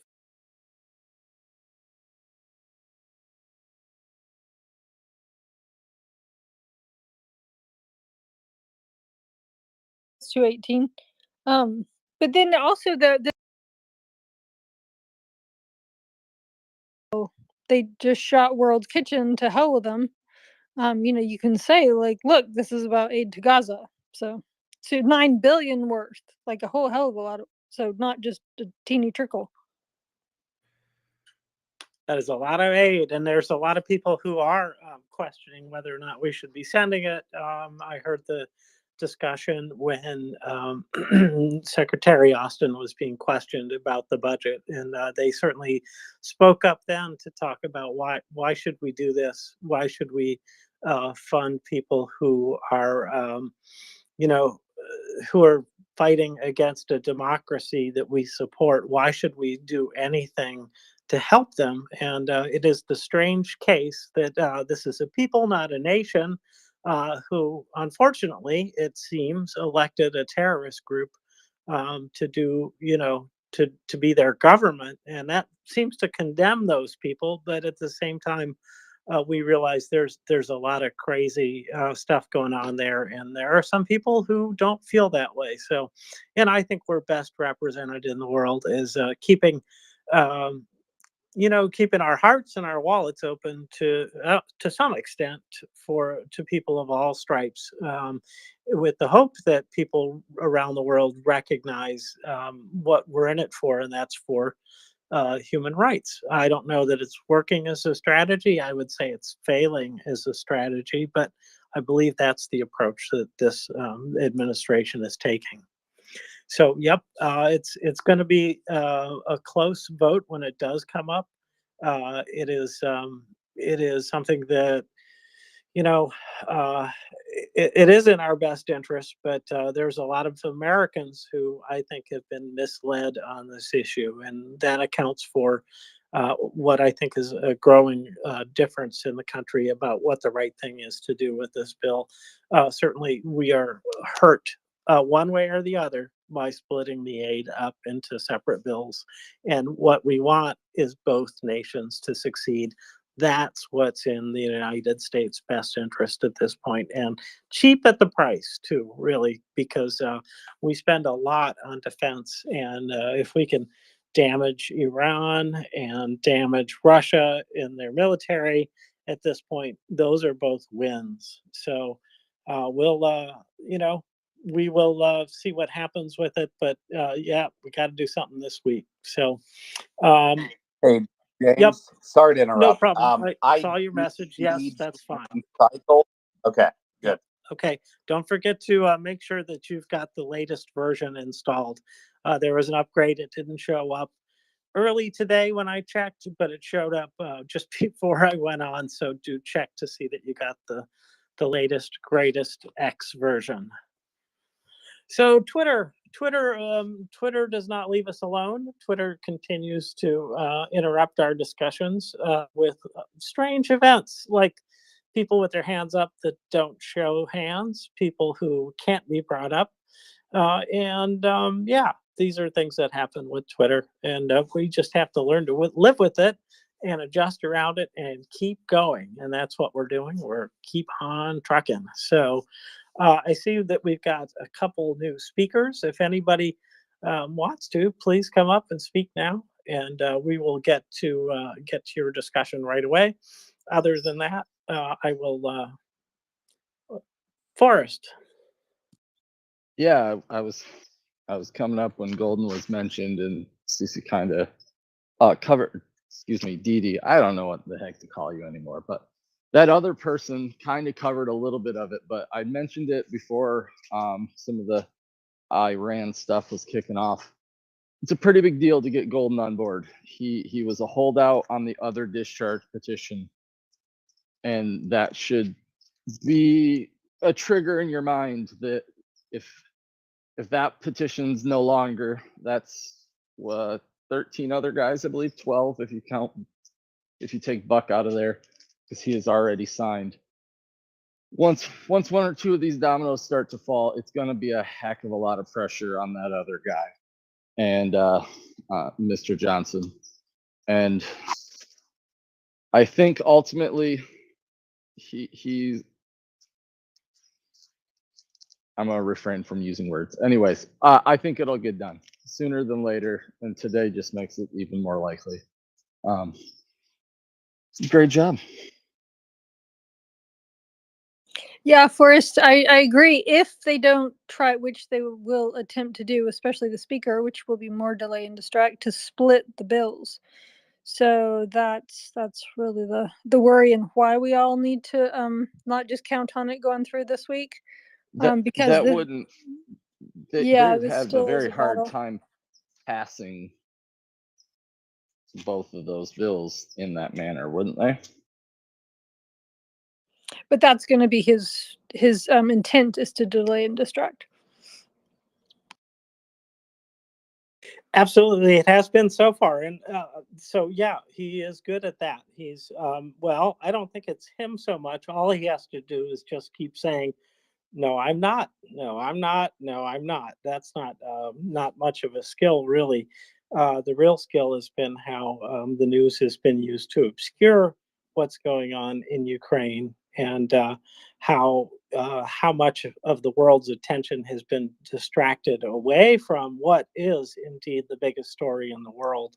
And Ukraine is the most important country to provide aid to, of any kind and every kind. So I hope that we will get on the stick here. And everybody, please do tonight, before you go to bed, leave a message. Ask people to pony up the money. And you might want to throw in a bit about, like, yeah, and maybe boost our defense budget even more. And I hope that we are engaging everybody's attention around production capacity expansion. It's just critical that we do it. And if you're not sure why, just check the front pages tomorrow. I think it'll be evident that we are in a hot situation that's going to just get hotter. Welcome back, fella. Did everything go well with the redo? Yes, I actually hadn't updated Twitter in weeks. I keep automatic updates turned off on my phone. And I tend to not have issues. I think it could be because I did break one of the cardinal rules of hosting, and I did not restart my phone before I came up. So that has now been done, because unfortunately the iPhone does not really have an effective way to clear the cache of the app in the same way that you can on an Android device. So the best you can do is to restart the thing, and it's still not completely equivalent. But Just to follow three on Ghost that, speakers. I'm sorry, I interrupted you. Go. Could you say that again? No, but I no longer see 3 Ghost speakers, and I was able to bring up Slava Ukraini. Welcome up, sir. And Forrest, you had your hand up, and it dropped back down. I don't know if you were fixing to say something or my internet goofed. I was, and then I thought better of it, but I don't think we covered, unless it was super early this morning, the fact that the former president held essentially an alternative State Department speech yesterday down at his home operation down in Florida. I watched some of it. I have a very hard time listening for too long, but it was essentially the Speaker of the House, the third most powerful man in the world, bowing to a former president, one who's not in charge, which I believe is technically a violation of, is it the Dobbs Act? One of those acts, but it was pretty nuts. I had a hard time stomaching it.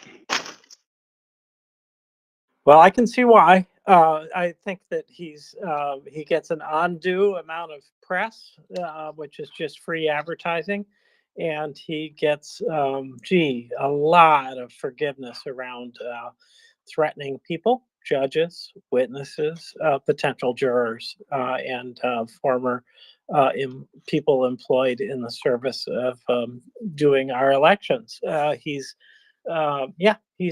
He doesn't deserve all that attention, and he's doing us great harm, in fact, as a nation. So, but we can leave off Trump. Did you watch it? No, I can't. There's some things Johnson was there and was essentially like answering questions like he's the spokesman, kind of a deal. It was really weird. Not cool. Well, there was something I did see with Johnson and Trump, a short video. It was very short, and then it started to go slow halfway through. I don't know if you saw this one. It was quite amusing. He said, they're coming across the border, including, and he said, hardened criminals.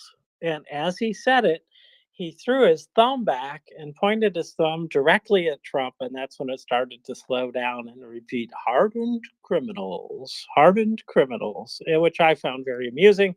I'm sure he did not intend to point at Mr. Trump and say that. But anyways, nonetheless, it amused me. Probably not news. But what I do know is news is that the former president has said about Ukraine that he'd solve the issue within 24 hours and that he would do so by trading land for quote unquote peace, aka Russian slavery. And so that's where Trump stands vis-a-vis Ukraine. He's since he said that moderated his words, but in as much as Trump can be considered probably a witting asset of Russia, that yeah, I'd say that that is very appropriate. And when I say asset, I mean he's owned, but it doesn't mean that he's got formal alliances. You know, when you have common cause, you don't have to have a conspiracy. You both know the things to do. You don't have to conspire to achieve a common end. You just act on that end and you can predict what the other will want you to do. Don't know that that's happened. Don't know that they have to conspire since he's had private, secret meetings with Russian leadership. So, in any case, since Deeds, you have your hand up. What's up? Yeah, I was just gonna say, you can look. It's not my pin tweet, but it's under my pin tweet. I just tweeted out the because I always like to bring receipts. I'm very thorough that way. My past jobs made me that way. Thank you to very fastidious bosses, both nice and not so nice previous bosses. Quite fastidious about bringing receipts. So here's a start. I'm talking about the connections between Johnson and Speaker Johnson and Russia. So you guys have a ball on there. It's both terrifying and absolutely compelling and quite interesting. Would you like to say a few more words about it? Sure, if I'm allowed to.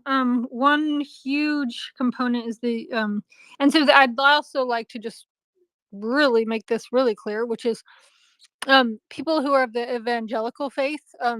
I respect your faith, and it's quite different from people who have official evangelical Christian right connections with Russians. Those are completely two different things. In fact, part of my family are evangelicals, and they are not Russians. But there are some evangelical churches who are not people in this space, or you wouldn't be here, who are in cahoots. And so there's a great visual, for example, showing like how they're aligned, the Russian Orthodox Church. So this visual and Mike Johnson has a church, and he's always been very open about the fact that he has no bank accounts, but he does have a church, and that church has bank accounts. So I'm not sure why he would be so open about the fact that he doesn't have bank accounts, but especially when it's on record that he does have dealings with Russians. So I find that all just absolutely fascinating. And then another thing is Mike Johnson is also has dealings with Vladimir Yakutin and Nicholas Papanak. I can never say this Greek name. I'm sorry to all the Greeks in the audience. Papanikalo and Lance Wellner. Do it phonetically, one syllable at a time. With Papa Nicolau. I tried. Papa Nicolau. And Jim Garlow, who also has Russian ties and a close ally of Walno as well. So all that is there. You can read through it. Walno is part of the Russian influence operation, which is not a secret. And his partner, the Greek, they're together on the board of what's called the OAK initiative. So there's a lot of networking that goes on to build these as well. So it's pretty fascinating stuff. All right, and real quick, I do have a little bit of breaking highly relevant news, and this is something we were discussing earlier. Now 14 Israel, which is one of their news channels, is reporting that the Israeli war cabinet has authorized a significant and forceful response on Iranian territory. How informed the graphic they showed is, we will find out in the coming hours, I assume. They showed a map of all of Iran's nuclear sites. And I would not assume that they, stop at that. But anyway, with that, back over to you, James and/or Cece. All righty, I will take that and just say that well, I'm sorry, I just lost my place on the screen. I hate it when that happens. Cece, carry on for a minute if you've got anything else to say. I'm so sorry, fella. Yeah, sure, I can do that. So Nikolaev is one of the oligarchs who's instrumental. So he was also instrumental in Maria Butina's, and that was all went through the courts, and she was in prison. None of this is opinion. It's all gone through the courts and been proved. So there's a whole group of oligarchs who have been charged by Putin with infiltrating our government, and they've been quite successful. So, it's people who are like, American Ethane was founded by a particular American who now named John Hoodling. But 90% of that company is owned by oligarchs, not just Russian nationals, but oligarchs. So that's Konstantin Nikolaev, Mikhail Yurev, and Andrei Kunatbayev. So Nikolaev is known to be a top ally of Putin's. So it says a spokesperson for Johnson previously assured in 2018 the campaign returned the money that was given to them that was once it was made aware of the situation. There's no indication that the campaign team willfully broke federal law, which makes it illegal for a campaign to knowingly accept donations, but from foreign nationals. However, then they found out later that Johnson was actually friends with Hoodling and the oligarch.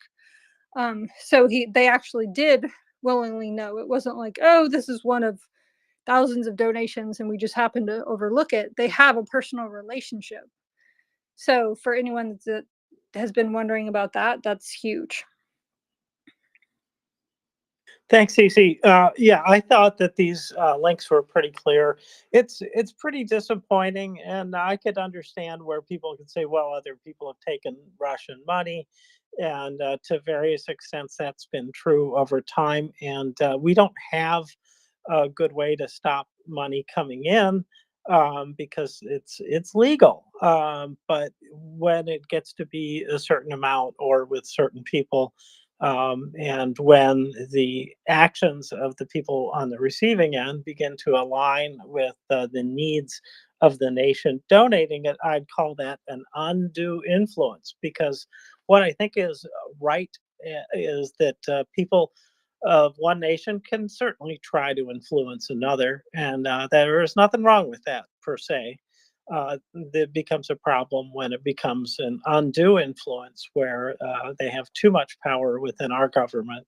And I think that is certainly the case with Russia, is they have far too much power within our government. And we frankly have quite a few positions where that's whose interests are served. I think particularly in the Department of Justice, believe it or not.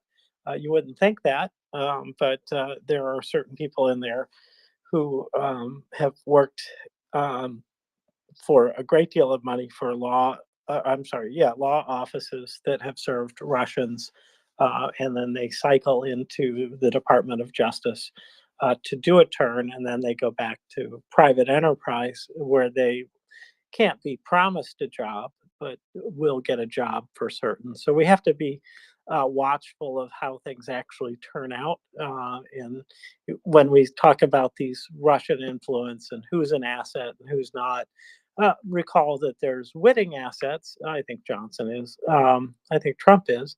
And then there's unwitting assets who do things because for perhaps other reasons, and they have no idea how much it helps another country like Russia.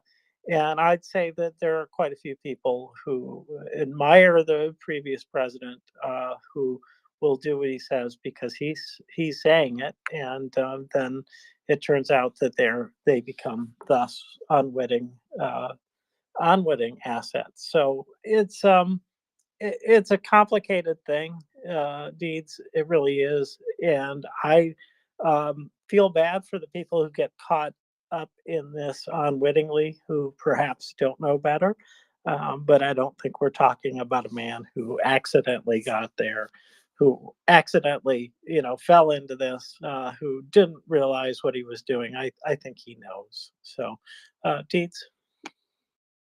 Yeah, you can actually watch so Hoodling, who I was just mentioning. So anybody that doesn't know, Speaker Johnson is from Louisiana, and Louisiana has a long tradition of mobster-like activity, which in and of itself as a standalone proves nothing. But when you start breaking it down to the fact that Hoodling and Johnson being friends, and then Hoodling not only having one company with oligarchs, but also having a company called Avionics. I got to get the full name, but something Avionics with the same aforementioned oligarchs, and you can watch their planes flying around Louisiana and other places. And in fact, the airports in Louisiana the oligarchs were stuck on their own plane on the tarmac because they didn't have a big enough chair system, not chair, stair system to get them off of their airplane. So now they're squared away. So now the oligarchs can, freely flee around all of the state of Louisiana. But point being is you can watch their planes because, all that information is public. And you can watch this happen in real time. Like, they have realized that Louisiana was the lock, right? To put the key in the lock, and to unlock the United States through Louisiana, because Louisiana is so many offices are, and I love Louisiana so much. New Orleans is actually my favorite American city. But there's so much corruption, and it goes so deep, and the FBI is always doing stings and everything else. The numbers above any other state are outrageous, and so it was the perfect plan. It just made sense of how this is an in, right? They didn't just, like, the handler, Bettina's handler, and the oligarchs. They didn't just randomly, try anybody. This is all by design. They're not dumb, so. Very devious, very precise, and happening right now as we speak.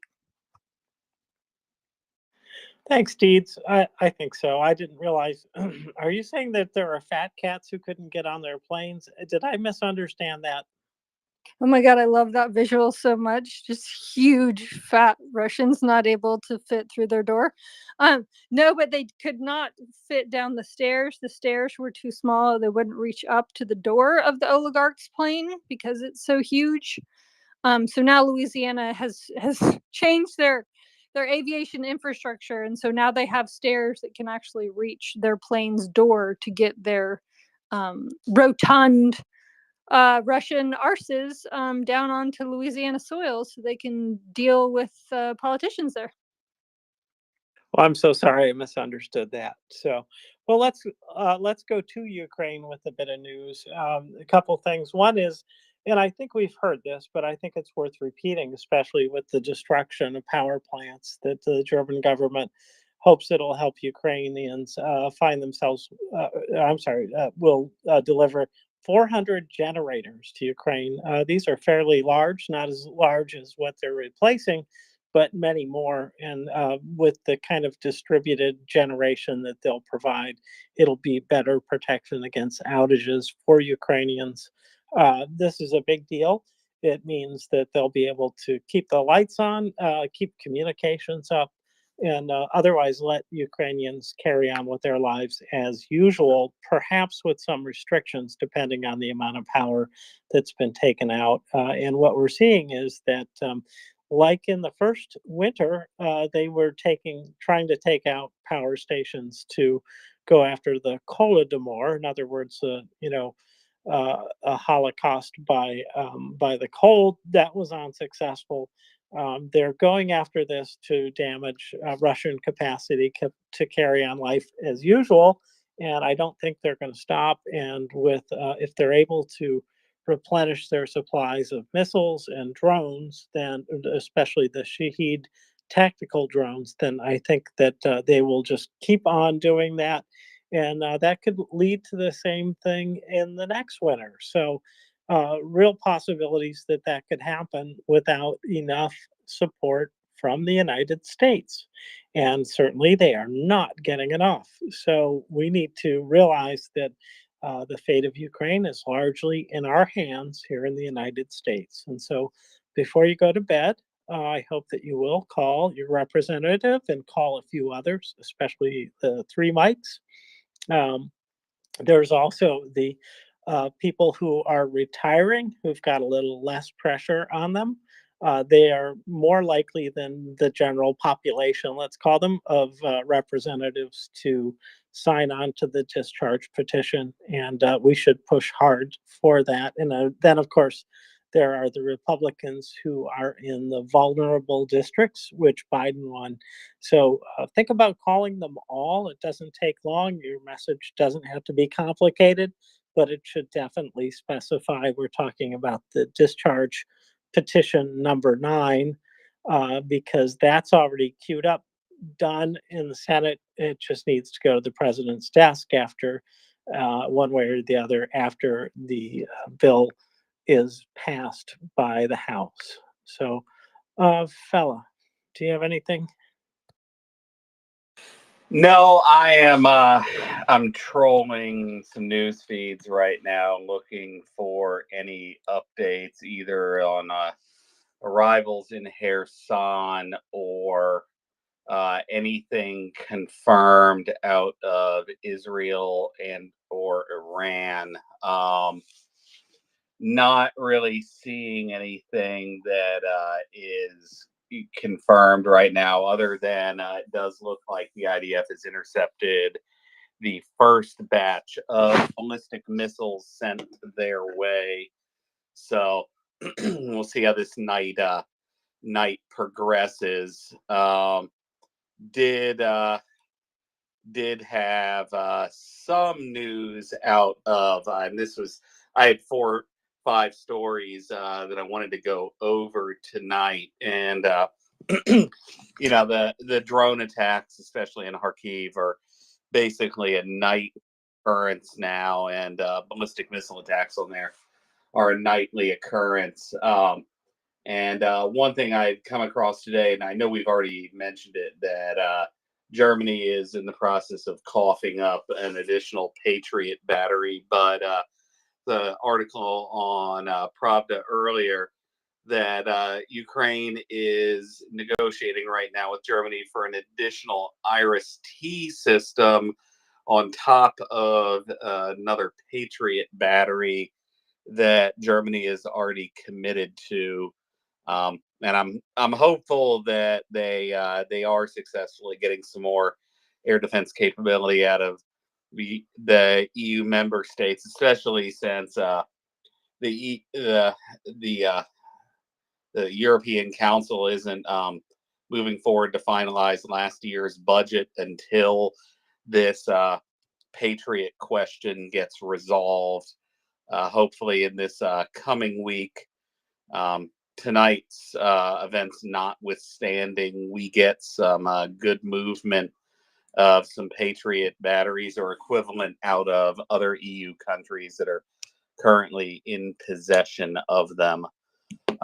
But I think that combined with, this, the events of tonight are going to put a very fine point on that all of the members of the axis of resistance need to be ground into the dirt.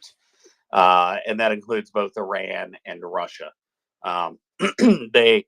Others and other similarly inclined people need to understand that aggressive wars of conquest and intentional targeting of nothing but civilians is not a way forward, and it's not something tolerated in the 20th or 21st century.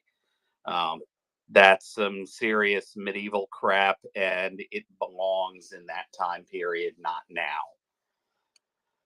So here's hoping we get, and I think CC and others are right. I think we will probably see some movement on Ukraine aid early this week. So yeah, but definitely today, tomorrow, make those calls, because we all know what the order of business is going to end up being first thing on Monday. So I am, James, I'm continuing to watch AP and a few other places to see, especially seeing that Israel's cabinet has authorized direct retaliation. We may get to see some of the things we were speaking about hypothetically earlier tonight. I mean, Iran is in the full-on spin mode, the same as the Russians are. The current third world cope is that looks like the base from which Israel's aircraft attacked the Iranian consulate in Damascus has been destroyed. I've seen no actual confirmation of that anywhere else besides Ukrainian state media. And from everything I'm seeing, it looks like just about all the incoming has been taken care of. Forrest. So I was curious, what are our treaty obligations with Israel? Say they're struck, say 2 of these ballistic missiles get through and kill civilians. Where's our step next? Does that make sense? What's our next step? Yeah, and I mean, I can give you the different treaties we've signed with them. We have a mutual defense assistance agreement signed in 1952, a general security of information agreement signed in 82, a mutual logistics support agreement signed in 91. I suspect the one of relevance is probably going to be the one signed in 1952. I would need to go read the exact details of it, but I would assume it to be relatively similar to what we have in place with the UK, where somebody attacks them and they go to war. We're kind of bound to follow along. But I'm not going to make that statement until I have read it. But I've been told by numerous people in the military that we do have treaty obligations to defend Israel if they're attacked, and to neutralize their attacker. And in the case of Iran, I mean, we did it once in 1987, right? They've played this silly game before, and Navy didn't even have to pay overtime. So yeah, we'll see how far this one goes. But if you want to give me a few, I can see if I can read through a 35,000 foot version of that mutual defense assistance agreement, because I think that's going to be the pertinent one. Sure, go ahead. I thought you were going to say 35,000 words and you were going to read it in a couple minutes, and that would be admirable. I have something to read. This is from a Russian talking head who was speaking on TV. Unfortunately, we've got Julie Davis, who does a lot of translation from Russian to English and gets this stuff out there. So we have this, this from the Russian talking head. We have fundamental marks concerning the demilitarized status of Ukraine, concerning the territories of the East. Hang on, I'm waiting to get to the next part of this. It's hard to time these just right. I want the Russian Empire with Alaska, Hawaii, California, Finland, and Poland. Although Poland and Finland are so stinky that I'm not sure, to be honest. Again, just waiting here for a second while the screen changes. We'll clean them. Yes, but again, wishful thinking is one thing and actual politics is another. And waiting again. Sorry, you guys. This is what happens when you read off of a movie with subtitles. We have fundamental. Oh, okay. I'm sorry. That was the conclusion of it. So, anyways, I think you recognize some of the names of states in there that were mentioned as being desirable to Russia. Now, this is talking heads. This is not the leader of the nation. But to be frank, the talking heads do the job of the leader, and in fact, they make many genocidal statements that that the leader Putin leaves standing. And in that regard, Putin is failing in one of his duties, which is that as a signatory to the Convention on the Prevention and Punishment of Genocide, he should be stopping anybody who is, trying to promote or incite genocide. So this is again a case where we're seeing that the talking heads are out ahead of Putin a little bit, but it isn't the case that Russian officials haven't said some of the same things. I hadn't heard the one about California before from officials, but certainly had heard about Alaska. So these are people that are showing us where the Russian mind is going. They have worldwide ambitions. They have, as Dugan put it, and some others before him, that Russia is a corpus mysticus, a mystical body that is without any borders. And that truly is the opinion of Russia. And so we shouldn't take these things lightly. They sound really, really strange. They sound crazy, in fact, but this is really, I think, who they really are. They really promote this. Do I think that they believe it themselves? I don't really think that, but I think they use it to its full advantage. That they know the situation is such that they're in a position to take actions in the world that will not be opposed enough to stop them. And that, so far, unfortunately, is the case right now with the US and Russia. We are not doing enough to oppose them, and we should be on this definitely. So it's just one of these things where, we get another hearing on what it is that Russia is up to. They tell us every day what they're about, and we should be listening harder. We should be out there talking more about it too, to the people that will listen about what a risk we face in Russia. And it's no time to cut budgets. So it's time to expand our defense budget, if anything. And, that does not mean that you cut other programs. It means that we maybe have to raise taxes a bit. And that will not kill our economy. Our economy is pretty hot these days. We'll see what happens Monday. But right now, things are doing pretty well, all-time records and the like. So we shouldn't be afraid of it anyways, because if we fail, then the economy will really, really tank. But now I think maybe I said something controversial enough to get hands in the air. So I should take advantage of that. And it was almost a tie, but Deeds, I think you were first. And apologies if I got it wrong. Please correct me. I just have a super quick thing, which is we also have a whole lot of money in all the tax breaks the rich got, which can also always be reversed in order to fund our own national security, which seems a lot more of a pressing issue than the rich having paying at a percentage that's below the middle class. So I pay more than most billionaires in my country. So that's one way to help Ukraine. Super simple. There you go. It would help our budget situation very much. Forrest.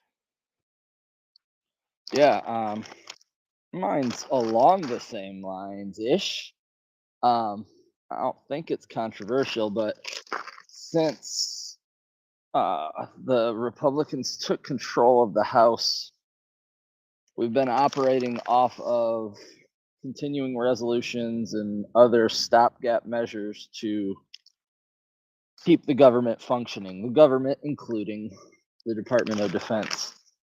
And what that does is it prevents the Department of Defense from taking into account inflation, and we've had a little bit of that lately. So our DoD is actually, I know it sounds insane when you realize how much money they actually get, but is way lower than they should be in terms of their funding, comparatively to other times. The same thing affects NASA.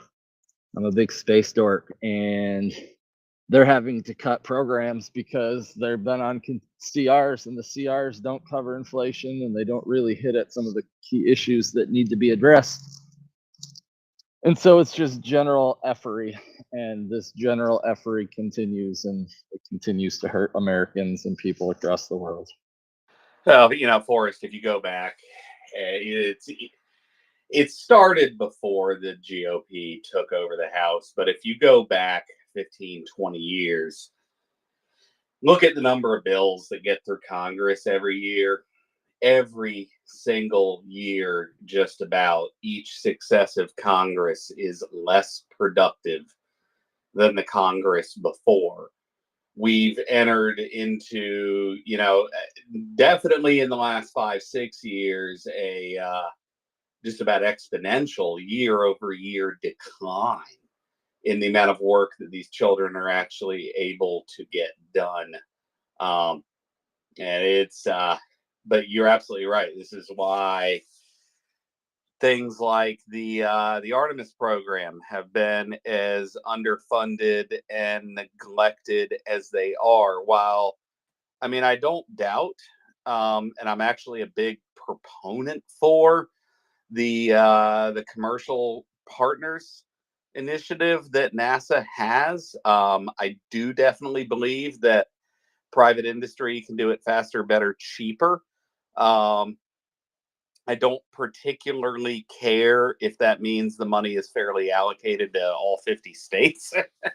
If the goal is to put man back on the moon, you have to get it done. I don't necessarily care if it's spread around evenly, just get it done quickly and safely.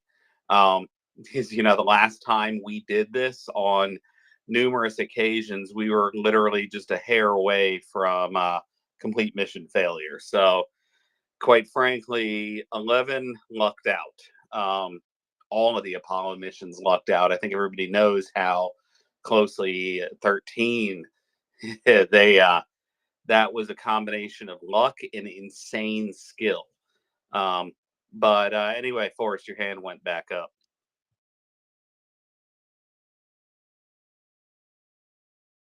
You totally just distracted me by talking more space.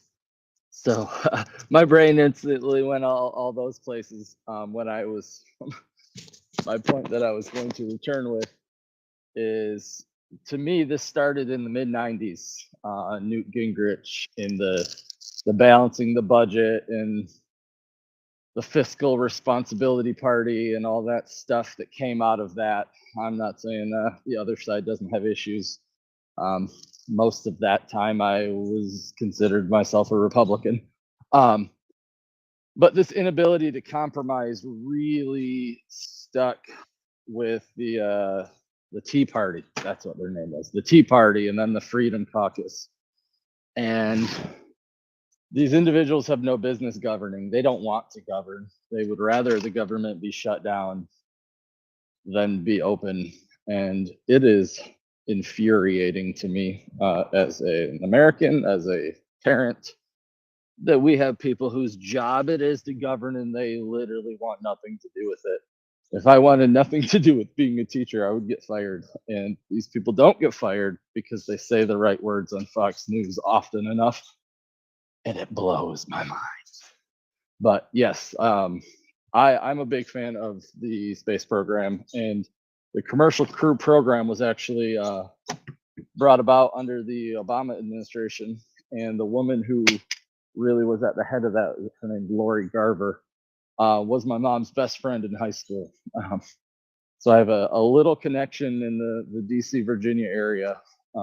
She's quite the woman, first person ever to ascend to the levels that she ascended to. But she took a lot of nasty business from a lot of people for a very long time because of who she was and then what she was trying to do on top of it. But yes, look at what SpaceX has done. This is an endorsement of Elon Musk. This is an endorsement of a company with a dream that I share. And they've lowered the cost to orbit tenfold with reusable rockets. And they're the only one at this moment in the world bringing rocket boosters back and landing them. So yeah, well, Gwen Shotwell and her team, and to be very clear, Shotwell's team of engineers, several thousand, are some of the brightest and most skilled aerospace engineers this planet has ever seen. They've done shit that was science fiction 20 years ago. It's just unfortunate that the person that owns the company is an idiot. He doesn't really run it though. And I get a little sometimes when I retweet some of their missions and trying to explain what constitutes success or failure to somebody that really doesn't understand aerospace or rocketry is basically a mission impossible if they've injected emotion into it, which is, of course, an incorrect thing to do if you're trying to gain a correct understanding of what went on. But yeah, it's that's you referring to the Starship flight tests specifically? Yeah, well, they're not repeating the same failures each time. They're correcting the previous failures and uncovering new issues. That's how destructive iteration works. So, and that's anybody that watched Falcon's development. This is old hat, right? I'm assuming you watched that pretty closely. How many of those things did they blow up? 20 or something before they finally? I think 13. I think it was lucky number 13 was the first one that landed, although it might have blown up afterwards. But yes. Oh yeah. The point's well taken. I'm talking about actually making it to orbit, completing an orbit, and returning. Getting a payload into orbit and then returning. I think 13 was the first one that managed to land, but it didn't carry anything to orbit. So, yeah, I don't know. I would have to go back and do some deep nerding, and that's totally impertinent to this. But suffice to say, exactly when this started, and I have a slightly different date. I think the real hardcore obstructionism started after the, quite frankly, justified outrage of the way the Affordable Care Act was passed through reconciliation. That is really when, if you want to put a date on a map, date on a calendar, rather, when this started. That was a totally inappropriate, improper way to do it. However, it is how it was done. That is history at this point. But this is something that the political scientists can argue about, 20, 30 years from now. But these children need to do their jobs. And like Cece said, I am rather hopeful that with today's events, come Monday, we are going to see some action on the Hill with renewed impetus. And I don't know, Cece, if you've been in contact with any of your people at all this evening up there. Yeah, it will be. I'm texting with them right now. It will be a battle because this is going to be seen as an opportunity by Johnson and some other people to more delay and distract. Look over here. Look over here. But they're also saying that there's so many Democrats that will see through that, and hopefully, God hopes, Republicans will also hopefully not split the Israel bill because it will not pass if they're not connected. I know it seems like if you split the two, then Ukraine would easily pass, but unfortunately that's not the case. Just because we have some people that don't believe in logic. So we have the freaks on the left, freaks on the right, and the boundaries keep being pushed and pushed and pushed, and more and more people with completely freakish views that are not signing this discharge number 9. And so as long as we can keep it bundled, that's the key to some movement happening this next week. Well, very good. I will be making a flurry of phone calls tomorrow and leave as many voicemails as I can. And yeah, just as we approach the top of the hour, just call attention to it. There is a list of phone numbers in the first pinned tweet in the nest. And whether you do it tonight, if you can leave a coherent voicemail, as it is Saturday night, and I understand some people may be partaking. If you cannot do it coherently, wait till the morning. And especially these retiring Republicans, this is once we get a few of these guys signing on, I think it's going to break a dam. And the rest of this should go fairly quickly. But the first pinned tweet in the nest from CC, call your representatives and get them to sign on to discharge petition number 9 in support of House Resolution 1016. And Are you saying that they drive some people to drink? Well, I'm just saying that it is a Saturday night. And I do not want our listening audience calling if they have had a few and they cannot leave a coherent voicemail for their elected officials. You do not want to embarrass yourself. So, yeah, I would not advise that of anybody trying to see here, because I think we're going to be looking at a press conference here in a few minutes. Anyway, James, back over to you. Check this real quick. Certainly, I'm going to back it up to SpaceX, and I'm going to then shift over to Ukraine by way of Starlink, because it is SpaceX that loads those up into space, and then they circle the Earth. And unfortunately, or fortunately, first, they're working out really well for Ukraine. It's a great tool for communication. Where there are no internet cables, right? But on the other hand, it's a little bit leaky of a system, and Russia has been using them now. And it's not a good look for SpaceX, but we don't need to beat on that too loudly. There's other news. For one, right now in Ukraine, they are celebrating what happened, and what happened is not really worth celebrating for the Iranians. Nothing has hit the target.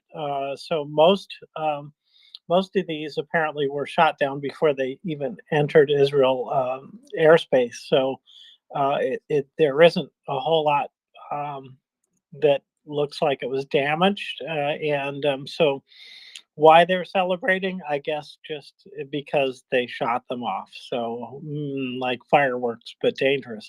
So the other thing is that we're pretty sure that the U.S., certainly France and Great Britain and Jordan, are going to help repel an attack. I was a little bit surprised about Jordan, but what do I know? And I do know that they're also moving moving forces forward, so to speak, getting a more more equipment closer to what will be perhaps a front line in the Middle East. This is mostly going to be an air war, though, at this point. I do not expect Israel to go into Iran or vice versa directly, the ground troops, that is. So we'll see about that, but it's definitely heating up there, and it's something for us to watch. But to go back again to Ukraine, there are still many things going on that are good about this, and one of them is again that well, we have not seen any more refineries get blown up, which would be great. We do know that those special forces are still there. We don't know about some of the explosions that we've seen. The case is that there are explosions, and could that be an accident on Russia's part? Could it be Russian rebels? Could it be somebody else, or could it be the special forces of Ukraine? And it could really be any of those. So things are still burning in Russia, which is always a good thing for Ukraine. Let's see. So the other things that I would point out is that, let's see, what have I got here? Yeah. So what, again, I guess I always land on this, and I really do appreciate that the information war is the primary war here, and that, well, Ukraine is getting hit all the time by missiles. What is attracting the world's attention again is when Russians strike or are shot off at any other place in the world. And that maybe that is just a function of the fact that it's getting old and it's an old story. And why should we cover that? It's the same thing every night. But in fact, this is still the biggest story in the world, the story of Ukraine being under attack. And it should be treated as such by the press. And we are just not seeing the appropriate level of coverage for this. And so as we go forward, we at least have to keep our eyes on Ukraine. So we know this is a genocide as well. Putin declared it when he issued his little screed about the unity of the Russian and Ukrainian people. In essence, what he's saying is that Ukraine is Russia, has always been Russia. They just they're deluded into thinking that they're an independent state, thus ignoring everything about international law. So it's an ugly look for Russia, but again, nobody seems to be noticing that part of it. They notice when somebody in Belgorod gets killed, but they don't notice when somebody in Kharkiv gets killed, and that happens almost every day at this point. And they certainly don't notice the number of buildings that are destroyed every single night that are totally civilian targets. So we need to keep bringing it back to Ukraine, even as we're distracted. And it's an important distraction, don't get me wrong. Not saying we shouldn't cover it, but we just have to keep bringing this back to Ukraine. And while we're there, we should remind ourselves that there is, in fact, a fundraiser going on. And this is a real material way that we can provide aid to Ukraine soldiers, to the front line, where, well, it isn't necessarily the front line or the zero line. It could be somewhere else because the SPU gets around. And this is, of course, as you've probably all heard multiple times, combat air protection, tactical plate carriers, jackets, boots, and more. And so these are important tools. They're everyday tools for soldiers, really. They're things that are not especially, fancy in a way. This is what every soldier should have who's fighting in modern warfare as infantry. And indeed, this is exactly what these SP units are doing, is fighting sort of like infantry. They can go behind enemy lines, however, and do more than others in terms of making strategic strikes. So these are important units to support, and we can do it. And it is, yes, we are crowdfunding to support a war. That's what taxes are. Tax money going to Ukraine, even better. It's not really money that goes, right? We all know this. It really is the case that we spend it here in the United States. It gets spent replacing the material that we send to Ukraine.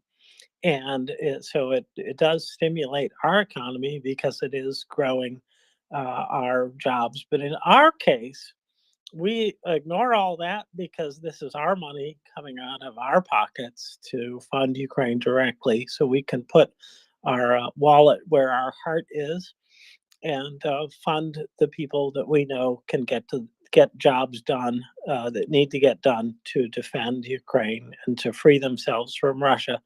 So it's important that we keep funding as we can. And so do look around, check the couch, as we say. We don't want your rent money. We'll take everything else. No, we won't. But you know what we're going to say, so I won't repeat it. We just ask you to give as you can, and that's enough. Fella? Yeah. Don't like we're getting any kind of DoD briefing tonight. I suspect it'll be tomorrow morning. It's looking like, well, unfortunately, no, they weren't all intercepted outside of Israel. It looks like the vast majority of everything has been knocked down, including a frankly badass to watch. I retweeted it. Exo-atmospheric interception of a ballistic missile that looks like exactly what it should look like. A giant puff that just expands out. Very, very, very cool. Not only tickles the military nerd, but the space nerd as well. For anybody that has watched The Expanse, the CGI was completely accurate because that's what we just witnessed here. Cece. Because there's been, as we've all been watching here, there's been contradictions on official reports whether it is ballistic. Some of them were ballistic, but it is confirmed now. Look at what I retweeted. That whatever went splat definitely happened outside of the atmosphere. So yeah, that's a ballistic missile that got schwacked. Because that's what you would expect it to look like. The missile gets hit and the gases all just immediately expand outward and it just kind of disintegrates. So yeah, I think that's confirmed now. What I'm seeing from Israeli sources beyond what I had said earlier, that they've authorized a direct retaliation within the territory of Iran. It looks like the War Cabinet is going to be meeting there, tomorrow morning, which is, God help me, 3-4 hours, I'm guessing. What time is it there? 3 o'clock in the morning, 4 o'clock in the morning, something like that. So probably while we are in our beds is when they're going to be finalizing their target lists, unless they had an immediate list that they wanted to go after already tonight. And that may very well happen. But I would expect some seed missions to get flown first and knock the S-300s and S-400s out. They can't have very many of them, and it won't take that long. So once they do that, they can just kind of have their way with them at will. I remember earlier in this conflict, there were reports of jets flying around over Tehran when something there had gotten bombed. Whether or not that was low-flying F-16, or frankly, I think it's more likely it was an F-35, because we know Israel has those, and yeah, I, for one, don't think an S-300, S-400 can actually see them. So, we know just how good Russian air defense is. But Cece.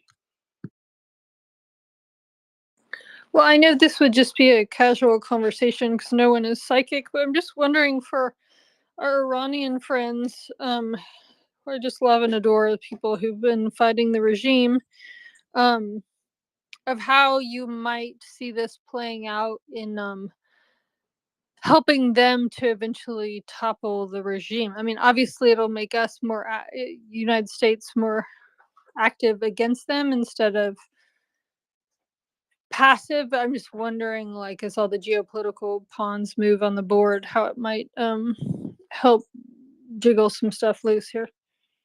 Well, I mean, if it is, as we're led to believe by a lot of the Iranian diaspora, that the everyday person on the ground there is basically done with the mullahs, and there would be some support for the return of some form of constitutional monarchy. If we're entertaining this hypothetical world where the Shah comes back and some form of constitutional democracy established, I would imagine it to be extremely pro-Western. That's how the Iran was under the Shah, and he was quite good at dealing with Islamists. You know, I don't know that we're going to get there. I certainly hope that we do. If we do, it's going to be pretty messy to watch because there's going to be a lot of people that you don't ever hear from again. And you don't want to ask those questions. But yeah, in order to facilitate any kind of uprising, you know, like we saw last, was it 2022? They had pretty big protests all across the country. You would need to see severe crippling of the IRGC forces and decapitation of its leaders. And I think we're going to find out in the next 6-12 hours just how hard Israel wants to hit them back. You know, trying to read up on that 1952 treaty, I've kind of hit a wall. I'm going to try to do a little more research in the morning when I'm a little bit more rested. But this is one of the things that I try to make this point to people. They're like, the U.S. shouldn't be supporting, you know, what Israel's doing to Palestine. I'm like, okay, I'm not even going to tackle are they justified in their response part of it, but I'm going to tackle does our support make any form of difference to Israel? And the answer is no. Israel has the stockpiles it needs to, you know, Stone Age basically every single one of their neighbors several times over. So, and I'm, you know, speaking conventionally, we all know Israel has nukes. If they wanted to glass Tehran, they would have done it probably an hour ago. So we'll see how far Netanyahu takes this. He is extremely unpopular, and the only reason he still has a job is because this war is not done yet. So we shall see. Forrest, do you have some thoughts?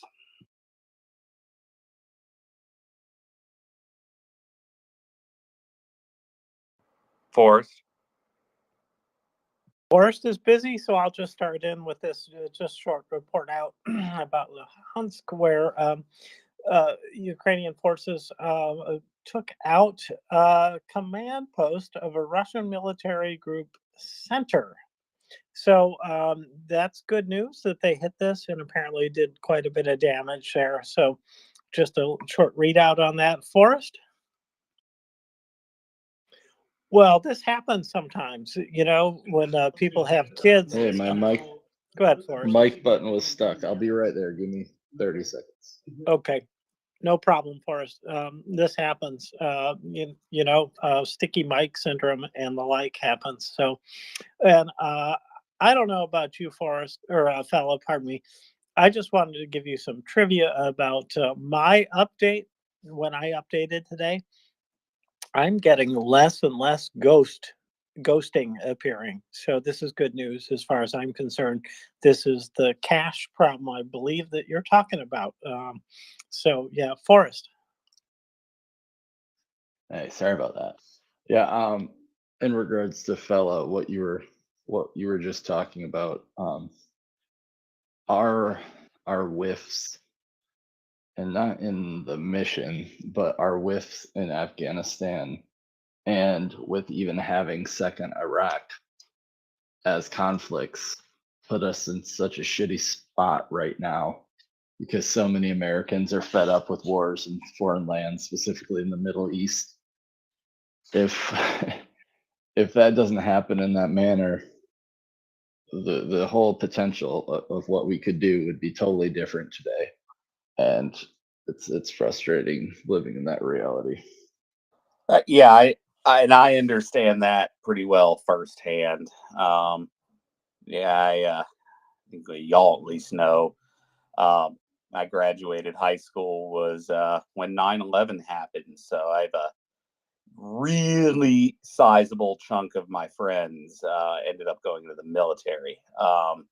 My father was in Vietnam, and we all know how that turned out. So I'm I'm familiar. I also know that that kind of national depression is more with foreign wars is more common among the civilian population than it is those that have served or currently serving, those that actually understand. Now, yes, I mean, obviously, Afghanistan, Trump should have never negotiated the withdrawal arrangements that he did. I am almost, part of me thinks that was intentional to sabotage Biden or whoever the next guy was, but, you know, here nor there. But I did just come across a pretty interesting and relatively short ISW thread. So, James, if you'll allow me, to read through this before going back to you for what you were going to go through, because this is directly pertinent to what's going on at this moment. This is something ISW posted, give or take half an hour ago. The composition of the ongoing Iranian attack on Israel is similar to that of the strikes Russia has repeatedly conducted against Ukraine in efforts to determine the optimal package to penetrate Western-style air and missile defense systems. The Iranian drone and missile attack into Israel shows that Iran is learning from the Russians and the Houthis to develop increasingly dangerous and effective strike packages against Israel and the U.S. And what they mean by that is the timing and number and spacing of their drone and missile launches. And they continue the combination of Iranian drones and both cruise and ballistic missiles against Israel is meant to confuse and overwhelm Israeli air defense capabilities. Launches of concurrent attacks by Iranian-backed actors in Lebanon and Yemen are part of this effort. The Iranian approach mirrors Russia's experimentation with combinations of ballistic and cruise missiles alongside Iranian drones to launch increasingly effective strike packages to be able to penetrate U.S. and European anti-missile air defense systems. Iran has also learned from the Houthi attacks targeting international shipping, although I don't know what they've learned from that because the Houthis haven't succeeded in hitting too much recently. We've frankly been doing a pretty good job knocking their crap out of the air. The Houthis have used combination of Iranian drones and missiles against U.S. air and missile defense systems, allowing Iran and the Houthis to test and improve their strike packages. The continued use of Iranian-designed drones by multiple enemies of the U.S. and the deepening ties between the actors will help Tehran, Russia, North Korea, and China, also known as the Axis of Assholes, to redefine their use of these systems against the United States and its allies and partners. The U.S. and its allies and partners face an increasingly interconnected group of adversaries helping one another and learning from each other. Yeah, very true statement. Thoughts to anybody in the panel? And with that, back over to you, James. Just no doubt that they're tightly integrated. It's been clear since the beginning that these four nations are aligned against Ukraine. What has been less clear is about the connections vis-a-vis Israel. It does seem that that's the case from what we know and what we surmise about the timing of the attack. The satellite being repositioned, the interest in the region, and in particular, Russia's interest in having other things in the news rather than Ukraine. So I think there's a good case to be made that they're tightly integrated and that we've got trouble from them coming in a lot of different ways, and as well as from their terrorist partners. What I guess I'm a little bit surprised about is that that Hezbollah hasn't done more at this point. I was expecting more from them. Kind of glad in a way that they're not doing anything, because I still would like to see Israel get on with the job of cleaning up Rafah, which would take care of the proximal threat that is there. And still to this day, there are missiles coming in to Israel from that vector. So lots of concerns for Israel in this, but it would be very good if they took out some targets that really would make a difference. The production capacity that that Iran has, the launching sites, the actual launchers, if they can take them out. Those are the things that Israel could do that would really help. And so I thought that's that's all good. Some of it, fella, I feel like we knew before. No surprise there. We're keeping up with the news mostly. So yeah, good readout. And I think that that we will have to wait for the news tomorrow, but I think we can guess what Israel's going to decide to do tomorrow morning when they meet. And I don't know that they'll declare war, but I think that they will certainly authorize strikes. Is there a difference between declaring war and authorizing strikes? I don't know. I think the effect is much the same because, again, I don't see Iran coming to Israel on the ground, nor the other way around. I don't see it, but you know what? It's possible. I guess that would be through Syria. I don't know, fella. Yeah, I mean, it's possible, but Israel's got M270s, HIMARS, aircraft that can bomb their approaching land army into oblivion. I don't see it. And likewise, I don't see, the experience in Afghanistan notwithstanding, I don't see the impetus for any Western ground forces in Iran. It's really not necessary. You can neuter them from 35,000 feet and let them sort themselves out. All they've got is some fucking Russian garbage air defense. Destroy it, destroy all of their military assets, all the factories that produce it.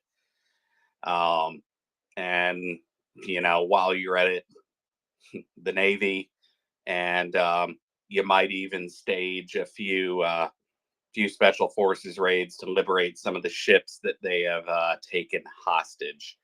So you don't really need or want to put troops on the ground here. Iran is a pretty large country. They need to fix themselves. And hopefully the diaspora is correct that the Iranian people themselves are tired enough of their government that if Israel does go hard and proceed with full strikes against them, I cannot imagine that will not include some decapitation attempts. So hopefully those are successful. And a little bit of breaking news. Scroller on MSNBC: the U.S. House scheduled a change next week due to this attack. And per Fox News, Israel's UN ambassador has called an immediate UN Security Council meeting. So watch this space. All of my monitors are currently occupied with a bunch of different news sites. But I think from what we read that their war cabinet is going to be meeting early in the morning. Let me see. Google, what time is it in Tel Aviv? Let's see, 4:16 in the morning. So I would assume these people get to work in the next 3-4 hours. So we should see more of whatever their response is going to be then. Doesn't appear that there's been a whole lot of damage on the ground in Israel, but we don't know for sure yet. So wait and see there. Nor actually at Kharkiv am I seeing any new confirmed damage from tonight's drone attack, which hopefully means they got them. question mark. So we will see. There is a air alert out, however, for 4 of the eastern oblasts, and the active threat is from aviation munitions. I don't know if that means glide bombs or cruise missiles. But interestingly, Crimea is also lit up, so they may be getting some presents tonight. And I saw earlier today, looks like Theodosia got some presents. There were some things on fire down there, and that's always good. You got to continue to make Crimea untenable and unusable by the Russians. And with that, I'm going to hand it back over to you. Sure thing. Thank you for that, Theodosia. Well, good. I'm always happy to hear about that. So this is a bit of a backgrounder, but Zelensky was shown domestic weapons on the day of the defense industry worker. Quote, already other countries are interested in our weapons and that we work together. After all, without our strength, there will be no full-fledged strength of the EU and NATO. Ukraine will definitely achieve security for itself and help others maintain the security, the president said. So, yeah, that's absolutely right. They are doing a great job building up their own designed systems. They have tanks being built in coordination with Rheinmetall. So across the board, Ukraine is becoming more and more of a military production force.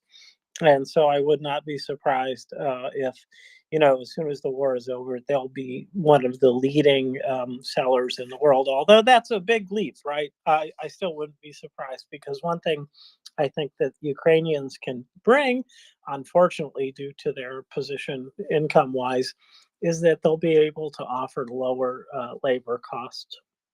And that will move them nearer the top. And I believe that their design is fantastic. I mean, the Beaver drones, for example, are an excellent example of that.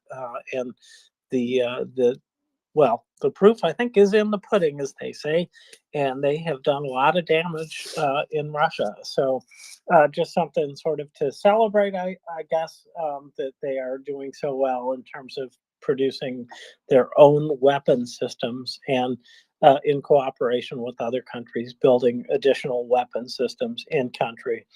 Very good news for Ukraine. But I see we've got a hand. Deeds. So, sent me something pretty interesting. The permanent mission of Iran to the United Nations in New York just put out a statement. So this is a quote: conducted on the strength of Article 51 of the UN Charter pertaining to legitimate defense, Iran's military action was in response to the Zionist regime's aggression against our diplomatic premises in Damascus. The matter can be deemed concluded. However, should the Israeli regime make another mistake, Iran's response will be considerably more severe. It is a conflict between Iran and the rogue Israeli regime from which the U.S. must stay away. That part's in all caps, the must stay away.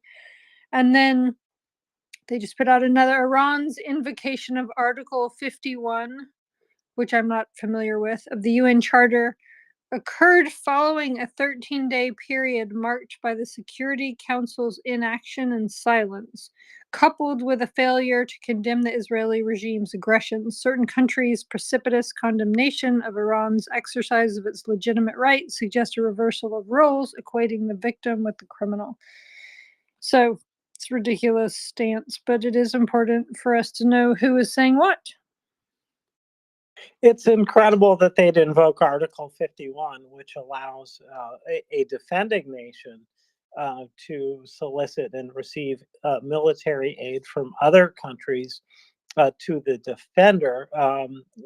What is, I think, clear to all of us is that Iran was behind the attacks. They've been known to be a sponsor of Hamas, and therefore, were in fact part of the aggressor, and not at any point part of the defense, the innocent defense.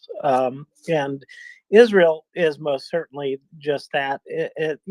You can go back in history thousands of years and find reasons to fight for both sides. But I think in this latest round, since the foundation of Israel, there has been the recent recognition, I should say, of their borders where they are, that there hasn't been that much aggression. There's been some expansion of Israel because other people have attacked and lost. And that in the way that war works, it's sort of too bad you shouldn't have attacked. Now, this is a pretty outrageous thing that they're saying about, oh, and now we're done. This is amazing that they think that this is the setup for their next lines that they'll utter, which will be like, darn it, they're doing it again. Those darned Israelis are doing it again. They're attacking us without any justification. Well, what I think they're going to find is that firing off all these drones and missiles is plenty of justification. And they're going to find out the hard way. And I think they'll find out this week. So thank you. Thank you, Deeds. What an amazing thing that they could say that. Yeah. Whew. Unbelievable, right? Yeah, Cece, does that reek a little bit of please don't level us? Because when they said we consider this matter concluded, that's kind of my read on that. They're asking or begging Israel to not do what they're likely going to be doing in the next 24 hours. Right? It is such a tail between the legs, trying to muster this chest out posture. It's hilarious. And I'm so excited that Eugene's here. Hey, buddy. Welcome up, Eugene. Thank you. CC, good to hear from you and see you here today. I always, so whenever stuff cracks off, I always open up my airplane thing, and I just wanted to make a couple comments of stuff I'm noticing. Of course, there's a lot of air support coming in and out of bases, but more importantly, what I started seeing was a whole bunch of Russian flights coming into southern Turkey down in Antalya and a place called Mersin. A lot of them, but enough to for me to notice it. And like Sochi has always got a lot of flights into it, and there's nothing going into there. What tipped me off to this was, and I tweeted it out earlier. I caught a flight coming out of Tel Aviv. It happened. The flight took off just about the time this attack started, and when I caught it, it was coming into Sochi, Russia. Anyways, I just I'm not saying anything. These are things I notice. I track it, and that's what I noticed. There is a huge hole. Like there is no flights in Syria, Iraq, half of Iran, Jordan, Lebanon, Israel. I mean, there is the biggest hole I've ever seen in that part of the world right now. But that's all I got. Good to see you all here still doing this. It really does my heart good to see that faith has not been lost in democracy. We will continue keeping the lights on. And as you know, you watch Flight Radar 24. You know there's a lot of shit in the air that's not transponding for obvious reasons. There's a lot of shit in the air that no radar can pick up. Although all those flights going into Turkey is odd. Were they military flights or were they civvies? Were they like private jet type deals? No, these are all civilian. I haven't caught any military flights. Although I just started looking for military. I bet you I've counted 20 domestic flight or civilian flights, mainly out of Moscow and St. Petersburg, heading down to southern Turkey. And some jets, some private jets. I did track 2 private jets. I don't know who or what they were. Interesting. I wonder if this is rats getting off the ship because, man, if Iran gets the kind of response I think we're thinking they're going to get, Russia is about to lose a pretty important ally that will probably make North Korea their new most important ally. And dear Lord, if North Korea is your most important backer, you need to do some serious self-examination. Anyway, CC. So that region in southern Turkey and that airport serves Adana in that region there. And strangely, I just know about that region. I rode my bicycle across Turkey and know that region. There's a bunch of Russian oligarch families and rich Russians all along that family, and specifically oligarch, not just rich Russians, but Semmering, but oligarch families. So it would make sense in that with that background of that area. Yeah, so when the Ukraine Russian war first started off, I saw a lot of flights heading down to there in Antalya specifically, and we kind of started suspecting that, and then I was doing an airplane spotting space, and I had somebody that was from there that was actually Russian descent, and told us all about, this is one of the major destinations, and like you can get good deals and blah blah blah. Anyways, so yes, very heavy Russian presence there. I just like to see so many flights coming in and out all of a sudden, considering what is going on.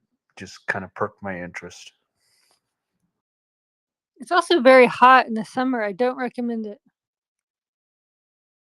Yeah, it's still, it's kind of a weird time. I would actually like, this is one of the times I wish I was paying for Flight Radar 24 so I can go rewind and see some of the historical stuff, because this is a bizarre time for them to be flying into that part of Turkey. That is a place I definitely want to go visit. My archaeology nerd wants to go visit Göbekli and Karhan Tepe. Oh man, take me with you, please. Yeah, Just don't go by bike in the Sorry. summer. It's incredible. It will blow your mind. It's one of my favorite places on earth I've ever seen. Just don't go by bike in the middle of the summer. You've been to Göbekli Tepe? I have. Wow. It is 12,000 years old. That rewrites quite a bit of it is kind of funny, and this is totally off topic, but it is kind of funny to watch mainstream archaeology try to weave the existence of that into their existing hunter-gatherer narrative. I am one of the folk that believe that this might not be the first time our species has made it quite this far, and we've just kind of regressed ourselves, or a random rock from up above has regressed ourselves. But anyhow, it is very, very, very interesting, and a place I definitely want to go see in person one day. As I said, I've done Egypt, and I definitely want to go do that part of Greece, and I'm hoping they have more of Karhan Tepe excavated by the time I am able to get there, because my understanding is a lot of that site is still unexcavated.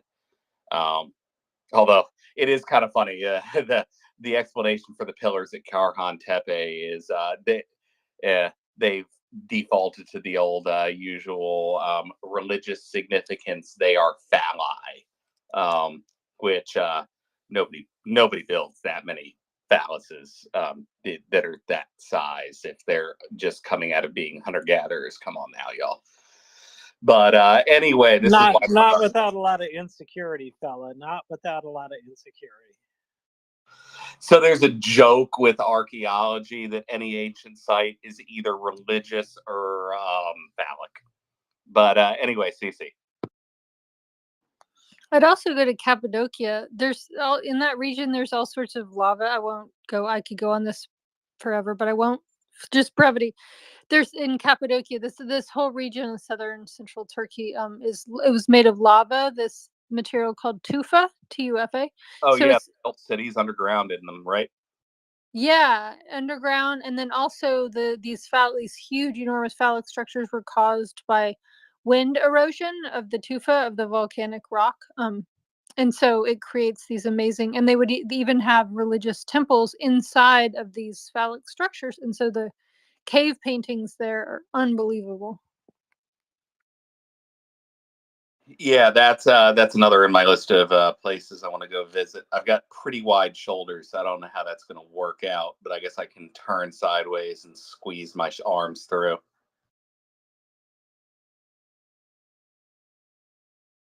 But anyhow, we're I think we're through the the barrage of, or the first barrage of Iran's missiles tonight. The IDF is reporting that the vast majority have been the ballistic missiles have all been intercepted, and the vast majority of the drones that made it in have been intercepted, with dozens of them being intercepted by the U.S. Air Force outside of Israel, which presumably means over Iraq, which is likely what we were hearing before. That's what I was saying a little bit earlier. I know a ton of Middle Eastern countries have made a whole bunch of noise about we're not opening our airspace for them. I'm wondering if those were just statements for the ignorant Skyferry adherent on the street, and in private they were saying something different, or we just said fuck their couch and went ahead and shot them down anyway, because let's be real, Iraq is not going to fire on a U.S. jet. Anyway, Eugene. Yeah, so excuse me. Were these fired from Iran towards Israel? Yes. The missiles? That's a long ways, man. Yeah, and I had retweeted a couple videos of what's the first time I think we're seeing an exo-atmospheric kill of a ballistic missile. And it looks like exactly what you see in The Expanse when a ship gets blown up. Just a big old puff of blue that quickly dissipates. It was kind of cool to watch. On my way to go look at it. Yeah, Yeah, is that a death of a star, or what happens in the cosmos that looks like that? Is it the death of a, what is it? star. But you know, you can Supernova. see that the I can't remember what that cloud has a name, but you can see it expanding out for years.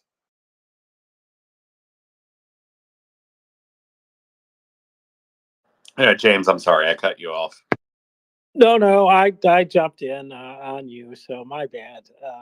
Catching bad habits tonight. So, anyways, well, first of all, I just want to say that this area of the world is full of ancient history, and that is something in common with Ukraine. I don't know that the Ukraine structures are quite as developed, but there's a lot of history there too. And so, we're talking about peoples that have been around for hundreds and thousands and thousands of years, and so it's pretty amazing.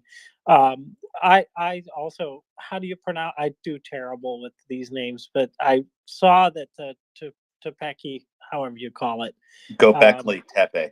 well, thank you. I see. I just butcher these things until I practice a lot, and I'm not practicing that one.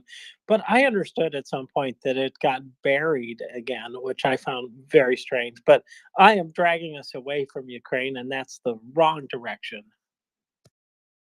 So, in terms of interesting history, and especially the Odessa region, some digs, I think the last one was in 2020, and you have to excuse my cat with the large mouth.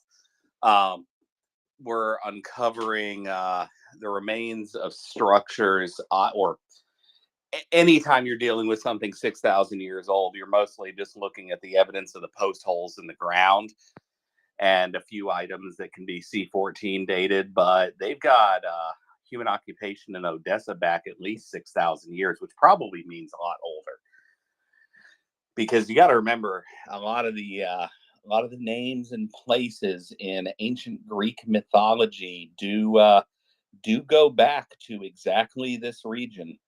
So I suspect that, especially the south coast of Ukraine, has some extremely interesting archaeology, which in Soviet times, they had no interest in this stuff really. And it's really just been since independence in 1991 and, post Maidan that Ukraine has been able to fund and undertake some of this. So, that's going to be a region that I think there's going to be a lot of interesting digs done over. I'm going to get to watch in the next 20, 30 years. And anyway, Cece, your hand had shot up.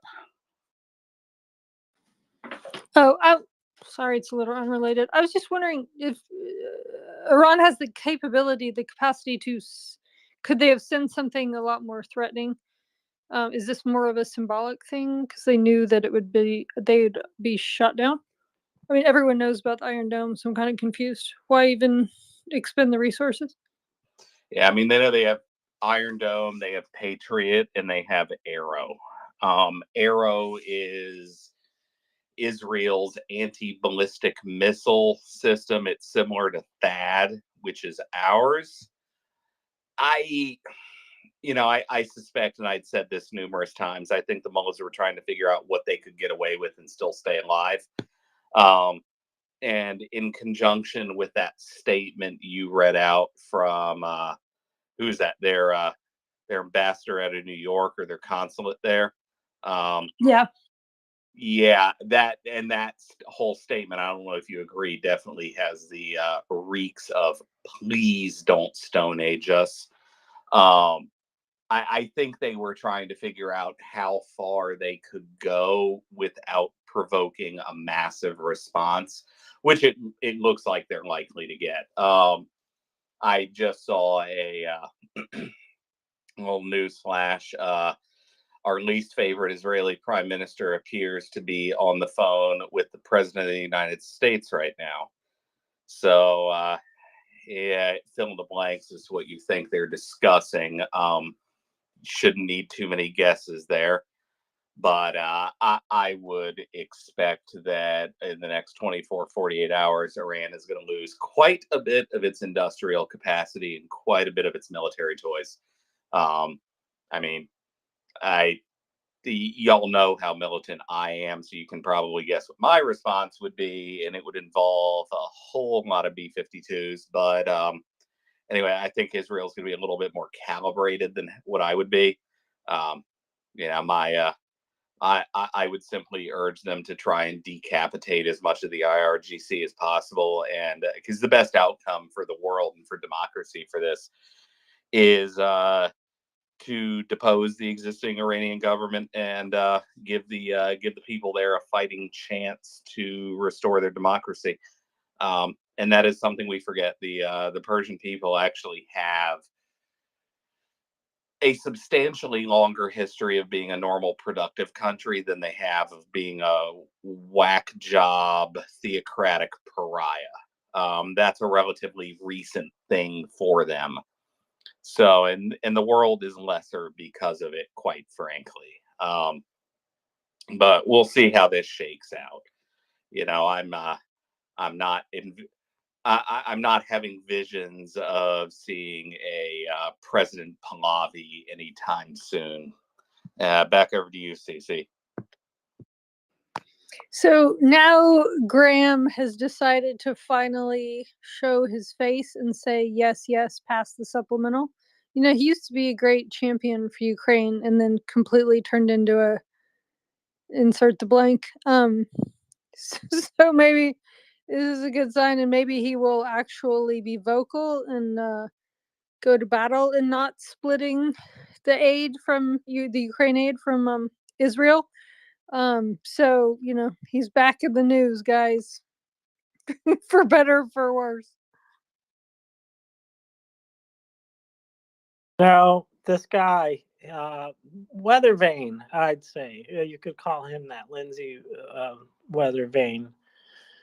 Graham, or Evervain too, I think as well. So he's a piece of work. He really is. But yeah, and I think that there's a lot that's on him, and Trump has that, whatever that is, he's got it on him, and that's the problem. But I don't think it's enough quite to make him a total slave to Trump. I do think he's still got power, and we're lucky that he doesn't have that much, because it is a big move, whether I like him or not. And I guess I'm a bit of a weather vane, because I like to say good job to him when he does a good thing, and then otherwise I like to cuss at him. So this is one of those moments where I'd say good job for turning around. I should be like that with everybody, you know, treat them as they behave at the time. And right now we need everybody in his shoes, and that would be Senate or House member. We need them all to step up and do the right thing for Ukraine. So I think we should all treat them that way. You know, say thank you if they do the right thing, and you know what to say if they don't, or if they haven't taken a step yet. We know what to say, and we're supposed to say it politely. So I guess I'll pass along that advice. Say it politely. What I'm going to be interested to see is, as the writing accumulates on the wall, if you see more people like Graham feeling comfortable acting out against the Orange Turd Burger, the hits keep coming for him, so to speak, and it's not going to get better. There's quite a few juries between now and November, and things really haven't been going too well for him. So, and especially polling isn't going too well for him either. So I'm kind of wondering at what point this changes and some of the GOP decide to save themselves. And I'm kind of thinking Graham would be one that would do it. I've always kind of had mixed feelings with him. I kind of like him. I tend to disagree with him on social issues. I can't remember who out exactly which type of conservative I am, the Goldwater variety, the socially fairly liberal but fiscally very conservative type. Um, uh, Trump is he is a toxic brand. He is poisons whoever comes in his orbit. It should be quite telling that virtually every member of his administration and every one of his senior advisors is basically warning, you know, that this man. So I'm thinking that we could be getting fairly close to a point over the next month or two where this moron stops having much pull over the GOP. But it depends how bad shit gets for him, right? So, but hopefully Graham, because he had been a big and predictable supporter of Ukraine, finds his cojones again. Maybe he can find him and share some with frickin' Jake Sullivan. That little sleazebag just needs to get fired. And is because this afternoon's briefing, he was not present. So there is a little bit of speculation now that I'm not going to go into. We'll see where that one goes. Anyway, Cece, your hand shot up.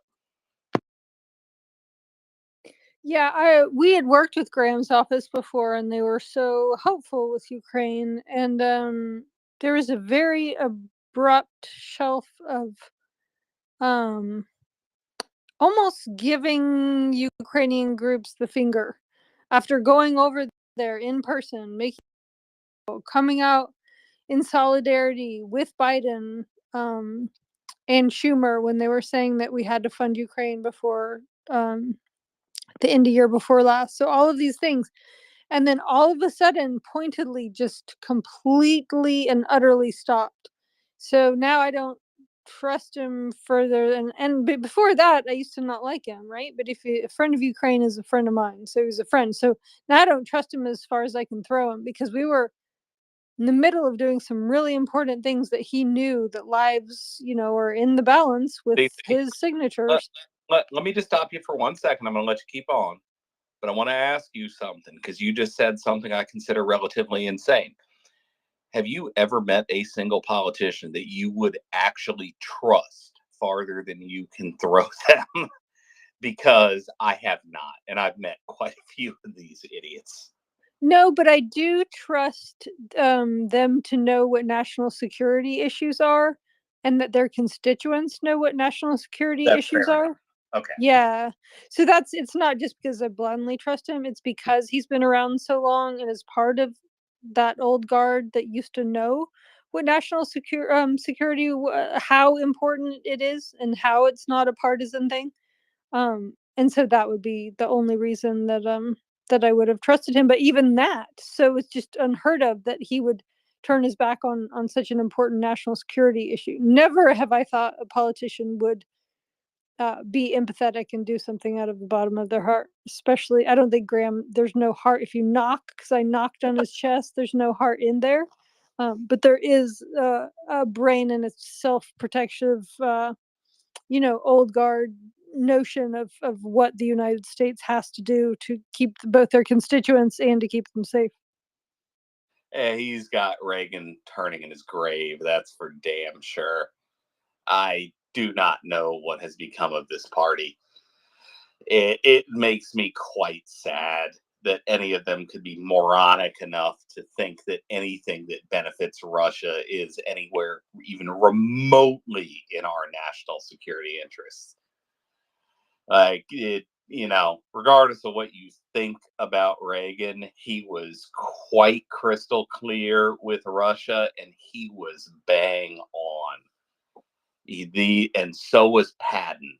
These people are not our friends. They are our enemy.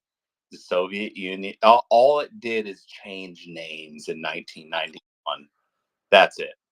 Anyway, before I go too much further down that rabbit hole, back over to you, James, because I think I cut you off. No, you didn't know. I was trying to get an emoji out, and I landed my other finger on the mic button, so my bad. But no, what I want to ask you guys both is, I thought that it was abysmal what Austin said the other day in front of the Senate, but I was really more troubled by Wallander and her connections.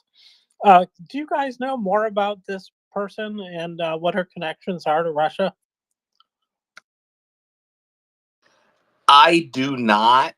And Austin seemed to me, because he's a man I have a good deal of respect for. He's a well-decorated officer.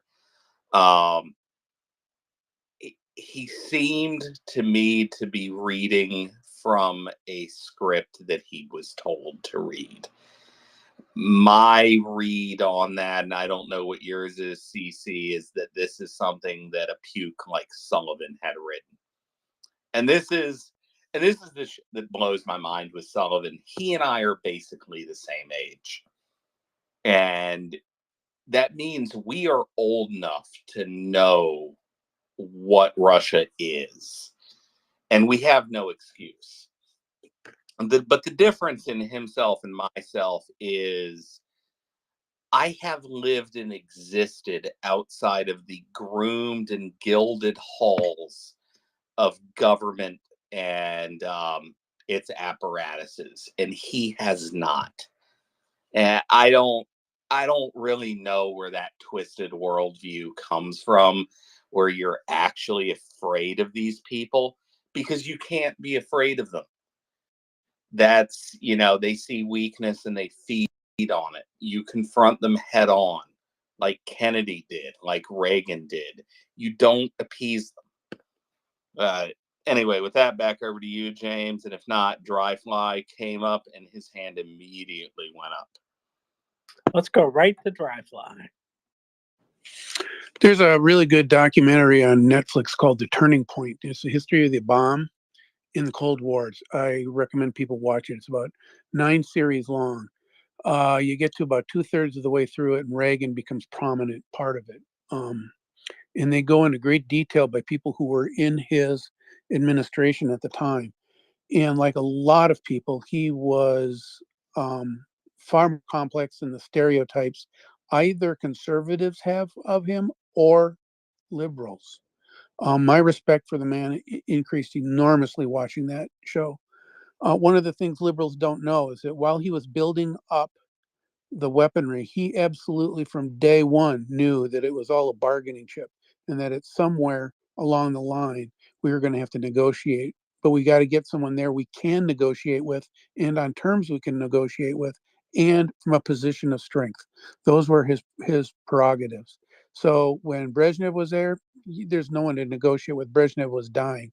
Andropov and the guy after him, just as bad. But it was after Gorbachev came to power and he had a number of discussions with Gorbachev on the side. In other words, he didn't so much as his people did through back channels. And then finally they had the meeting and they had a long meeting. And that was finally when things broke. And actually they made progress. They made real progress. Of course, the Soviet system tore Gorbachev down. The Russian state, the Russian Federation and the countries all broke up. But the same old bad guys in Russia quickly got in power again. So there's lessons to be learned of it both ways. You negotiate, but it's always temporary. In other words, it can change for the better, it can change for the worse, and you have to prepare. Always prepare and always be in a position of strength. And so I came away with that with an enormous respect for Reagan before that I had. And I come from a liberal perspective. I did not agree with a lot of his social programs. I still disagree with his economics. You don't cut taxes and not cut spending, period. You just don't do that unless you're going to go massively Keynesian for something like a depression. But that's not something you do in peacetime and with prosperity. But the deal is with respect to the Russians, he had a plan. Rambo, it was not random. It was not chest beating. It was absolutely cold and calculated. And people need to give the guy credit for that. And I, right now, am giving him far more credit than I ever gave him when I was younger because I didn't know. Having said that, okay, we're looking at a period of time now where we don't know what's really going on. It could be good, it could be bad. One of the things we've brought up here on this site over and over again is, people all rip on Chamberlain. Well, Chamberlain caved absolutely over the Sudetenland. But what people don't realize is that he went back to Britain and immediately pushed rearmament harder than it was being pushed before, much, much harder. At the same time, FDR was basically, I wouldn't say caving to the America First, but certainly not fighting it leading up to the elections of 1940. He was already well along in the rearming of America, way, way beyond what people knew. The third example was everyone gives Carter a bunch of crap for being a panty waist and not having been interested in defense. Well, it turned that Reagan had actually started in Carter's period. He had started rearming as early as 1978. So there's just much that goes on that we don't know. And you only learn about it later, sometimes way later in history. So as people are getting all upset about this, I'm not happy about Sullivan. I don't think he's half as smart as he thinks he is. And I think he's actually too smart by half, if you want to use the proper jargon. But he's doing what the administration wants. He's not rogue. There is something inside the administration that's making them do what they do. It may be wise, it may not be wise. We will learn in the future. My point is that I disagree with doing nothing. So even though I tend to be a Biden supporter, I call my senator and tell her to get on the horn with the White House and change direction. And I've done that quite a few times over the last month and couple months. That I'm not telling you I hate you guys, but I'm saying there needs to be some changes, or you need to tell us why you can't do these changes. You need to share with us. You need to tell us that there are real storm clouds out there that we have to be bumping the defense budget even more than it's bumped already. Because if you think there's storm clouds out there, we're going to need umbrellas. So let's get after making them. But the point is that there's a lot we don't know. Just looking at Sullivan, He isn't my type of person. Austin is. However, Austin gave a speech that had been a statement that has actually been looked at in reverse as being probably misquoted and certainly taken out of context. In other words, if you really read it carefully, it basically says it's not for us to tell. It's not for us to tell Ukraine what to do. We could give them advice on this tactical or that tactical, but it's really not. And I think it was Tom Nichols or it was Brian Cunningham, one of those two countrymen.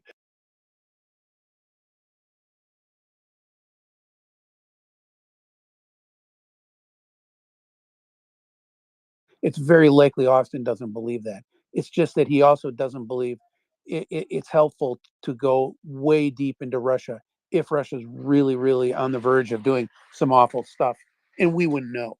So there's just a lot that's going on, and I just caution people to keep communicating with your elected officials. I don't care if they're Republicans or Democrats. Call them. Tell them what you think. It may be better now than ever to call Republicans, being that Trump's polling is tanking and he's in real trouble, like you mentioned. Now may be the perfect time to call him and say, hey, save yourself. Do yourself a favor. Get this issue off the table. Help Ukraine save Ukraine. And you do that, you've helped America. That is America first. Helping Ukraine is America first. And try that on a Republican. It may work. And with that, I will listen. Thank you. It's not just Ukraine saving Ukraine. It's the entirety of the Western democratic world. Yes, agree 100%. That's the way I say it's helping Ukraine save themselves is America first. But you're right. It's NATO first. It's the democracy first. It's the whole rules order Western experience that has benefited us all since 1945. And I will listen. Thank you.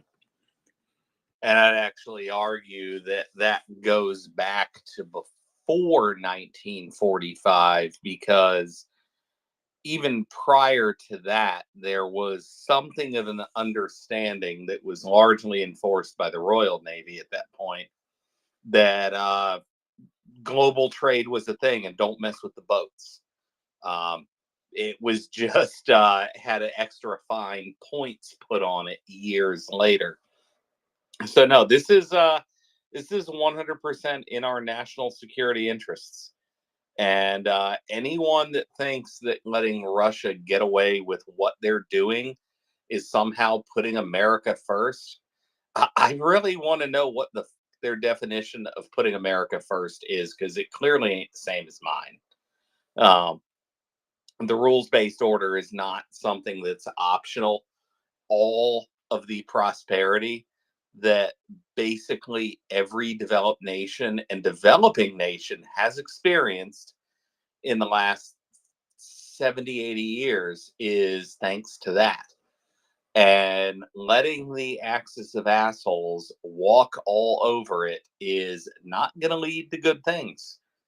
I am quite sure we're going to see some pretty interesting oil prices Monday morning. Now, I personally don't care. None of my vehicles take gasoline.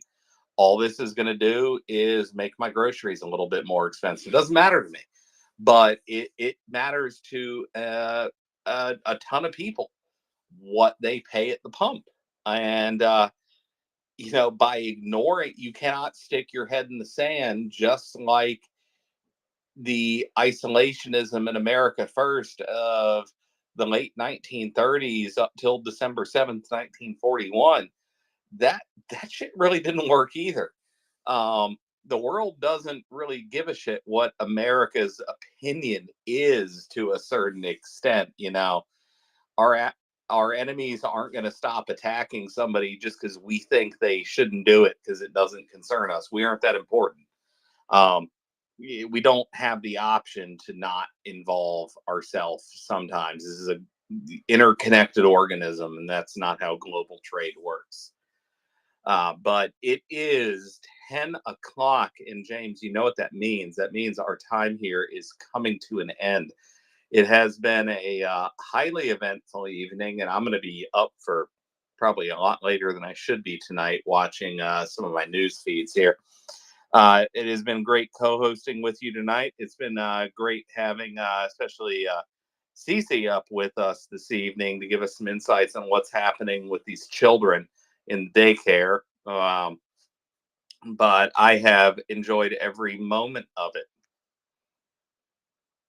Well, likewise, fella. It's always great to work with you on a Saturday night.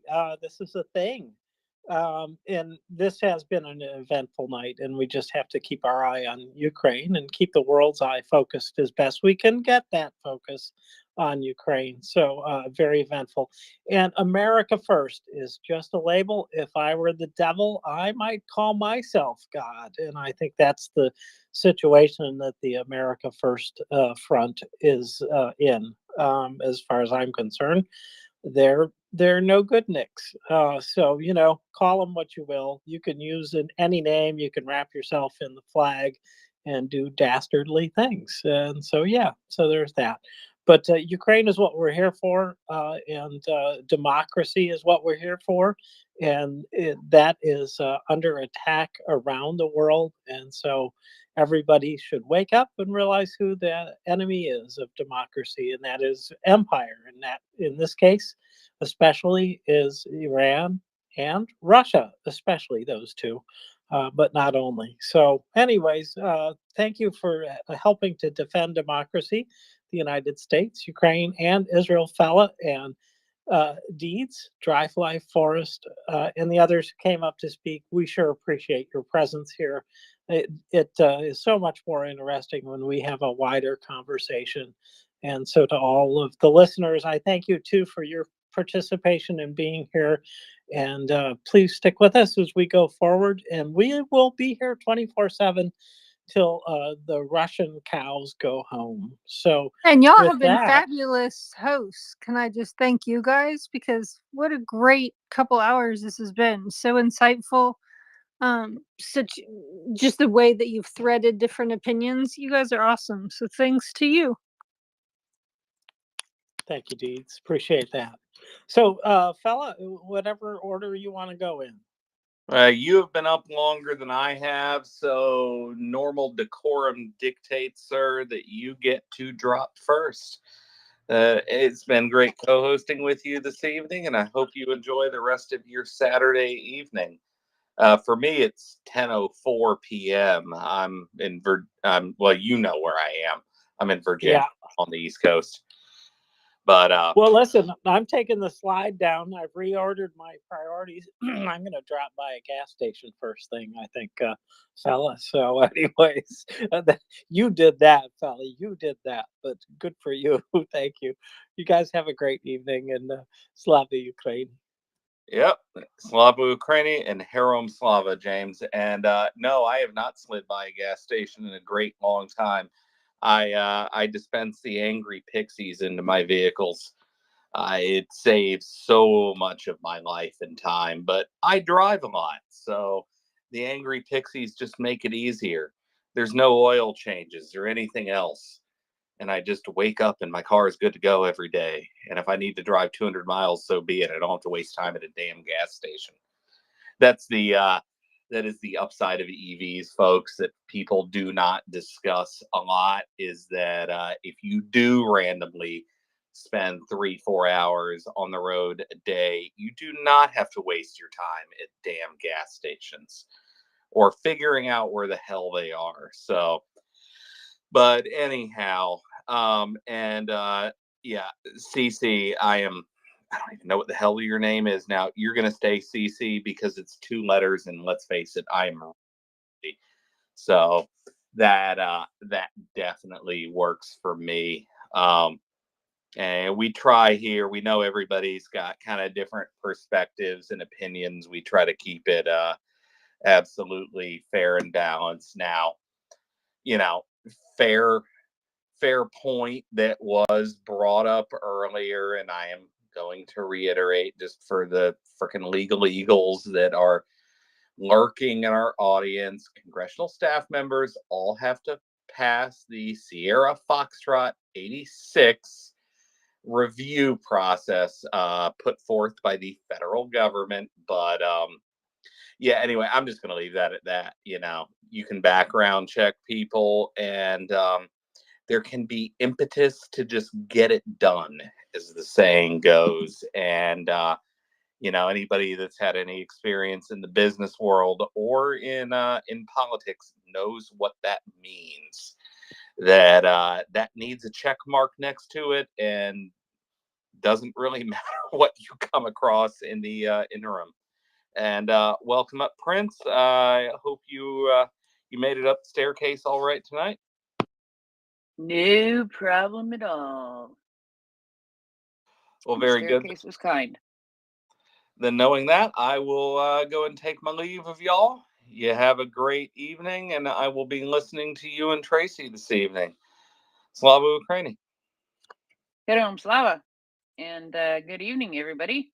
I hope you all are doing well. I know that we are in the Israel and Iran phase of things at the moment because, well, you know, I actually am seeing something that they're now in northern Israel.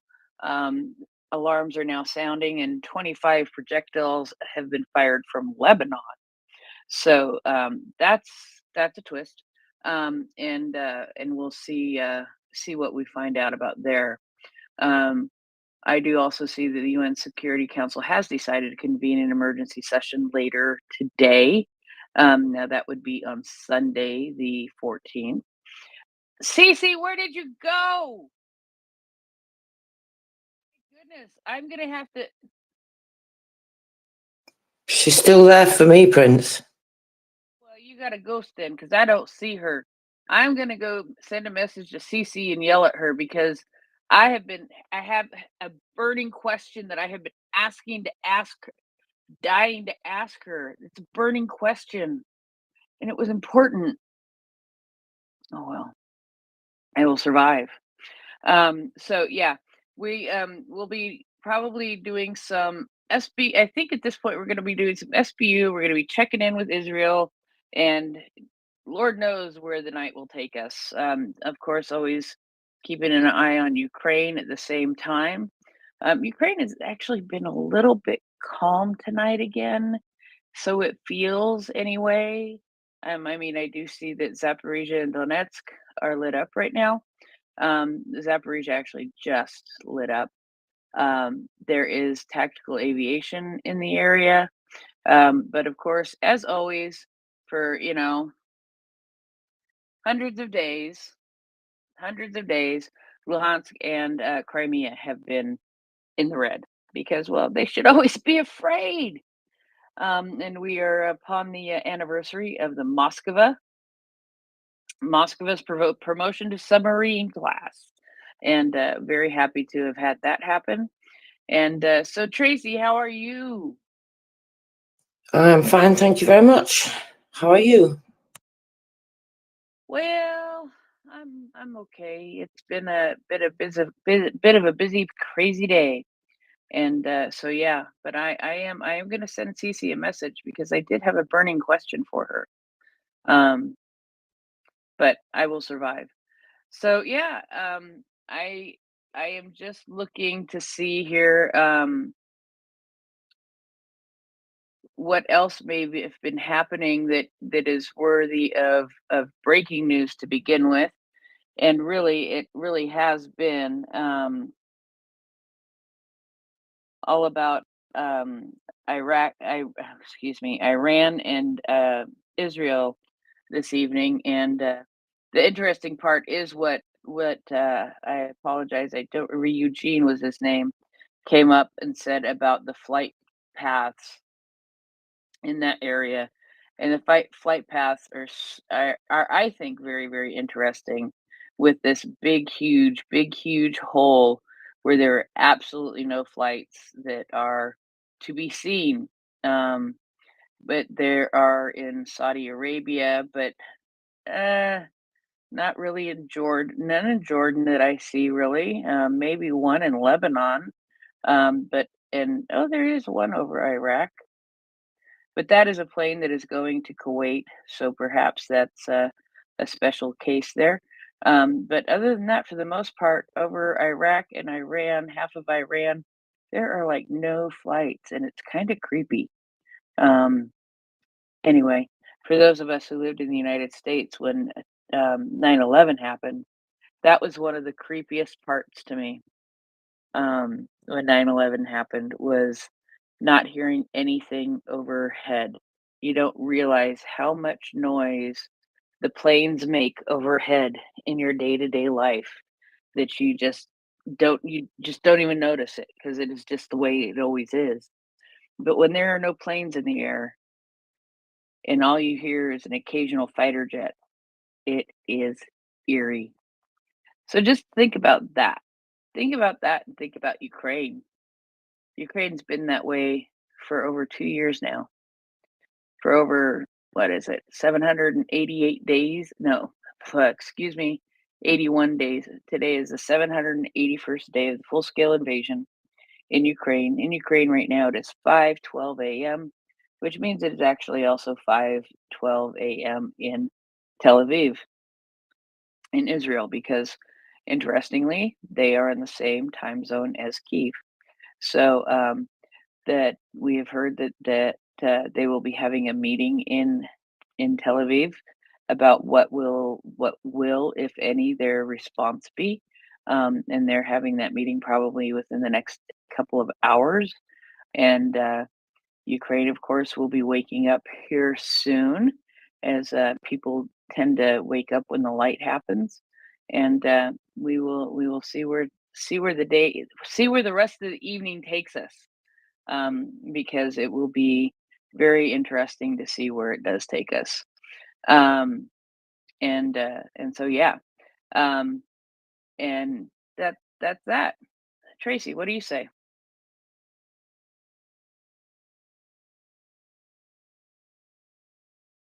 Sorry, I was reposting. That's what I say. Does that help? Probably not. I guess not. Okay, you want to talk about SBU then?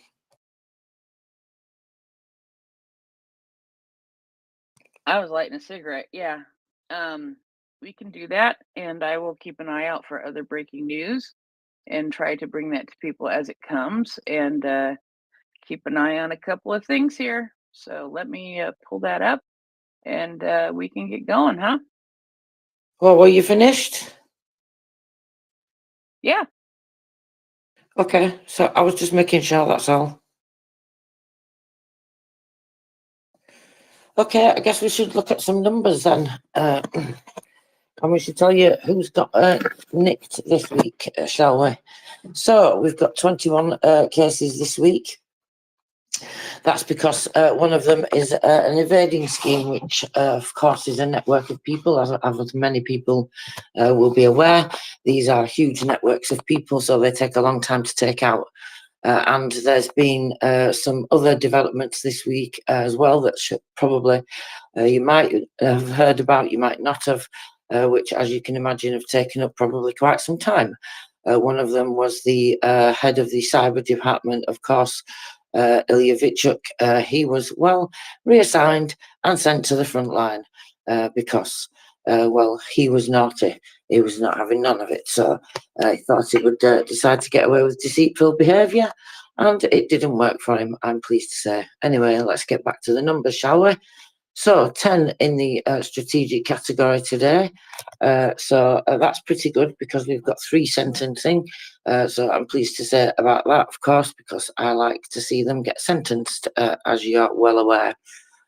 We've got 2 in the embezzlement category. We have 2 in the torture. We have 2 in the propaganda category. All of those are detentions this week in all of those 3 categories. Then let's see, we have 1 in the political category. That's a case that's been exposed. And then we have, as well as the scheme with the 4 networks taken down for evaders, there was also one other person in a separate case that was exposed for evading. So that's where you get your 20 numbers from today. So it's 21 individual ones, but then you've got the 4 schemes on top of that. And within those schemes, there are several people in each case. And of course, we're not being told about all of them. We're just being told about the charges of some of them. So there you are, Prince. A lower amount this week, but you've probably seen it's been a busy week. Yes, it has been a busy week. Did you see what Vassal Maliuk said today, General Maliuk? No, I did not. I did not have the chance. What did he say?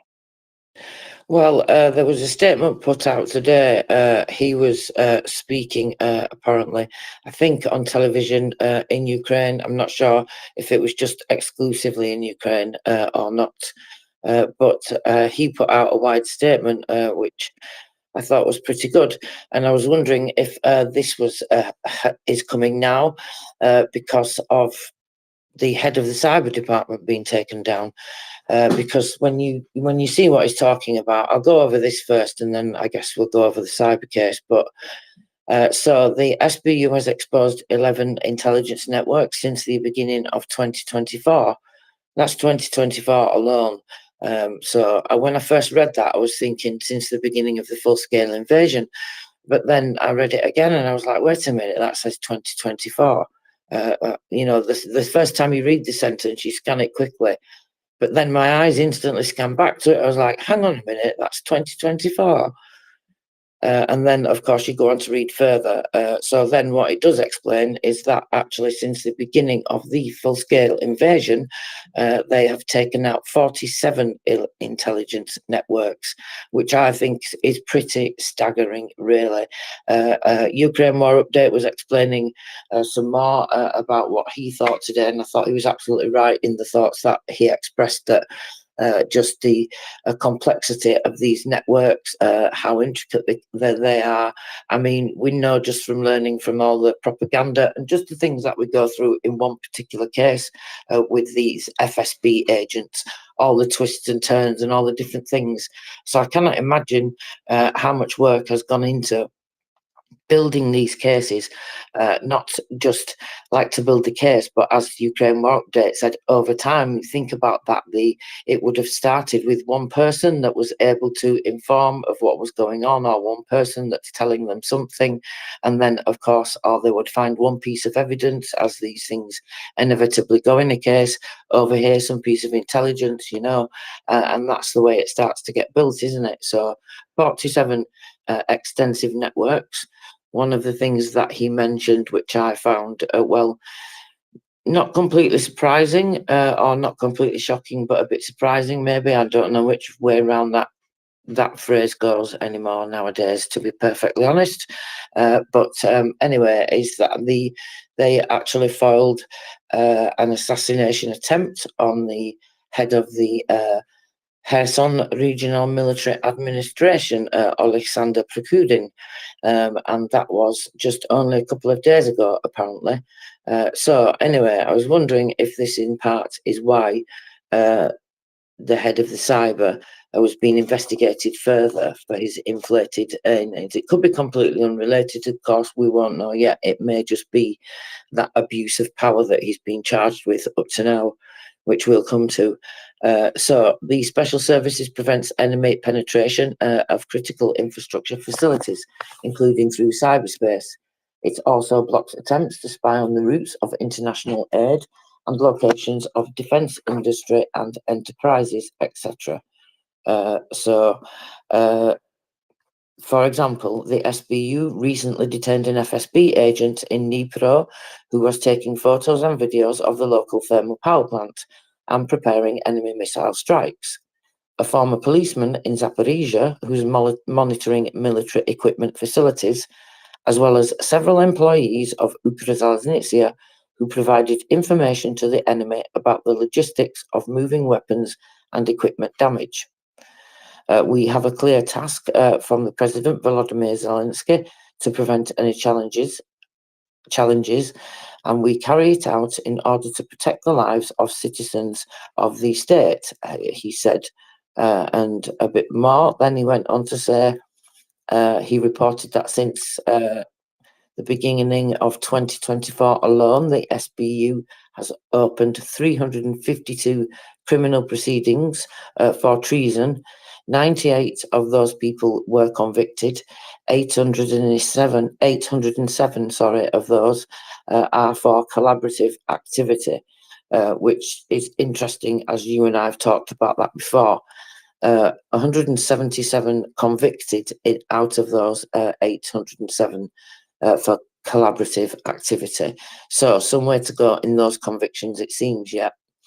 108 for aiding the aggressor state, and 7 of those have been convicted, and 66 for facts of passing information about the armed forces. 19 of those were convicted. In particular, he reminded about the case that we reported on here recently, where the person who corrected that rocket attack on the centre of the Kramatorsk cafe in June was sentenced to life imprisonment.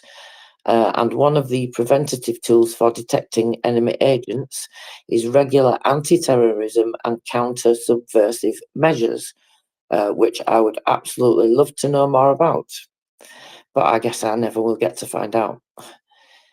And of course, then he went on to thank all the defence forces for their work on the front lines. There you go. That's what he said today. Very good. It's always good to hear from him. Good Yes. to have good information. Yes, and he didn't mess about when it came to Ilya Vitchuk, it seems. Yeah, he didn't. And I don't know. I saw that on the list of things that you wanted to talk about, but I didn't know if you wanted to go right into that or if you wanted to go somewhere else. I don't know what your plan is. Well, I kind of didn't really have a plan to this week because there are so many different cases, to be perfectly honest. It's kind of all over the place. There wasn't one particular running theme that jumped out at me, if that helps. I thought we would talk about anti-corruption a little bit because we've not covered that for a while, and NABU have been doing some incredible work, and some of my favourite people have been taken down for corruption. So I thought we would talk about that. Let me see, what else was the other thing that I wanted to talk about? There's the that case with, well, I guess we may as well talk about the Ilya Vitchuk case, as we were just mentioning it. It makes sense, doesn't it? And I mean, I don't think this has anything to do with these networks. Of course, I don't know that for sure. And I have no way to know at this point. And the only thing is that at this point, he's only been charged with abuse of power up to now. But as we know from looking at these cases and talking about with experience with other cases in the law, this is a common theme that they sometimes go ahead and do. So let me see, where am I now? Am I looking at the right date? Yes. I was getting myself all mixed up then with the wrong file. Hang on a minute. Sorry, Prince. Give me a minute, please. Yeah, it's no problem. No problem. And I'm just trying to look at some news feeds and things like that to try to keep up. Are you still there, Tracy? Oh, there you are. Okay. And trying to keep up here, and it looks like there are no injuries or directly through Iranian strikes, according to Israel Emergency Surgery Services, and that's being reported by CNN. But we do have sirens sounding from the launch of 25 projectiles from Lebanon, and so we'll see what happens with that. And yes, and it just, I'm curious to see when it's going to stop, or if there's going to be another round and another barrage, as far as Israel's concerned. And like I said, things seem very quiet in Ukraine for the most part. Of course, there's the tactical aviation and the alerts happening on and off, and the ballistic missiles, of course, towards Kharkiv. And those are the things that happen. I mean, that happens every single night in Kharkiv. The sounds of explosions in Kharkiv, threats of UAVs in Kharkiv, I don't know what kind of UAVs. I would assume Shaheeds. Yeah, and trying to keep track of what's happening there. I suppose I could also look at Telegram, because Telegram is a place where sometimes you get the information faster, and looking at the Oblast information will sometimes give me a clue. And it doesn't look like.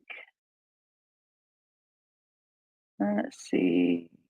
I'm back. Sorry, carry on. Okay. No, it's okay. It's okay. There's just been nothing new from the Kharkiv Oblast either, not that I'm seeing anyway. And so that's just wait for that kind of information to come out kind of situation. So yeah, go ahead, Tracy. Sorry about that. Yeah. Anyway, where was I? Yeah, let's go over that briefly. Most people have probably heard about it by now. Anyway, you've probably heard the headlines, if nothing else. Anyway, excuse me, I had to burp then. Yeah, so basically, he was being investigated by these investigative journalists for what seemed to be things beyond his wealth and inflated wealth, and apparently misdeclaring the price of a property, saying that he got it for one price, but the properties, his wife bought a property that's far outweighs the cost of what they said they paid for it. So either he got it at a discount price for some reason, or I don't know, something dodgy's going on. But the Watchdog Committee is looking at that. Of course, there's nothing from them yet at the moment, because what the journalists didn't do, which I was a bit disappointed to see, is that they didn't go to the SBU, or well, they said they went to the SBU, but there's no proof or evidence that they went to the SBU, or they complained to anybody and made any, complaints about his supposed inflated wealth or property price or whatever, knockdown price, however you want to look at it. Then what happened was the journalist was served with a summons, it was given to him in a supermarket. They knew his name and they knew some other details about him or something. Although I don't know how that would be so much of a secret anyway. What difference does that make? But that's what they seem to point out. And then, so of course, the conscription thing came, and then that was made public in the press. And so the SBU and the General Prosecutor did the right thing, followed the right paperwork and legislation, made the request for information. Journalists gave the information. Next day, he was sent to the front line, reassigned, because you can do that because, of course, they have military ranks. That's important to point out, that when you're in the SBU, you have a military rank. So as is within any military, you can be reassigned and you can be sent to different places. So that's what happened. And so he's getting punished for that. Now, like I said, there's no insinuation that he's involved in anything other than that just yet, but we wait and see, I guess. So, but I just thought it's interesting anyway, isn't it? So, do you want to look at some anti-corruption cases then? Shall we start there?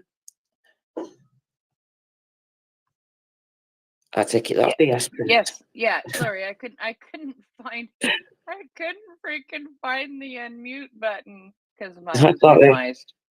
I thought maybe I just caught you out getting a drink or something. Nope, not at all. I was right here. I had just minimized it, and I couldn't. I would like my finger was going to the place where the mute button normally is, and it like it looked different. Because yeah, I guess yeah. Okay. So there's a few different corruption cases this week of significant amounts of money. So I thought we would start with them. Let me see. Which one shall we look at first? well, we've got fraud, corruption, and corruption. So which shall we look at? Well, let's start at the top, shall we, and work our way down. Before we do that, I think we should have a public service announcement about our fundraiser, don't you? Seeing as we are collecting for the SBU Alpha, and this is, of course, the SBU segment. So if you've not donated already and you would like to consider helping, then go across and check out the first post in the nest.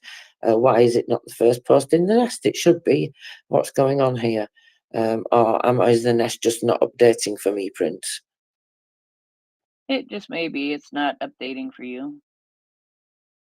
I think that's possibly what it is. I'm not sure.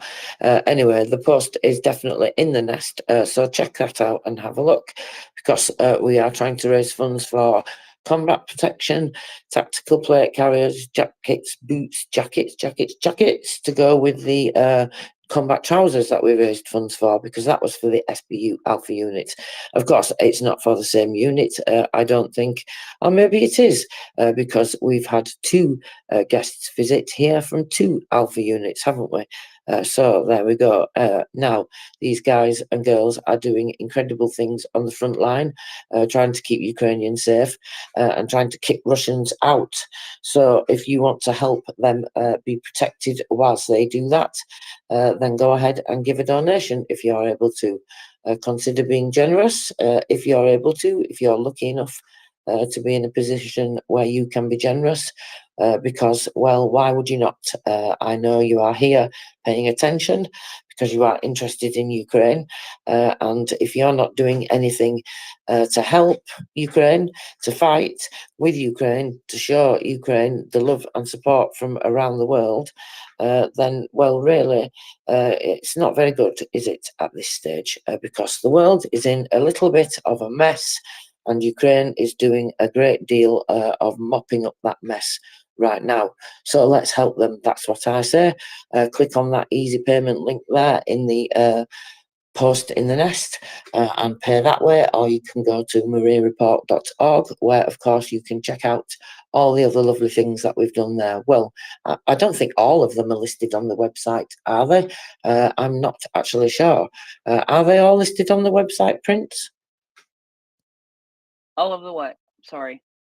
All of the different fundraisers we've had. Yes. Yes, they are. Absolutely, they are. So there you are. So you can go and check out all those things as well and see the incredible things that we've been able to do. And that's because we do that together as a community with all your support as well. So think about giving a donation. And thank you very much for listening to my public service announcement. Okie doke, let's go on and see what the SBU have been doing. Then we'll talk about. Actually, I think this case is really interesting. I wondered. Yeah, I'm not sure if you will have had a chance to see this, Prince, because I don't know if it was posted. This is a NABU case, but what I think is interesting about it is that it was in conjunction with Polish law enforcement officers. And they conducted some searches on the territory of Ukraine and Poland. So on April 9th, searches were conducted within the framework of the Republic of Poland, within the framework of a case regarding the possible purchase of weapons at inflated prices. And this is said to have been between April 2022 and February 2023. So this became possible thanks to the cooperation of NABU and SAPO, who people may know is the Specialist Anti-Corruption Prosecutor's Office, and with the Ministry of Defence of Ukraine and the Department for Combating Criminal Terror and Murder of the Metropolitan Police Department of the Republic of Poland, which is a bit of a mouthful, but there you go. Investigative actions are aimed at researching the supply chain of foreign weapons and verifying information about the possible artificial overestimation of its value due to intermediary companies registering outside of Ukraine. So I thought that's quite intriguing. The evidence collected will be used by NABU detectives and that will be obviously to provide a legal assessment of the official actions. And the investigation is currently still ongoing. The leadership of the Ministry of Defence actively supports the National Bureau in the investigation of criminal proceedings. So, NABU are nabbing people for corruption outside Ukraine. What do you think about that, Prince? Well, I think it's corruption that has to do with corruption in Ukraine, and there are people who are outside of Ukraine. You know, perhaps it was committed within Ukraine, but now they are outside of Ukraine, so they're looking for evidence of it there too, or they were involved in helping people in Ukraine be corrupt. The yada yada yada. I think there are a lot of different circumstances where that can happen. I think that if you look at you know, look at so many. I can think of so many different kinds of situations. You know, the United States and Canada hold a big, huge border. They share a big, big, huge border, and I can totally imagine that there are instances where there is corruption that is happening in the United States that involve Canadians. And yeah, I mean, because really, for some people, Canada's like literally in their backyard, and it's just like, you know, a really quick border crossing, and they may cross. I don't know if they'd cross to work, but they very well might. I mean, well, they do. There are people like who are truckers and things like that. Oh, truckers, border problems. Oh yeah, Poland. Yeah, that makes sense. Um, you know, there are truckers who cross into Ukraine and cross into Poland all the time, just like there are truckers who cross from the United States and Canada so much. So those are really very feasible things, I think, and and so the idea of looking in another country for evidence of corruption, I think, is more than possible. The corruption could be happening in Ukraine, and they can be contributing to it. So I think that's a really good thing that they're doing there.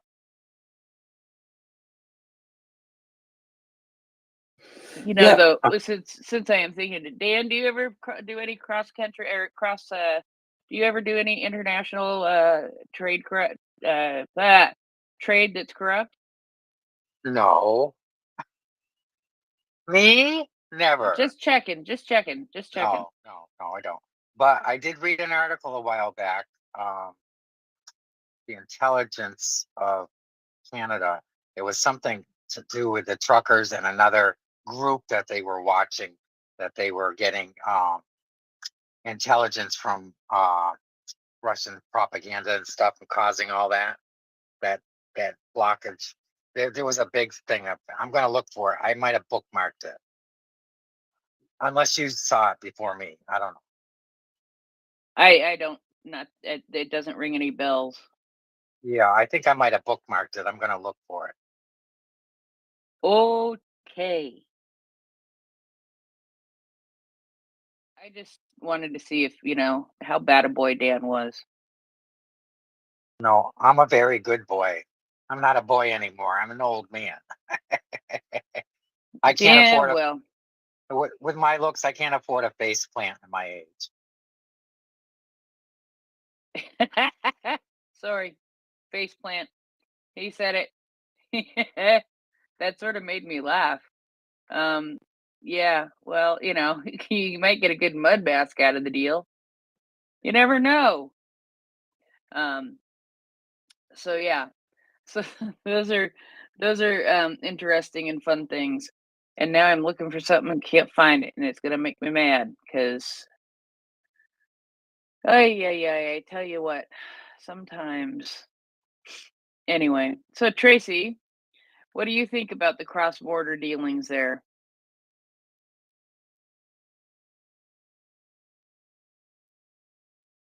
All righty then.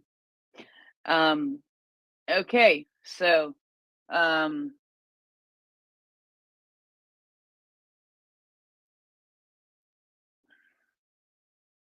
I'm looking for something. I still can't find it. I apologize, guys. But I will find it eventually, and it doesn't matter right now. Um, Sorry. That's okay. You there? Yeah, I'm here. All Yes. righty. What did you say before? Sorry. What do you think of the cross-border corruption? What, across the border from Poland and Ukraine, you mean? Yeah, I think it can happen anywhere, but yeah, because that's what we're talking about. Yeah. Well, I mean, pretty much it's going to happen anywhere, isn't it? But, you know, in this case, it's regarding inflated costs of weapons in Ukraine. So it's slightly different, isn't it? Well, yeah. Yeah. And the inflated cost of weapons, it has to do also then, well, the inflated cost of weapons is different than weapons trafficking. So yeah, I get that. Yeah, absolutely. It's like talking of procurement of weapons through the Ministry of Defence. Yeah, I get you. I get you. But yeah, like you say, it's still slightly different, isn't it? Because, I mean, you know, it's not like it's just cross-border crime, is it? But I know what you're saying. You can just nip across the border much easier in cases like that. But and of course, when lots of people were crossing the borders in the beginning of the full-scale invasion, although it's interesting, it says up until February 2023, doesn't it? So we have to wait and see what part they are of that case. Yes, yet I guess, because it's only just it's relatively new, or it's relatively new that they're reporting on that part, or just choosing that part. I don't know which, but they've not given a great deal amount of detail. If you didn't notice, and so even though they said the case is ongoing, they still didn't give much detail. They would usually give a bit more detail than that. But anyway, we shall wait and see. I'm hoping we get some more news pretty soon. Yeah, and somebody just sent me something. I think I heard about this, but I don't know that I read this on your list, and it sort of surprises me. What's the big news with the SBU? What big news? Everything's big news with the SBU. What do you mean? I mean the about the blah, blah, the attempted murder of the head of the Kherson Oblast military administration. I just told you about that 5 minutes ago. See how tired I am? I'm sorry, Tracy. That was in Vassal Maluk's statement. I'm sorry. I'm awake. Not really. You need more It's coffee, okay. Prince. I'm drinking apple cider vinegar and tea. You need an espresso machine like me. I don't have an espresso machine. I have a kettle, and I have a French press. Yeah. So yeah, that's what I've got. But I'm drinking hot apple cider vinegar now. I'm turning into Ukrainian though. You know that? Well, there's only one person that will beat me on coffee. Yeah, I know. But I'm turning into Ukrainian because for two nights this week, I've had a can of beets for dinner and called it good. James. Oh, I'm sorry to delay. I had to throw up there. Beets. Anyway, that aside. Beets are good, man. Yeah. Borscht was okay because it was so watered down. I think that was why it was okay. No, anyway, I whatever people like, non gustibus disputum, as they, I don't know if that's a real thing or not. That's supposedly Latin of some kind, meaning you can't dispute taste, and I won't. So I think it's great that somebody likes beets, because I'm sure they're a worthy vegetable deserving of love. I just don't have much for it. So, anyways, that's okay. The world goes around on variety and infinite combinations. So, what the heck? Why not? Anyways, no, I jumped in to say, first of all, it is interesting about this guy that that you brought up, Prince. And I wanted you to go through the story again, if you wouldn't mind, a little bit, because I got distracted washing dishes a little bit. So since it came up a second time, I thought maybe I could bring it up a third time, and third time would be lucky. Well, Tracy, is that okay with you? And I'm sorry to slow it down here. I didn't mean to No. do that, but So it seems the SBU has thwarted an assassination attempt on the Kherson Region Military Administration head. I tell you, one time I'm looking actually at what I followed actually through here was hit the wrong button, fixed it. What brings this to mind here? What I think of, because I'm looking now at a picture of the head of the Kherson Regional Military Administration, and I remember one time when things were going on in Kherson a lot. Well, not that they're not now, but anyway, I had to convince somebody that this was the head of the, the military administration when I was sending information that was valid. They're like, I don't know that that's valid. Who's that dude? And I'm like, that's the head of the Kherson Region Military Administration.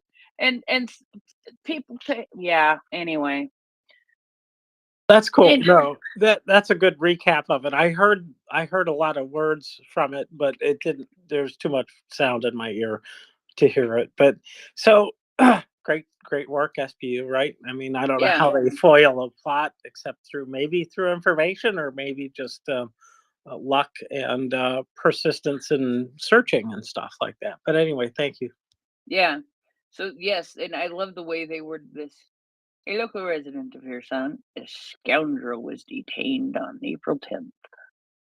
So yeah, I think it's great stuff. And you know, just another thing to be proud of the SBU for, because the SBU kind of rocks, but we kind of know that. And what are we doing for the SBU Alpha unit? We are trying. I can take that one.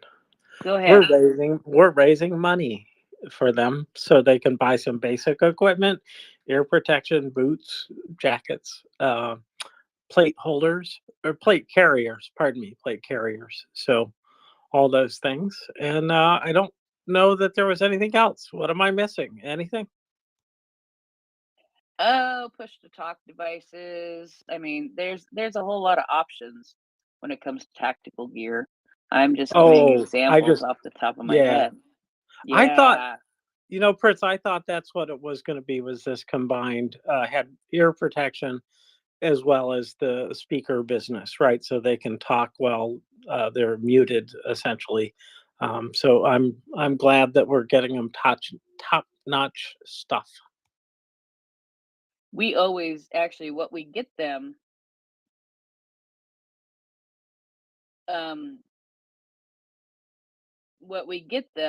is what they ask for, you know. And if they ask for the top-notch stuff, that's what we get them. We work, I think, pretty directly with them, and as in, here's the link to what we would like, kind of thing.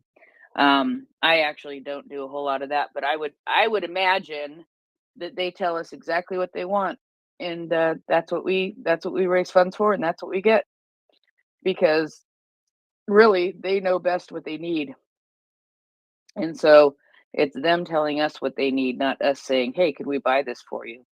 And that's just how we operate. Why buy something that they don't need? But if they can tell us exactly what they need, hey, you know what? We can work with that, right? All right, Tracy, where are we gonna go next? Where would you like to go next? Well, let's look at more people. Well, getting into trouble with the SBU. I think that sounds like a good idea, don't you? Okay, let me see. Look at that one. Is from. Okay. Well, there's one case that I looked at that's for you, isn't there, Prince, this week? There was another one that I thought you might be interested in as well. I didn't know if you'd had a chance to see that. It's not exactly in your ballpark as such, but it's more like somebody impersonating one of those categories. But I just thought it was quite interesting. Anyway, okay, let's look at this one because this one, I think, well, you'll find out why I find it's quite interesting. Well, what's going on here? There we go. I'm going to say translation didn't work for a moment then. So the SBU have detained some engineers in Kharkiv who, for money from the Russian Federation, of course, helped connect the Zaporizhia nuclear power plant to Rosatom. So what do you think about that? Believing it or not, it's cyber specialists of the SBU that have done this, which we're seeing more and more of these cases. Increasingly, if you've noticed, the reporting that they're not cyber cases, but it will start with cyber specialists, which I find interesting and intriguing. Again, I wonder if it's got anything to do with all these networks that they've taken down or reported to have taken down. I guess it has to have some links, you would think, with it being cyber. So, as a result of a multi-stage special operation, 6 former officials of the Design Institute of Ukraine, who worked for the sanctioned Russian Rosatom, were detained in Kharkiv. So, on the order of the cooperation from the Russian Federation, they developed research and design documentation for the modernization of Russian nuclear power plants. First of all, they were talking about the Kursk, Rostov, what was it? Novovoronezh, and Balakovo nuclear power plants. Rosatom representatives also planned to initiate their henchmen in the performance of high-tech works in the temporarily occupied part of the south of Ukraine. So whilst they were there, the participants were supposed to help the occupiers fully integrate the Zaporizhia nuclear power plant into the Rosatom system, which many of you will probably be aware of. They did indeed try to do, but they were not very successful in it, were they, Prince? So hence to say, now I've just lost my place in the page because I scrolled down without meaning to. So just give me a minute. So here we go. So the main figure in the proceedings is the head of the project organisation in Kharkiv, and the official established contact with the Russians through his relative. So he was actually an owner of the Russian company that performs the subcontracts for Rosatom. They maintained contact with each other through popular messengers, and the man involved 5 more local scientists in the field of atomic energy in his criminal activity. It makes you wonder how much you have to know somebody that well, unless you're paid individually, but it doesn't mention each individual being paid. That's what I find interesting. But I mean, to go to that level, it's quite staggering, isn't it?